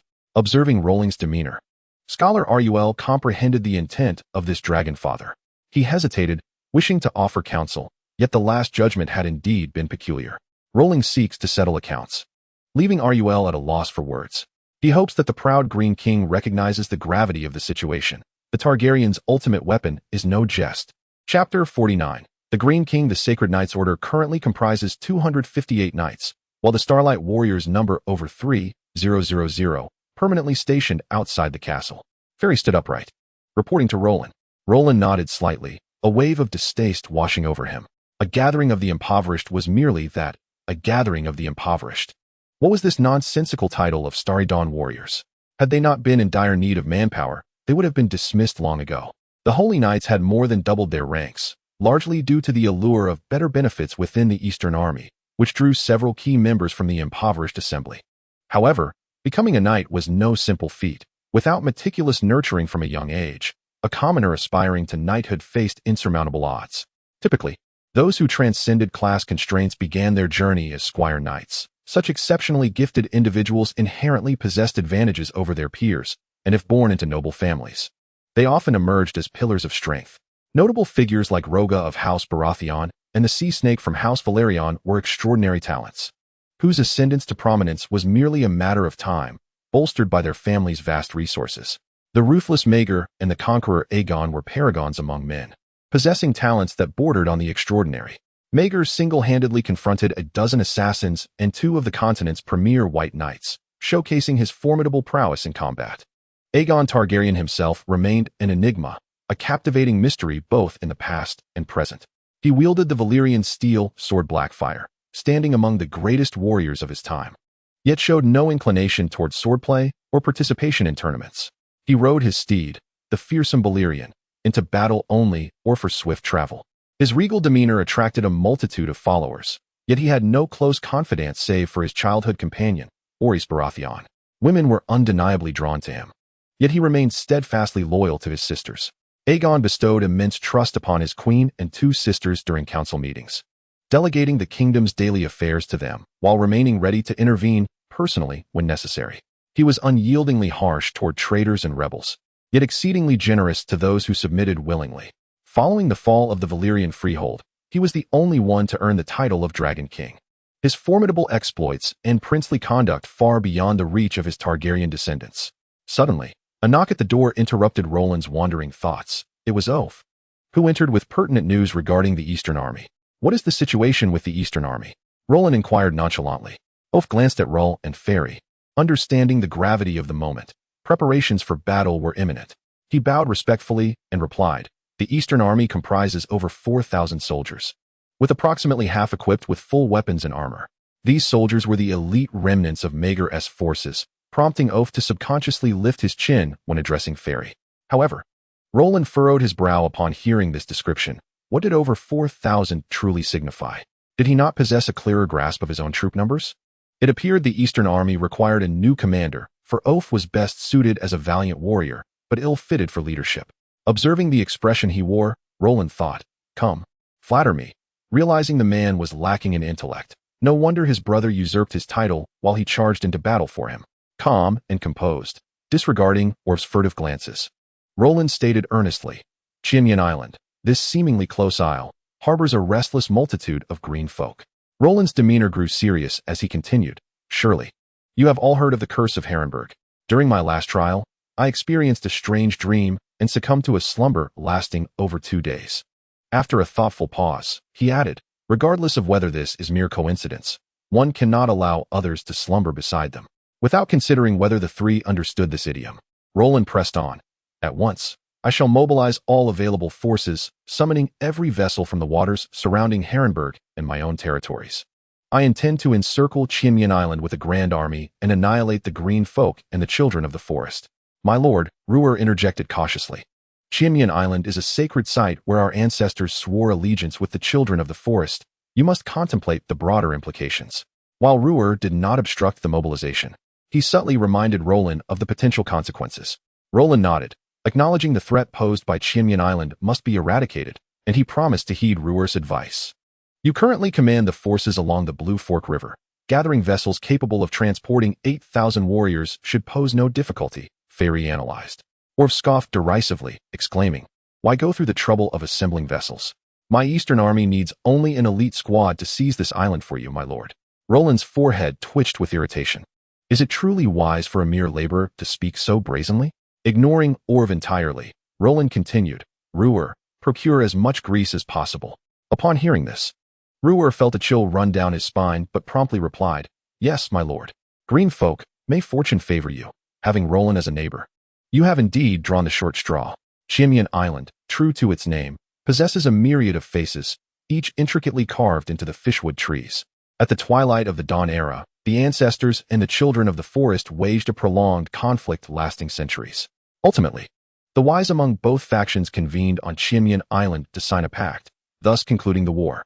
To commemorate the hard-won peace, every fishwood tree on the island was adorned with a face, serving as a testament to the solemn oath taken before the ancient gods. At the heart of the sacred grove stood an exceptionally towering fishwood tree, its grandeur surpassing that of most mountains, its branches lush and sprawling. reaching every corner of the divine forest. Atop its lofty crown, the branches formed a seat, upon which sat a diminutive figure. With skin resembling tree bark and hair styled into numerous dreadlocks akin to vines, the figure's braided locks culminated in a crown resembling the canopy of a tree. He was the Green King, ruler of all the children of the forest and green folk on Chimyon Island. His dark green eyes surveying the forest children kneeling among the branches. The king spoke, his voice reminiscent of leaves rustling in the wind. I never anticipated that the curse, drawing upon the collective power of the heart trees, would indeed fail. From the left branch, a somewhat rotund forest child sighed in mild lamentation. This was a fixed spell established by our forebears to maintain the tranquility of this sacred land. It is unfathomable that it has been broken by this individual. Could it be due to the lineage of dragons? Interjected another forest child, wearing an eye patch. The Green King, with a contemplative expression, remarked, "It is highly probable that he is not merely a dragon offspring, but also a sorcerer. When I activated the magic circle, I discerned his form within his dreams, and astonishingly, the bloodline power of the true dragon manifested as a warning in the illusion. No wonder a sorcerer recently sent us a message regarding someone named. What was it? The corpulent offspring of the forest seems to have faltered. Roland," interjected the eye-patch forest child. "Ah yes, Roland wishes to have an audience with his majesty." The Green King supported his chin with one hand and replied nonchalantly, "These filthy pig mules still dare to seek my personal audience to elucidate the matter of this curse." Humph. The eye-patch forest child scoffed. "Even those mixed-blood pig mules on the island are fit only to serve as our slaves. Does a mere count from a human kingdom truly believe he can be received by his majesty? Such delusions. The degeneration of these pig mules is appalling. Our ancient ancestors stood over 5 meters tall, and now their physiques are almost akin to ours," the Green King mocked. "Those noble-hearted kin of ours are simply timid. I attempted to persuade them to establish a nation together last year, yet they remained obstinately resistant." The corpulent forest child nodded in agreement, then shook his head in lament. "Those kin have had their spines bent by humanity. Vermin. They are all vermin," the eye-patch forest child proclaimed loudly. "The magic of our lineage has waned significantly since ancient times, yet our foundational heart trees endure. While we cannot replicate the grandeur of ancient epics, raising sea levels and sweeping across the land, we can still flatten towns of considerable size." The Green King also displayed a glimmer of aspiration. For the energy amassed from all the heart trees across the continent could potentially yield a magical intensity of at least 10 rings. Alas, the heart tree permissions we currently wield only allow for energy attacks of a maximum of 3 rings, lamented the corpulent forest child. The eye-patch forest child sighed. "This is still the combined energy of the heart trees of the entire thousand-faced isle. Our individual utilization of heart tree permissions barely reaches a single ring in strength." The Green King rested his cheek in his hand, somewhat dejected. "I have only just attained the 2nd ring. What more do you expect? Without the support of heart trees beyond the thousand-faced isle, I would plummet below the 2nd ring. Alas, just like the physical constitution of our ancestors, the once formidable magic of the forest children has diminished to such an extent. What has become of this world? The predictions of the Green Prophet Council suggest that the world's essence is gradually dissipating. Could it truly be so? If we reach a point where we can sense no magical energy at all, what shall become of us, the noble magical beings? Without magic, we struggle even to reproduce. The magical network of the heart trees will also collapse, and the spells developed based on that network will become utterly ineffective. How then shall we protect ourselves? With bodies even weaker than those of humans? The more the Green King pondered, the more his heart was weighed down with worry. The world grew increasingly hostile towards them, making the forest children feel akin to the frail animal populations in nature, destined for elimination by the very forces that once nurtured them. Perhaps those noble-hearted kin are correct. What is the point of all this turmoil? Yet, in this final moment of magical brilliance, even the Green King hesitates to make a move, fearing that the children of the forest may never rise again. "Report, my lords," a hurried voice exclaimed as a green-skinned individual rushed to the base of the tree. The Green King cast a sidelong glance at this half-breed, loathing the tainted bloodline that could not even inherit the instinct to walk upon the heart tree. "Speak. What have you discovered?" The Green King replied lazily. The green individual gasped, "Your Majesty, we are surrounded. Those pig mules have brought numerous boats and encircled the thousand-faced isle." Chapter 50. The battle quick, ascend the island. Commanded a holy knight directing the soldiers of the impoverished assembly. He shoved a sluggish individual, shouting, "Move swiftly. Killing a green man earns you a silver stag. Such opportunities are exceedingly rare." "Yes, my lord. Those silver stags shall be mine," the soldier exclaimed, raising a spiked club. His excitement palpable. This weapon was merely a wooden stick with a few rusty iron nails driven into it. "Go for it, lad," the knight encouraged, patting him on the shoulder. Such scenes unfolded simultaneously among the hundreds of boats encircling the thousand-faced isle. These impoverished soldiers, lured by the promise of wealth, formed the first wave of the death squad arranged by Roland. This small isle could sustain no more than 1,000 souls. Thus the enemy present was not numerous. Historical accounts indicated that the forest kin were also averse to iron goods, which led to the inference that the green men were poorly equipped. The real challenge lay in the magic of the children of the forest, who would first send the impoverished assembly to trigger traps, followed by the knights and the Eastern army to execute a surprise attack. This was Roland's cunning strategy. Furthermore, both the knightly order and the Eastern army's high command had provided their ranks with potions to counter illusions, ensuring that even low-level enchantments would not deceive these elite soldiers. The outer layer of the thousand-faced isle consisted of oak trees, pines, and at its heart, sacred woodlands. As the civilian soldiers ventured into the thicket, they were met with the first wave of assault. It was the green men, humanoid figures of verdant hue, slightly taller than the children of the forest, yet shorter than regular humans. They darted through the underbrush, clad in rudimentary garments woven from leaves, providing them with perfect camouflage. As long as the green men remained still, the civilian soldiers would pass by oblivious to their presence. These green men appeared to meld with the forest, embodying both ambushers and hunters, and thus the war commenced. A civilian soldier was the first to cry out in horror. As tranquility shattered, more and more soldiers began to scream in alarm, the surrounding thicket transforming into a monstrous entity that devoured the unwary. The knights and the Eastern army, unable to tally the casualties, could only infer from the cacophony that over 100 of the 4,000 impoverished soldiers had perished. The entire forest seemed to rise against the Helrenberg army. "You are intruders, destroyers. The forest does not welcome you." A palpable hostility enveloped the troops, sending shivers down their spines. The cries of anguish persisted, as they were assaulted by creatures, snakes, shadowy bobcats, bears, carnivorous plants, and intricate traps. Facing such a dire situation for the first time, Ferry found himself in a predicament.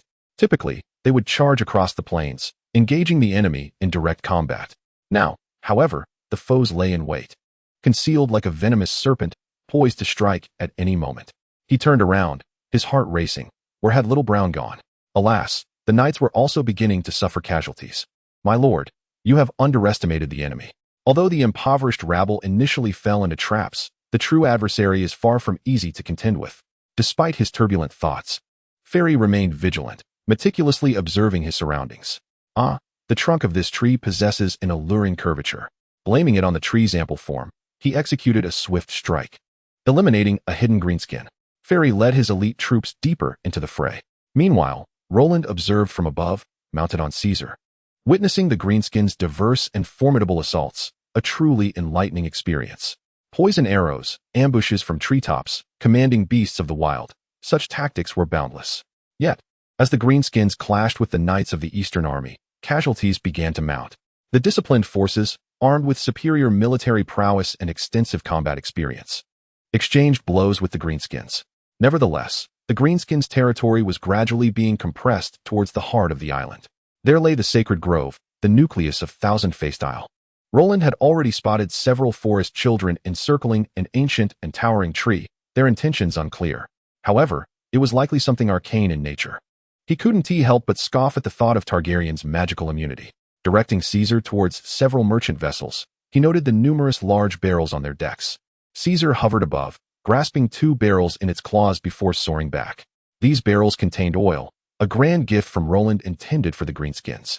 As he flew over the sacred grove, he unsealed the barrels, releasing a torrent of oil that cascaded down like a misty rain, glimmering enchantingly in the sunlight. The second barrel, then the third. At this moment, the expression on the Green King's face was grim. He gazed at the dragon pouring oil from above the sacred grove, his teeth grinding in frustration. The outer greenskins had already been forced back into the grove, now facing the peril of being encircled and incinerated. Just as this thought crossed his mind, the dragon descended, igniting the sacred grove. A fierce blaze began to ravage the lush forest. Dragon fire rained down, and many greenskins displayed despair while the forest children began to stir. This was the heart tree, the foundation of their civilization. "My king, shall we commence the magic now?" inquired a stout forest child, remaining calm even in the face of the inferno. For he was among the few privy to the astonishing magic the Green King was preparing for this day. The glory of the forest children shall be reborn this very moment. Prepare to connect all the magical nodes of the heart trees linked to Thousand-Faced Isle. The Green King commanded coldly. The first ring of the magic network is fully integrated, reported the blindfolded forest child. The second ring of the magic network is being integrated. Maintaining the same indifferent tone, the second ring was activated. The third ring of the magic network is being integrated. His voice was strained. Yet the connection to the third magical ring was successfully established. All the forest children turned their gazes towards the Green King, awaiting his command. The Green King fixed his eyes on the dragon hovering above, coldly instructing, proceed with the connection to the fourth magical network. The forest child with the eye mask gritted his teeth and solemnly announced, connection to the fourth magical network successful. The expressions of all the forest children were marked by anguish, their vine-like veins swollen to an alarming degree. Suddenly, with a series of explosive sounds, some capillaries burst, showering the forest children in their own dark green blood. "I can't hold on much longer, Your Majesty, hurry," exclaimed the plump forest child, panic evident on his face. The Green King nodded gravely, his focus unwavering on the dragon above. "Lower, lower now." His face contorted with intensity. He bellowed, "Magic explosion sphere. Detonate now." With a resonant hum, all the Yuliang trees shimmered with a blue aura, transforming into a semi-transparent state, allowing even the naked eye to perceive the dense magical conduits within the colossal trunks. Such overwhelming energy surged forth that it startled Roland. As he prepared to steer Caesar away, he noticed a blue dome emerging from the sacred grove, rapidly expanding. The ground trembled violently as trees collided with the energy shield, uprooted and propelled outward. The first to suffer were the impoverished assembly, before they could utter a scream. They were engulfed by the oncoming deluge of trees and mud, crashing backward. Next, the Holy Knights and the Eastern Army found themselves dwarfed by the might of the magic, rendered utterly powerless, akin to ants beneath the feet of giants, awaiting their grim fate. Roland and Caesar were not spared either. The dragon, like a mere ping-pong ball, was struck by the energy dome and flung helplessly beyond the island, plummeting into the eye of the god lake. Fairy gazed at the approaching torrent of debris, murmuring in despair, "Is this divine retribution?" Chapter 51. Chaos. A colossal circular light screen rose above the Thousand-Faced Isle, obliterating all objects that obstructed its expansion. Centered on the sacred grove, the screen pushed outward for over 50 meters before finally halting. This expanse became a vacuum zone, the ground stripped bare, as trees and boulders were thrust outward, forming a circular earthen mound. Fairy, staring at the nearby mudslide, swallowed hard, the exhilaration of surviving coursing through his mind. Having just escaped a brush with death. Yet, he wondered why the flood had suddenly ceased its advance. To be alive is truly a blessing, he fervently prayed. May the seven gods protect us.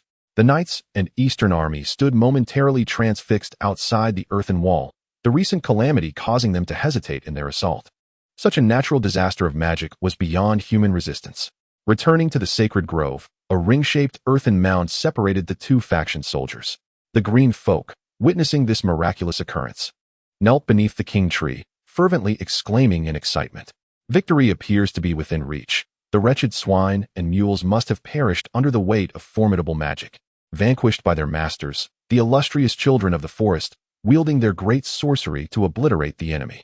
A surge of joy and relief, a myriad of delightful emotions, swelled within the hearts of the green folk. However, King Green, seated upon the throne of the great tree, furrowed his brow, sensing that not all of the humans had met their demise, and although the life force of the dragon was faint, it still lingered.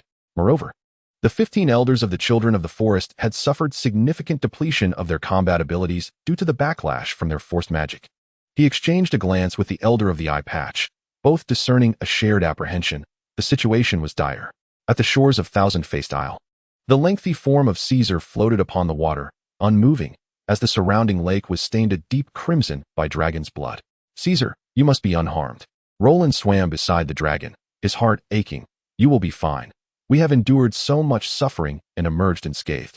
He roared to the soldiers nearby, "Come here, everyone." Dragged Caesar to the shore. Upon witnessing their lord's fury, the soldiers leapt into the water, securing ropes from the boat to the dragon's body, and together, they heaved with all their might to pull the dragon ashore. Drenched in dragon's blood, Roland gently caressed Caesar's forehead in a soothing manner while issuing urgent commands. Send a swift vessel to inform Rul of the castle. Instruct him to hurry with healing supplies. Caesar was on the brink of losing consciousness. His chest had caved in by a third, fractured ribs piercing through dragon skin and exposing the flesh to the air. Apart from the life ceremony, this was the most grievous injury he had sustained. Roland dared not move Caesar, for the slightest shift could exacerbate the wounds. Hemostasis, yes, hemostasis, he muttered, trembling as he sprinkled wound medicine on the injuries, his mind a tempest of chaos. At that moment, a soldier approached to report, "My lord, Sir Ferry inquires whether we should continue the assault. Fight! Strike! Those who retreat shall perish." Roland commanded, the messenger promptly turning to relay the order. "Wait. Inform all soldiers, I want them alive. 1 green folk is worth 1 golden dragon. 1 child of the forest is worth 10 golden dragons." Roland enunciated each word through clenched teeth. "I intend to make them wish for death." "As you command." The messenger bowed respectfully before hastening back to the island. Coughing, Caesar expelled another torrent of blood. The dragoness injuries had compromised his internal organs, and this blood was the foul essence pulled within from torn viscera. Roland hastily wiped it away with his sleeve, murmuring reassurances, "It's all right, it's all right." He commenced rudimentary bandaging of Caesar's external wounds to prevent excessive blood loss. "My lord, I have arrived," Rul exclaimed, taken aback by Caesar's dire condition. He had been monitoring the battlefield from the castle, and when the luminous barrier had risen, he sensed impending calamity. Without delay, he set forth to Thousand-Faced Isle, and upon arrival, he was met with the sight of the dragon in a critical state. The professionalism of the physician is truly remarkable. He meticulously incised the dragon's chest to drain the congealed blood, removed the shattered bone fragments, and utilized the medicinal supplies he had on hand to staunch the bleeding, ultimately suturing the wound. However, his medical supplies were limited, and he had to await the arrival of additional supplies from Hellenberg. After notifying the soldiers, his 2 disciples would ensure their delivery. Nonetheless, the critically injured dragon's condition had been initially stabilized. Sighing, Rul glanced at the dragon's sunken chest cavity in the left wing, which was bent unnaturally against its back. With tears glistening in his eyes, Roland spoke to Rul. "Caesar faced those adversaries head-on, sacrificing itself to shield me from a fatal blow." At this point, Roland's voice trembled as he caressed Caesar's dragon horn, sorrowfully uttering, "You have saved me once more. My lord, there is no need for haste. Once the medical instruments arrive, I am 8 parts confident that we can save it," Rul replied softly. Roland nodded, his gaze shifting to Caesar's left wing. Without Rul's prompting, Roland understood that Caesar might never soar again. Theodore and another apprentice, Stran, arrived by boat, bringing the necessary medical instruments and medicines. The 3 commenced a highly intricate surgical procedure around the dragon. The operation required opening the chest, as the comminuted fractures needed thorough cleaning to facilitate healing. Otherwise, the jagged bone remnants would perpetually injure the wound. Roland stood by, assisting with the use of his gaze of insight to aid in locating the fractured bones, ensuring Rul could operate effectively, while the 2 apprentices prepared for suturing. The trio labored from dawn until dusk, without a moment's respite for food or rest. Each second of delay could mean the difference between life and death for Caesar. Finally, at the break of dawn the following day, the surgery was completed, successfully preserving Caesar's life. However, they understood that, despite the immediate success, Caesar would likely lose the ability for free movement post-recovery. With the support structures of its chest and abdomen shattered, even the slightest motion could jeopardize its internal organs. Such an injury, if not for the dragon's robust constitution and their timely intervention, would have proven fatal long ago. "No, Caesar, you shall rise again. You will once more ascend to the heavens," Roland vowed, gazing at the bandaged dragon, resolute in his determination to restore Caesar's ability to soar. Roland had also sustained significant injuries from the impact, yet the formidable innate magic of his symbiotic insect had saved him and swiftly restored his bodily functions.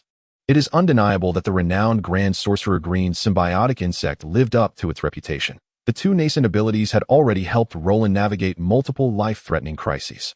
Roland had conceived a plan to restore Caesar's body. He intended to fuse the horsefly symbiont into Caesar, even if it meant relinquishing this exceptional symbiotic insect. He was determined to allow Caesar the freedom to fly once more. For a dragon to be grounded is an unspeakable tragedy. I shall not allow my kin to endure such suffering. Caesar, please endure just a little longer." At this moment, a bloodied fairy approached, respectfully stating, "My lord, all the green men and the forest children have been captured and are currently detained within the sacred grove." Roland's expression darkened as he coldly replied, "Take me there."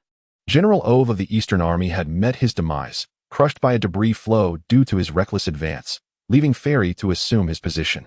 The sacred grove, once a sanctified woodland, now lay shrouded in smoke, with many leaves and branches charred. Had it not been for the forest's magical defenses, Roland's fire assault alone could have obliterated this place. A total of 1,056 green men and 32 forest children were held captive here. Ferry indicated towards the bound captives. "Where's the Green King?" Roland inquired. "This is him." Ferry gestured towards a forest child, his limbs severed and mouth gagged. "Capturing him cost us dearly. He could unleash lightning as thick as an arm. Several of our brothers fell to his strikes." Roland addressed the warriors surrounding the forest children. "I promised a reward of 1 gold dragon for each green man captured and 10 for each forest child." He surveyed the wounded soldiers around him and, after a brief pause, declared loudly, "Yet I feel these rewards fail to adequately commend your valor. Henceforth, all rewards shall be doubled, and those who participated in the capture of the Green King shall receive tenfold. Invincible holy dragon." The soldiers rejoiced in exultation. "Justice shall prevail. Justice shall prevail." The casualties had been grievous, necessitating substantial recompense. A singular spell had not only annihilated the impoverished assembly, but had also claimed half the lives of the leading Eastern army, alongside significant losses within the Holy Knights. Failure to grant ample rewards would spell trouble. Theodore summoned some skilled slave trainers to the slave bay. Roland instructed Theodore with a grave tone, "I intend for these green men and forest children to be transformed into the most wretched, lowly slaves. Eternal slaves." "Yes, my lord," Theodore replied, bowing his head in acquiescence. "They shall bear a new title, the loyal servants of the Harrenhal Wizard Academy." Roland then pointed towards the Green King, stating, "Through rigorous interrogation, I demand to uncover the secrets of their magic." "Your will be done, my lord," Theodore replied, bowing deeply in understanding. Having resolved the matter of the captives, Roland turned back to Ferry, addressing him earnestly. "After the soldiers rest for 2 days, you will lead them to fell all the fishbeam trees, ensuring the morale of the troops is soothed. I will promptly issue their rewards." "Understood, my lord." Ferry, indifferent to the sacred trees of the 7 gods, perceived felling the heart tree as no different from cutting down ordinary timber. In the early years of the Conquest, this great battle had unfolded, and as the news of the battlefield's outcome spread, discussions began anew. Roland, the Dragon Father, had certainly stirred the pot. The most vociferous response came from the Duke of the North, whose ire was ignited by Roland's breach of the ancient covenant.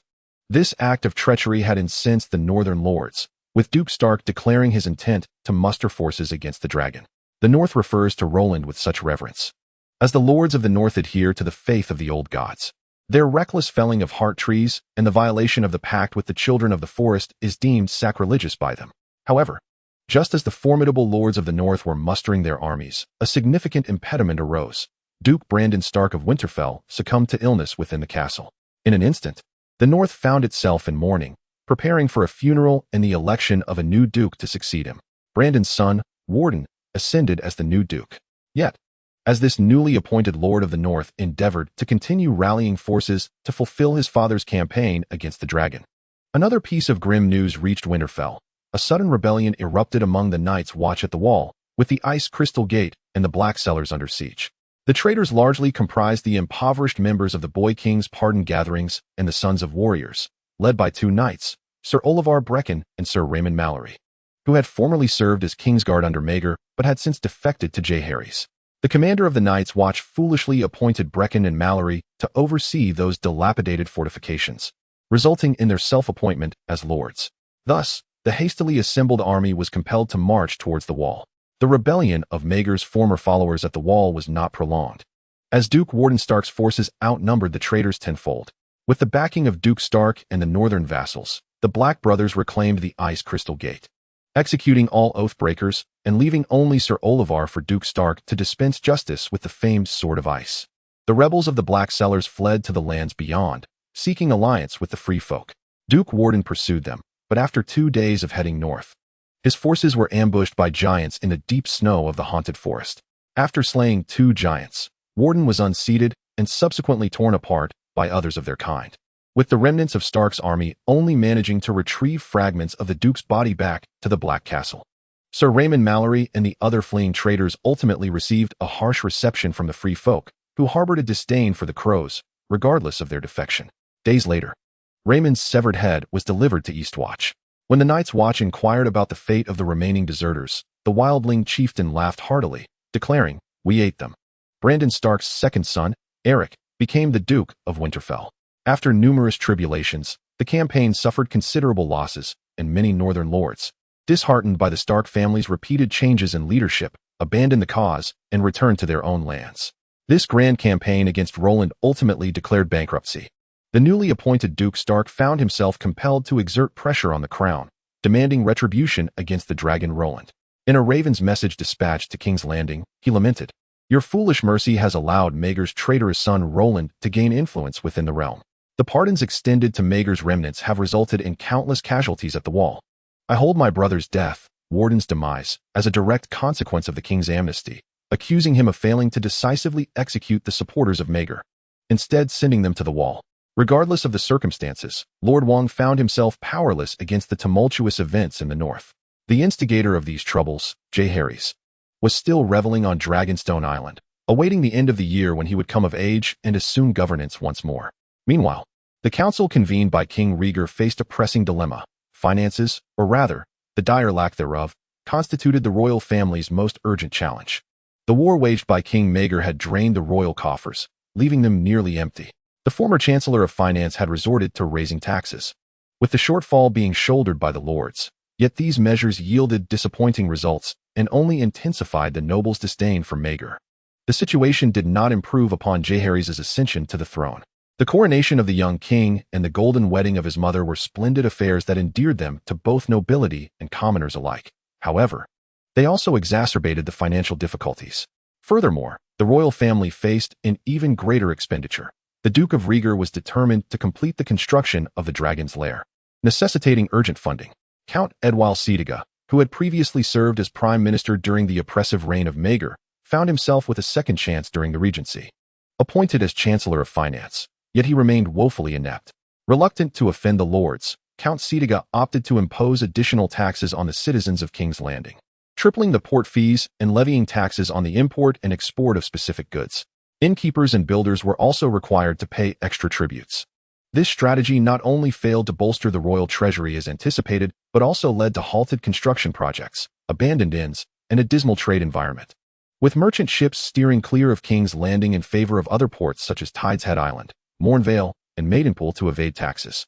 The new tax policies incited widespread resentment against Count Setiga, tarnishing the reputations of both the Duke of Rhaegar and the Queen Regent, Alysanne.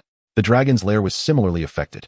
When the royal family could no longer meet the construction costs, the project came to a complete standstill. Day by day, more lords arrived at Dragonstone Island to pay their respects. The first to arrive were the Earl of Storm's End, the Earl of Crow's Nest, the Earl of Mornvale, and the Earl of Hornhill, followed by the Earls of Hart, Rollingford, Mutton, and Storkwater. The young Count of Rosby, whose father had taken his own life in protest following King Maegor's death, journeyed to Dragonstone to plead for the young king's forgiveness, to which Jaehaerys responded favorably. Although Admiral Daemon Valerion remained in King's Landing alongside the two regents, this did not hinder Jaehaerys and Alysanne from flying to Tideshead Island, where they toured the shipyard under the guidance of Daemon's sons, Corin, Jorgen, and Victor. Word of these events reached the Duke of Rhaegar in King's Landing, inciting his fury. He demanded that Count Daemon summon the Valerion fleet to intercept those who sought to curry favor with the young king. The response from Count Valerian was both blunt and unyielding. No. This only exacerbated the distrust between the Prime Minister and the Minister of Marine Affairs. "Let them be," declared the Regent Dowager to the esteemed officials present. "We shall manage the current affairs diligently, ensuring no issues remain before the king assumes his duties at year's end." She had lost two sons to the merciless hands of Maegor, and her relationship with her eldest daughter was fraught with tension. She could not bear to alienate her remaining two children. However, Duke Rogebelazian was unwilling to relent. His wife's words only fueled his ire. In the presence of Grand Chancellor Benifer, Bishop Matthias, Count Valerian, and others, he derisively chastised the dowager. "You are as weak as your late husband, as feeble as your son. A mother may be swayed by emotion, but a regent must not, nor can a king." Supporting Jaehaerys was a grave error. He is self-serving and will prove to be a worse ruler than his father. Thank the heavens, it is not too late. We must promptly depose him. Power can corrupt everything, even the most resilient hearts, which cannot withstand its erosion. Upon hearing this proclamation, the room fell into a stunned silence. The regent dowager stared at her husband in horror, as if struggling to believe her own ears, before tears began to flow silently down her cheeks. It was only at this moment that the other dignitaries regained their voices. "Have you lost your mind?" Count Valerian questioned. The captain of the city guard, Count Cabri, shook his head, asserting, "My men will never support this." Grand Chancellor Benifer exchanged glances with the Minister of Justice, Pantristus Tully, who then spoke. "Do you wish to ascend the Iron Throne yourself?" Duke Rogabalazian vehemently denied the accusation. "Absolutely not. Do you think I seek to usurp power? I am entirely concerned for the Seven Kingdoms. Jaehaerys will not be harmed. We can send him to Old Town to study. He is a child who loves books and would suit the scholar S-chain. Then who will sit upon the Iron Throne?" inquired Count Saitiga. Duke Rogabalazian was momentarily at a loss for words, glancing around the council chamber as every pair of eyes regarded him with suspicion. The tearful Queen Alessa broke the silence. "I am the Regent Dowager," she reminded the council. "Until my son reaches adulthood, you must all obey me, including the hand of the king." She gazed into her husband's eyes, cold and hard as obsidian. "I no longer require your presence, Duke Rogabalazian. Depart to Windwhistle Keep. We shall overlook your treasonous remarks." Duke Rogabalazian gazed at her in disbelief. "You vile woman, do you seek to strip me of my position?" "No," he laughed, "that is impossible." But scarcely had he spoken when Count Cabri abruptly rose, drawing forth his proud ancestral sword, Lady of Silence. Indeed, the Count placed the Valyrian steel blade upon the council table, its tip directed at Duke Rogabalazian. It was only at that moment that the Duke realized he had overstepped, unwittingly becoming a pariah. He said nothing more, his face ashen as he stood, removed the golden Chancellor's brooch bestowed by Queen Alessa, disdainfully casting it before her, and departed in silence. He departed from King's Landing under the cover of night, accompanied by his brother Aline as they crossed the Blackwater River. He lingered for 6 days, awaiting the arrival of his other brother, Rhonar, who was to gather the knights and soldiers of House Baratheon for their expedition. At Harrenhal, Roland's experiments on the fusion of the symbiotic insects with dragons had reached their final phase. His eyes were bloodshot as he fixated on a specimen within a vessel, murmuring to himself, "The mightiest dragon in the world shall be born from my hands." Chapter 53. Salt and Steel. Roland's intentions were rather straightforward, to allow the symbiotic insect to nestle within Caesar's stomach.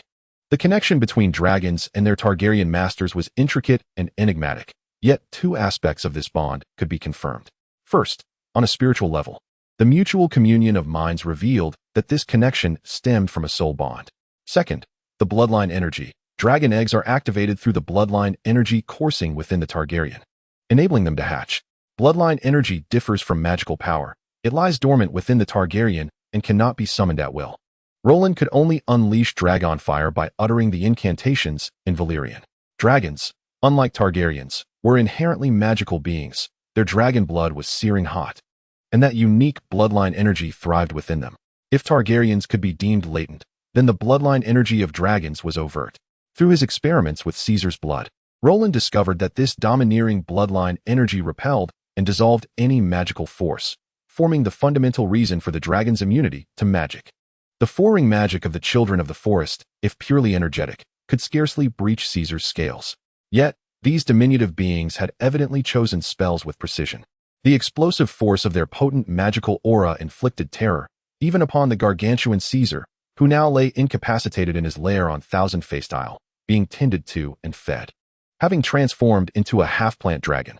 However, should this foreign spell encounter the Black Death, the expanding aura might be violently ruptured. When physical strength reaches a certain threshold, it becomes capable of disregarding all. What concept does a behemoth over 200 meters evoke?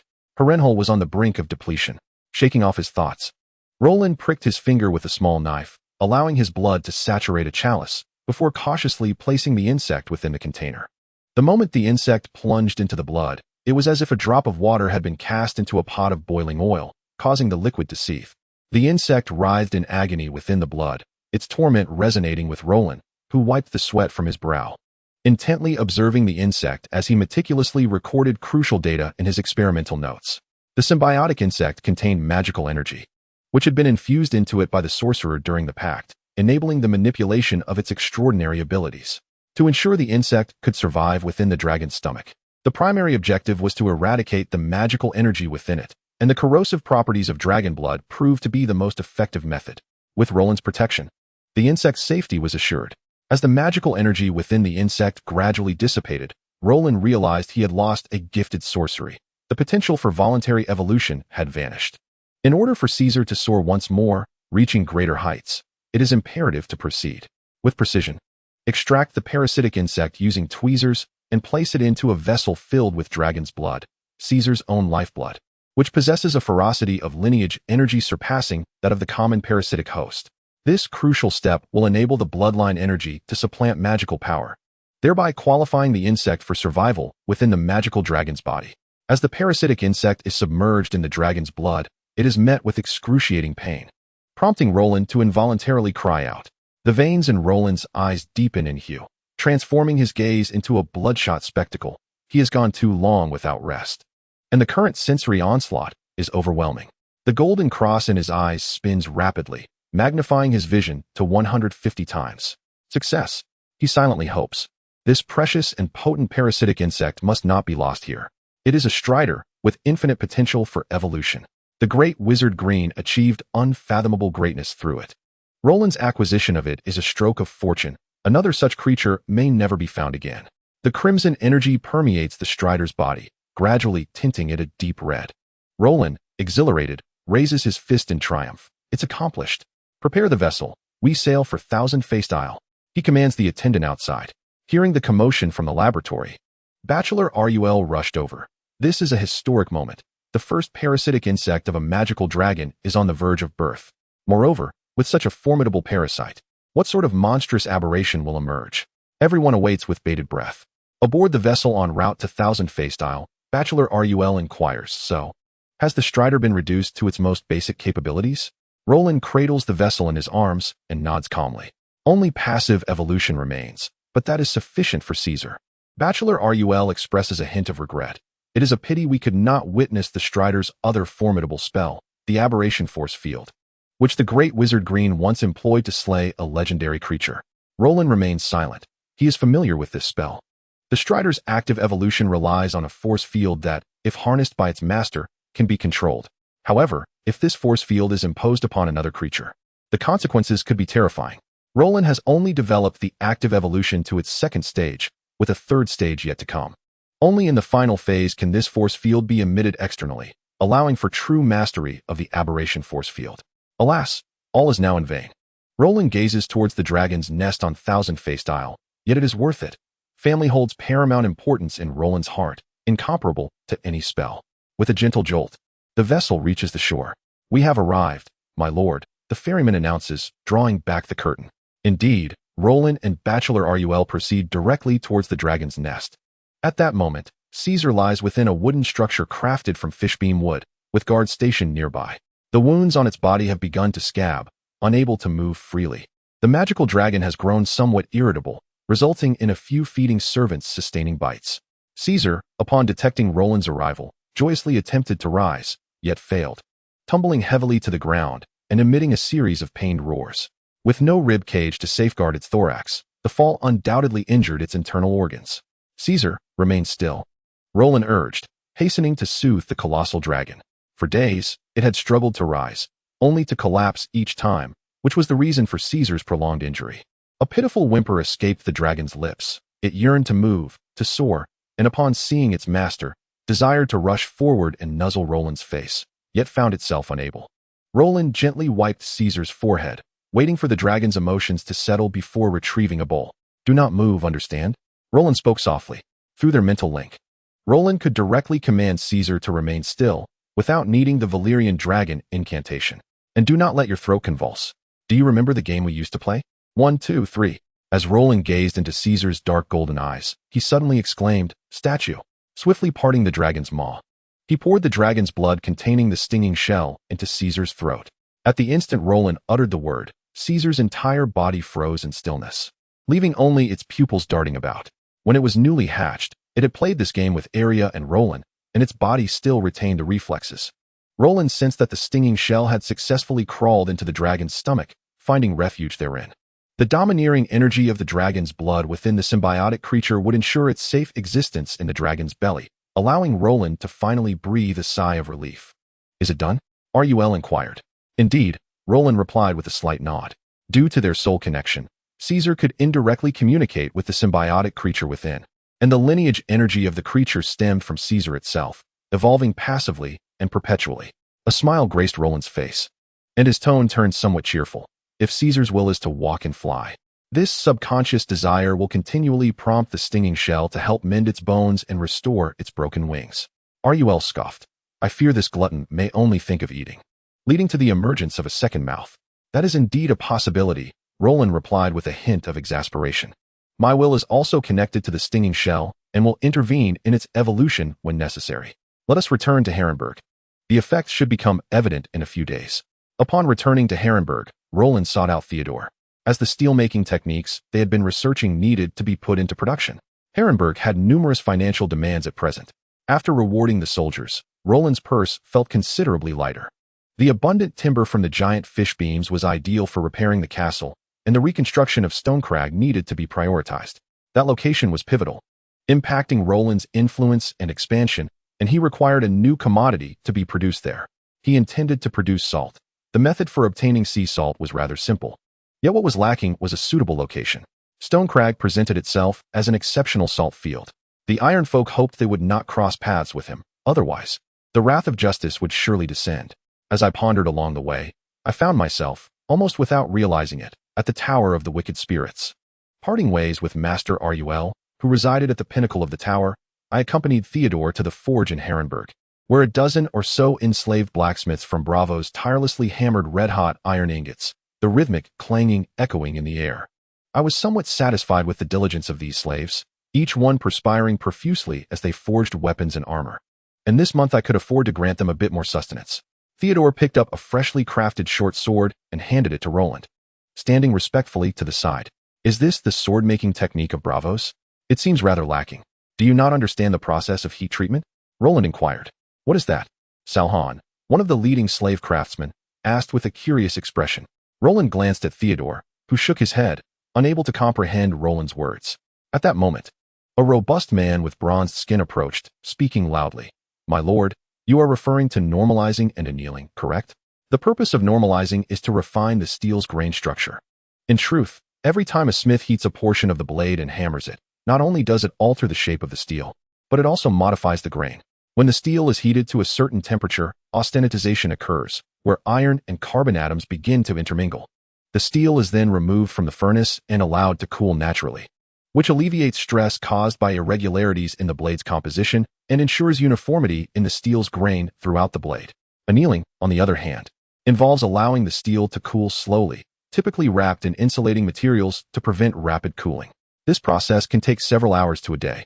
The aim of annealing is to soften the steel, making it easier to grind and cut. Roland nodded. It appeared that these fundamental techniques were consistent with those of my past life, thus making it significantly easier to teach them the method of damp steel. Salhan and the robust man exchanged glances. My lord, I am called Zuster.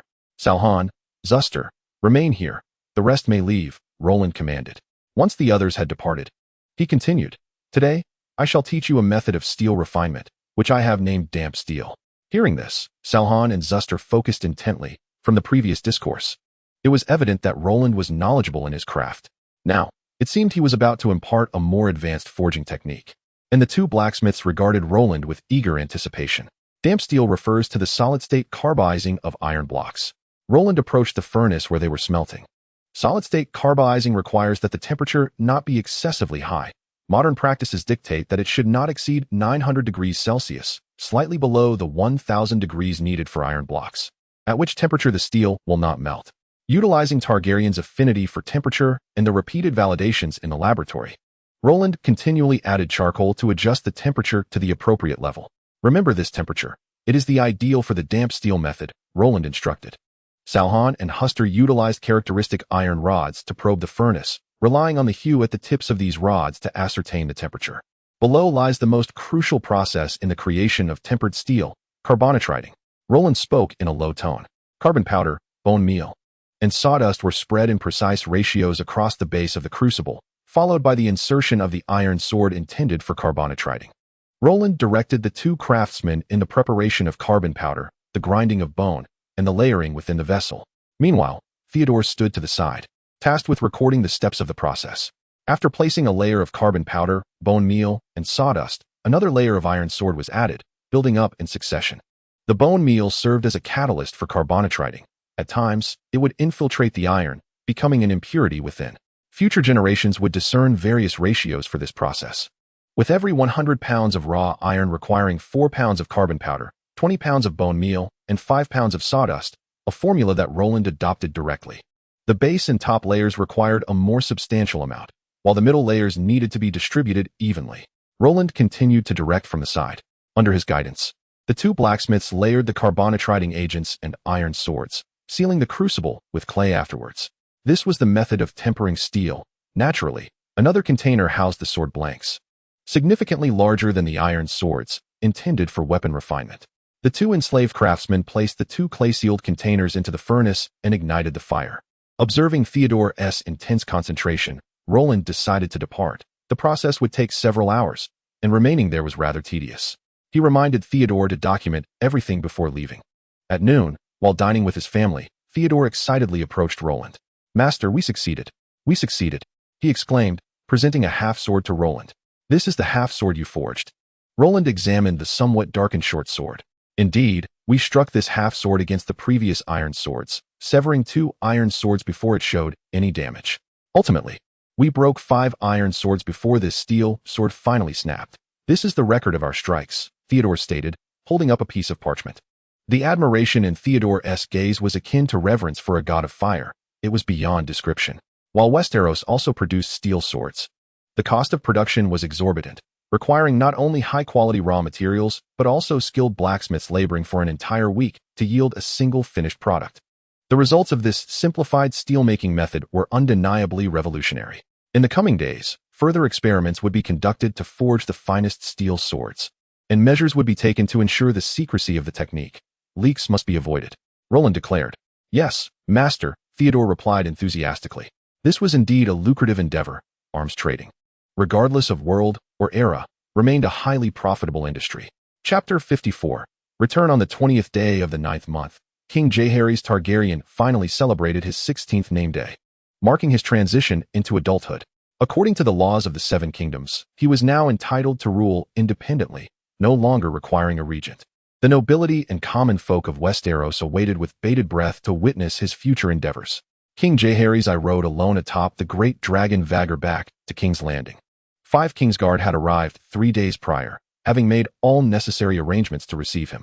Queen Alicent did not accompany him on this return, opting to remain on Dragonstone with 2 remaining Kingsguard, mindful of the uncertainties surrounding their marriage and the unclear dynamics between the king, his mother, and the prominent lords of the court. The weather that day was ominous. The sky was overcast, and a steady drizzle persisted throughout the morning. Lords and advisors, wrapped in cloaks and donning hoods, awaited the king in the courtyard of the Red Keep, while knights, attendants, stable hands, laundresses, and other servants busied themselves, occasionally glancing skyward. After a lengthy wait, the sound of leathery wings flapping could be heard. A guard stationed on the eastern wall caught sight of Vhagar's bronze scales, and cheers erupted, growing in fervor, soon cascading over the high walls of the Red Keep, rolling down Aegon's hill, and resonating throughout the city and countryside. Aenys did not land immediately. He circled the capital thrice, each pass lower than the last, granting the men, women, and children of King's Landing the opportunity to wave, shout, and marvel at his splendid presence. Finally, he allowed Vhagar to descend before the courtyard of Maegor's Holdfast, where his loyal subjects awaited him. The transformation in Aenys since the last time I beheld him was striking. Master Benifer gazed at the young king upon his dragon's saddle, reflecting on how the fresh-faced boy he had seen soar to Dragonstone had been supplanted by a mature young man. He had grown several inches, his chest and arms now robust with muscle. His hair cascaded over his shoulders, and the once smooth cheeks and chin were now adorned with a delicately woven golden beard. His attire was unbefitting of a king. He donned salt-stained leather suited for hunting and riding, complemented by a spiked vest. Yet, at his side hung Blackfire, his grandfather's prized sword, the Sword of Kings. Though it rested in its sheath, there was no mistaking its identity. The sight of that sword sent a sudden shiver of dread coursing through me. Was this a forewarning? As I pondered this, I watched the great dragon descend, smoke billowing from its maw. I had fled to Pentos before Maegor's demise, once fearing that the air might pose a threat to me. However, I had received a summons from the Duke of Storms to return to Westeros, journeying alongside the great host to King's Landing. At this moment, amidst the gentle rain, I felt a sense of fortune for my earlier prudent decision. My investments had yielded considerable returns. The youthful King Jaehaerys was no longer the boy king. He soon adopted a composed demeanor, elegantly sliding down from Vagor, a smile ever present upon his face. The crowd bowed in reverence, with many even kneeling, as the city resonated with celebratory bells.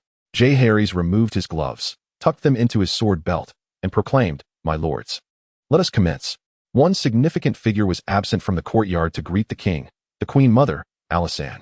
Jaehaerys personally visited Maegor's holdfast to meet the reclusive queen dowager, marking their first encounter since the standoff on Dragonstone. The contents of their conversation remain a mystery to outsiders. Shortly thereafter, the queen appeared before the assembly, linking arms with the king, her face bearing the signs of recent tears, having relinquished her regent duties. The queen mother attended the welcome banquet that evening and participated in subsequent court activities, yet she no longer attended the small council meetings. The young king's reign commenced with a restructuring of the small council. He retained some members while dismissing the inept. He first acknowledged the appointment of Ser Demon Valerion, the king's hand appointed by his mother, and preserved the position of captain of the city watch for Ser Harwin Strong. The office of Master of Laws was entrusted to Lord Albin Masui, one of the earliest lords to visit Jaehaerys on Dragonstone.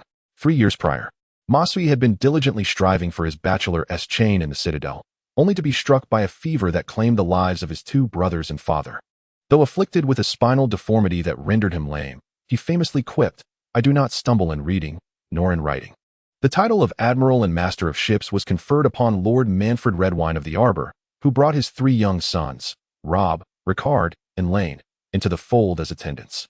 Notably, this marked the first occasion the position of Admiral had fallen outside the Valerion family. Upon Jaehaerys' announcement to relieve Edwell Sedica of his duties as Master of Coin, the capital erupted in jubilation. It is said that the king delicately reassured Lord Sedica, even praising his 2 daughters for their loyal service to Queen Alysanne on Dragonstone, referring to them as 2 precious jewels. However, while the 2 young women could remain by the queen's side, Lord Sedica was compelled to return to Crab Isle immediately, along with the tax policies he had instituted. Within just 3 days of the young king's ascension, all recently increased tax rates and levies were summarily revoked. Nevertheless, finding a successor to Edwell proved challenging. Many urged King Jaehaerys to appoint Lord Lyman Lannister, the wealthiest lord in all of Westeros, but Jaehaerys remained unconvinced. "Unless Lord Lyman can unearth gold beneath the Red Keep, he is not the answer I seek," the king declared. He hesitated over calling upon one of the cousins or uncles of Lord Donnell Hightower, as Old Town's wealth stemmed from trade rather than natural bounty. Yet the hesitation of Donnell before the Moon brothers left him questioning the Hightower family's loyalty. Ultimately, Jaehaerys made a bold decision by hiring a capable individual from across the narrow sea, Lord Rhaegar Draconis. Rhaegar is neither a lord, nor a knight, nor even a local governor. He is a merchant, a businessman, and a money changer, rising from obscurity to become the wealthiest man in Pentos. He finds himself ostracized by high society, denied even a seat at the governor's council due to his humble origins. Having endured the scorn of his compatriots, he gladly accepts the king's invitation to bring his family, friends, and considerable wealth to Westeros, to elevate him to the ranks of other esteemed lords. The young king bestows upon him the title of Count, yet, despite his noble title, he possesses neither lands, knights, nor castles.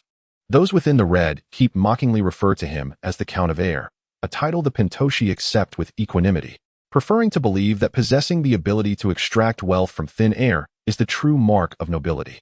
Jaehaerys also dismisses Bishop Matthias, the irascible cleric who had vehemently opposed the king's bloodline marriages and serves as the godfather to Roland.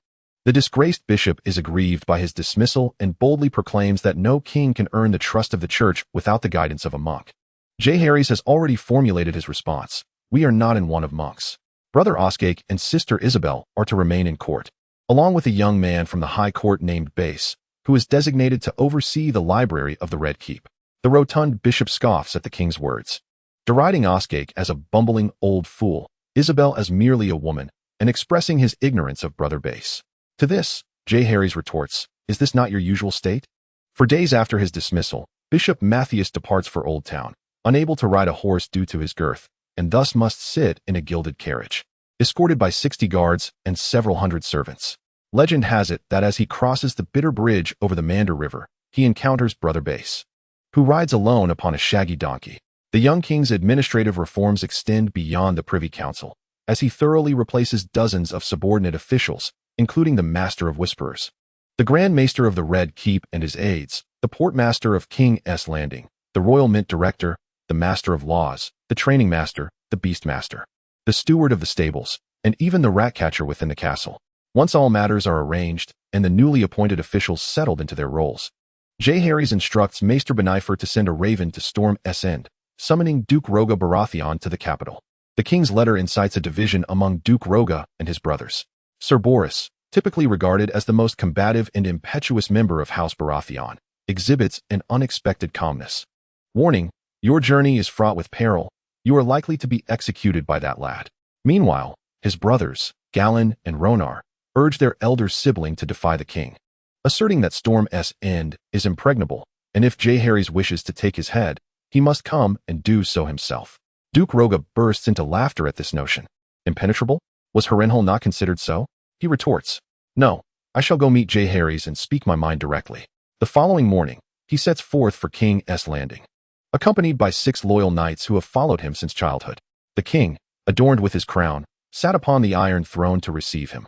All the esteemed ministers were present, and the king's guard stood at the foot of the throne, clad in white robes and enameled scale armor, yet apart from them, the hall was devoid of others. Duke Roga took a considerable time to traverse the distance from the hall's entrance to the throne, his footsteps echoing within the chamber.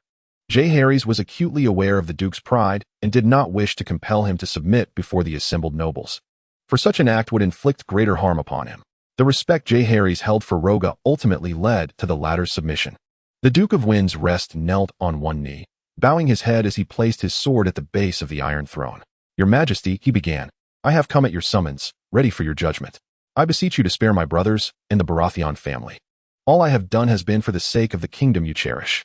Jaehaerys raised a hand, interrupting Duke Roga. I am aware of your actions, your words, and your schemes. I believe your assurance that my queen and I shall not be harmed is sincere. You are not entirely mistaken. I do possess the potential to become a great scholar, yet I aspire more earnestly to be an exemplary king. Some may deem us enemies, yet I perceive us as friends at odds with one another. When my mother sought your protection, you risked much to shelter us. You could have shackled us and presented us to my uncle, yet you swore to fight for me and rallied your vassals for that cause. I shall never forget your kindness. Words are but fleeting, my dear friend. You have uttered treasonous thoughts, yet they remain unacted upon. You attempted to disrupt my marriage, but that endeavor came to naught. Treachery shall be met with dire consequences, yet foolish words shall not. If you truly wish to guard the wall, I shall not impede you. The Night's Watch would surely value a warrior of your caliber as I do, yet I hope you will remain to serve me. It is well known that I ascended the Iron Throne because of you, and I still require your presence, as does the realm. When the Dragon King passed, my father ascended the throne amidst treachery and the ambitions of disloyal lords. Now, I too must face a similar challenge for akin reasons. My resolve, will, and strength shall be tested. My mother fears that once my betrothal is announced, devout subjects across the kingdom shall rise in rebellion. Perhaps she is correct. To navigate this era of trials, I require exceptional talents, those willing to fight for me and my queen, even at the expense of their own lives. Are you such a man? The Duke of Roga, taken aback by the king's words, looked up and replied, Yes, your Majesty. His voice was a mixture of emotions. Then I shall forgive your prior offenses, Jaehaerys declared, but only conditionally. As he articulated his demands, the king's tone grew stern. You shall no longer utter words detrimental to me or my queen. From this day forth, you will be her most steadfast supporter, as long as you are present. No one shall be permitted to slander her. Moreover, I shall neither accept nor tolerate any misfortune befalling my mother. She must accompany you back to Wind's Rest, where you may restore your shattered bond. Henceforth, you must treat her with utmost respect and honor. Are you agreeable to this? It would be my immense privilege. Duke Roga replied, inquiring whether the king required hostages to ensure his future loyalty. He noted that his 3 brothers had children who could be sent to court. King Jaehaerys did not respond directly. Instead, he descended from the Iron Throne and gestured for Duke Roga to follow. He led the Duke out of the hall to the courtyard where Vhagar was being raised. A slaughtered bull lay on the stone ground, serving as breakfast for the dragon, its charred carcass now smoldering. The dragon relished the roasted meat, tearing great chunks of beef with each bite. Upon the arrival of the king and Duke Roga, the dragon lifted its head, its molten copper-like eyes fixing upon them. It grew larger each day, Jaehaerys scratched the beast's chin, stating, "I have no need for your nieces and nephews, my lord. What purpose do they serve? Your assurance is sufficient for me." Duke Roga understood the implication behind Jaehaerys' words. "When I mount the dragon, all men, women, and children amidst the storm shall serve as hostages." The young king and the former prime minister reached an accord, formalized that very evening at the banquet within the hall. Duke Roga returned to the side of Queen Alyssa, signaling reconciliation, and he led a toast to the health of Queen Alysanne, expressing his affection and loyalty before the assembled lords and ladies. 4 days later, Duke Roga, accompanied by Queen Alyssa, returned to Wind's Rest, escorted by Sir Patrek and 100 soldiers through the royal woods. In King's Landing, the lengthy reign of Jaehaerys Targaryen I was just beginning. Following the young king's assumption of power over the Seven Kingdoms, he faced a series of challenges, 2 of which loomed larger than the rest. First, a deficit in the royal treasury and rising debts. Second, the House of the Dragonstone, a branch of the Targaryens, was expanding its influence wildly across the riverlands. Duke Tully resigned from his position as a royal advisor due to family oppression. Ironically, mere days after his return to his house, news emerged that Tully had knelt before the Dragonstone, and the Tullys had become, in essence, the uncrowned kings of the riverlands. The Dragonstone family amassed considerable wealth through various enterprises, and Roland established a joint stock trading company that bound the lords of the riverlands together. It became nearly impossible for outsiders to conduct business there without affiliation to the Dragonstone Trading Company. The economy of Westeros was effectively divided by this conglomerate, for only those aligned with the Dragonstone could traverse the vital crossroads of the Trident. Within 6 months, the Dragonstone family grew exceedingly wealthy, with the restoration of Harrenhal and the construction of Stonehenge occurring almost simultaneously. Empowered by 3 dragons, Roland acted with unchecked authority, wielding economic power that inflicted pain upon the Seven Kingdoms, leaving many to suffer in silence. For Jaehaerys, however, the first issue had already found resolution through another's actions. The newly appointed Chancellor of the Exchequer, Lord Rigadraz, has satisfied the king's urgent demand for gold by securing 3 substantial loans from the Iron Bank of Bravos and its competitors in Tyrosh and Myr. Capitalizing on the contentious relations among the 3 banks, the Earl of Ayr acquired the most favorable terms, and the mere assurance of these loans immediately yielded positive outcomes. The construction of the Dragon Lair was resumed, and a multitude of laborers and stonemasons ascended the heights of Rhaenys. Confronting the second issue, Jaehaerys prudently summoned his lords to deliberate in the throne room. First, we could sever the financial lifeline of Roland. The North, harboring grievances against Roland due to the Isle of Faces, could see House Stark blockade the passage at the neck, while the Crown could obstruct trade routes in the riverlands. Without financial support, the monetary kingdom of the Golden Company would collapse under its own weight. Benifer proposed his strategy. Jaehaerys nodded, acknowledging it as a sound idea. Yet, the Earl of Ayr, Rigid, voiced his opposition, warning that this would also cut off their own revenue. "Do you know how much tax the Golden Company pays? Will we not need to repay the debts of the Iron Bank next year?" Benifer fell momentarily silent. Recognizing the kingdom's current fiscal crisis, such actions would equate to mutual destruction. The crux of the matter lies in Roland's possession of 3 dragons, which is the root of his audacity, intoned the hand of the king, Count Valerian. If Roland were to escalate matters, the crown would be utterly defeated. The Earl of Greenstone interjected. "No," Jaehaerys rose, proclaiming with fervor, "We shall prevail." The assembled lords were momentarily perplexed by the king's confidence. How could 3 dragons triumph over 2? Observing their anticipation for further elaboration, Jaehaerys dispensed with suspense, stating earnestly, "During my year on Dragonstone, I discovered that there are still many royal bloodlines of dragons on the island." "Dragon blood?" queried the Lord Chancellor, Count of Dragonstone, perplexed. Benifer leaned closer, whispering an explanation regarding the Targaryen bastards. "His Majesty means to tame the wild dragons with dragon blood." The hand of the king then posed another question. Will this not lead to an excess, birthing more Golden Company dragons? This was a desperate measure, as Roland's threat was formidable and his growth rapid. Jaehaerys resumed his seat, somberly declaring, "After this battle, we shall seek a more prudent resolution." At this point, the Earl of Ayr interjected, his urgency palpable. "Your Majesty, the kingdom has only just begun to find its footing. It is unwise to incite further conflict. If the economy suffers another blow from war, the kingdom's finances may collapse, and we might struggle to feed our soldiers." A heavy silence fell upon the lords, until finally, the hand of the king, Count Demon, proposed, "Perhaps we should defer Roland's military strategy until next year, allowing for a year of recuperation." "It must be so," the Earl of Ayr responded. Harrenhal, after much contemplation, found no better solution and reluctantly acquiesced. In Old Town, at the starry September, a conclave of the Faith of the Seven convened around a round table, with over a dozen bishops present. What is the matter with Mathas? It has been many days since he departed from King's Landing, yet he has not arrived in Highgarden. One bishop expressed his displeasure.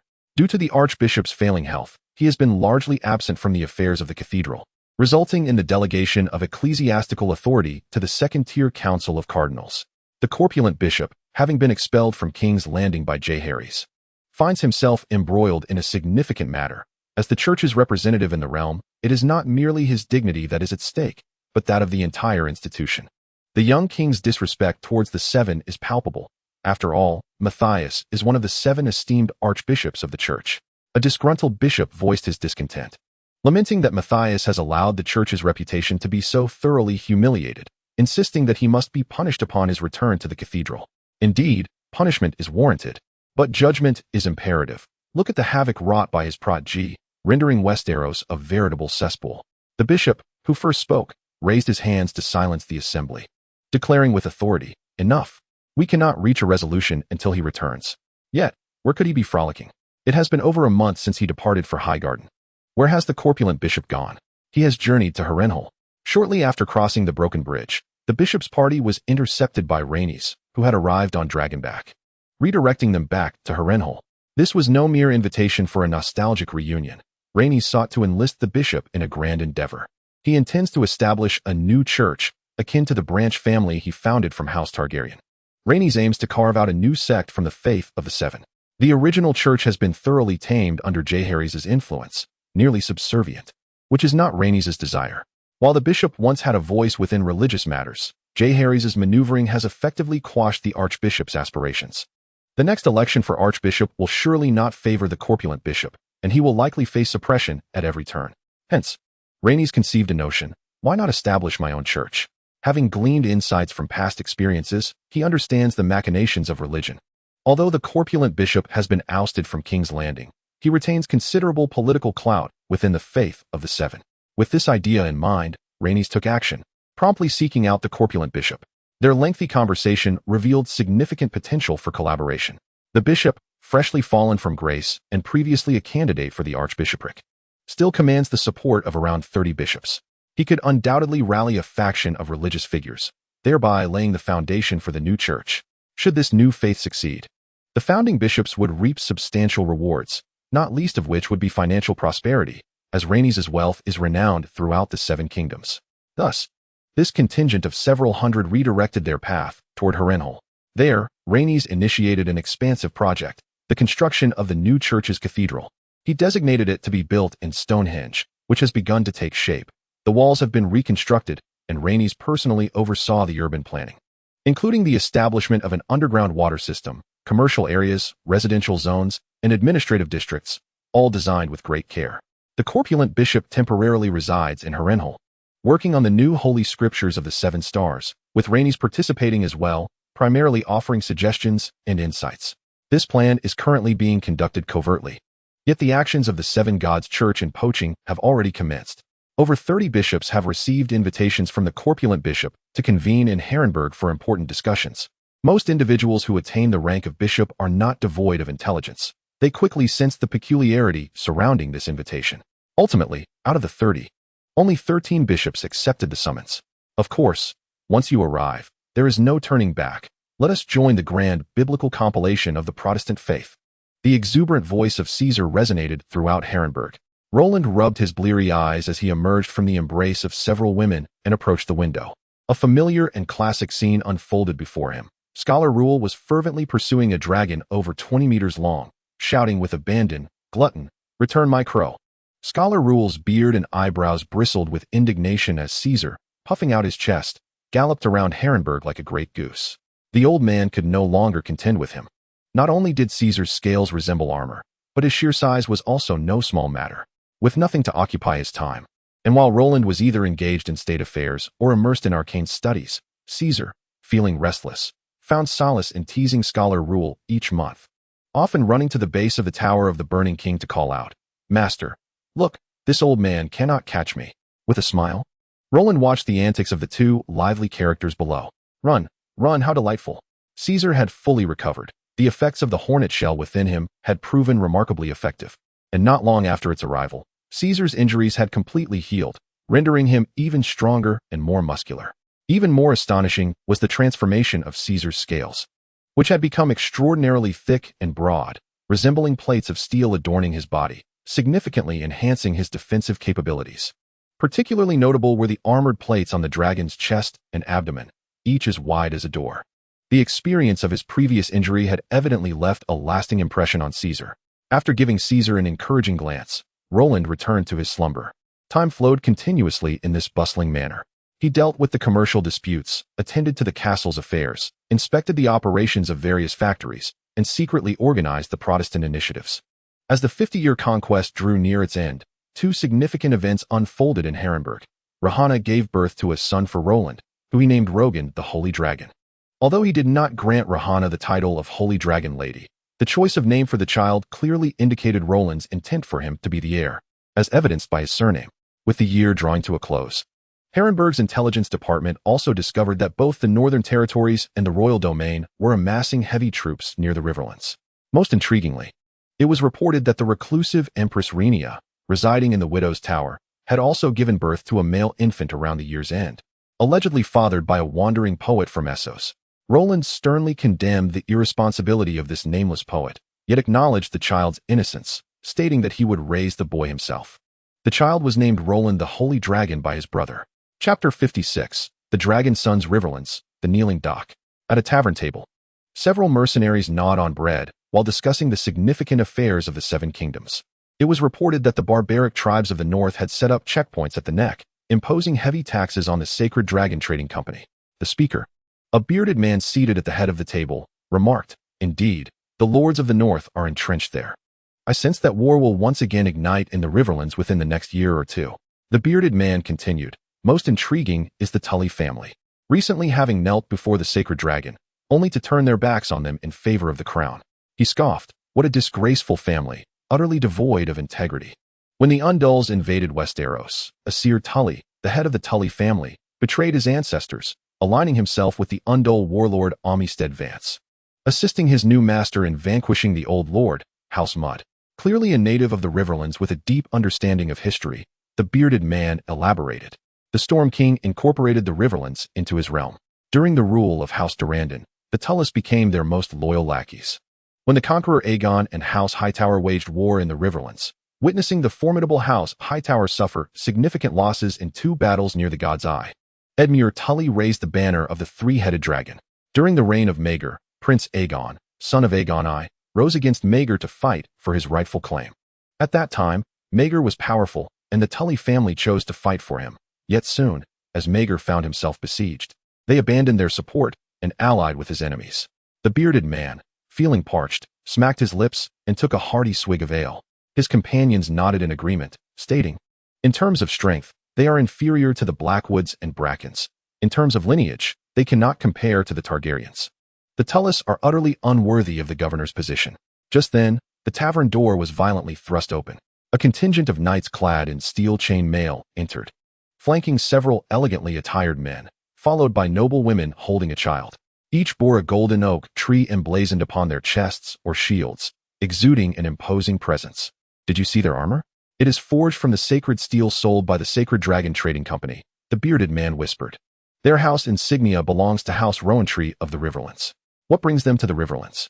Another companion inquired quietly. "To celebrate the new year," the bearded man replied. "The new year?" His companion looked puzzled. The bearded man continued to explain. "Lord Rowan invites all his bastards to Harrenhal for a feast, where it is rumored shares of the Sacred Dragon Trading Company will be distributed." "Ah, I see," came the understanding response. "But the ambitions of these families extend beyond that," the bearded man said with a mysterious smile. "And what might that be?" "Dragon eggs." A collective gasp nearly escaped the assembled diners. Suddenly, the tavern door swung open once more. The same arrangement ensued, with a group of elite knights clearing the way, followed by a different set of nobles. Their attire slightly altered. "Sir Luowan, I did not anticipate encountering you here," a man with slanted eyes among the newcomers exclaimed. "Sir Kodo, what a pleasure." Having just settled and placed his order, Count Luowan rose to offer a noble greeting. Both were aristocrats from the River Bay region and were, of course, acquainted.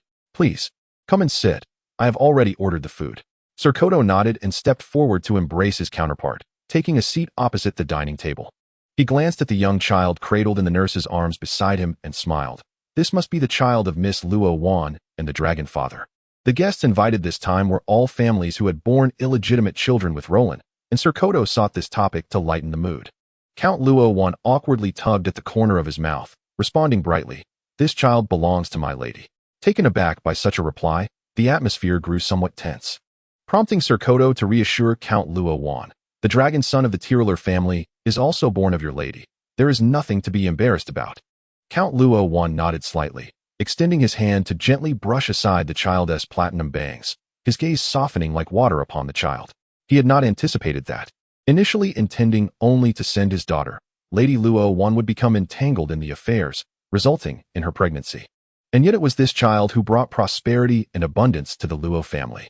The Saint Dragon commerce, established by the Dragon Father, allowed only the great lords of the river region to participate as shareholders, alongside those families who bore illegitimate children. These dragon sons served as their tickets. The white sugar, sea salt, sacred steel, instant noodles, and other goods procured from the Saint Dragon commerce were in high demand, with monthly profits multiplying the family's territorial tax revenues. "It has been a labor for my lady," he mused. "Do you truly believe that this invitation from the Dragon Father is solely for the redistribution of shares in the commerce?" Sir Kodo inquired, a hint of concern shadowing his countenance. "There is more to it than that." Count Luo Wan paused. "The king's recent maneuvers have become increasingly frequent, and heavy troops have surrounded the river region. I sense that war is looming." Sir Kodo nodded in agreement. After King Aenys rode his dragon across the nation, armies from the west, north, valley, and the royal territories have begun to converge upon the river region. The Dragon Father's position is precarious. As we remain within the Saint Dragon commerce, will we not be implicated here? His expression grew uncertain. Count Luo Wan affirmed Sir Kodo's analysis and continued, "Thus, it is time to make a choice. Currently, the only remaining factions not aligned with the king's army are us and Dorne. I have heard that Duke Tyranny has personally journeyed to Harrenhal for discussions. What is the king's intention? Our Saint Dragon commerce owes no taxes. Is there not enough turmoil in Westeros already?" Sir Kodo sighed. "There cannot be two sovereigns in a single realm. The Dragon Father's strength is simply too formidable, and his ambitions too grand. In Harrenhal, at the Tower of the Burning King, Sorica, come here." Roland beamed at the young girl sprawled on the wooden floor before him. This little girl, with her vibrant green short hair and large, innocent eyes, was giggling as she crawled toward Roland. This child is the closest to Roland, though her hair color differs. The girl bears a green dragon horn on her forehead, and her body is adorned with a few light green dragon scales. The child's mother is the matriarch of the Tillier family, and before her stands the Duchess Bertrand Tillier. Roland is perplexed as to why so many noble women have gathered. The women of Highgarden are undeniably liberated. He hands the child to the wet nurse, gesturing for her to take the child away, as he now needs to discuss serious matters with the Duke of Tillier. Should he support the Duke or the King? Since the Duke has come in person, he must have sincere intentions, yet what price must he pay? This necessitates negotiation, a game of wits. Chapter 57. Bertrand. I had thought Lady Tillier would attend, Roland jested, gazing at Duke Bertrand. She needs time to recuperate. After all, she is of considerable age. The Duke shrugged, and upon noticing Roland's peculiar expression, it dawned on him. Our Highgarden is unlike other territories. Women receive greater respect and possess the right to have lovers. If the lover is a notable figure, it only attests to a woman's extraordinary allure. Roland's surprise was palpable. Is it truly so? The offspring of the green-handed are somewhat different. Lost in thought, Bertrand the Duke had already stepped closer. His large hand, adorned with several green gemstone rings, gently glided past Roland's hip, and he leaned in to whisper, "Moreover, we do not oppose same-gender affections. This is tacitly accepted." "Wow," Roland exclaimed, startled, and jumped aside, his tone somewhat stammering.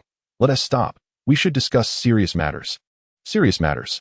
He glanced around. The servants had been dismissed, leaving the two alone in the room, and Roland felt an odd sensation of discomfort. Duke Bertrand raised his hand to his lips, sniffing his fingers, and softly remarked, "Very well, Roland, you understand the current situation. Aenys has united the four corners to besiege you. His next move will likely be to sever the trade routes of the sacred dragon commerce. Am I correct?" "Indeed. Which is why I invited you from the riverlands." "I require more troops to combat Aenys," Roland responded. "Although the sacred steel you invented is considerably cheaper, it cannot equip the entire army. The forces amassed in the riverlands do not exceed 50,000, while Jaehaerys' coalition from the Four Corners boasts nearly 100,000. What do you propose to match him? Duke Bertrand retrieved a bottle of red wine from the cabinet, uncorked it, and poured a glass for each of them. So your invitation was essentially to request our troops from the riverlands, the Duke said, handing a glass to Roland. Roland accepted it, took a sip, and replied calmly, "You have underestimated one crucial element. Dragons." Bertrand clicked his tongue. "If I had not accounted for this factor, do you think I would have come in person? Does that mean you, Lord Bertrand, are willing to send troops?" Roland inquired in return. The Duke nodded slightly, fixing his gaze on Roland with seriousness. "I have but one condition. Dragon eggs," Roland answered with composure.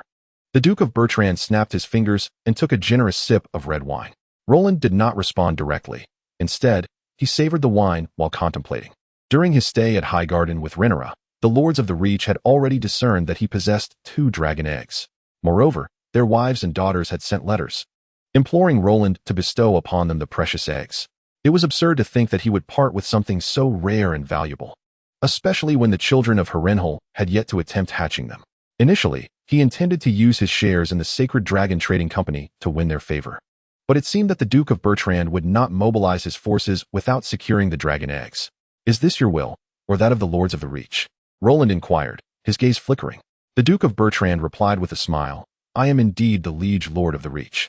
After a brief silence, Roland responded softly, "You must rest after your long journey. Tomorrow, at the year-end banquet, I shall provide you with my answer." The Duke raised an eyebrow, then nodded, taking another sip of his wine. In the Widow's Tower, in Rhaenyra's chamber, Roland sat opposite 2 women who had recently given birth, recounting the results of his negotiations with the Duke of Highgarden. Rhaenia, with her alluring figure and delicate beauty, had her silver hair cascading over her shoulders, accentuating her ample bosom. Rhaenyra, seated to Roland's right, donned a pristine white nightgown that highlighted her slender waist, full chest, and long legs, exuding a faint, enchanting fragrance. Her waist-length silver hair flowed gracefully behind her, adorned with a white ribbon, radiating an air of regal elegance. "Do you truly intend to give him a dragon egg?" Rhaenia expressed her discontent. Roland gently tucked a strand of Rhaenia's hair behind her ear and replied softly, "Let Rog and Roland attempt to hatch them first. If either fails..." Rhaenia swatted away Roland's teasing hand with a huff, choosing to ignore him. Rhaenyra gently addressed her daughter, "Roland is facing difficulties. We ought to support him in overcoming this challenge." Touched by Rhaenyra's thoughtfulness, Roland assured both women, regardless of the outcome, "Even if Rog and Roland do not succeed in hatching, I will find adult dragons to tame." With the decision made, Roland instructed his attendant to bring forth the dragon eggs, which Rhaenyra placed with her own hands in the cradles of the 2 infants. Once, she had placed a dragon egg in the cradle of her siblings. Now, she followed this custom anew, laying the eggs beside these 2 new lives. In Roland's heart, Rhaenyra was the true mother of dragons. With the arrangements for the dragon eggs complete, they awaited the results of the next day, hoping for good fortune for the little ones. The following morning, Roland beheld the platinum-hued hatchling perched atop Roland's cradle, a smile of satisfaction gracing his lips as the sacred dragon family welcomed another true dragon. Regrettably, Rog's cradle remained still, and according to their agreement, Roland retrieved the green dragon egg amidst Rhaenia's reluctant gaze. Rhaenia felt a sense of despondency, so engrossed in her thoughts that she hardly noticed when Roland exited the room. She had intended to intervene, yet reason prevailed, reminding her of the futility of such an action. Having once attempted to hatch a dragon egg herself, she understood that the failure of the initial attempt almost certainly precluded any subsequent success. Approaching the cradle beside Rog, she gently caressed her son's forehead and murmured, "My dear, you are surely a true dragon. That feeble creature does not deserve you. The mightiest magical dragon awaits you. Grow swiftly." Carrying the box containing the dragon egg, Roland traversed the corridor towards the Tower of the Burning King, his emotions in a state of turmoil. However, the thought that the little girl was of his own lineage uplifted his spirits considerably. He had always harbored a fondness for young girls, and her emerald hair evoked memories of the ancient heroic bloodlines, while the blue dragon horn left a profound impression on him. Observing her through his eye of scrutiny, he noted the formidable and rich energy of her bloodline, which even rivaled his own. Among this batch of children, Solara appeared to be the most exceptional. He hoped she would grow up in the high court, free from the bad habits of others. The thought of Duke Bertrand sent a shiver down his spine. Chapter 58. The annual meeting. Once again in the reception room of the Tower of the Burning King, Roland presented the dragon egg to Duke Bertrand. "What a magnificent treasure! exclaimed the Duke, eyes wide with awe, nearly drooling at the sight. Roland harbored a suspicion that the Duke might be tempted to make fried rice with the dragon egg. With a decisive snap, he closed the box and fixed his gaze on Duke Bertrand, stating coolly, "The dragon egg belongs to the riverlands, but it shall only be yours after the conflict subsides." Duke Bertrand pondered for a moment before responding, "Agreed, it is settled." Nodding, Roland continued, "Now, let us proceed to the banquet. All my vassals from the riverlands have arrived. It is time for our two realms to deepen their ties." "Huh, I heard the Tully family did not attend. I should have dealt with that traitor long ago." Roland grumbled. The Tullys were as slippery as their banner, a fish, ever eluding capture. Duke Bertrand followed Roland out of the room. "The foremost turncoat of Westeros," Roland scoffed, eliciting laughter. In the banquet hall of the Tower of the Burning King, the expansive space was adorned with luxurious materials. The formerly bare walls were now adorned with various decorations, and a grand crimson cloth, spanning over 100 meters, draped from the dome above. Roland, the Dragonfather, referred to this cloth as the Rainbow. Every detail of the arrangement showcased the opulence of the sacred dragon family, while the throng of guests revealed the family's prominence in Westeros. The lords and ladies of the Riverlands had largely assembled, complemented by over 30 dragon families from the Reach. The initial estimate suggested nearly 100 lesser nobles were present. "I did not expect to see dragon families in the Riverlands. How do you address yourself, my lord?" inquired the head of the Tully family, smiling as he raised a toast to a burly man beside him. This was an excellent opportunity to forge friendships beyond their homeland, especially among families of dragon lineage who shared common interests. Yet, his inquiry met with a rather unwelcoming silence. In the city of Hyejeong, Count Malister let out a cold snort, remaining silent as he took a hefty swig of wine, his expression somewhat grim. Count Talib found the man's demeanor peculiar. With a disinterested shake of his head, he turned and departed. How could Count Malister find joy, after years of being childless with his wife? He was elated to discover she was finally pregnant, only to be met with despair upon the birth of a child bearing the unmistakable features of a Targaryen. In his tumult of emotions, he nearly contemplated rebellion. Did he think every place was as open as the riverbend? The domains ruled by women were indeed few. Ultimately, the stationed army at the salt pans of Wildstone quelled his rebellious thoughts, for the disparity in strength rendered such a venture a fool's errand. He mused to himself that perhaps he should conspire with King Jaehaerys to deliver a backstab to Roland. "Ladies and gentlemen," Roland exclaimed. Standing at the forefront of the hall alongside Duke Bertrand, he raised his goblet to the assembly. The lords from both realms raised their cups in unison, a silent agreement to partake in the toast. Roland and Duke Bertrand exchanged a glance, with the Duke gesturing for Roland to commence his address. "It is a great honor to gather here with you, esteemed lords, as we share a common bond. We are all part of the sacred dragon commerce." Roland surveyed the hall, raising his voice. "The flourishing of the sacred dragon commerce owes much to your unwavering support." To the sacred dragon, a spontaneous cheer arose, with someone downing their drink in tribute. Roland acknowledged them with a nod. Their gratitude appeared genuine, stemming from their shared benefits within the trade. He raised his hand to signal for silence, indicating he wished to continue speaking. "As the year draws to a close, I have invited you here to elevate the sacred dragon to greater heights, to become stronger and more profitable." A hush fell over the audience, all awaiting Roland's strategic insights. Over the past 50 years, our shareholders numbered 20 lords, with over 10 best-selling products generating a revenue of 150,000 golden dragons. This year, our shareholders have increased to 87, with more than 50 best-selling products, achieving an impressive turnover of 1 million golden dragons. Although the number of shareholders has risen, the profits have surged even more. Roland presented a rough outline of the data, peppered with contemporary terminology that the members of the Sacred Dragon Commerce could grasp. This success is attributed to the hard work and dedication of each one of you. With the new year approaching, we must formulate a business target for the upcoming year, along with a 5-year strategic plan for the commerce. The lords gazed at Roland with the awe reserved for a genius.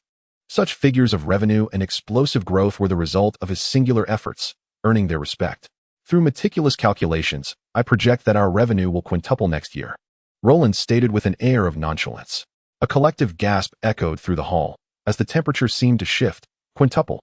What an astonishing notion, after all. A major noble in Westeros garners merely around 20,000 golden dragons in taxes annually. At that moment, the lords regarded Roland not merely as a man, but as a deity. Only a god could achieve such formidable targets. Roland smiled slightly, observing your exaggerated reactions, and mused that if you could not endure this, what would happen when you engage in stock trading? My dear friends, let us explore the concept of disruptive business models and viral expansion. This year, the strategic goal of our Chamber of Commerce was to establish a network of outlets across the entire continent. However, as the year draws to a close, we have not achieved this objective flawlessly. Thus far, we have only managed to lay a preliminary foundation in the Hughian and Hebben regions. Rolin continued, noting that in other territories, the outlets are sparse, and in some areas, there are none at all. This represents the foremost obstacle to achieving our projected revenue for the coming year. Yet, many nobles are resistant to the establishment of outlets by the Holy Dragon. These lords are, in fact, the primary commercial proprietors within their domains. A noble from Hughian spoke up, expressing concern that our outlets would merely siphon off their business, which presents a significant challenge to our expansion efforts. Rolin regarded this noble, nodding slightly, and asserted, therefore, today I intend to address this challenge by introducing a franchise model. What is a franchise? The vassals below were perplexed, struggling to grasp Rolin's innovative idea. We shall act as the primary shareholders, enjoying a share of the chamber's profits. The franchise model entails inviting other lower-tier nobles to join the Holy Dragon. They will not hold shares, yet they will partake in a portion of the profits generated by the outlets they establish. Rolin smirked mischievously and continued, moreover, these franchisees will also benefit from the profits of the lower-tier outlets they invite into the Holy Dragon. Lower-tier outlets? One queried, realizing the implication. Precisely.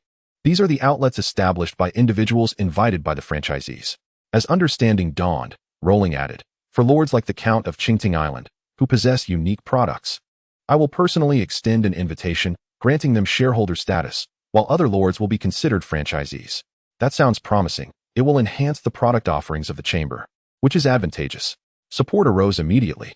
With the business arrangements of the chamber settled, Rolin exchanged a glance with Duke Bertrand, who nodded in agreement to proceed with military matters. Esteemed colleagues, the Holy Dragon Chamber currently faces a critical issue of survival. Rolin proclaimed, the United Four Territories have besieged Hughian, effectively choking off our trade routes. Dragonfather, we shall support justice. A noble from Hebben shouted. Last night, Duke Bertrand had already communicated the results of negotiations. Not only would Rolin allocate more original shares to Hebben, but a dragon egg would also be designated for them. The egg would initially be incubated by the top-tier nobles, and if unsuccessful, it would then be passed down to the lower-tier nobles for hatching. Furthermore, in the future, dragon eggs will be distributed according to this same principle, and each dragonling from Hebben will have the right to tame the adult dragons once they mature.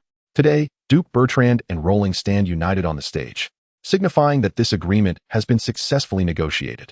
The faces of the Hughian nobles reflected a sense of relief. The pressure from the armies of the four territories had been overwhelming. Although Rolin held an advantage in dragon warfare, the legions opposing Hughian's forces could potentially face annihilation, a prospect they found intolerable. Without the arrival of reinforcements, they were on the verge of abandoning their allegiance to the Lannister family, as the riverlands had always been precarious. Positioned at a strategic juncture susceptible to siege, only those with practical wisdom could endure longer. Although the division of shares caused some heartache, the substantial sacrifices made by Rolin brought a sense of balance to their minds. Gratitude was extended to Duke Bertrand and the lords of the Riverlands for their assistance. The allocation of shares would soon be deliberated with the stewards and all concerned, with those contributing more troops receiving a greater share of the original equity. House Targaryen would not neglect their contributions. Of course, Rolin would consider the control of the Merchant Guild, and there were limits to the profit sharing. At this point, Rolin raised a glass of wine toward the hall, his tone resolute. Justice shall prevail. Chapter 59. Confrontation after the New Year. The lords of the Riverlands swiftly mobilized under Duke Bertrand's command, deploying a considerable number of troops along the banks of the Blackwater River, practically opposite the royal camp. The power of wealth is truly remarkable, primarily fueled by the enchantment of the dragon egg. With the Riverlands alleviating some of the pressure on the southeastern flank of Harrenhal, Rolin felt an immediate sense of relief. Despite the substantial forces in the western valleys of the north, Roland's troops were equipped with superior armaments.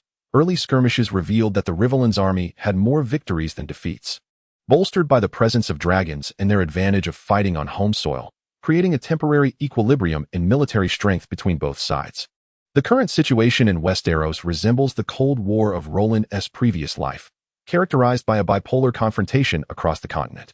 On one side stood the united Riverlands and Riverbay under the banner of House Targaryen, while on the opposing side was the faction led by Jaehaerys, comprising the Seven Kingdoms, the Crownlands, the Vale, the North, and the Westerlands. Although there was a significant disparity in military strength, the Targaryen side held the advantage in dragon warfare and was on the defensive. Thus, a standoff emerged between the two great military factions, each hesitant to act without a decisive edge. Jaehaerys awaited the training of the dragonlings on Dragonstone, his only recourse being to impose increasingly burdensome taxes on the Targaryen merchant guild. Roland's unconventional strategies were far ahead of their time, with the guild's branches proliferating like mold on a decaying cake, growing more numerous by the day. The Crownlands had no choice but to establish specific taxes to both curb the guild's expansion and finance the maintenance of their vast standing army. As for completely stifling the Targaryen merchant guild, such a drastic measure would be reserved for the final confrontation. Beginning hostilities now would leave Jaehaerys uncertain of his own strength. Though the convoluted taxes imposed by Jaehaerys were rather harsh, Roland's products yielded exorbitant profits. Commodities like sugar and sea salt had negligible production costs, the raw materials worth little, and the labor was sourced from purchased slaves. As long as they were sold, profit was inevitable. The longer the conflict dragged on, the more advantageous it became for Roland. What is the essence of a Cold War? Economics. Yet Roland understood that the ultimate showdown would inevitably transpire. Each day he waited. He grew stronger, and thus, he saw no reason to rush. Finally, in the year 51 of the Conquest, Stonehaven was completed, with the central chapel of the Star Saint reaching its pinnacle. In the new chapel, Roland and the portly bishop, along with the church hierarchy, discreetly conducted the establishment ceremony of the new faith. It is not yet prudent to make a grand announcement, particularly regarding matters of faith, which compels figures like Roland and others to exercise caution. The followers of the seven gods are widespread throughout Westeros. The act of forcibly establishing a separate church could render one a target of scorn, and in a scenario of divine wrath and public outrage, even the ally from the riverlands may find themselves on the opposing side. He intends for the new faith to masquerade under the guise of the seven gods church, subtly cultivating followers while leveraging the newly penned scriptures by Roland and the portly bishop to undermine the existing church. When the establishment of the new faith becomes an accomplished fact, its growth will naturally follow. In the new scriptures, Roland has discarded the original definitions of the seven forms of divinity and asserts that there is but one God and one heavenly Father. He is both singular and infinite. He embodies the seven gods, yet the seven gods are not him. The heavenly Father is the sovereign of all creation, and in the new scriptures, the portrayal of this figure, once one of the seven, has been elevated to the status of the supreme deity. He is regarded as the ultimate faith of religious adherents. In this new faith, the heavenly Father exists eternally, creating and governing the world. The new scriptures proclaim that the heavenly Father loves humanity, even granting his divinity to mortals so that all who believe shall not perish but attain eternal life. The individual bestowed with this divine essence in this century is none other than Roland himself. In the new faith, Roland is the Savior, the Son of God, the earthly spokesperson for the Heavenly Father. The administrative structure of the new church has undergone significant transformation, the most notable feature being the separation of military and ecclesiastical powers. The supreme leader of the church is the Pope, a position held by Roland. Beneath the Pope lies the office of the Cardinal, presided over by the portly bishop. These two roles represent the highest authorities within the new church, each holding distinct responsibilities. The Pope and Cardinal are supported by a council of 13 bishops who participated in the scripture compilation. Currently, the new faith possesses only one armed order, the Holy Knights, tasked with upholding and executing the will of the Heavenly Father. The Pope wields unparalleled authority within the church, holding a veto power over all matters. While the powers of the Cardinal overlap with those of the Pope, the Cardinal does not command the armed order. Any mobilization of the order requires the consent of a majority from the council. Within the Grand Cathedral of Stonehill, Roland adorned each bishop with the emblem of the new faith, a golden cross on a white background, contrasting sharply with the colors of the House of the Sacred Dragon. The shape and hue of the emblem symbolized the close relationship between the new faith and the Sacred Dragon, with the Pope ascending from the ranks of the Sacred Son, who can only be selected from the progeny of Roland's lineage within the Sacred Dragon House. Dressed in a resplendent robe of white trimmed with gold, Roland, with a solemn expression, led the bishops before the statue of the Heavenly Father. Gazing up at the towering figure exceeding 30 meters in height, Roland was filled with profound reflections, never having imagined that a university student of the new era could ascend to divinity, albeit in a form that is entirely fictitious. Indeed, this statue was sculpted in the likeness of his previous incarnation. Roland commenced to lead the recitation of the prayer from the new Bible, his calm and resonant voice echoing within the pristine sanctuary. omniscient, omnipotent, all-wise, all-seeing, all-powerful, all-loving, the eternal Most High and ever-living One, present everywhere, capable of all things. Knowing all, possessing all. The bishops behind him joined in the solemn chant, the one true sovereign, the supreme nurturer, the overseer of oaths and covenants, the creator of all things, self-existent and eternal, formless and without shape, most benevolent and compassionate, rewarding the good and punishing the wicked, self-sufficient, omnipotent, transcending time and space, yet ever-present, absolutely unique and singular, without peer, all-knowing and all-powerful, yet infinitely majestic, ensuring justice is meted out promptly. Upon the conclusion of this intricate litany, Roland anointed the foreheads of the bishops with holy oil, marking the completion of a modest and unpretentious ceremony for the establishment of the church. Turning to face the assembly, he spoke slowly. Upon your return to your parishes, you must adhere to the teachings of the Father in the Bible without negligence. Yes, Your Majesty, the assembly replied.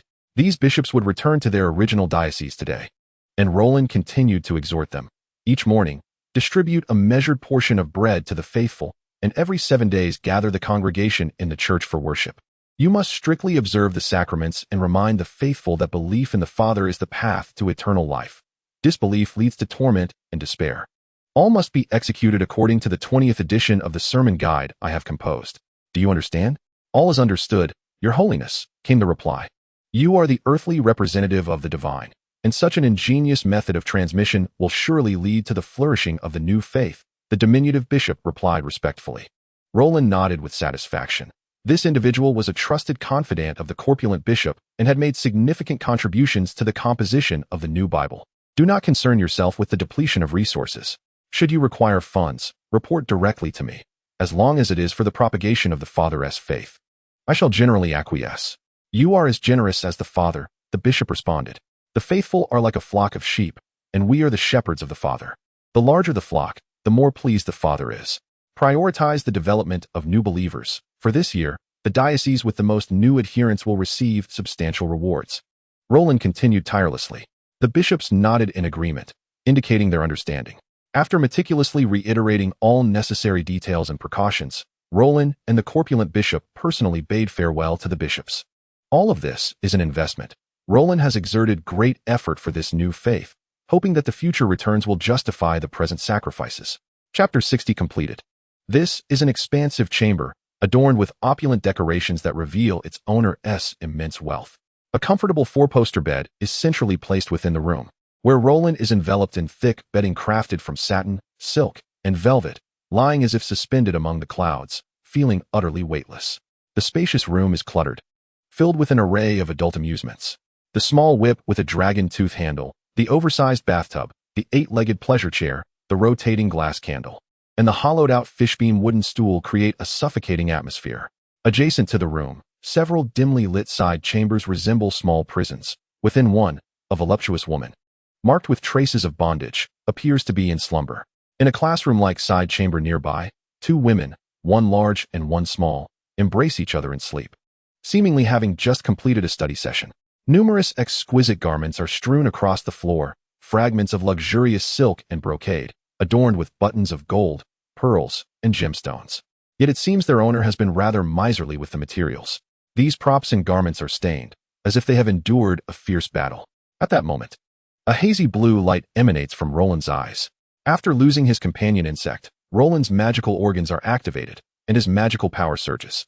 His eyes awaken once more, perhaps having long since birthed consciousness, merely lying dormant.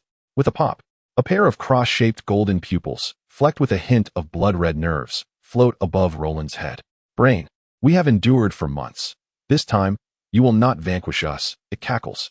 The cross pupils of the 2 eyes instantaneously turn black. The diffraction sorcery of the Eye of Peering, nightmare. Roland dreams, becoming the sovereign of a world of ice and fire, reveling in the zenith of power. A thunderous roar of a dragon resonates from thousand-faced isle, filled with fervor and fury. Caesar, it senses its master's peril, as the essence of its soul begins to dissolve, and the connection to Roland's soul slowly fades. With a roar, it takes flight. This formidable dragon rushes from thousand-faced isle directly towards the tower of the burning king. Akin to a heavily armored tank crashing fiercely into the tower, its head forcefully thrust into Roland's chamber. No one knows what Caesar did upon entering the room. But one undeniable fact remains: Roland vanished. Most believe the dragon devoured its master, the first in the history of the Dragon King family to slay its own master, earning the moniker of the devourer of masters, Caesar. On the day of the incident, after consuming Roland, the devourer fled, with witnesses claiming to have seen it flying towards the freehold of Valyria. Years later, in the Shadowlands of Shea, a two-headed dragon over 300 meters in length was discovered. Observers from afar speculated that this beast was none other than Caesar, who had escaped from Harrenhal. Not only is this dragon colossal, but it also possesses a remarkable aptitude for sorcery, the most terrifying of which is the domain of the afflicted. Any creature that approaches the dragon is twisted into a draconic monstrosity, subjected to the control of the two-headed dragon. This dragon deliberately collects tomes of sorcery, continually expanding its vast legion of followers, a display of intelligence that sends shivers down the spines of those who witness it. People have begun to harbor concerns that when the legion of the two-headed dragon reaches a certain threshold, another racial war will ensue, one that will be more arduous than the Long Night, a conflict against an adversary more formidable than the Night King.